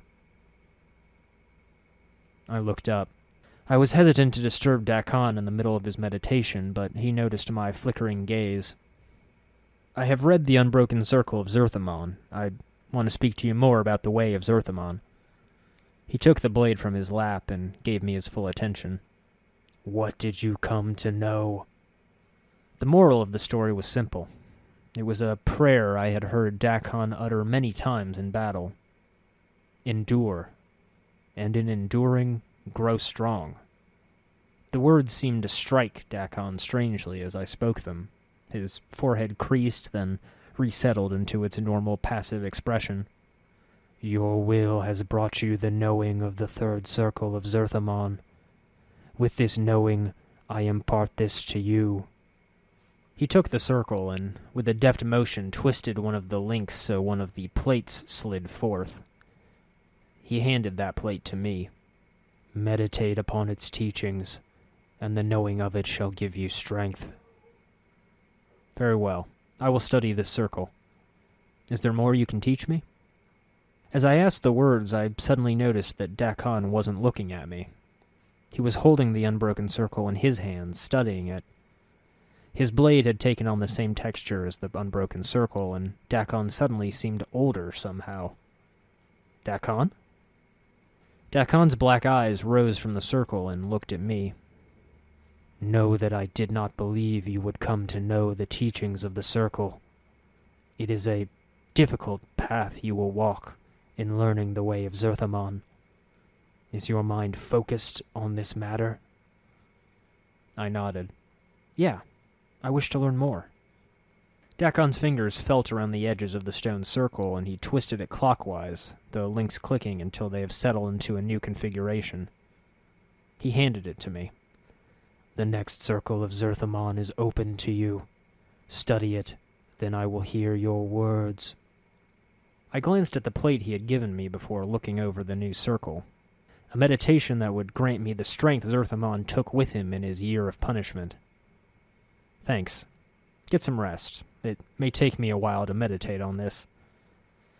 Again he nodded and leaned back with his Zerth blade held in the crook of his arm. Eyes closed, features placid, I could never tell if he truly was asleep or not. I began to read. "Know that the rising of the people against the Illithid was a thing built upon many 10 turnings of labor. Many of the people were gathered and taught in secret the ways of defeating their Illithid masters. They were taught to shield their minds and use them as weapons. They were taught the scripture of steel, and most importantly, they were given the knowing of freedom. Some of the people learned the nature of freedom and took it into their hearts. The knowing gave them strength. Others feared freedom and kept silent. But there were those that knew freedom and knew slavery, and it was their choice that the people remained chained. One of these was Vilquar. Vilquar saw no freedom in the rising, but opportunity. He saw that the Illithid had spawned across many of the false worlds. Their worlds numbered so many that their vision was turned only outwards, to all they did not already touch. Vilquar's eye saw that much took place that the Illithid did not see. To the rising, the Illithid were blinded.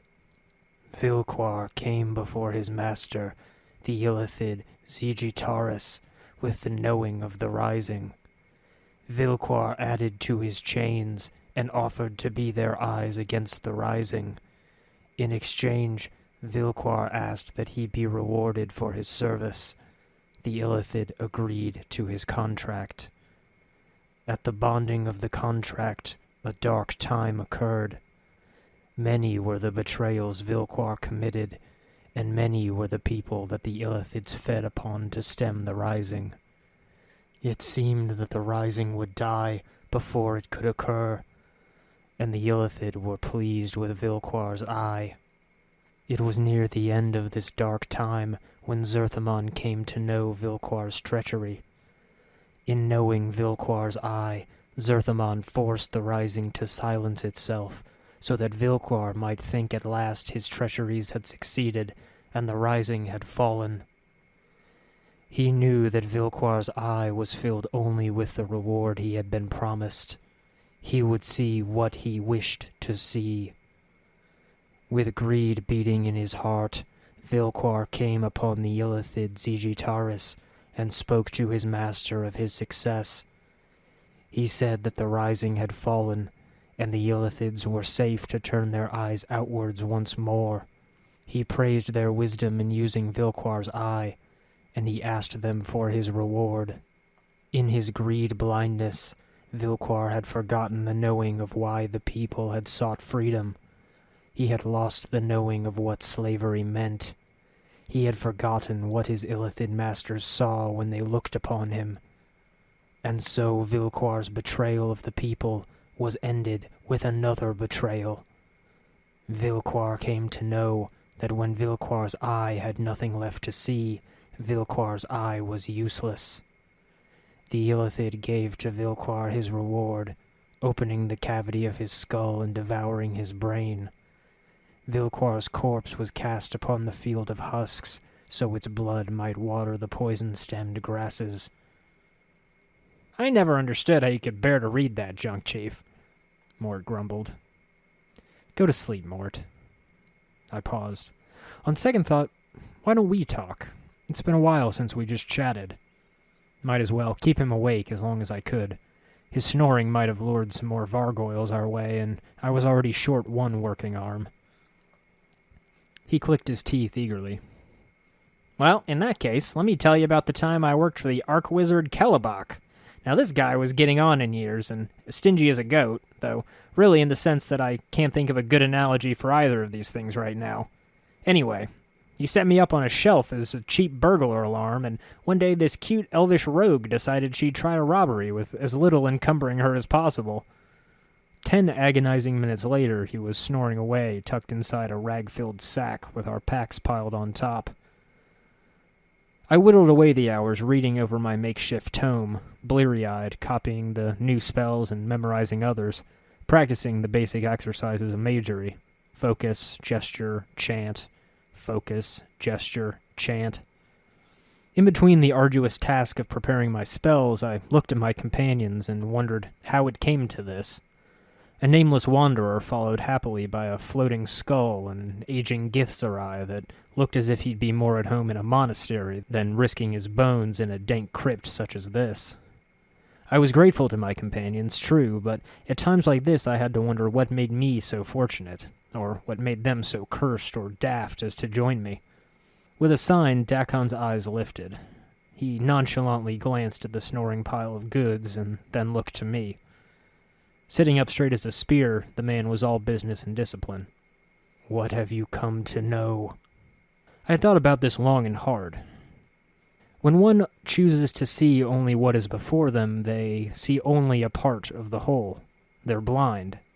And just as Vilquar was blinded by his promised reward, so were the illithids blinded to the true rising. For when they heard Vilquar's words, they turned their sight outwards again, didn't they? And then the rising was free to strike? Dakon nodded. Know that you speak truly. Vilquar's eye blinded both Vilquar and the illithids. The tentacled ones thought the rising to be no more. When the rising occurred, the ground drank deep of illithid blood. So was victory born from treachery. I stroked my chin. It's a curious lesson. Why would it be part of the teachings of Zerthamon? Dakon's blade bled into a dead night black, and his voice deepened. For a moment I thought he was angry, but I was unsure. There is much about the way of Zerthamon and his path that is difficult to know. Do you know why Vilquar's eye is part of the way of Zerthamon? It is part of the telling of how our people came to know freedom. It lets us know that there are those even among the people who are not of the people, and that even in the greatest treachery, a greater knowing may be achieved. I nodded. Very well. You have come to know the fourth circle of Zerthamon. He took the circle, and with a deft motion he twisted one of the links so one of the plates slid forth. He handed the plate to me. Meditate upon its teachings, and the knowing of it shall give you strength. Thanks, Dakon.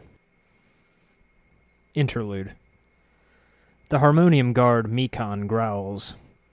You're telling me that a den of robbers and thieves is living right under our noses? And stealing from graves? You roll your eyes and sip your next drink slowly. While many had milled in and out to relieve themselves, doing so now would all but forfeit your seat at the bar.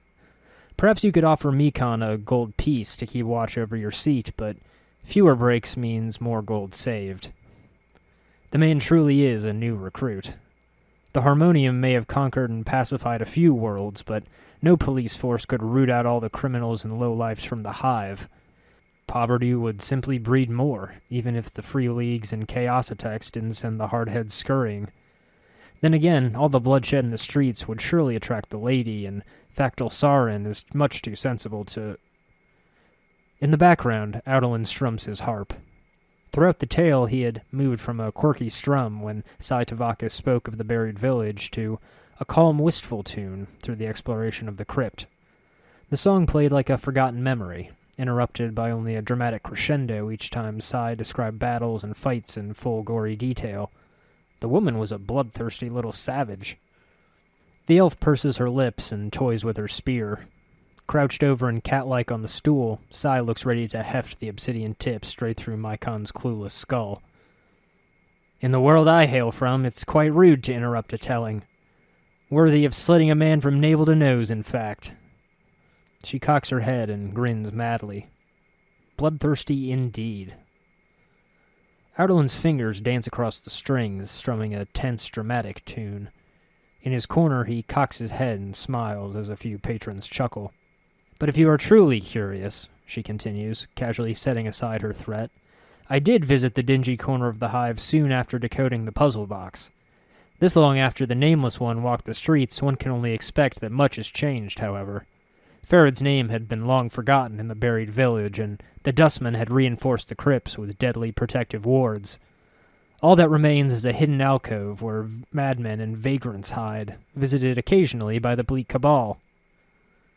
McComb leans back and grumbles something under his breath about arresting the woman for threatening a keeper of the peace. But by himself, and with only 2 hands to wield his swords, it was doubtful that he could fight off the furious mob that would form if he did so. Tavakis pauses to see if there are any other protests she could quell with a death threat. Hearing nothing, she continues. Now, I was never one for philosophizing, so let us skip ahead to something more interesting. Chapter 32. I've fought against gangs, hordes, and flocks. If you're good with a blade and happen to have the ability to tap into the fabric of the cosmos and bend the laws of physics to your will, all it takes is a few bolts of focused rage or a chromatic orb, and the crowd scatters like chaff on the wind. Of course, this strategy depends on the fact that your enemies can feel fear. So it's quite easy to conclude that undead are another manner of beast entirely. Individually, each one of us was a seasoned enough warrior that we could handle a couple of gargoyles ourselves. With a makeshift phalanx, the winged beasts face us head-on, unable to flank or surround any one of us completely. Those that tried to fly past risked a severed wing. And when the last gargoyle fell, the path was open to us. We entered what I could only describe as some kind of butchery. The metal gratings of this alcove were crusted over with old, dried blood, as if the room had been used to store the leavings of a charnel house. I could imagine the floor covered with splayed, severed limbs and gutted torsos. If this was a warehouse of flesh, perhaps the initial waste disposal for Marta's Chamber of Horrors, then it has seen frequent and recent use. The stench of rotting meat was thick in the air, and scuttling sounds rose from the darkness below. The sanguine decor also served to hide the triggers for some of the traps in the metalwork. While the coffin at the end of the chamber yielded only a grotesque collection of limbs, who the hell wanted to store such things? Stomping on the flanking metal grating yielded a little passageway down.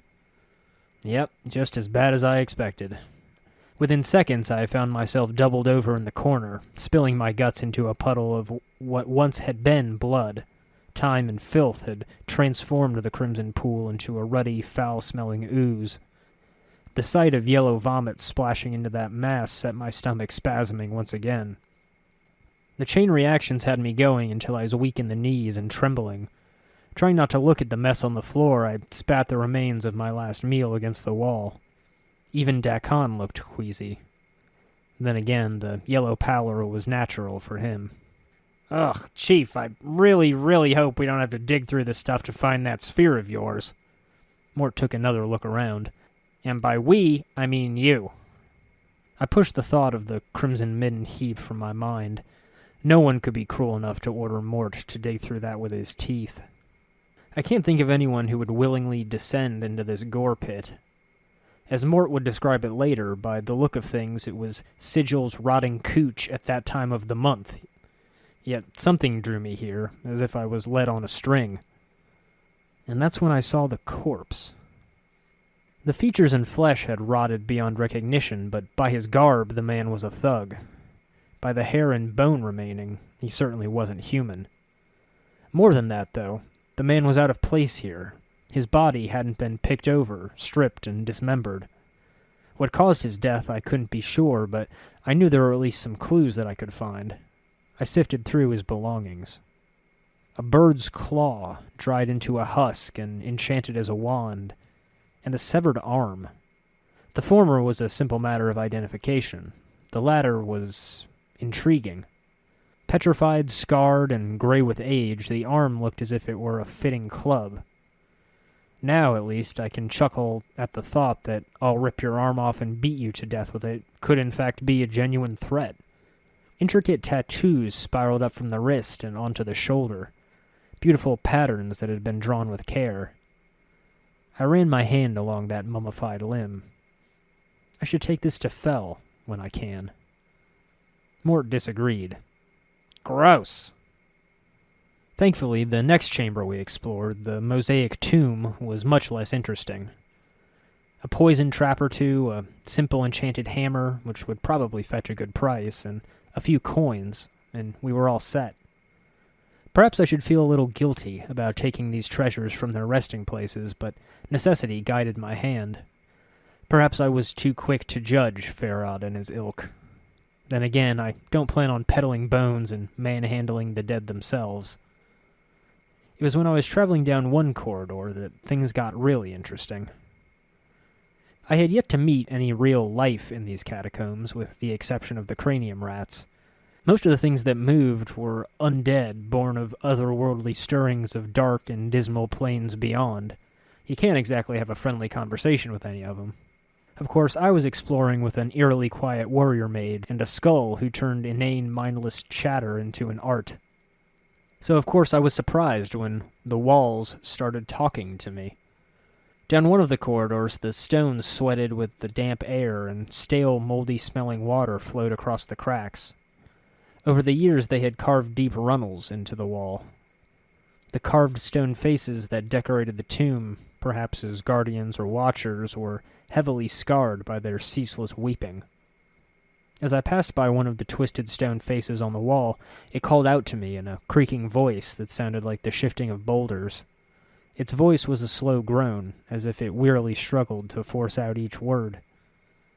"Immortal, regard me. I am Glive. I would have words with you." I jumped. How did you know I'm immortal?"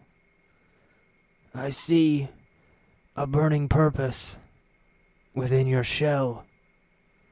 I see many things in that falling dust of these tunnels. You lack something essential, and that keeps you from death's sweet embrace." Regaining my composure, I straightened up and listened. There were stranger things in the plains after all. "What did you want to say to me?" "Listen, this place holds much danger for you. Treachery awaits you on the surface, and your way is long and winding. At the end, you will find what you have sought, but you may not want it then." I blinked. "Are you some sort of oracle?" "Oracle? No. I observe. That is all." "In that case, perhaps you can answer some questions I had." "What did you want to know?" I looked around. "What can you tell me of the catacombs around us?" "The catacombs were carved eons ago, to house the dead of the city, who did not wish the tender ministrations of the Dustmen. They have become the refuse ground of the city, where dwell monsters barely seen, where humans prowl like scavengers among scavengers. Many as one patrols these tunnels, and has turned many against their nature. The dead nations prowl as well, guarding against the depredations of the humans who come among them. A nation of the dead protecting these catacombs. Fascinating. Tell me of the dead nations. The dead have achieved life in their own way. They rule a portion of these catacombs. They struggle with many as one for the heart of these tunnels. Tell me of many as one. You have heard of cranium rats. When they gather, they become more powerful. A shared mind. They and their servants, were-rats, seek mastery of these undertunnels. They war with the dead nations. Ugh. Best to stay away from those things, then. Tell me of yourself. How did you come to be in this situation? His sigh was mournful and weary with the weight of ancient memories. I felt sorry for him. I was once a respected leader of my community in the lower ward. A petty lord sought to increase his power at the expense of my people, my friends, my relatives, and friends and I spoke against him. I had yet to see the heights of the class divide in Sigil, but by its depths the gulf was sure to be wide. That was very unjust. What happened then? And then he captured us, one by one, bound our spirits and senses into these screaming faces under the ditch where all filth and Sigil comes eventually. And then he let the polluted waters above flow through our mouths and noses and eyes. Is there anything I could do to help you? I am cursed to remain here until fresh water passes my lips. There is a magical flask of water in the drowned nations.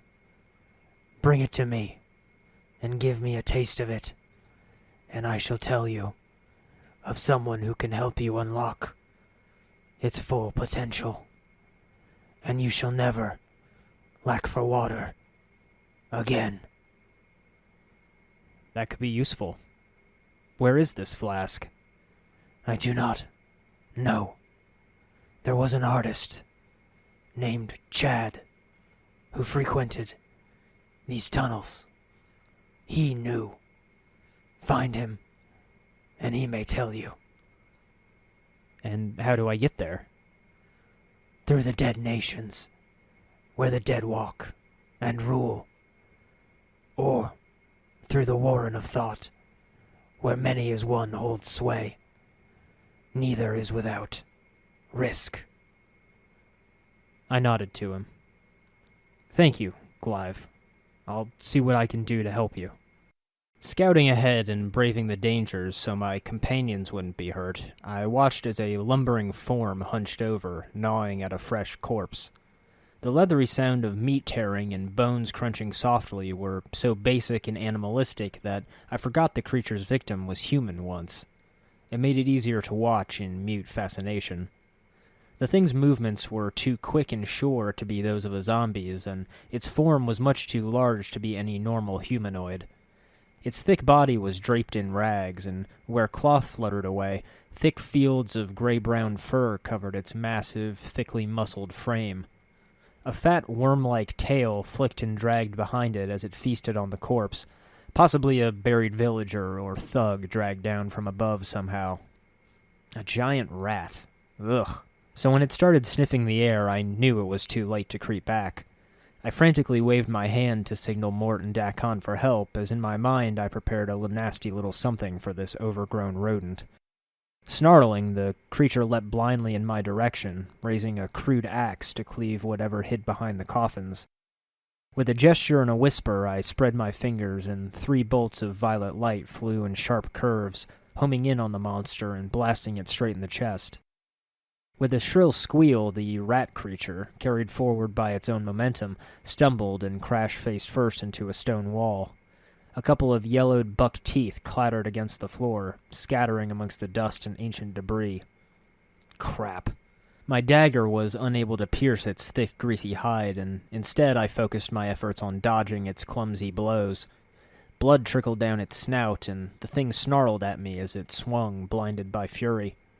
That axe never landed, but a swish of rusty steel past my ear and a swift tug on one of my braids was a reminder that the thing could get pretty damn close. Thank the powers the reinforcements arrived. While Mort was willing to sink his teeth into many things to save my scarred ass, it seemed like a hulking rat monster was his limit for the moment. With Mort balking, it was up to Dakon. Rusted metal clashed against Karak, and as Zerthamon learned how steel was stronger than flesh, as Dakon pressed forward, the axe began to squeal. Slowly, the black-edged blade sunk into the broad head of the axe, and thus the rat's grip tightened while its arms trembled. It was as if the creature was unsure whether to press forward or step back and risk a deadly riposte. All it knew was that it was losing, as Karak proved stronger than steel. I simply made the decision easier. Another triple bolt of flickering violet light shot from my palm, and the rat shrieked in pain as those magic missiles pierced its flesh.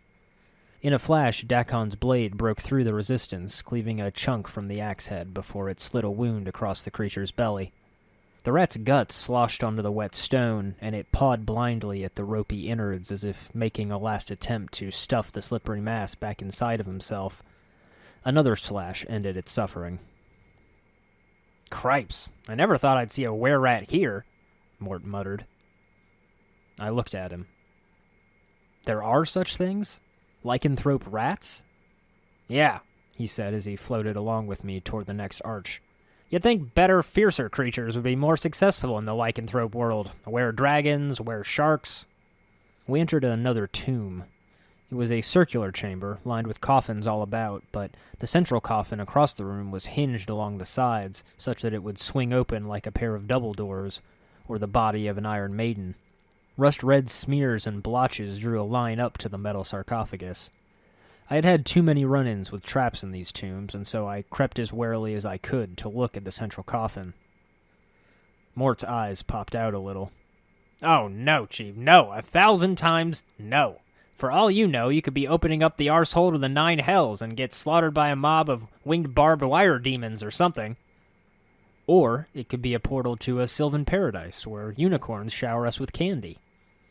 Arsehole to the 9 hells." My curiosity was getting the better of me. Surely it couldn't be as bad as Mort described, could it?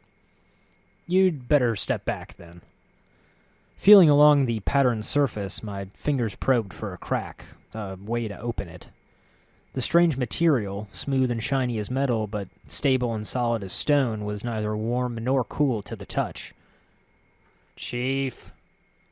With just my hands pressing firmly against the hinged lid, I pried and pushed. Slowly, and with an eerie silence, the heavy lid began to part, making a noise only when the thing was fully open and the hinges locked. Sarcophagus. Sarcophagus. Eater of the flesh. The name had never been more apt. The small chamber held the corpse of a man with a surprised look on his beaked-nosed face. It was hard to tell how he died, whether from the numerous horrific slashing wounds across his abdomen and throat, or from the blood loss incurred when his right arm was nearly severed from his shoulder. So mangled was his flesh that I was unsure how well I'd come through if I suffered as much. I felt sorry for the poor man. It was a hell of a place to get locked into, clamped into a coffin with a lid snapping shut, with the fanged toothed jaws of a demon. If he didn't live to be sealed into this pitch-black tomb, I would have considered him blessed. Mort waited a moment, then floated up to take a closer look. Dakan stood where he was, coal gray eyes gazing at the body impassively. "Ugh, that's a bad way to go," Mort muttered. I nodded. If only we could talk to him, he'd surely have a hell of a tale to tell. It was then that we heard the hungry snarls from the shadows, and 3 ghouls materialized from the darkness. Damn. Several bolts of eldritch sorcery, a few fierce bites, and a few graceful swings later, the ghouls lay twice dead at our feet. The battle had almost killed Dakan, and halfway through I had to order him to back away and swallow a blood charm before he died. The ghouls' talons were razor-sharp, their fangs dripping with ropey saliva as they tore at us with an unnatural hunger. Mort, fleshless and swift, came out relatively unscathed. I spent the next hour helping Dakan bandage his wounds and transferred a good portion of my own life force to him. Wheezing, his eyes were downcast and dull. The slump in his shoulders told me all I needed to know.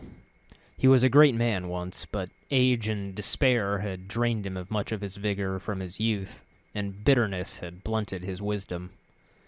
Part of me was surprised that he still had the strength to shape and wield his Karok blade. His spirit may be drained, but his mind was focused. We just needed some rest. Okay, let's review. Cranium rats. 1 or 2 are easy to handle. A handful, sure. Just stomp the little buggers if you're quick. A dozen and you're in trouble. The bolts of lightning I could take. The crushing psychic blows were a nuisance. And yet I continually had to reevaluate the true extent of Cranium Rat's powers. "Bees!" Mort screamed, and to my horror I watched as the rats huddled together and a cloud of buzzing insects materialized above them. Brown and gray specks swirled together, and 1,000 wings beating and a terrifying hum ensued. The rats could summon. Mort might not have much in the way of fleshy parts to puncture, but the primal horror of being swarmed by a cloud of stinging doom never left him, even after death. Of course, at least Dakan and I had eyelids. "Ow! I can't see!" Mort cried, snapping blindly at the swarm.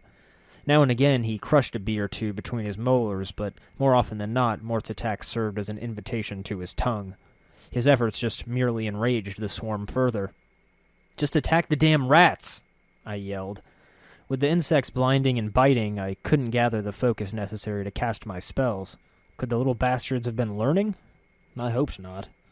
We continued exploring after the battle ended, scratching the bug bites. Mort moaned. His tongue was patterned with small bleeding specks, and his eyes were so lumpy with stings that it looked as if they'd been put through a pickling jar. We soon stumbled across a long-abandoned alcove, perhaps a preparation room for the Dustmen. The shelves were ancient and carpeted with dust, but rooting around there were still a few stray supplies left.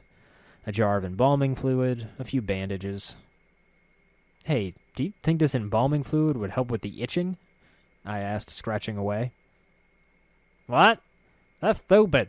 That's stupid." Poor Mort. That was the wittiest he could be in his condition. "Just take a clot charm already, Mort." And eagerly he floated over to my pack and nuzzled around in the depths, probing for one of the tear-shaped crystals. I smeared a little of the fluid on my arm experimentally to see if it would help with the itching. Amazingly, it worked. Of course, it was just replaced with a somewhat painful burning sensation in my wounds, but it was certainly less annoying. "That's surprisingly effective," I said, slathering the foul-smelling chemicals all over my itching flesh. If the stuff poisoned me, I'd recover, after all. And if it ruined my skin, well, I don't see myself getting prettier anytime soon. With a clot charm, Mort's swelling went down. "Ah, it still itches!" He scraped his tongue against his teeth. I held up the jar as I applied more embalming fluid with my other hand and gave it a little shake so the greenish contents sloshed within. Mort grumbled, still trying to scratch his flesh.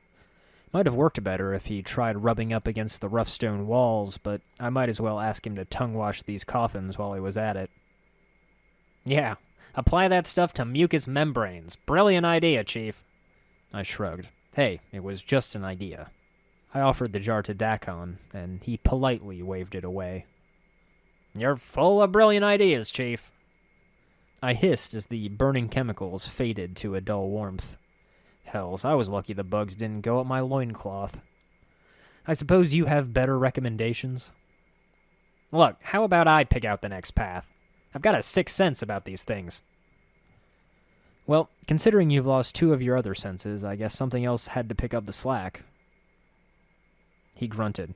Hey, better than a blood-soaked flesh pit in a ghoul-filled tomb.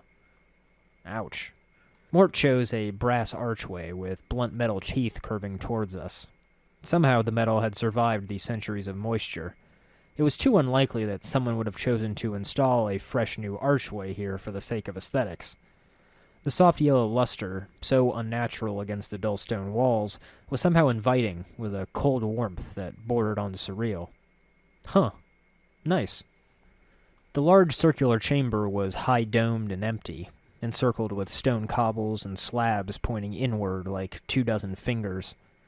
Our steps echoed as we entered, and on the other end of the room a patch of white came into view. Bones. A pile of polished white femurs and ribs, skulls and skeletal hands. They were crowded together with a purpose, as if they were a nest. A cacophony of familiar screeches echoed from around the room. The whole swarm of vargoyles descended on us from seemingly every wall and shadow in the room. Chief, I think I'll leave the leading to you from now on. I let my arms fall helplessly and groaned.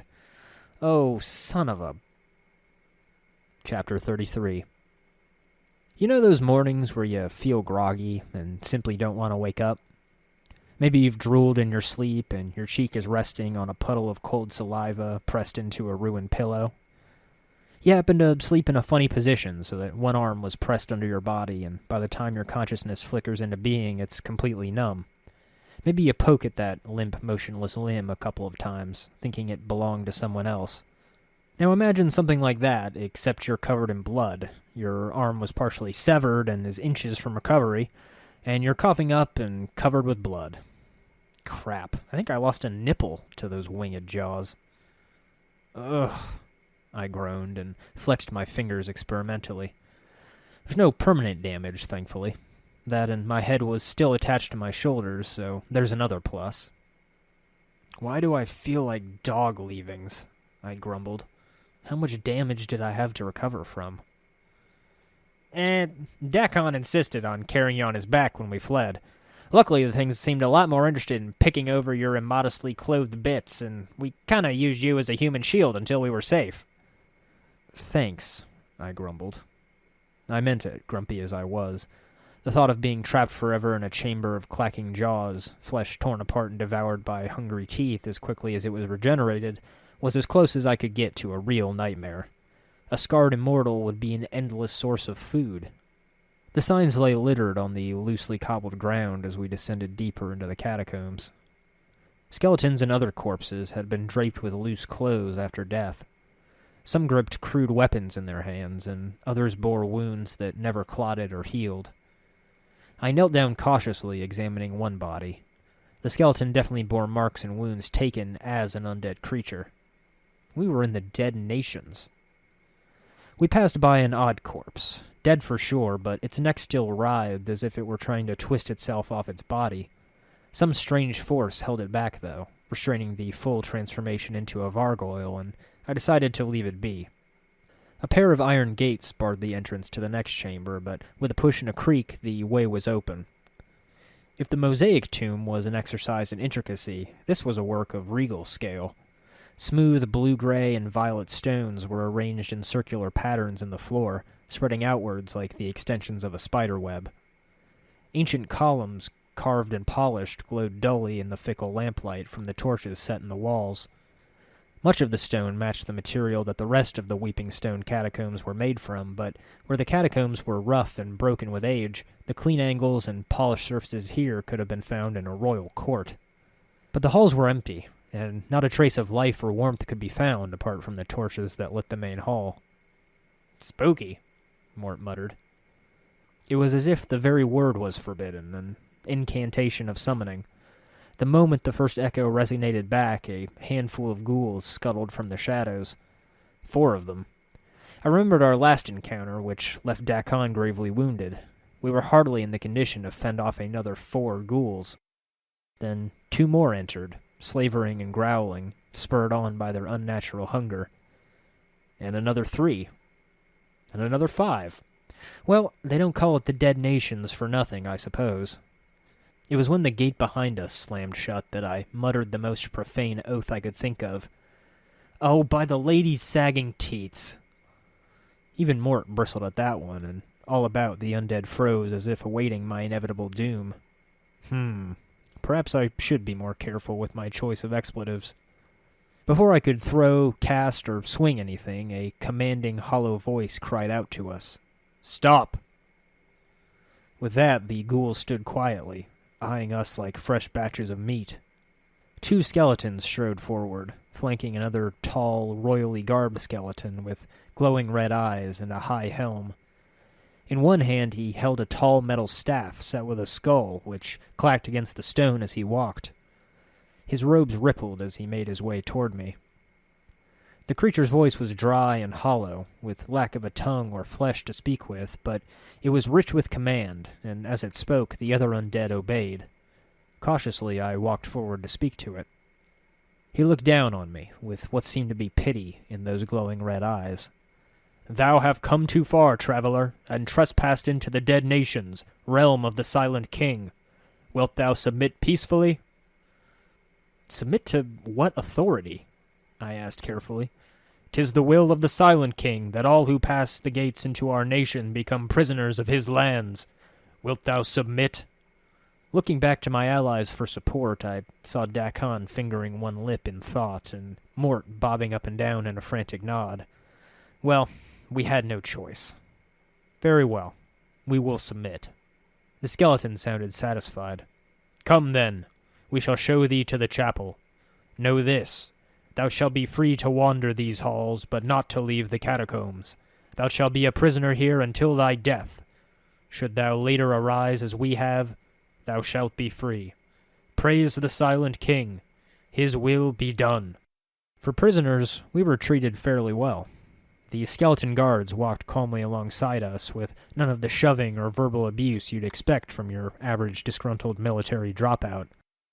The tall skeleton leader himself trusted us enough to leave us with only those 2, though the slavering ghouls all about really made even the slightest additional security precaution little more than a formality.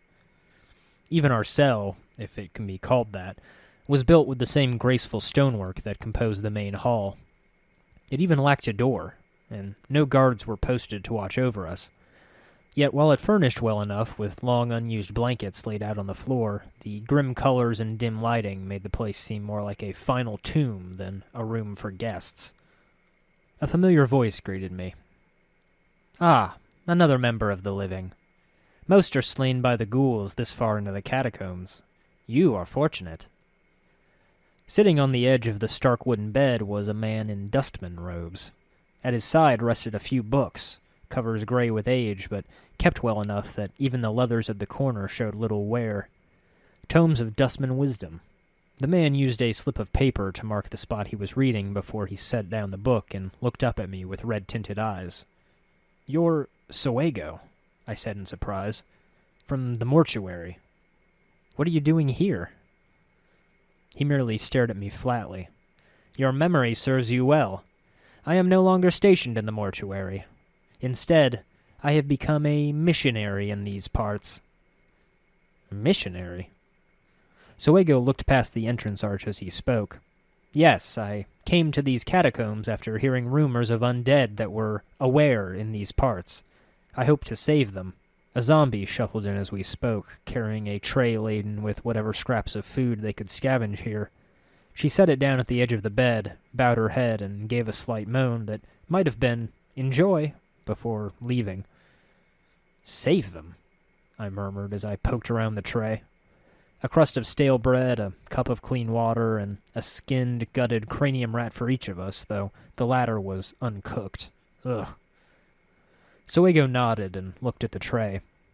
He seemed to be eyeing the rat, half in disgust, half in yearning. Yes, a unique civilization of sentient undead. Such a thing is unusual, even in Sigil, but nonetheless an abomination in the Dustmen doctrine. He swallowed and turned away from the tray. Passion ties them to this false life. I hope I can teach them to forsake these passions and leave this false life behind to reach the true death. I knocked a piece of the bread against the woodwork, and the echoing cracks emphasized my words. Why have I been made a prisoner here? I do not know. Ask some of the citizens here. I nodded. Perhaps I shall. After we rest up, that is. Soego nodded. I offer some advice before you rest. Do not attack any of the undead here in the catacombs. They will not harm you, so long as you remain peaceful. Should you prove hostile, they will defend themselves, and there are many of them. Thanks. Over the next few days, we lay back and rest, recovering from the near-fatal damage we suffered in our explorations. When Dakon wasn't meditating, he practiced the graceful fluid forms of his blade with the sureness and knowing of a master. Mort flirted with a few of the zombies for a few hours, but seeing as how many were uninterested in reciprocating, indeed, they could do little to communicate aside from unintelligible groans, he quickly became bored of that and spent most of his time chattering and pestering me. Granted, his presence made our detainment bearable, but it was distracting when I was trying to focus on studying the items we had collected. And indeed, on the second day, I made a startling discovery. The severed arm we had plucked from the corpse in the midden heap was my own. The great pallor and the massive scars should have given it away, as well as the haunting familiarity I felt for the thing. There was no way to tell how long it had lain there or what really had happened that I would leave a severed limb to the depths of these catacombs. Again, I felt the need to deliver it to Fel for analysis. What do you know of this civilization? I asked Soego later on. He thumbed through his book. They have been here many centuries. I think taking care of those that have passed away in their halls. Such devotion to duty is no longer necessary. It's almost a crime. Mort growled. You just want to kill him. Sentience threatens the Dustmen. Tell me about the Silent King, Soego. He looked at me, and eyes peering over the edge like an intrigued predator. I have never seen the Silent King. I wish I could tell you something about him, but I have never seen him. Presumably his throne lies beyond the Crimson Doors, but I cannot gain entrance. Hargrim, the skeleton priest, will not let me. And Hargrim? Soego sighed. A stubborn one, but admirable in his piety and devotion to duty. He is my strongest rival here, and he has kept this civilization together for many years. His passions stem from his piety and devotion to duty. Admirable qualities, but misplaced. When we finished chatting, he left to proselytize the word of the Dustmen for yet another day. On the third day, we had recovered enough to venture out and take a look at this nation ourselves. While Dakon remained in meditation, Mort and I stepped out of our cell. The heart of the dead nations was a temple of iron and stone. The familiar ornate stonework was well kept and well polished here, whereas the rest of the nation was built in chaotic and desperate patterns of violet and blue. The floors were tiled in beautiful, ordered precision, as if the temple was built first and the rest of the nation had to go and make do on the scraps of color remaining. While the temple was dark, dismal, and hollow as a tomb, there was a humble shadow of faith here that spurned the dead as much as faith bolstered the living. Beautiful, isn't it? A skeleton chittered to me as he walked past with an armful of scrolls. Creepy, more like. I'd sooner see a dusty ballroom dance in the mortuary than one in this dump. Mort ducked down and cocked his head in an attempt to look up a passing zombie's skirt. Though I wouldn't mind being proven wrong. But look around, Mort, I gestured. We're talking about a fledgling civilization born from death. There are people who refuse to die, and in the name of duty banded together to protect the ones that weren't strong enough to do so themselves. As we wandered down the halls, skeletons and zombies walked and shuffled about, busy at their tasks, deep in thought. Occasionally I heard a few ghouls snarling about better protection against the incursion of cranium rats. It was no metropolis, but the dead nations were thriving. Doesn't that amaze you at least a little? Mort rolled his eyes dismissively. I know you're still kind of green here, Chief, but trust me, once you've seen one necropolis of undead standing guard over an ancient and forbidden maze of catacombs, you've seen them all. His speech slowed down as a female zombie who still had most of her long white hair shambled past. Excuse me. I sighed and walked ahead. Whatever he said to her, it earned him a smack across the jaw, which sent him flying into a pile of rags. Whoa! Someone call the mortician. We've got a live one here. I'm hungry? No. I'm hungry? No. A nearby skeleton muttered to itself, occasionally pausing to scratch its skull. It was old enough so that no meat was left on its bones, only a few colored rags. Greetings. It nodded a greeting in return, but didn't reply. I was hoping you could tell me where I could find the Silent King. The skeleton looked up at me and grunted in frustration. Not now. Forgive me, but I've the most horrid riddle on my mind and can't puzzle it out. What's the riddle? It seemed surprised. Oh? Going to give it a try, art thou? I shrugged.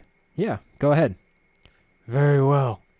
This is from a chortling buffoon of a bone bag, though may well find nearby. It refuses to give me the answer, and it's killing me. Go on, then. It nodded. Think of words which end in GRY. Angry and hungry are two of them. But there are 3 words in the common tongue. What is the third word? The word is something that one uses every day. If thou hast listened carefully, I have already told thee what it is. I rubbed my chin in thought. It's, Stumped as well, eh? Let me know if thou should find the answer, and best of luck should thou try and get it from the chittering fool that gave it to me. Wow, Mort whistled as he caught up. I hadn't seen so many fine slabs of cadaverous flesh ever since the Paralandrous plague hit the downtown brothels. And they're spunky, too. I rubbed one temple, still trying to work out the puzzle in my mind. I'd rather not hear about that. Then don't ask, Chief. As I continued on, eventually I bumped into the tall skeleton that had ordered my imprisonment. It wore what appeared to be ancient priest's robes, heavy and ornate. In one desiccated hand it carried a large, impressive stave, capped with intricately carved horns, dangling pendants, and a gilded skull. Greetings. The skeleton, its eyes aglow like 2 burning embers, looked me over, but made no reply. Are you the Silent King? It shook its head, turning with an eerie grace and pointing eastwards. It then turned to me once more.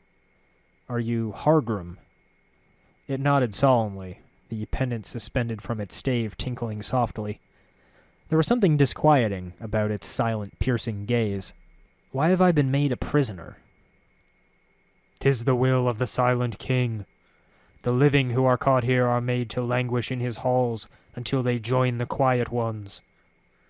It said in that musty, ancient voice.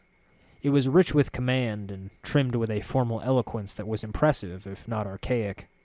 Could he be convinced to allow otherwise?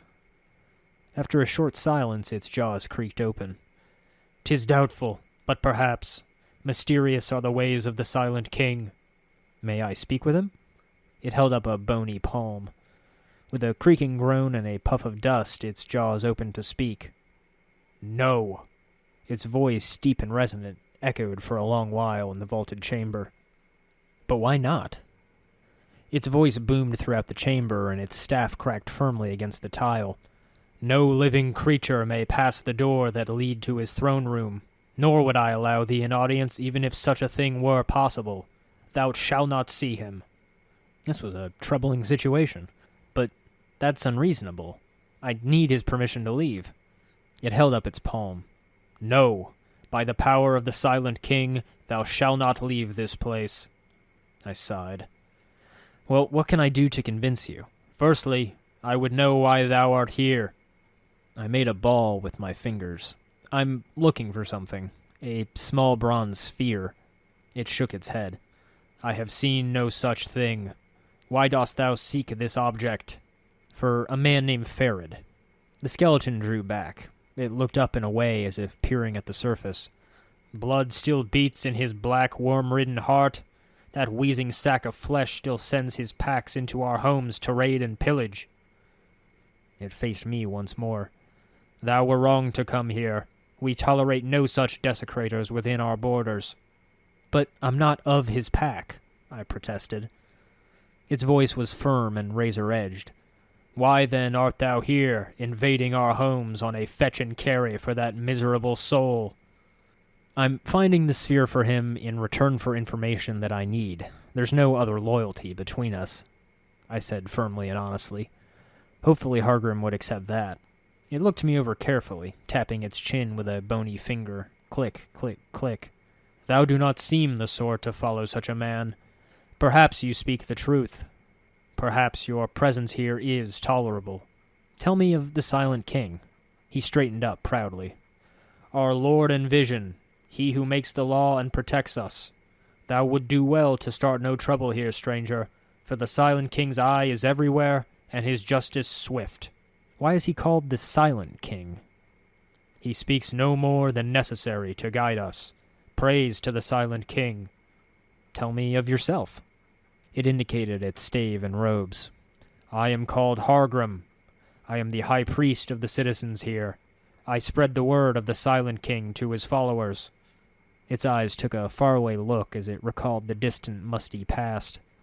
"I passed away long ago, and found that beyond death lies only oblivion. Fortunately, I was able to step back at the last moment from the brink." I raised an eyebrow. "Step back?" "Yes. I awoke here. I wandered the catacombs for untold days before stumbling into the throne of my lord, the Silent King. He spoke to me, and from that fated meeting the Dead Nations was born." "You mentioned followers. Who else is here?" "We, the skeletons, other undead, zombies, and ghouls. There were once shadows, but they have long since fled. Sometimes one of the living spends the last of its days here. Also, far to the east live many cranium rats." Hargrim placed a hand against his bony chest. "We skeletons tend to the quiet ones, the true dead, and obey the word of the Silent King. Our work here has gone on for centuries. The zombies, they serve the Silent King and the Dead Nations as laborers. They work beneath the guidance of Stale Mary, the most intelligent and wisest among them." "Tell me about Stale Mary." Hargrim's voice had a tinge of warmth as he spoke of her. "She is the most intelligent of what some call the rotting herd, those zombies which populate the Dead Nations. Unlike many of us, her heart did not depart at the moment of death. She was a compassionate soul in life, and is just as nurturing in death. That is as much as can be said." I glanced to the side and watched as a small group of ghouls huddled together, growling and whispering in the dark. Unlike the zombies and skeletons who meandered about freely to perform their daily chores, the ghouls seemed to stand apart with a silent dissatisfaction. Hargrim caught my gaze. "You are most perceptive. I do not trust the ghouls either, or their matriarch Accost. They watch us with hungry eyes, and would doubtless devour us all if our numbers and the word of the Silent King were not a shield against them." It paused as if thinking. "They are forever ravenous. Without us holding them in check, they would run rampant in the buried village and the warrens of the cranium rats, killing all, and then return to devour all that is here. And Accost, she is the matriarch of the ghoul pack that has come to our halls. She is strong and extremely cunning." There had been a thought nagging me in the back of my mind, a long-buried instinct ever since Hargrim mentioned it. It was the predatory pair of eyes in the dark that glanced over your shoulder, the hidden sin that you had nearly forgotten and was flitting at the edge of your memory with fangs of regret. It was the fear a lone stag had of hungry wolves at night. But I had to ask, "What of the shadows?" Hargrim shook his head. "We know not. It may be that they wander elsewhere. We rarely leave this place." It paused as if unsure whether to go on. "Once, many shadows dwelled among us, but they come to our halls no longer. They left long ago, and we know not where they went. Some say they wander the plains. The chill ran down my spine. They wander the plains? Hargrim ran a bony finger along its jaw and thought. I asked about it once. Mary says that she has seen their fate in visions. She claims they have all been drawn to a wrecked fortress that drifts within the negative material plane, a graveyard of regrets from where they cannot escape. A fortress, a prison crafted of sorrow and regret. I blinked. Mary. Stale Mary? Hargrim nodded. Yes, stale Mary, may the Silent King watch over her. She was a seer in life, ages past, and still receives visions at times. A fortress on the negative material plane. Yes. The skeleton priest shook his head. Sheer foolishness. Tell me about Suego. I have met him before at the mortuary, but there's something odd about him. He tries to convince us to give up this pretense of life, as he calls it, and pass unto the true death. He claims it is our passions that anchor us to this life, and we must let go of them, and our duty. He wants us to die. Hargrim growled. Some listen to his words, but none have chosen to surrender themselves to his belief. Those that did would be forever silenced. Our numbers would dwindle, and all that we have here would be destroyed by what surrounds us. Suego may believe he is doing right, but is in truth causing great harm. I clicked my tongue. Speak of the Tanari, and he'll come. At that precise moment, Suego decided to walk the halls, chanting a dirge in mourning of the misguided throng about him. A few skeletons and zombies turned to listen, and even a few ghouls paused and looked up. One or two looked ready to rip his throat out, but stayed their claws. Ugh, evangelists. Why do you allow him to stay if he's such a pest? Frustration leaked into Hargrim's voice. We cannot force him to leave. He knows we cannot harm him. The dead truce. No undead may injure a Dustman unless first attacked. Also, the Silent King wishes no slaughter in his halls. A pregnant silence followed the wake of Suego's passing. Look, you must understand that I must leave. I have duties to perform, and I need information so that I might know myself. What can I do to convince the Silent King to release me? I said, breaking the tension. Hargrim turned to me calmly and considered me for a moment before speaking. Prove to the dead nations that thou meanest no harm. Acts of goodwill. Perhaps then I shall take thy petition to the Silent King. Great. More errands, Mort sighed. Keep a list, why don't you? I looked up to Hargrim. Is there some task I could perform for you? He nodded. Yes, perhaps. Occasionally the ghouls will miss small packs of well-hidden cranium rats that have come to spy here. Shouldst thou come across any, be sure to slay them. Well, this ought to be easy. Chapter 34. It was most convenient that Dakon was walking down the hall just as I was about to fetch him. Great timing, I said to him. We were just about to get you. Dakon nodded, holding up yet another skinned, gutted cranium rat by the tail. I am not so callous as to question the hospitality of these good people, but we do need more coal for the brazier. It seems that the zombie workers have forgotten again that we eat flesh cooked. If you're up for something a little fresher, the chief got us a mission to hunt down any stray packs of the buggers and put 'em in the dead book, Mort chirped. Dakon nodded to me and handed the rat to a slavering ghoul who had been eyeing the morsel. My blade is yours. Bolts of ice flew past us, embedding themselves into a stone pillar, a wall, the tiled floor. Despite their proficiency at elementary magics, the cranium rats had poor aim. Fight fire with fire, and frost with frost. Small detonations of icy splinters and waves of cold blanketed the area, killing a few and softening up the others. It was a simple matter, then, for us to mop up in close quarters before heading back for lunch. I must say, freshly roasted cranium rat meat tastes much, much better. I found and killed a group of cranium rats in the rubble of an old passageway. Hargrim nodded, obviously pleased. Thou have our thanks. May the Silent King watch over thee. So, Can you speak to the Silent King for me now? It held up its palm. No. By the power of the Silent King, thou shalt not leave this place. The intonation was beginning to get rather tiring.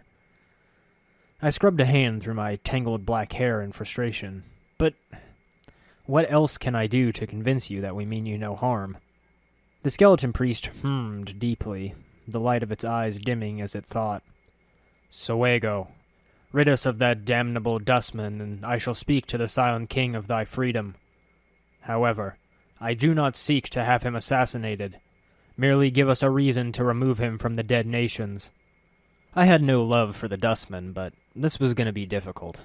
Soego had been spending a great deal of time in solitude, poring over musty old books on the philosophy of death and rhetoric.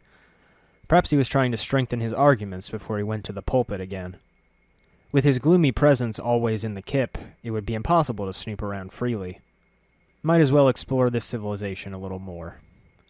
After shopping a little from a skeleton merchant, we walked down one hall, only to bump into a skeleton shaking its head and giggling to itself.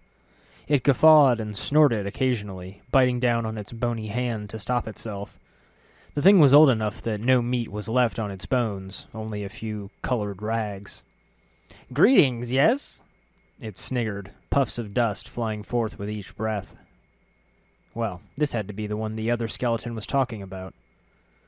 "I understand you've got a difficult riddle." It nodded, giggling. "Dost thou want to hear it?" "Of course." "Ahem. Now think of words which end in gry. Angry and hungry are two of them. There are but 3 words in the common tongue. What is the 3rd word? The word is something that one uses every day. If thou have listened carefully, I have already told thee what it is." I racked my brain once again. "It's, Mort?" "Ah, pike it, chief. All my virtues are invested in dishing it out. I'm no riddler." "Dakon?" Dakon molded over a moment, carefully considering the possibilities. "My apologies. Common is not my native language. Such words are not known to me." The skeleton burst into a fit of mocking, derisive laughter. It pointed at us with a skeletal finger, chortling and chattering as it clutched some imaginary gut. Part of me wondered how that polished skull would look smashed up into a bunch of tiny giggling bits. Much better. "All right, what's the answer?" "Not a chance, not a chance." Seeing my dour expression only caused it to laugh more, chattering its teeth at me. "Well, what if I stump you? Will you tell me then?" The laughter stopped abruptly. "What's this?" It cupped a bony hand to the side of its skull. "Do I hear a challenge? Yes, yes, go ahead. But should thou lose, or leave halfway through, I shan't speak to thee again." If only he would make it so easy. Very well, let's begin. I didn't know all that many riddles. Hell, sometimes I felt lucky that I woke up knowing how to speak the local language. Half the ones I used were simple things pulled out of the ass end of a Dabus that every grubby child in the hive should know. As the back and forth grew in difficulty, though, I racked my brains trying to form a few good ones in between answering the puzzlers he gave. It wasn't long until I came up with a real stumper. What is the beginning of eternity, the end of time and space, the beginning of every end, and the end of every place? The skeleton began to giggle derisively, but suddenly stopped. Oh dear." Mort joined me in giving some mocking laughter of our own. Maybe I wouldn't have to turn its bones into wind chimes after all. The skeleton hung its head. "I don't know." "Give me your first riddle's answer, and I'll give you mine." It nodded. "It is tongue. The first 2 sentences are unrelated, only there to trick thee. Remember, there are 3 words in the common tongue.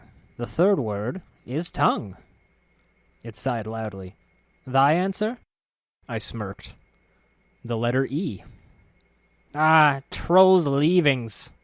Ah, well. Just don't tell anyone else the answer. Will thou promise me that at least?" "Why shouldn't I?" "Because I enjoy the idea of them standing about, trying to puzzle it out for all eternity." It giggles evilly, holding a skeletal hand over its mouth. "Well, wilt thou promise?" No, I said, and grinned again before leaving. The puzzled skeleton I met earlier looked up upon noticing I had returned. Solve that dastardly riddle yet? I grinned. Yes, it's tongue. It seemed incredulous. 'Tis what? But... The first two sentences are unrelated, only there to trick you. Remember, there are 3 words in the common tongue. The third word is tongue. That's... Whoa, a devious trick. Why, I have no tongue either. It stopped, then laughed, dust billowing from its creaky jaws. That's good, all right. I thank thee. Be sure to think of a good stumper to get him back, I replied as I left. It was down a side corridor where I met the second of the Dead Nation's triumvirate. The musty-smelling female zombie looked exceptionally old, almost mummified. Her skin had the appearance of a moldering gray-green leather, and one of her eyes had fallen out, leaving a dark pit in her face. The other had shriveled to apparent uselessness, but her vision seemed keen enough for her to examine the wounded zombie in front of her. A long gash had been torn across its chest, and though its guts had been removed long ago in the process of embalming, an exposed cavity like that couldn't have been good. The female zombie had been sewing up the wound with utmost care and a motherly touch, as if she were caring for a child who had scraped its knee. The zombie she was treating looked away as if embarrassed, but she casually ignored his shame as she nipped the end of the thread with ancient yellowed teeth and tugged until it snapped. With that, she rose, gave an affectionate pat on the zombie's face. Her lips creaked as if smiling, and she groaned, "Be careful around were-rats." The zombie nodded in response and shuffled away. The female noticed me as the other zombie shuffled past with a polite, if unintelligible, "Excuse me." She tilted her head and spoke with a voice that was slow and thick. Greetings. Greetings, I said, shifting a little. Odd how such tender affection could seem so unsettling. She indicated herself as she spoke again. So still, Murray. It sounded as if her vocal cords were festering away in some soupy mess at the base of her throat. I looked around. Zombies shuffled back and forth, applying resins to the broken bones of the true dead and knitting together torn shrouds. There was a self-directed will to them, a liveliness that didn't exist among the zombie workers of the Dustmen. Each zombie worked as if knowing their task, and that meant they had to communicate somehow. I looked to Stale Mary. How is it that you speak to these other zombies? I cannot understand them as I can you. The corpse took a step towards me, reaching out her arm to touch my flesh. I looked down curiously. What are you doing? She moaned softly in reply, reaching out once more to touch my arm. Despite the ravages of time, there was still some vestige of humanity left in her gaze. I knew she meant me no harm. I don't understand what they see in you, Chief, Mort grumbled. Stale Mary's nearly fleshless hand brushed gently against my forearm, and she spoke. Listen. With that soupy gurgle, though, the word rang clearly in my head, like a whisper echoing within a silent chamber. Listen. I stepped back, somewhat shocked. How is it that I can understand you? I didn't hesitate when she touched me once more. Speak to us you can, but you must do it properly. Can you teach me?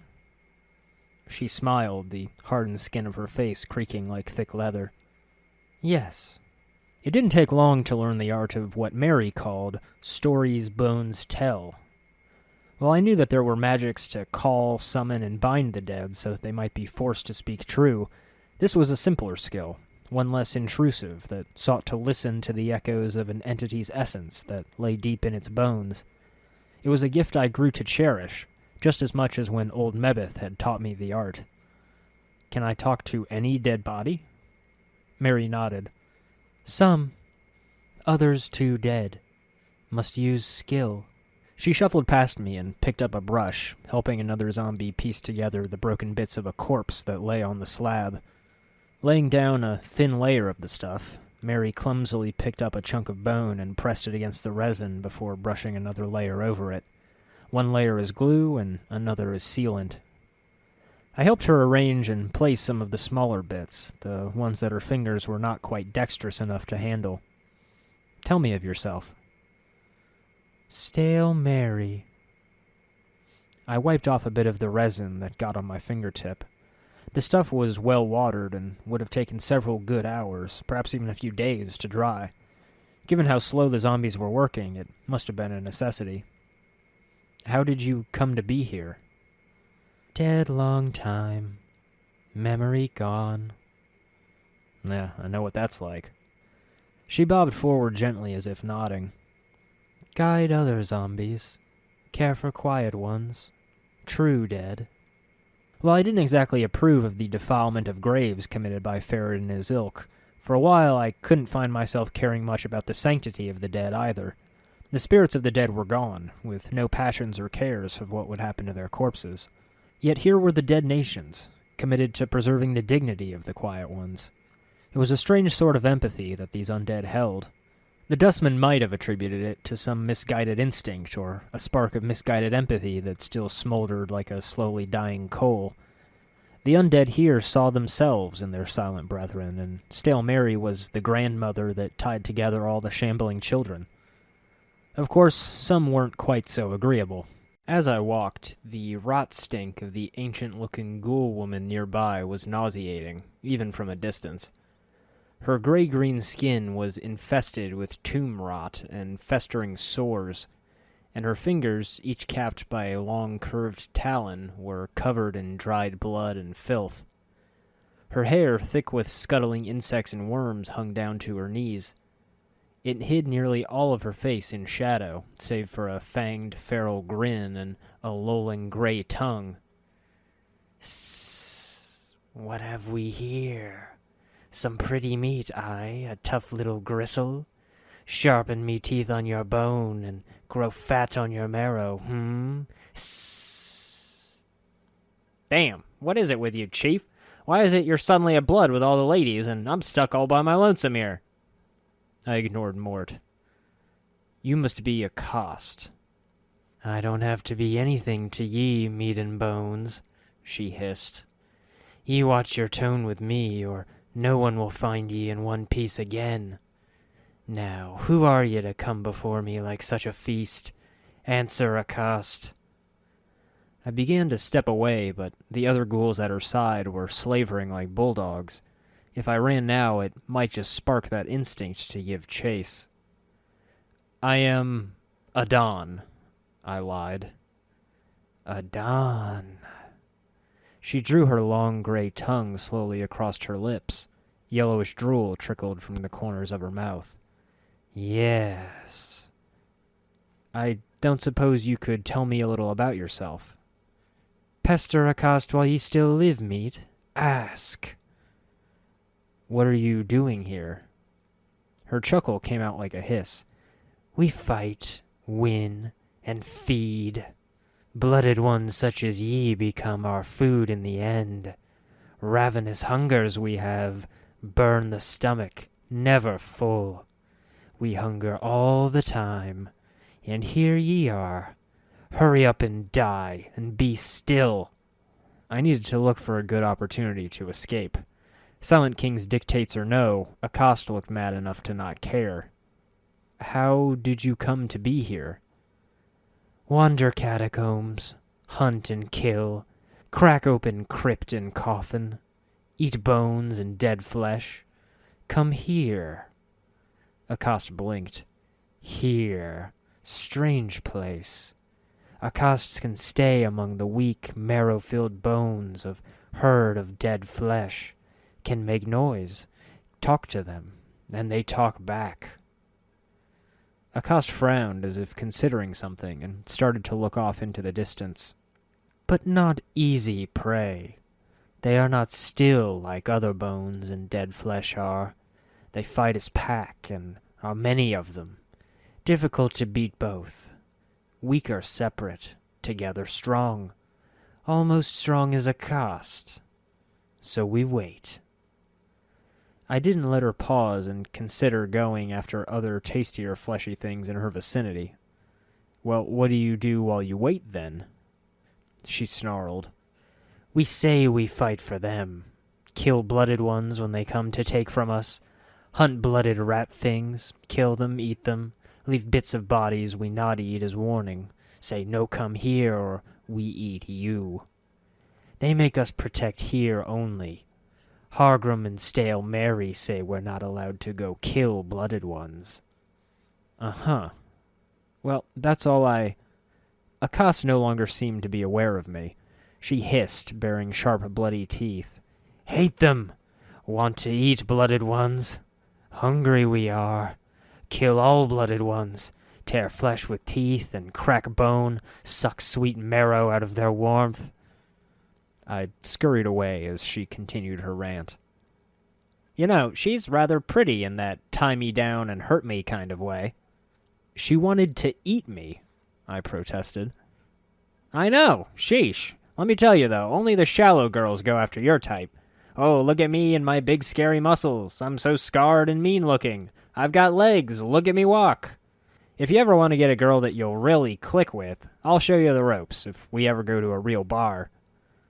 You can forget about Mammy Marm's House of Many Mams. I'm hoping you don't really mean that. If I was to leave the dead nations to continue my search, I was going to have to speak with the Silent King. Hargrim had proven unwilling to help, and Akast would sooner see us all disemboweled and eaten. And while Stale Mary was as kind-hearted as they came, she was torn between her generosity and her duty to the Silent King. The king's own chambers were too well guarded for me to sneak in and speak to him directly. The only way I would be able to take another step towards escape and finally get something to eat other than stale bread and cranium rats sizzled over a brazier would be if I could get rid of Soego, and that was proving difficult. Until one day I stumbled into the answer while I was taking my routine stroll down the halls. There was no meat left on the bones of the ancient animated corpse, only a few colored rags, which seemed to serve more as decoration than clothing. It was staring at the floor and shaking its head, tapping its chin thoughtfully. Greetings. It made no response, apparently lost in thought. I said, Greetings. I've much on my mind and would prefer to be left alone. Is there something I could help you with? I offered. There was nothing to do here, so lending a hand where it was needed was no matter at all. The skeleton sighed. No, I've a difficult decision to make, 'tis all. What decision is that? It paused a moment, as if considering whether it should say. To continue my life here, or to die. To finally pass into the true death I have been told of. I clicked my tongue. Soego's preaching, eh? Well, I see no reason why you should give up your life. You only get one. Well, in your case, 2 chances, after all. It nodded. I shall take thy words into consideration. Now I ask thee to leave me to my thoughts. Farewell. With that in mind, it was a simple matter to convince Soego to leave. Putting on a blank expression and trying to look as bored and depressed as possible, I spoke to Soego as if it were one dustman to another. I met a skeleton in one of the hallways here that seems on the brink of seeking the true death. His reaction was a bit more energetic than I expected. Oh, I will go speak with him now. A full minute after he scurried from the room, Mort stood watching the door as Dakon and I sifted through his things. It does not seem right to go through the possessions of another, Dakon murmured. Necessity breeds many things, I'm sad to say. I flipped through yet another book, looking for hidden letters or documents folded between the pages. Dakon looked up at me, his eyes sharp with sudden clarity.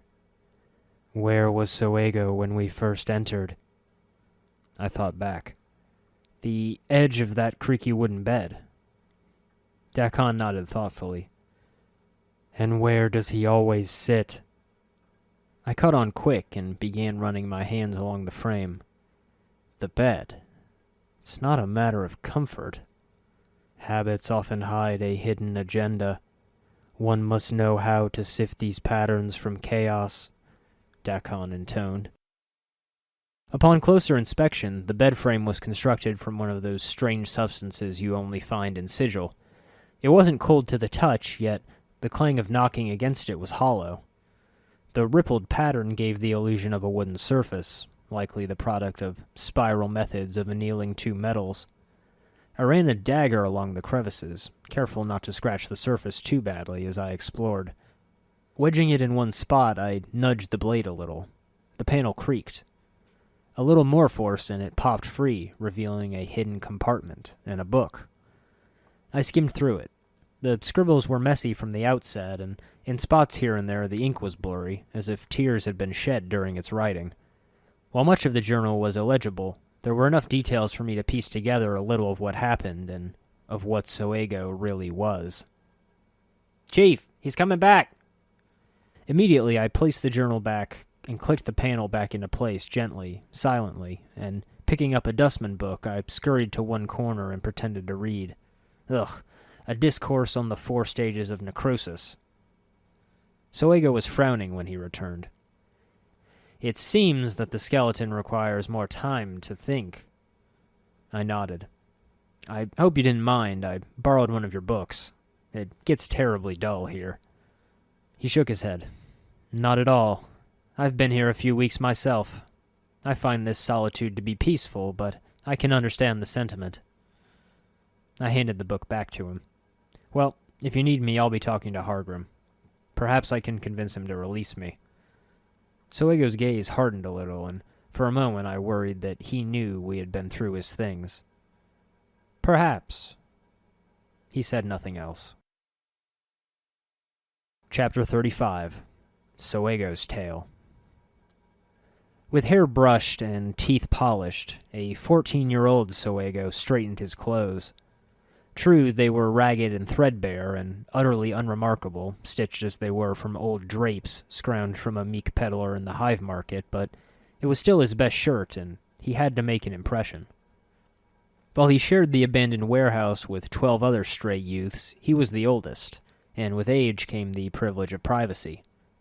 Soego lifted a loose floorboard to reveal his stash, plucking a vial of perfume from among the stashed treasures he kept. A slightly tarnished bronze pendant, a small bag of fire lotus seeds he had nicked, and a pair of old shoes he wore when he was 10. They were still fine, stout leather, and he didn't have the heart to let them go when he outgrew them. The fine crystal vial held a pinkish oil that glittered bright in the daytime that filtered through the windows. It was something he kept on an idle whim, the result of tickling a few pockets, but today he was thankful he didn't sell it after all. True, it was a scent for a woman, but a rosy aroma was better than the stink of grime and sweat so prevalent in the hive. The previous week he had fairly bathed himself in it, and it had drawn enough sniggers and teasing to turn him red in shame. Still, Soego was smart enough to know he had best not let that get in his way. With 2 fingers dabbing a drop of the remaining perfume at his neck, he was ready to go. The crowd of youths joked and chatted as they sat in a circle before the obelisk, or the hangman's pillar as the boys called it to the consternation of many Dustmen. So many jokes had been made about the large stone erection, carved with the names of countless dead, that they had gotten stale years ago. Yet still the jokes were told if only to tweak some dusty noses. Soego had always been a slim boy, and in the alleys it was always a disadvantage. Here, though, he found it easy to squeeze between a burly factory worker and a tall, toothless old man. Behind him, one of the taller boys, a soon-to-be back-alley shiv if rumors were to be believed, was punching his friend in the shoulder. That was the most violence a Dustman would allow in this sanctum. Soego shifted, trying to nudge himself a bit more room. The old pews squeaked. And there she was. Her name was Celadril, a golden-haired Aasimar with azure eyes and a milk-toothed grin. The loose Dustman robes ensured her modesty, but it was low-cut enough that it revealed a neck like a swan's. Celadril moved as if she were a force of nature. She swished like the wind kissing the summer grass, walked as if she traveled the paths of the stars that so many prime worlders spoke of. Yet it was not this celestial dance that guided her. Rather, it was her natural will and charm that seemed to cause all in the plains to bend to her beckoning. And it was that charm that drew the crowds to witness a Dustman preach of all things. She knew how to use her body to that effect. A flick of her wrist would catch the eyes of all the boys, and they would stare. If she lifted her arms just so, those drab, loose sleeves would slip, revealing slim, lily-white arms, bending like liquid porcelain, and the men would sigh. Once a week she came to the obelisk. She would smile with each point, joke, and fill the air with bubbly laughter between each hymn. But what drew young Soego was her eyes. Limpid and bright, like silvered sapphire, Celadril's gaze was so unlike the dull, dead, beyond-the-grave stare carried by so many of her brothers and sisters. When she was silent, they were piercing as wistful, half-forgotten memories at twilight. When she smiled, those eyes were bright and teasing, like a woman returning courtship. And more than once, Soego noticed, those eyes seemed to fall on him more than on others. The true death is peace. It is liberation from your suffering. It is the final restful sleep after a lifetime of toil.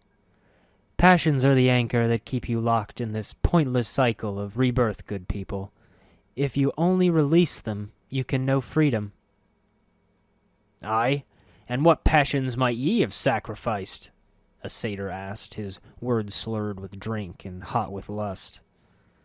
When the laughter quieted down, and it always did quickly when Celadril smiled, the odd lecturer answered, Well, if you good folk must know, before I accepted the robes of an initiate, I was quite fond of roses.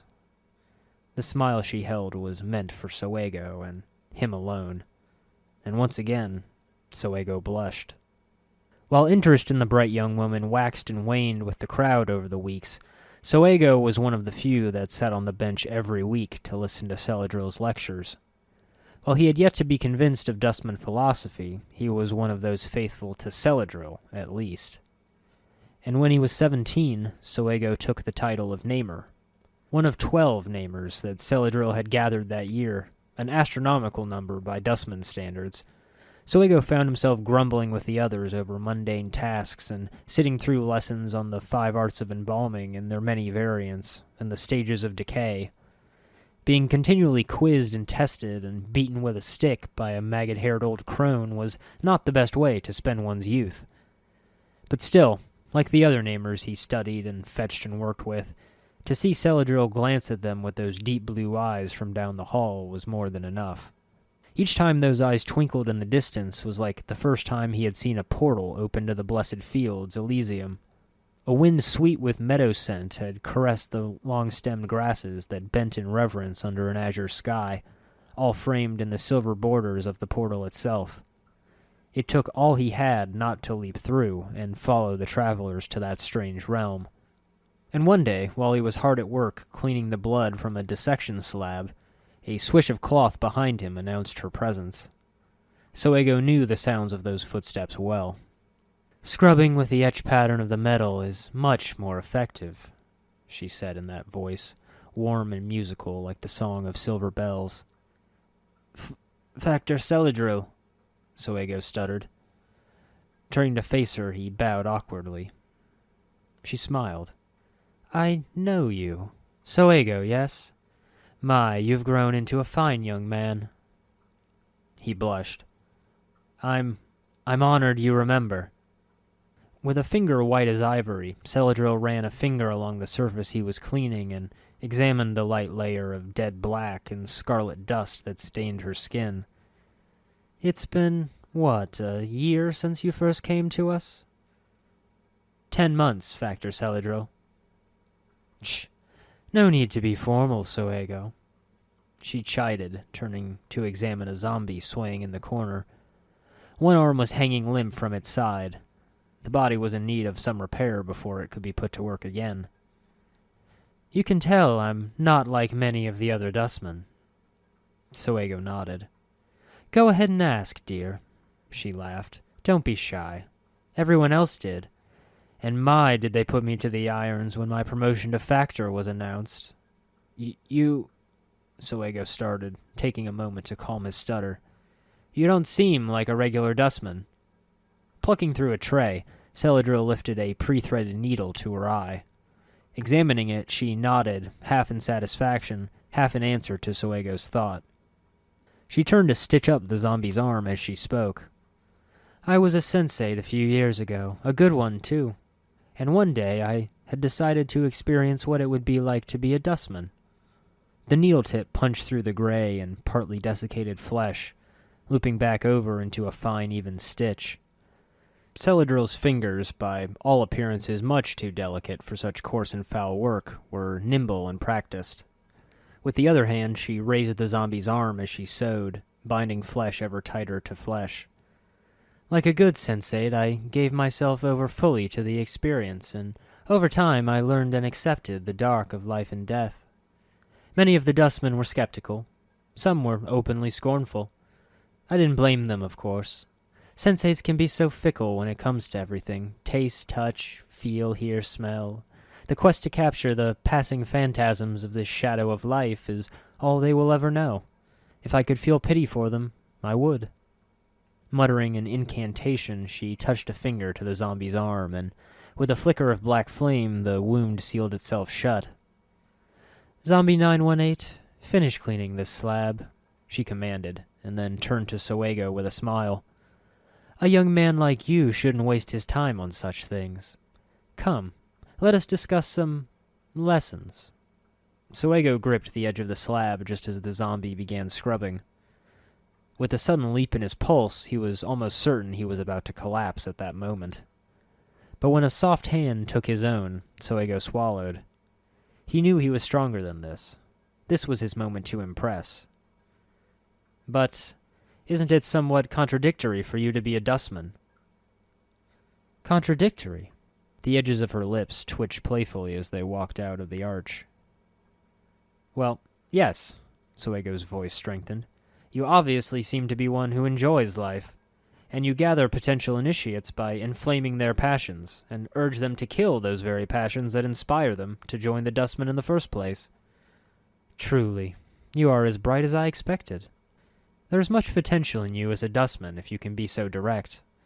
Few are so bold as to question one who outranks them." Celadril smiled in delight. "But I do not enjoy life. I live it. That's all that can be expected of anyone, Dustman and living alike. No more, no less. And as for my place as a Dustman, well..." Soego's breathing quickened when she gave his hand a firm little squeeze. "People hear the truth I preach. Some listen, but many do not. Still, I gather many to our cause, even if they do so on a whim and leave us later. But their fates are of little concern to me. Frustration and pity are also things a true Dustman must rid herself of, and futility must be embraced. Besides," her moist red lips curled back to reveal a sharp grin, "I tempt the higher-ups. I test and remind them constantly of what they must purge themselves of. It was probably why I was promoted to Factor so quickly. Mixing with the weaker stock of factotums would have done more harm than good." Soego licked his lips. "I believe I am ready to join the Dustmen." Celadril's smile was still warm. "Patience, Soego. You still have so much to learn." Under Celadril's tutelage, Soego's passions cooled over time.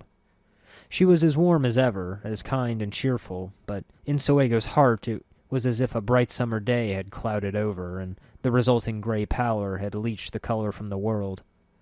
A dreary fog had begun to cloud his passions, usurping the light's rightful place. And so, when he was 20, Soego put on the robes of a Dustman initiate. Celadril, his sponsor, smiled proudly during the ritual as he coldly handed over the last physical ties to sentiment and feeling he had. The bronze pendant he had given to her long ago in shy gratitude, but that pair of old shoes and the bottle of perfume would be destroyed in the furnaces that night, freeing him at last to walk the path towards true death. The other factors nodded approvingly as they filed past him, faces flat and expressionless as stone. Celadril was the last to leave, and And as she did, she pressed her soft red lips to his cheek in a sweet kiss and whispered into his ear, "I'll share one more secret with you, dear Soego. I am still quite fond of roses." Something flickered in his chest then, a memory of a fading ember where once there had been a blaze as hot as a forest fire. But Soego obediently willed it away as Celadril had taught him, leaving only a cold, hollow numbness behind. They still met for a cup of tea every week or so. His former teacher's soft laughter, so warm and merry, was in sharp contrast to the somber, near silence of the gathering dust bar. Even if there hadn't been wards laid to mute noise and enhance meditation, another dustman would have been embarrassed to be seen with a beautiful, lively young lady like Celadril. But not Soego. Something stirred in him with each meeting. The days before they met were sweet with anticipation, and the days when she had to cancel seemed bleaker than before. It wasn't love, Soego knew. That was a boyish fantasy he had left behind long ago. It was something, but it wasn't love. He knew that Celadril was still testing him. Even though Soego was still a lowly factotum, his former teacher was proud of him, and had expectations as high as the ones she held for the other factors. And so Soego began to spend the days after their meetings deep in meditation, though once or twice he allowed himself the vice of feeling, just a little. In the meantime, cranium rats had been scrabbling through the mortuary in greater numbers than he had known in recent memory. Traps were laid, only to be found sprung, yet empty. Poisoned scraps were set out, but the pests avoided them. The factotums growled in frustration, while those wiser knew patience. One day, one of the critters was bold enough to scramble up to Soego as he chanted quietly to himself. A bowl of incense was smoldering before him. Soego had been trained well, but still he felt a touch of annoyance, and quick as a whip he snatched the rodent. It squealed in his hand, struggling as he held it up and cocked his head in curiosity. What could the creatures be doing? There was no fresh meat for them here. A few years ago, Soego would have let loose a colorful string of curses when that rodent bit down on the fleshy part of his hand and drew blood. A few choice ones he had learned on the streets as a boy, too, but he simply winced and held it up sternly. "Nasty little creatures, aren't you?" he muttered, and throttled the rat with both hands. It gave a short squeal before bones crunched in his grip and blood spurted down along his fingers. Soego calmly dropped the mangled mass of fur, flesh, and blood and resumed his meditation. The wormy pink tail twitched once, and then was still. A knock sounded at the door to Soego's chambers. "Soego? I know you're here. You've changed your assigned room." The call went unanswered. Another knock. "Soego? You better not have hung yourself from the rafters. I'd be quite cross if you tossed aside your training like that." The door opened, and Celadril glided in with a tray in both hands. "Tch! You could have had the courtesy to tell me you couldn't come for tea last week. You never missed a chance to talk, and I waited over an hour. Do you know how dull the other dustmen are? Of course you do." The blanket-covered lump lay still on the bed. Setting the tray on his small desk, Celadril sighed. There were so few dustmen, and even fewer initiates each year, it seemed. The record books had never told of a time when more than half the bedrooms were filled. "Now, I'm neither innkeeper nor cook, but I heard you haven't been eating. Rumors of red-eye fever?" Soego didn't move. Celadril sat down on the bed and ran a hand along the lump. "Soego? I haven't said this to anyone in a long time, but you're making me nervous." His words came out in a guttural snarl. "Get out!" "Soego," she whispered. For the first time in Soego's memory, Celadril's voice was trembling. She began to pull back the sheets. Predatory urges were never kind. They were merciless, inhuman, and bloody. If the simple need to tear apart and devour one's prey could be called cruel, And Soego could think of no words to describe the sheer brutality of his instincts, because they were not even kind enough to grant Celadril a quick death. Her screams echoed, unheard through the near-empty mortuary, with the twisted irony that it was in the abandoned apartment wing that Soego hid himself in order to protect others from his condition, and now no one could come to his teacher's aid. She struggled, clawing against Soego's thick, fur-covered hide, trying to shield herself from his long yellowed fangs in that primal instinct to protect herself. Any other time, Celadril would have embraced death, but she had long ago taken up the habit of setting aside her expertise and training for her pupil. Soego wept long after her death rattle was drowned out by the rip and crunch of flesh and bone. He wept as he began to eat. 3 small heresies were committed by the Dustmen on the day of Celadril's funeral. First, they expressed surprise. It was the shock and confusion of the brutal murder of a factor in the heart of the Dustman power itself.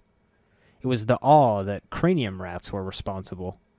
Dozens had been found scrabbling over her body, swarming over her still warm corpse in the hallway, nipping and biting in a throbbing mass of black-brown fur. Softer, though, was the bewilderment that so many Dustmen attended who considered Celadril a friend. It was a closed casket funeral. The second heresy was greater still. As that casket was edged slowly and gently into the consuming flame of the crematorium, the Dustmen chose to remember Celadril's life. They remembered her beauty, her odd smile and warmth, despite her devout commitment to the Dustman cause and Dustman ideology. They remembered her for her grand work in guiding more initiates into the fold and for her unwavering belief in the final peace of death. Perhaps it would have shamed her cause, but the gathering chose to remember. And in a moment of weakness, one by one, several Dustmen shed a single tear, and no more. The third heresy belonged to Soego, and Soego alone. He chose to mourn. "If I may ask, are you all right?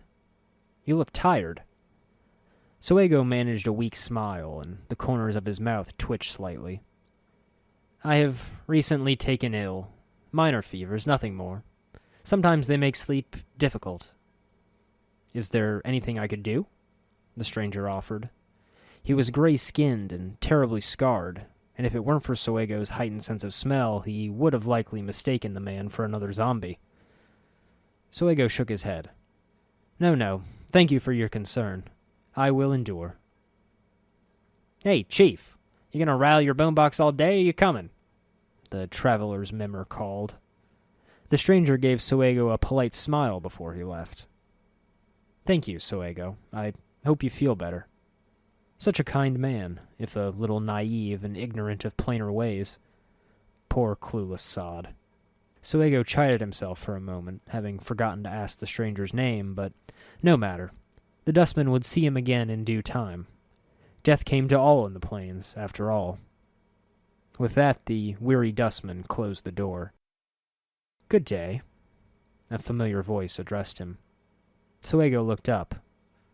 Rem. Like Soego, Rem had been an orphan adopted and trained by Celadril. Perhaps there might have been some rivalry between the two as a result, and indeed perhaps there already was, if Celadril hadn't been coyingly disapproving of such nonsense. "I know you were very close to our late factor Celadril," Rem said coolly. There was suspicion in his eyes. "Somewhat," was the response, just as cold. "We were friends, nothing more. Still, it strikes me as unusual that you chose to perform the autopsy yourself. And the embalming." Rem ran a finger along his chin. He had a habit of doing so every time he was deep in thought. Soego toyed with the idea of gutting the fleshy morsel where he stood. Already he could feel the hot blood trailing through his fur, lapping it up sweet and thick and nourishing from Ren's veins. "She taught me well. I believed I would do honor to her by showing I wouldn't flinch to perform these final favors." Rem made a clicking sound with his tongue. "And such pride undoes it, Soego. You are far too arrogant for your own good." The hot slosh of guts in his talons, the crunch of bone hiding tender marrow within. "Is there something you wanted, Rem?"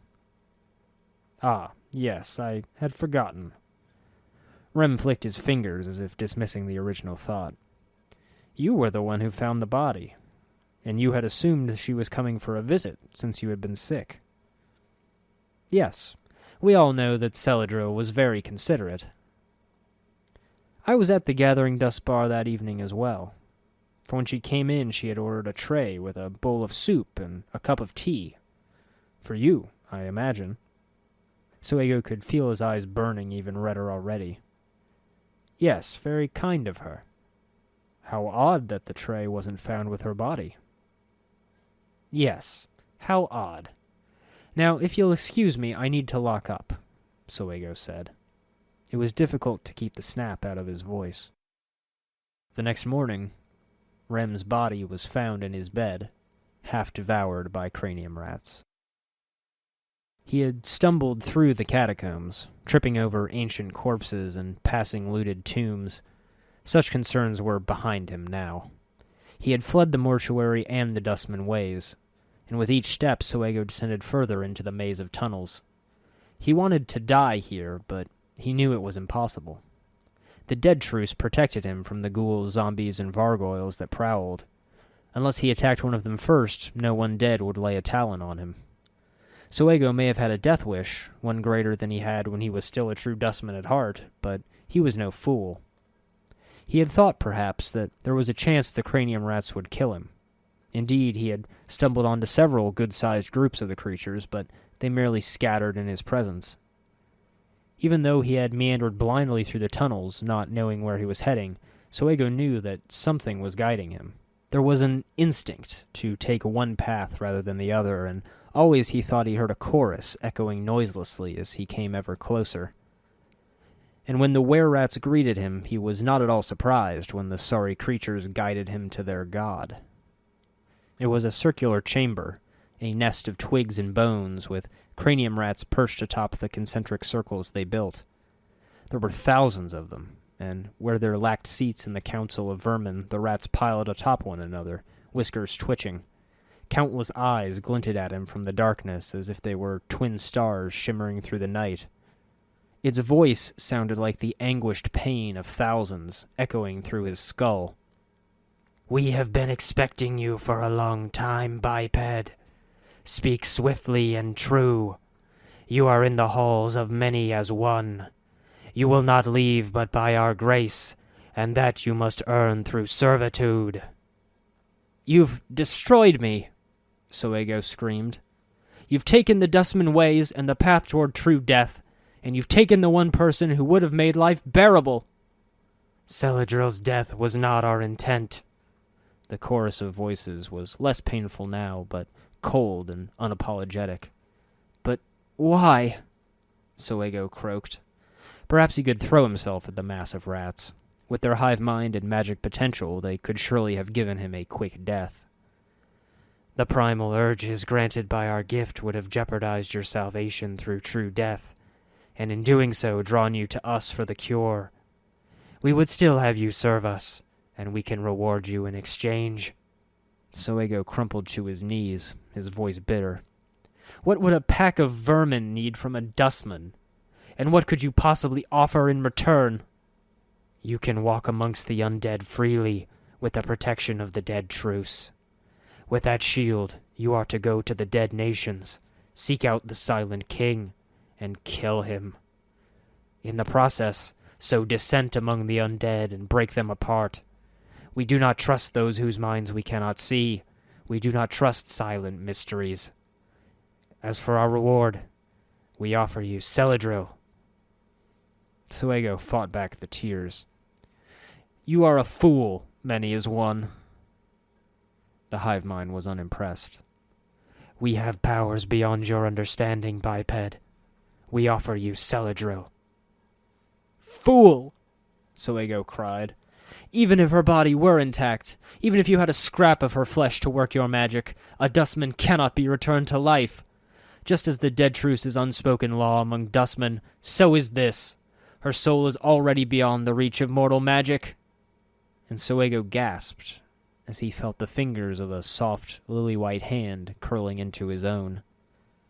"What we offer is much simpler, Soego of the Dustmen." And Soego's throat sounded like a hoarse moan as he felt tender red lips brushing his cheek. "We offer you the memory of her touch." "I am still quite fond of roses." "We offer you the dream of her love." The slightest scent of roses filled the air. It was something Soego hadn't known he'd missed all these years. The scent conjured her smile and brought back the memory of those silver blue eyes, and her laughter, like the song of silver bells. Many as one knew Soego's answer even before he did. "And so, our compact is made." Chapter 36. Did you know Soego's a cranium rat spy? Hardgrim drew close to me, smelling of dust and moldering cloth. "What is this thou speakest of? What proof hast thou that Soego runs with the brain vermin?" "There's proof in his quarters, his journal. The entries aren't very coherent or legible, but from what I could gather, he was bitten, became infected with lycanthropy, and ended up transforming into a were-rat and killing a friend in the mortuary. For some reason, he's made a pact with Many as One to spy on or kill the Silent King." Hargrim's voice was stern, but an undercurrent of skepticism ran through it. "We shall see. I shall gather Soego and speak to him of this matter within his chambers. Should this be true, I shall owe thee thanks." We went to our cell with an escort of skeletons and ghouls, Hargrim's staff clacking against the tiles as he walked. Soego had been resting on the bed once again and sat up in alarm upon seeing the grim cavalcade. Hargrim's voice was a cold, emotionless hiss when it spoke. "Soego, what is this I hear of thee being in league with Many as One?" The Dustman's eyes shrank back in shock. "What? That is a lie! Who would dare level such a heinous accusation against me?" He scanned the group, and those red-rimmed eyes fell on me. He snarled, half growl, half chitter, like that of a rodent. "You!" A crack of that heavy staff snapped Soego's attention back to the tall skeletal priest. "Darest thou lie to the high priest of the Silent King?" No, Hargrim, I would never presume." "Where is thy journal? Let me see it. Prove thy innocence before the eyes of the Silent King." I... He gulped, crestfallen and meek. "I beg for your mercy, Hargrim." "The dead truth shall protect thee here, Soego, but thou shalt never leave these catacombs. Thou shalt continue thy pursuit of thy precious true death here, alone, for the rest of thy days. Farewell." Hargrim laid Soego's sentence with grim satisfaction, with a nod stiff and sure as an executioner's arm. Soego sputtered. "But you can't... Robes tearing and eyes fully bleeding into a bright crimson, Soego transformed. His skin thickened into fur-covered hide, and his teeth elongated into yellow fangs. A thick, worm-like tail snapped out behind him. Soego curled forward on all fours, shrieking in an inhuman howl as long whiskers twitched along his rat-like snout. Hargrim merely clicked his teeth, unimpressed. "Mark my words, living. Only the truce protects thee. Do not cast aside thy only shield so thoughtlessly." "I won't be caged," Soego screamed. "Die!" As Soego leapt at the priest, the two skeletons stood before their leader to protect it. Yet it was all for naught, as Hargrim cracked the tiles with its staff. Raising one hand and snapping a command in an ancient foreign tongue, a nimbus of light swirled around the priest. With a crack and a flash, a bolt of lightning shot down from realms above and struck the man-rat, enveloping his body in a pale flash. Soego was thrown back with a screech. Laid flat on the ground, he twitched and groaned in agony as the transformation receded. His torn robes revealed pale, smoking flesh. And then the ghouls set upon him, devouring him alive. I turned away from the grisly sight, tried to ignore the crunch and juicy tearing of still living flesh. Hargrim spoke with cold finality. "It is done, then. May the Silent King protect us from such filth in the future. I'll never eat a cranium rat ever again. Hargrim was pleased when he spoke to me later in the temple. I thank thee for thy assistance. Soego's infiltration could have done genuine damage to the dead nations. I was just glad to help, Hargrim. Now that me and my friends have shown that we are harmless to your people, can we talk to the Silent King? Hargrim's response was firm and its voice cold. No. The shock to the response shivered through me. But we unveiled the traitor Soego. Surely we have earned your trust by now. Hargrim shook its head. No living creature may pass through the doors to the Silent King.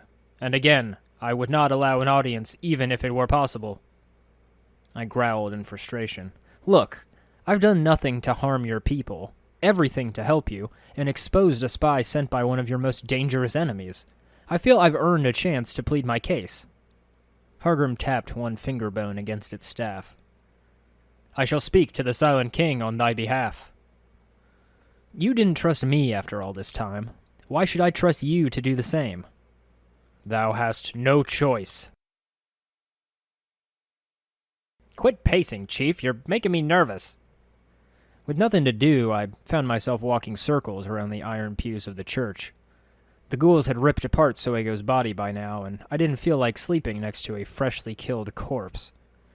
I had gone over my spellbook countless times by now, and was too antsy to discuss philosophy with Dakon. I understand your frustration. However, the situation seems to be out of our hands. Rest, meditate, and do what you can when the opportunity is provided for you, Dakon added. Despite the rare occasion where Dakon and Mort were in agreement, I couldn't accept my powerlessness in the dead nations. I had done all I could, and now my fate was in the hands of Hargrim, who had been distrusting since the first day, and who had refused my request to appeal before their great leader and plead for my freedom. Dakon, you hail from the plane of Limbo, where land itself roils and tumbles in chaos. He nodded. It is through knowing ourselves that the Githzerai bring order to the realm. You shape your own fates through will alone. I'm going to do the same. Dakon crossed his arms and breathed deeply. We know not what will happen if we enter the chambers of the Silent King. It is said that no living creature can pass through the doors. I shrugged. Well, what's it going to do? Kill me? I wasn't foolish enough to enter through force. Setting the entire dead nations against me would be a poor way to begin a diplomatic effort towards earning my freedom. Hargrim was an obstacle. Accost was more predatory than leader, but still Mary. Her kindness had not been snuffed in death. The ways of persuasion and charm were known to me in my studies of the art, and it was through this lens that I focused my will. I softened the harsh, grating tone of my voice, straightened my stance, and softened my features so that I came to Mary as a true supplicant. This was no deception. Could undead even be susceptible to charms and glamours? It was a way of finding the right words. Mary, I need to speak with the Silent King. Can you help me? Why? I need to leave this place, Mary. I've so much to do, and to be imprisoned here simply for stumbling upon the dead nations, it isn't right. Please, I only ask for a modicum of compassion. Can you help me? Hargrim. I shook my head. Hargrim will not allow me to speak to the king directly. I don't know if he truly intends to release me or my friends. Still Mary was quiet for a time, then nodded. She pointed to the first of the 3 portals along the northern wall. Close eyes. Think of Silent King. Walk through northwest alcove, but only so long as I live. Thanks, Mary. Hargrim was kind once. She said it with the silent sorrow of lament. Mary's tone wasn't that of a mother or matron this time. It held the wistful passions of a woman, one who has had to watch from afar as time changed those she knew, and struggle hardened their hearts. I hope that you can rekindle that kindness someday, Mary. Farewell. And so I stepped into the archway. The dim alcove was dry and empty. The dust of decades, if not centuries, blanketed the ground. It looked like no one had used the back door in ages. "Here goes nothing," I muttered, and envisioned the Silent King, tall, proud, and regal. I imagined him as a mummy, a lich, a ghost, wearing crown, stole, or scepter. As I focused, I could feel the air ripple, and there was the tickling sense that reality itself was twisting before me. With a gut-wrenching tug, the space before the alcove seemed to tear and ripple into a spiral of blue. The chamber we stepped into was cold, dry as a tomb, and absolutely silent. Tall skeletal guards encircled the room, standing so stock-still that they could have been propped up to scare off the intruders. Dakon climbed the steps grimly behind me, and Mort looked back and forth as he floated. The silence was unnerving, and the way the skeleton stood sentinel was even more unnatural than undeath could be. I licked my lips. Perhaps this wasn't such a good idea after all. The throne was set in the center of a platform, spaced with holes covered by an unnaturally hard, glassy substance. Deep in the pits below was a mass of shattered bones and grinning skulls. An eerie yellow light lit the chamber from below, and shadows danced upwards as if they were alive. "O Silent King," I said, kneeling before the throne, "I have come to plead for my freedom. My mission through these catacombs is peaceful, and I do not seek to disturb the dead. All I want to find is a small golden orb, its surface vile to the touch. Please, if you would but—" I looked up. Something was wrong. The throne, built from the ribcage of a great beast with massive bones shaped and curved inward, kept the king's visage in shadow. I approached for a closer look, only to see a withering corpse. While it was impressive in its engraved parade armor, despite its coating of dust and cobwebs, the Lord and Master of the Dead Nations was little more than a desiccated shell. "The Silent King is dead," I whispered. Mort's teeth chittered. I don't feel right about this, Chief. If Hargrim knows that we know his dirty little secret." "Such is the danger and power of knowing what is forbidden," Dakon intoned. We turned to leave. "Heresy!" Hargrim cried. "Ye dare to approach the Silent King?" With that, its skeletal form lifted in the air and flew at me with supernatural grace. The fingers of one bony hand elongated, and the talons dug into the flesh of my throat. With that firm grip on my neck, Hargrim tossed me into the air like a rag. My body flew, spiraling awkwardly until my head cracked against the glassy surface at an awkward angle. There was the sickening, awkward feel of my spine snapping, and immediately everything from the neck down went numb. The world faded, flickered, and then returned in full force. Cheek pressed against the cold crystal substance, I was treated to a full view of the terrifying drop down into a pit of spiky bones. That would have hurt. Despite the damage I had suffered, my body was healing already, and with a twitch I cracked my neck back into place. Hargrim hovered over me, a strange look of concern in its glowing eyes. But how? "I'm immortal," I groaned, sitting up and twisting my head until it cracked into place. I thought I could feel a small shard of bone still lodged in the muscle in a funny way. I was going to have a kink there for a while. "It seems that I can't die. I'm trying to find a way to become mortal again, but apparently I need to go through Farod first." "Then thou shalt never leave this place," Hargrim commanded grimly. "Forever shall ye remain with thy companions, bound by every scrap of power I can command." "Stop!" Stale Mary struggled to speak as she shuffled up from the bottom of the staircase. "Stale Mary," Hargrim muttered, "this is thy doing? Thou hast placed our nation in peril. This man now knows the most dangerous of secrets of the Dead Nations." "No, it was not right." It was difficult for her to force out the words, but Stale Mary spoke with the conviction of a mother protecting her ward. "Mary," Hargrim groaned, placing its face in one hand, "thy compassion threatens us all." "Compassion drives us to protect quiet ones. Compassion makes us worthy." Hargrim loosened his grip on his staff, and his shoulders slumped as if calming down. "So, thou hast come." It addressed me in a tired voice, The skeleton turned to gaze upon the massive throne. "What thou seest here is the end of our culture." "Is that the Silent King?" "Yes." A musty sigh sent a puff of dust through the air. "None must know that the king speaks only silence." I got to my feet. "How long has this been going on?" "Long." Hargrim stared off into the shadows. "He stopped speaking to us long ago. He has himself left for the thrice-damned true death." A trace of rage and despair trickled into his voice. "He has abandoned us here to suffer amongst the living. We have become the prey of all that lives." "Then why does he rule?" "He rules because he must." "But if he's dead, how?" "We interpret the wishes of the Silent King based on what he said many long years ago. It has not been easy."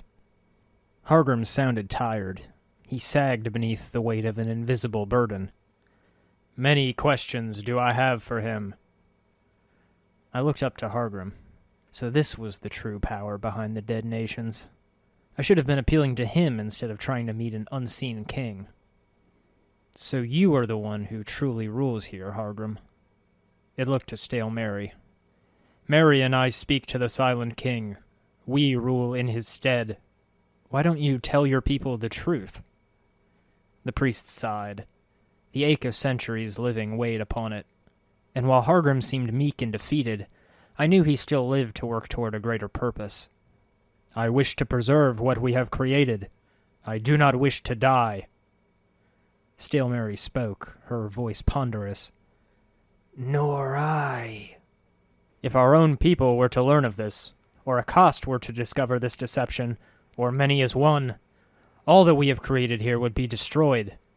This husk," Hargrim said, pointing to the slumped body of the Silent King, "is all that keeps the inner and outer enemies at bay. If the truth were spoken, our small civilization would become dust." "Such a fragile balance," Dakon murmured. "I cannot force thee to be silent, but I would ask thee to look beyond thyself, to consider what would happen if thou spoke of what thou hast seen here."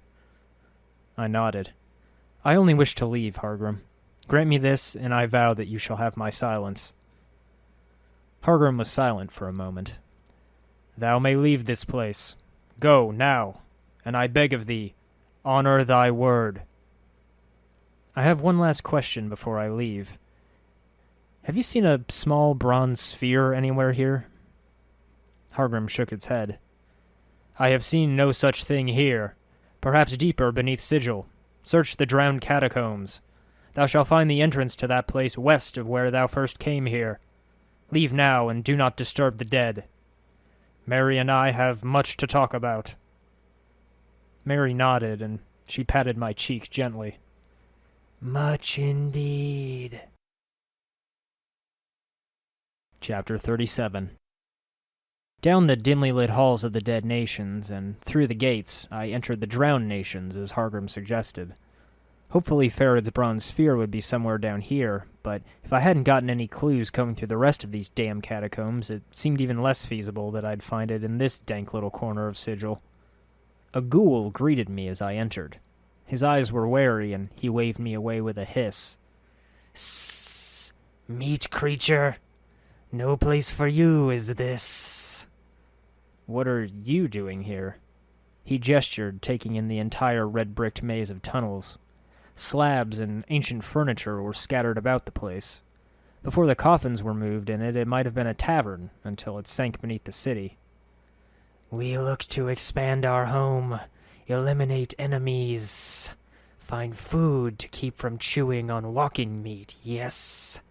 The Silent King tells us, no walking meat." "Are these the drowned nations?" This is the drowned nations, yes," he hissed. "This is our new hunting lair. This is our larder." Totems were set up in several corners, craft from bestial skulls and rags scrounged from shrouds or ancient tapestries. If they didn't ward off the more savage creatures of the drowned nations, they likely served as signs to mark out sanctuaries that had been cleared of such dangers. The ghouls here didn't eye me or lick rotting lips with serpentine black tongues as the others did. There was some measure of control here. While the ghouls glanced furtively at the shadows and crept warily for hidden dangers, there was a contentment that came with the hunt and the satisfaction of being well fed. These ghouls didn't have to live on rats, with just enough meat on their frames to pick out of their teeth. The prey here was larger, more rampant, and I would have to be careful. Searching down one chamber, I came across just such a monster. "Are you scared of this creature?" One ghoul barked a laugh. His companion scowled. "I will try. It is fast." As I watched, the second ghoul crept toward a hulking beast, at least 8 feet long from nose to tail. Mottled white skin, fish belly pale, was drawn tight on its heavily muscled frame. A mouth held rows of dagger-sharp teeth that sprouted from its jaws like weeds fresh after a rain, and 2 large bony spines protruded from its mandibles. The thing could have taken an arm in a snap and a tug, and as the ghoul crept closer, I winced, expecting a snarl and a wet ripping sound as those jaws tore gristle and tendon. At the last moment, the creature growled, and the snarl sent the ghoul running with a pitched "Eee!"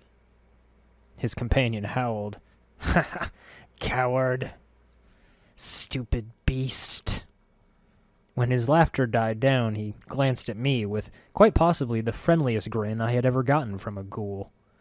While I'd rather not see that sort of snaggle-toothed grin again, it was better than accosted snarls and furious ramblings. "Sss, meat creature. Trokoptoka keeps us from treasure, yes? Then Troko must die. You keep treasure. We get body, yes?" What is that creature? I couldn't tell whether it was undead or not. Then again, the thought of a large reptilian monster keeping a comfortable ecological niche in a network of sewers was ridiculous. "It's a Trokoptoka. White. Horns. Nasty. Trokos eat flesh. Our enemies. Kill it, yes?" "What's with your friend?" He grinned. "Ha ha! Coward is he. Afraid of Troko. Ha ha! Kill it for us, yes?" The second ghoul snarled. "Not friend. Braggart. Big ghoul. Afraid of nothing, he says. You see him getting close to Troko? No. He coward. You kill it and show him who brave is." I leaned to get a better look. A motionless lump lay behind the Troko something, and a mangled corpse draped in a collector's robe. I'd rather not get in the way of such a thing if I can help it. The second ghoul hissed. "Sss, we not interested in coins or things that go clink. Just the flesh. Kill the Troko for us, yes? And you take its money. We take its food. You like, yes?" Well, we could do a favor, I suppose. The more content the ghouls are here, the less they'll bother me. The thing snarled, trying to drive me from its territory the way predatory beasts do. Such creatures are rarely interested in fights. Much better to butt heads and scare an enemy off than risk crippling wounds open to infection if things got really nasty. If all it had were snarls and grunts, perhaps I could... My thoughts were cut off when the thing swung its head and gored me with one of those mandibular spikes. "Oh, son of a..." I screamed as I landed, gripping a deep puncture in my leg. The gush of blood wasn't as bad as it could have been. A quarter of an inch off and the artery would have been spewing my scarlet life all over the stones. "We're coming, Chief!" Mort shouted. Carrick sang and teeth chattered as my companions came to my aid. The creature screeched and hissed as black blood spilt onto the stones. Half blind and frantic, I groped around as the creature's clawed feet stomped. Now and again, those razor talons missed my arms by a hair, and twice they grazed my flesh. My fingers curled around the bone dagger's hilt, and taking advantage of the Troko's confusion, I thrust the blade up into his heart. The first blow merely earned an agonizing screech, but with the second and third stabs, its movements finally began to slow. I don't recall how many times I gouged pale flesh, but by the time the frenzy was over, I was covered in a good layer of bilious black blood. I did what I could in those catacombs. It was a tenuous alliance, born kicking and screaming and soaked in the blood and fluids of the mortal dangers that lurked in these catacombs.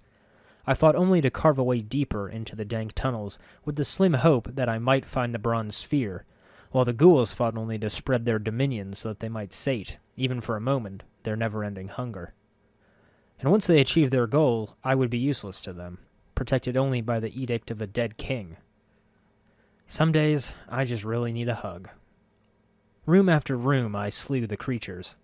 By the outdated totems in the Traco-filled chambers, it seemed that the monsters of the dark were taking back their territory. Even with the edict in place, I hoped the ghouls would value my aid when we drove the creatures back. I'm sure of it. Standing in the middle of a crossroad, a pair of ghouls waved me away. "Come no closer, human," the female hissed. "Wait, I can help," I insisted as I stepped forward. And then, that chorus of Varghul's screeches gave substance to the warning. They came in swarms, overwhelming the ghouls in their hungered frenzy. Both sides tore and bit, arching for whatever flesh they could get their teeth on. We joined the fray on the ghoul side, but too late. They fell screaming as they were torn to pieces by the seemingly unstoppable horde. The Vargoyles, however, were weakened and soon fell to Dakon's blade and my magic. I crept away from the mangled corpses of the ghouls and continued down the hall. The large hall, with a floor shining and rippled as if it had been poured, was ensconced with deep arches along the walls. The murmur from the openings made me wary, and as we walked I glanced to the side, ever wary of enemies. Dakon was tense, creeping forward with a fluid sidestep so that he could watch our backs. Mort floated silently behind us. Halfway down the hall, a corpse came into view.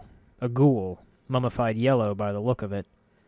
Waving a hand and pointing, I gestured for Mort and Dakon to stay where they were. Creeping forward, I knew it was too convenient. A single body in the middle of the floor, conveniently placed, a clear outline against the floor. And those damn screeches only verified my suspicions. Chanting in an ancient tongue, Dakon's body thrummed with the strength of 10 men. While he was swift and sure as always, his blade struck with a force that cracked stone. The black-edged blade shrieked, slicing a Vargoyle in twain with each passing. As Mort rolled through the air, his gnashing teeth ripped the wings from one Vargoyle and then another, and as Dakon passed, that keen obsidian tip would follow with a downward stroke to end the beast's wails.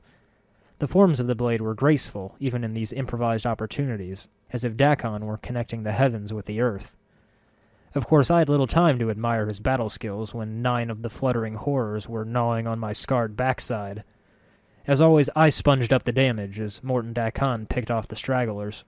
While much of the flock focused on me, the two circled the room, slaughtering Vargoyles with each pass until they centered on the flock of gnawing and tearing at me. And then it was just a matter of killing them faster than they dealt damage to me. "You're not looking so great, Chief." "I'll be fine," I muttered as I sewed my flesh back together. "It would seem those that were not slain have fled," Dakon intoned, prodding a dead Vargoyle with his boot. With that he nodded with the satisfaction of one who had done his duty, cleansing these chambers, at least, of the flapping vermin. "Pain in the arse, these things are, Chief. Almost as bad as cranium rats when they swarm. Twice as annoying as acid pigeons." "They might just be a little bit of both," I grumbled, bandaging up my arm. "Rodents and birds have one thing in common." "Aside from abandoning their leavings in and on your walls?" I nodded at the dull glint coming from one alcove. "They have an inordinate fondness of shiny things." I picked it out among a small pile of twisted bits of metal and scraps of pounded foil. The bottle was heavy in my hands, and as I turned it over, I couldn't see a single bubble floating from the cork. The glass was a dull mustard yellow, but with an idle shake the bottle seemed to thrum as if it contained the seas of 1,000 worlds. Glyve had mentioned that a command word was required to activate it, but still I felt somewhat unsafe holding the thing. A decanter of endless water. A fool or madman could consign the world to a watery doom by merely misplacing the cork. "Ooh, those things are rare, Chief," Mort murmured. "That could fetch a nice bit of jink if we could find a buyer." There are desert worlds that would sell kings into slavery for this. And so we continued down, deeper into the drowned nations, into caverns too dark and perilous for even the ghouls. There were rooms high with graceful pillars, built by men who yearned to touch the sky with their creations. There were halls with walls ensconced with mummified bodies, holding bones in shrouds like babes returning to a mother's cold breast. There were crypts that held the shells of men long forgotten, their dust held in sarcophagi whose features had been long eroded by the waters dripping from above. And lastly, there was a crumbled, hollowed-out lair, fetid and foul with the dung of the blubbery reptilian denizens here. And with the last battle's end, Dakon's supernatural strength faded, and he sighed a weary sigh, leaning against the wall with a heavy hand. Mort probed his teeth with an idle tongue, searching for a molar or two that had been loosened with the chain of battles we had endured. I don't know how or why a collector had found his way so deep into warrens that even ghouls would dare to tread. Perhaps he had been slain in the catacombs above and dragged down here through a side tunnel. I didn't care. All I could see was that glint of bronze he clutched tightly in his hand and fingers frozen with death. "Finally," I whispered in satisfaction. The sphere was light to the touch, as if hollow, and while it was unremarkable in any way, it made my skin crawl at the touch. The surface curdled under my fingertips, and the mere feel of it gave me the impression that it was an egg just about to burst open. To make matters worse, the faint smell of rotten custard emanated from it, so putrid and thick that it made my eyes water. "Yes," Mort cheered. "Now we can go make ourselves sodden with drink and bounce coppers off the bar girls." While I was in a celebratory mood, I didn't care to raise the sphere aloft and cheer. Tucking the disgusting thing into my pack, I led the way back to the surface, where things might not have had a semblance of normality, but at least there was warmth, food, and a good mattress if we could spare enough coin. The feeling that gripped me then was a cold talon curling around my heart, piercing with terror and haunting like a memory lost to the ages. There to our left was an old forgotten gate. Like the sphere, it was utterly unremarkable at a glance, but as I touched it, the black metal seemed chill and unforgiving.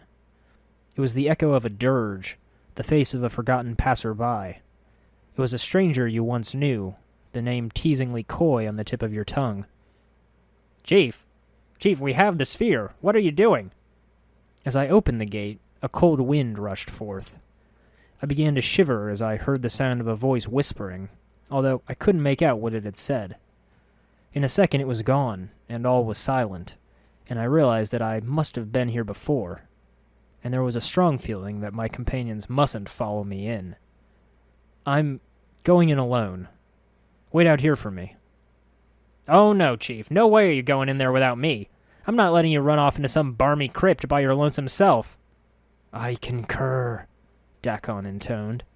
"I asked to join you so that I might lend my knowing of these strange lands. I cannot leave you to enter territory unexplored by any of us on your own." "Just trust me," I said sternly, stabbing a finger at the two. "Just stay here and wait till I come back." "But, Chief," Mort protested. Dakon straightened.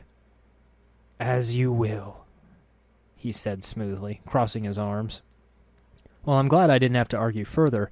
I was taken aback by Dakon's sudden shift. Did I disappoint him? Was he angry that his disciple would take such a tone with him? I didn't know. I merely felt ashamed that I would treat a companion and mentor so. Mort sighed. "All right. If the Gith is going to stay, I might as well too." I nodded. "Good. I'll be right back." Interlude. "I do so envy the Nameless One," Sigh murmurs, "possessing a bottle whose stopper holds back endless waters. One could change the world with such a thing. Found a new kingdom fat with water and wealth. Draw together the largest city ever built on the dunes. Drown the sea of silt and plant a wealth of grassland in its place. Oh, I have dreamed of such things, I have." Aye. Your homeworld sucks donkey teats. Get on with it already. Ah! A solid thunk accompanies Gamir's squeal of shock as an obsidian spear buries itself into the wood of the table where his boot was just a moment ago. "I did warn you," Sai Tavakis smiles. "On my world, it's also quite rude to interrupt a telling." You "You mad woman!" the dwarf screams, kicking the spear aside. The shrill cry that booms through the high-ceilinged tavern seems much too loud for a creature of such small stature and lung capacity. Yet launching his 3-foot-high bulk at the stage, Gamir the midget dwarf swings his axe, red-faced with the heat of insane fury roiling through him. It takes 3 able-bodied men and a pixie just to slow him down, and a barrier receives a swift kick in the face for snatching away Gamir's axe. How such a squat creature could leap high enough to do so is a mystery in itself. Patrons leap from their seats, some shouting encouragement, others demanding the dwarf be beaten or killed so that the story could continue. In the background, Audellin plucks frantically at the strings of his lyre in bizarre contrast to the soothing bard song he is attempting. McComb screams at the patrons, his threats of arrest impotent against the steadily growing chaos in the tavern. Several barmaids join in the fray, clubbing the enraged dwarf with their trays and pelting him with nearby mugs. Futile endeavors, to say the least. Disarmed, but still full of spitfire and vinegar, Gamir rips off the leg from a nearby table, clubbing anyone foolish enough to venture close. A black-clad rogue that was attempting to sneak behind him is tossed 2 tables over. A barmaid is caught across the jaw by the makeshift club. A bespectacled cacodemon takes it in the shin as the pot of mint tea and plate of strawberry scones he had been enjoying crash to the floor as the table collapses. With the way cleared, Gamir clambers up onto the stage, even as a tiefling and several other planers grab at his stubby little legs. Taking a step back, Tavakis calmly places 2 fingers to her temple, just as the maddening dwarf finishes pulling his plump little body over the edge. The elf focuses. The pale bolt of light that shoots from her forehead was almost placid azure. It strikes Gamir square in the head, and with a soft cracking sound, he falls back like a limp, overcooked noodle, collapsing against the bespectacled demon as he sobs over his fallen tray. The tussle resolved, a dreadful hush falls across the crowd. "Well," the elf's tanned, leathery face pulls into a wry smile. "I didn't think I'd have to use that trick again." McComb's face has grown as to be nearly as red as his armor. Sweating and furious, he bellows, "You are all under arrest!" The 300 or so planers that crowd around him stare unimpressed. A few chuckles arise from those on the second tier of the tavern. Shara Sixblade's voice is cold and razor-edged. "On whose authority?" "Mine. On the order of the Harmonium, I hereby place everyone in this bar under arrest until the matter can be resolved, and that includes you, tavern wench." Spreading all 6 arms out and stretching her claws, Shara rises up onto her tail, towering at a full 12 feet and encircled with a halo of talons. She speaks with a voice thick, with deep abyssal fury, and with eyes red as fiery blood. "Do you think your petty laws have meaning here, manling? Do the words of addled old men swaddled in governor robes hold weight against the crushing madness of the hivers?" The blood drains from McComb's face as Shara slithers over the bar with a tail flowing like sinuous water.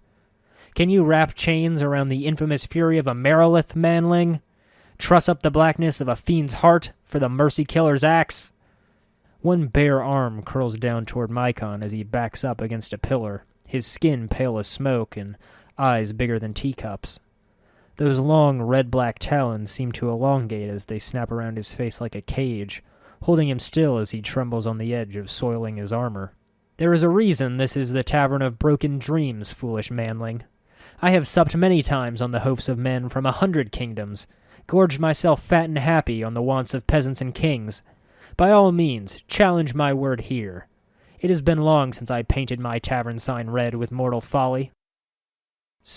So long as we understand each other." McComb trembles, and the talons withdraw. "I thought so," she hisses. The harmonium guard collapses to the floor as Shara points a talon toward the grinning storyteller. "You are in no place to smile, Athasian. This establishment works by my word of law, and you are the instigator of this conflict." Even the sturdiest steel will warp and bend under a hot enough fire. Tavakis' eyes widen, and she bows meekly. It's a strange sight, and the subdued tone she speaks in is unnatural. "I humbly seek your forgiveness, mistress. I have been a poor guest to have taken advantage of your gift of water and shade. Continue your tale, and I shall decide your punishment afterwards. If it pleases us, I shall consider mitigating it. Now, Shara smiles sweetly, calling out to the entire crowd. For the next hour, all drinks are half price, save the premium black box items on the list. No need to crowd. The barmaids will be happy to take your orders. And someone tie up that dwarf. I know exactly how to deal with him when he wakes. My con doubles over and vomits noisily. As several adventurers pull out some lengths of rope and manacles, Sai Tavakas continues her tale, if a bit more unsteady than earlier. Holding your mug by the rim and giving it a little shake, you attract the attention of Shara herself, who sighs as she fills it to the rim with that bubbling obsidian brew. His vintage is a bit sweeter than you remembered. With care, the Nameless One entered the darkened hall. The ancient ways had been hewn by a master. But while the brick was newer than the city before, the path was caked with the dust of time, spans of time and seas and mountains of dust deep and high enough to bury the pristine tower itself.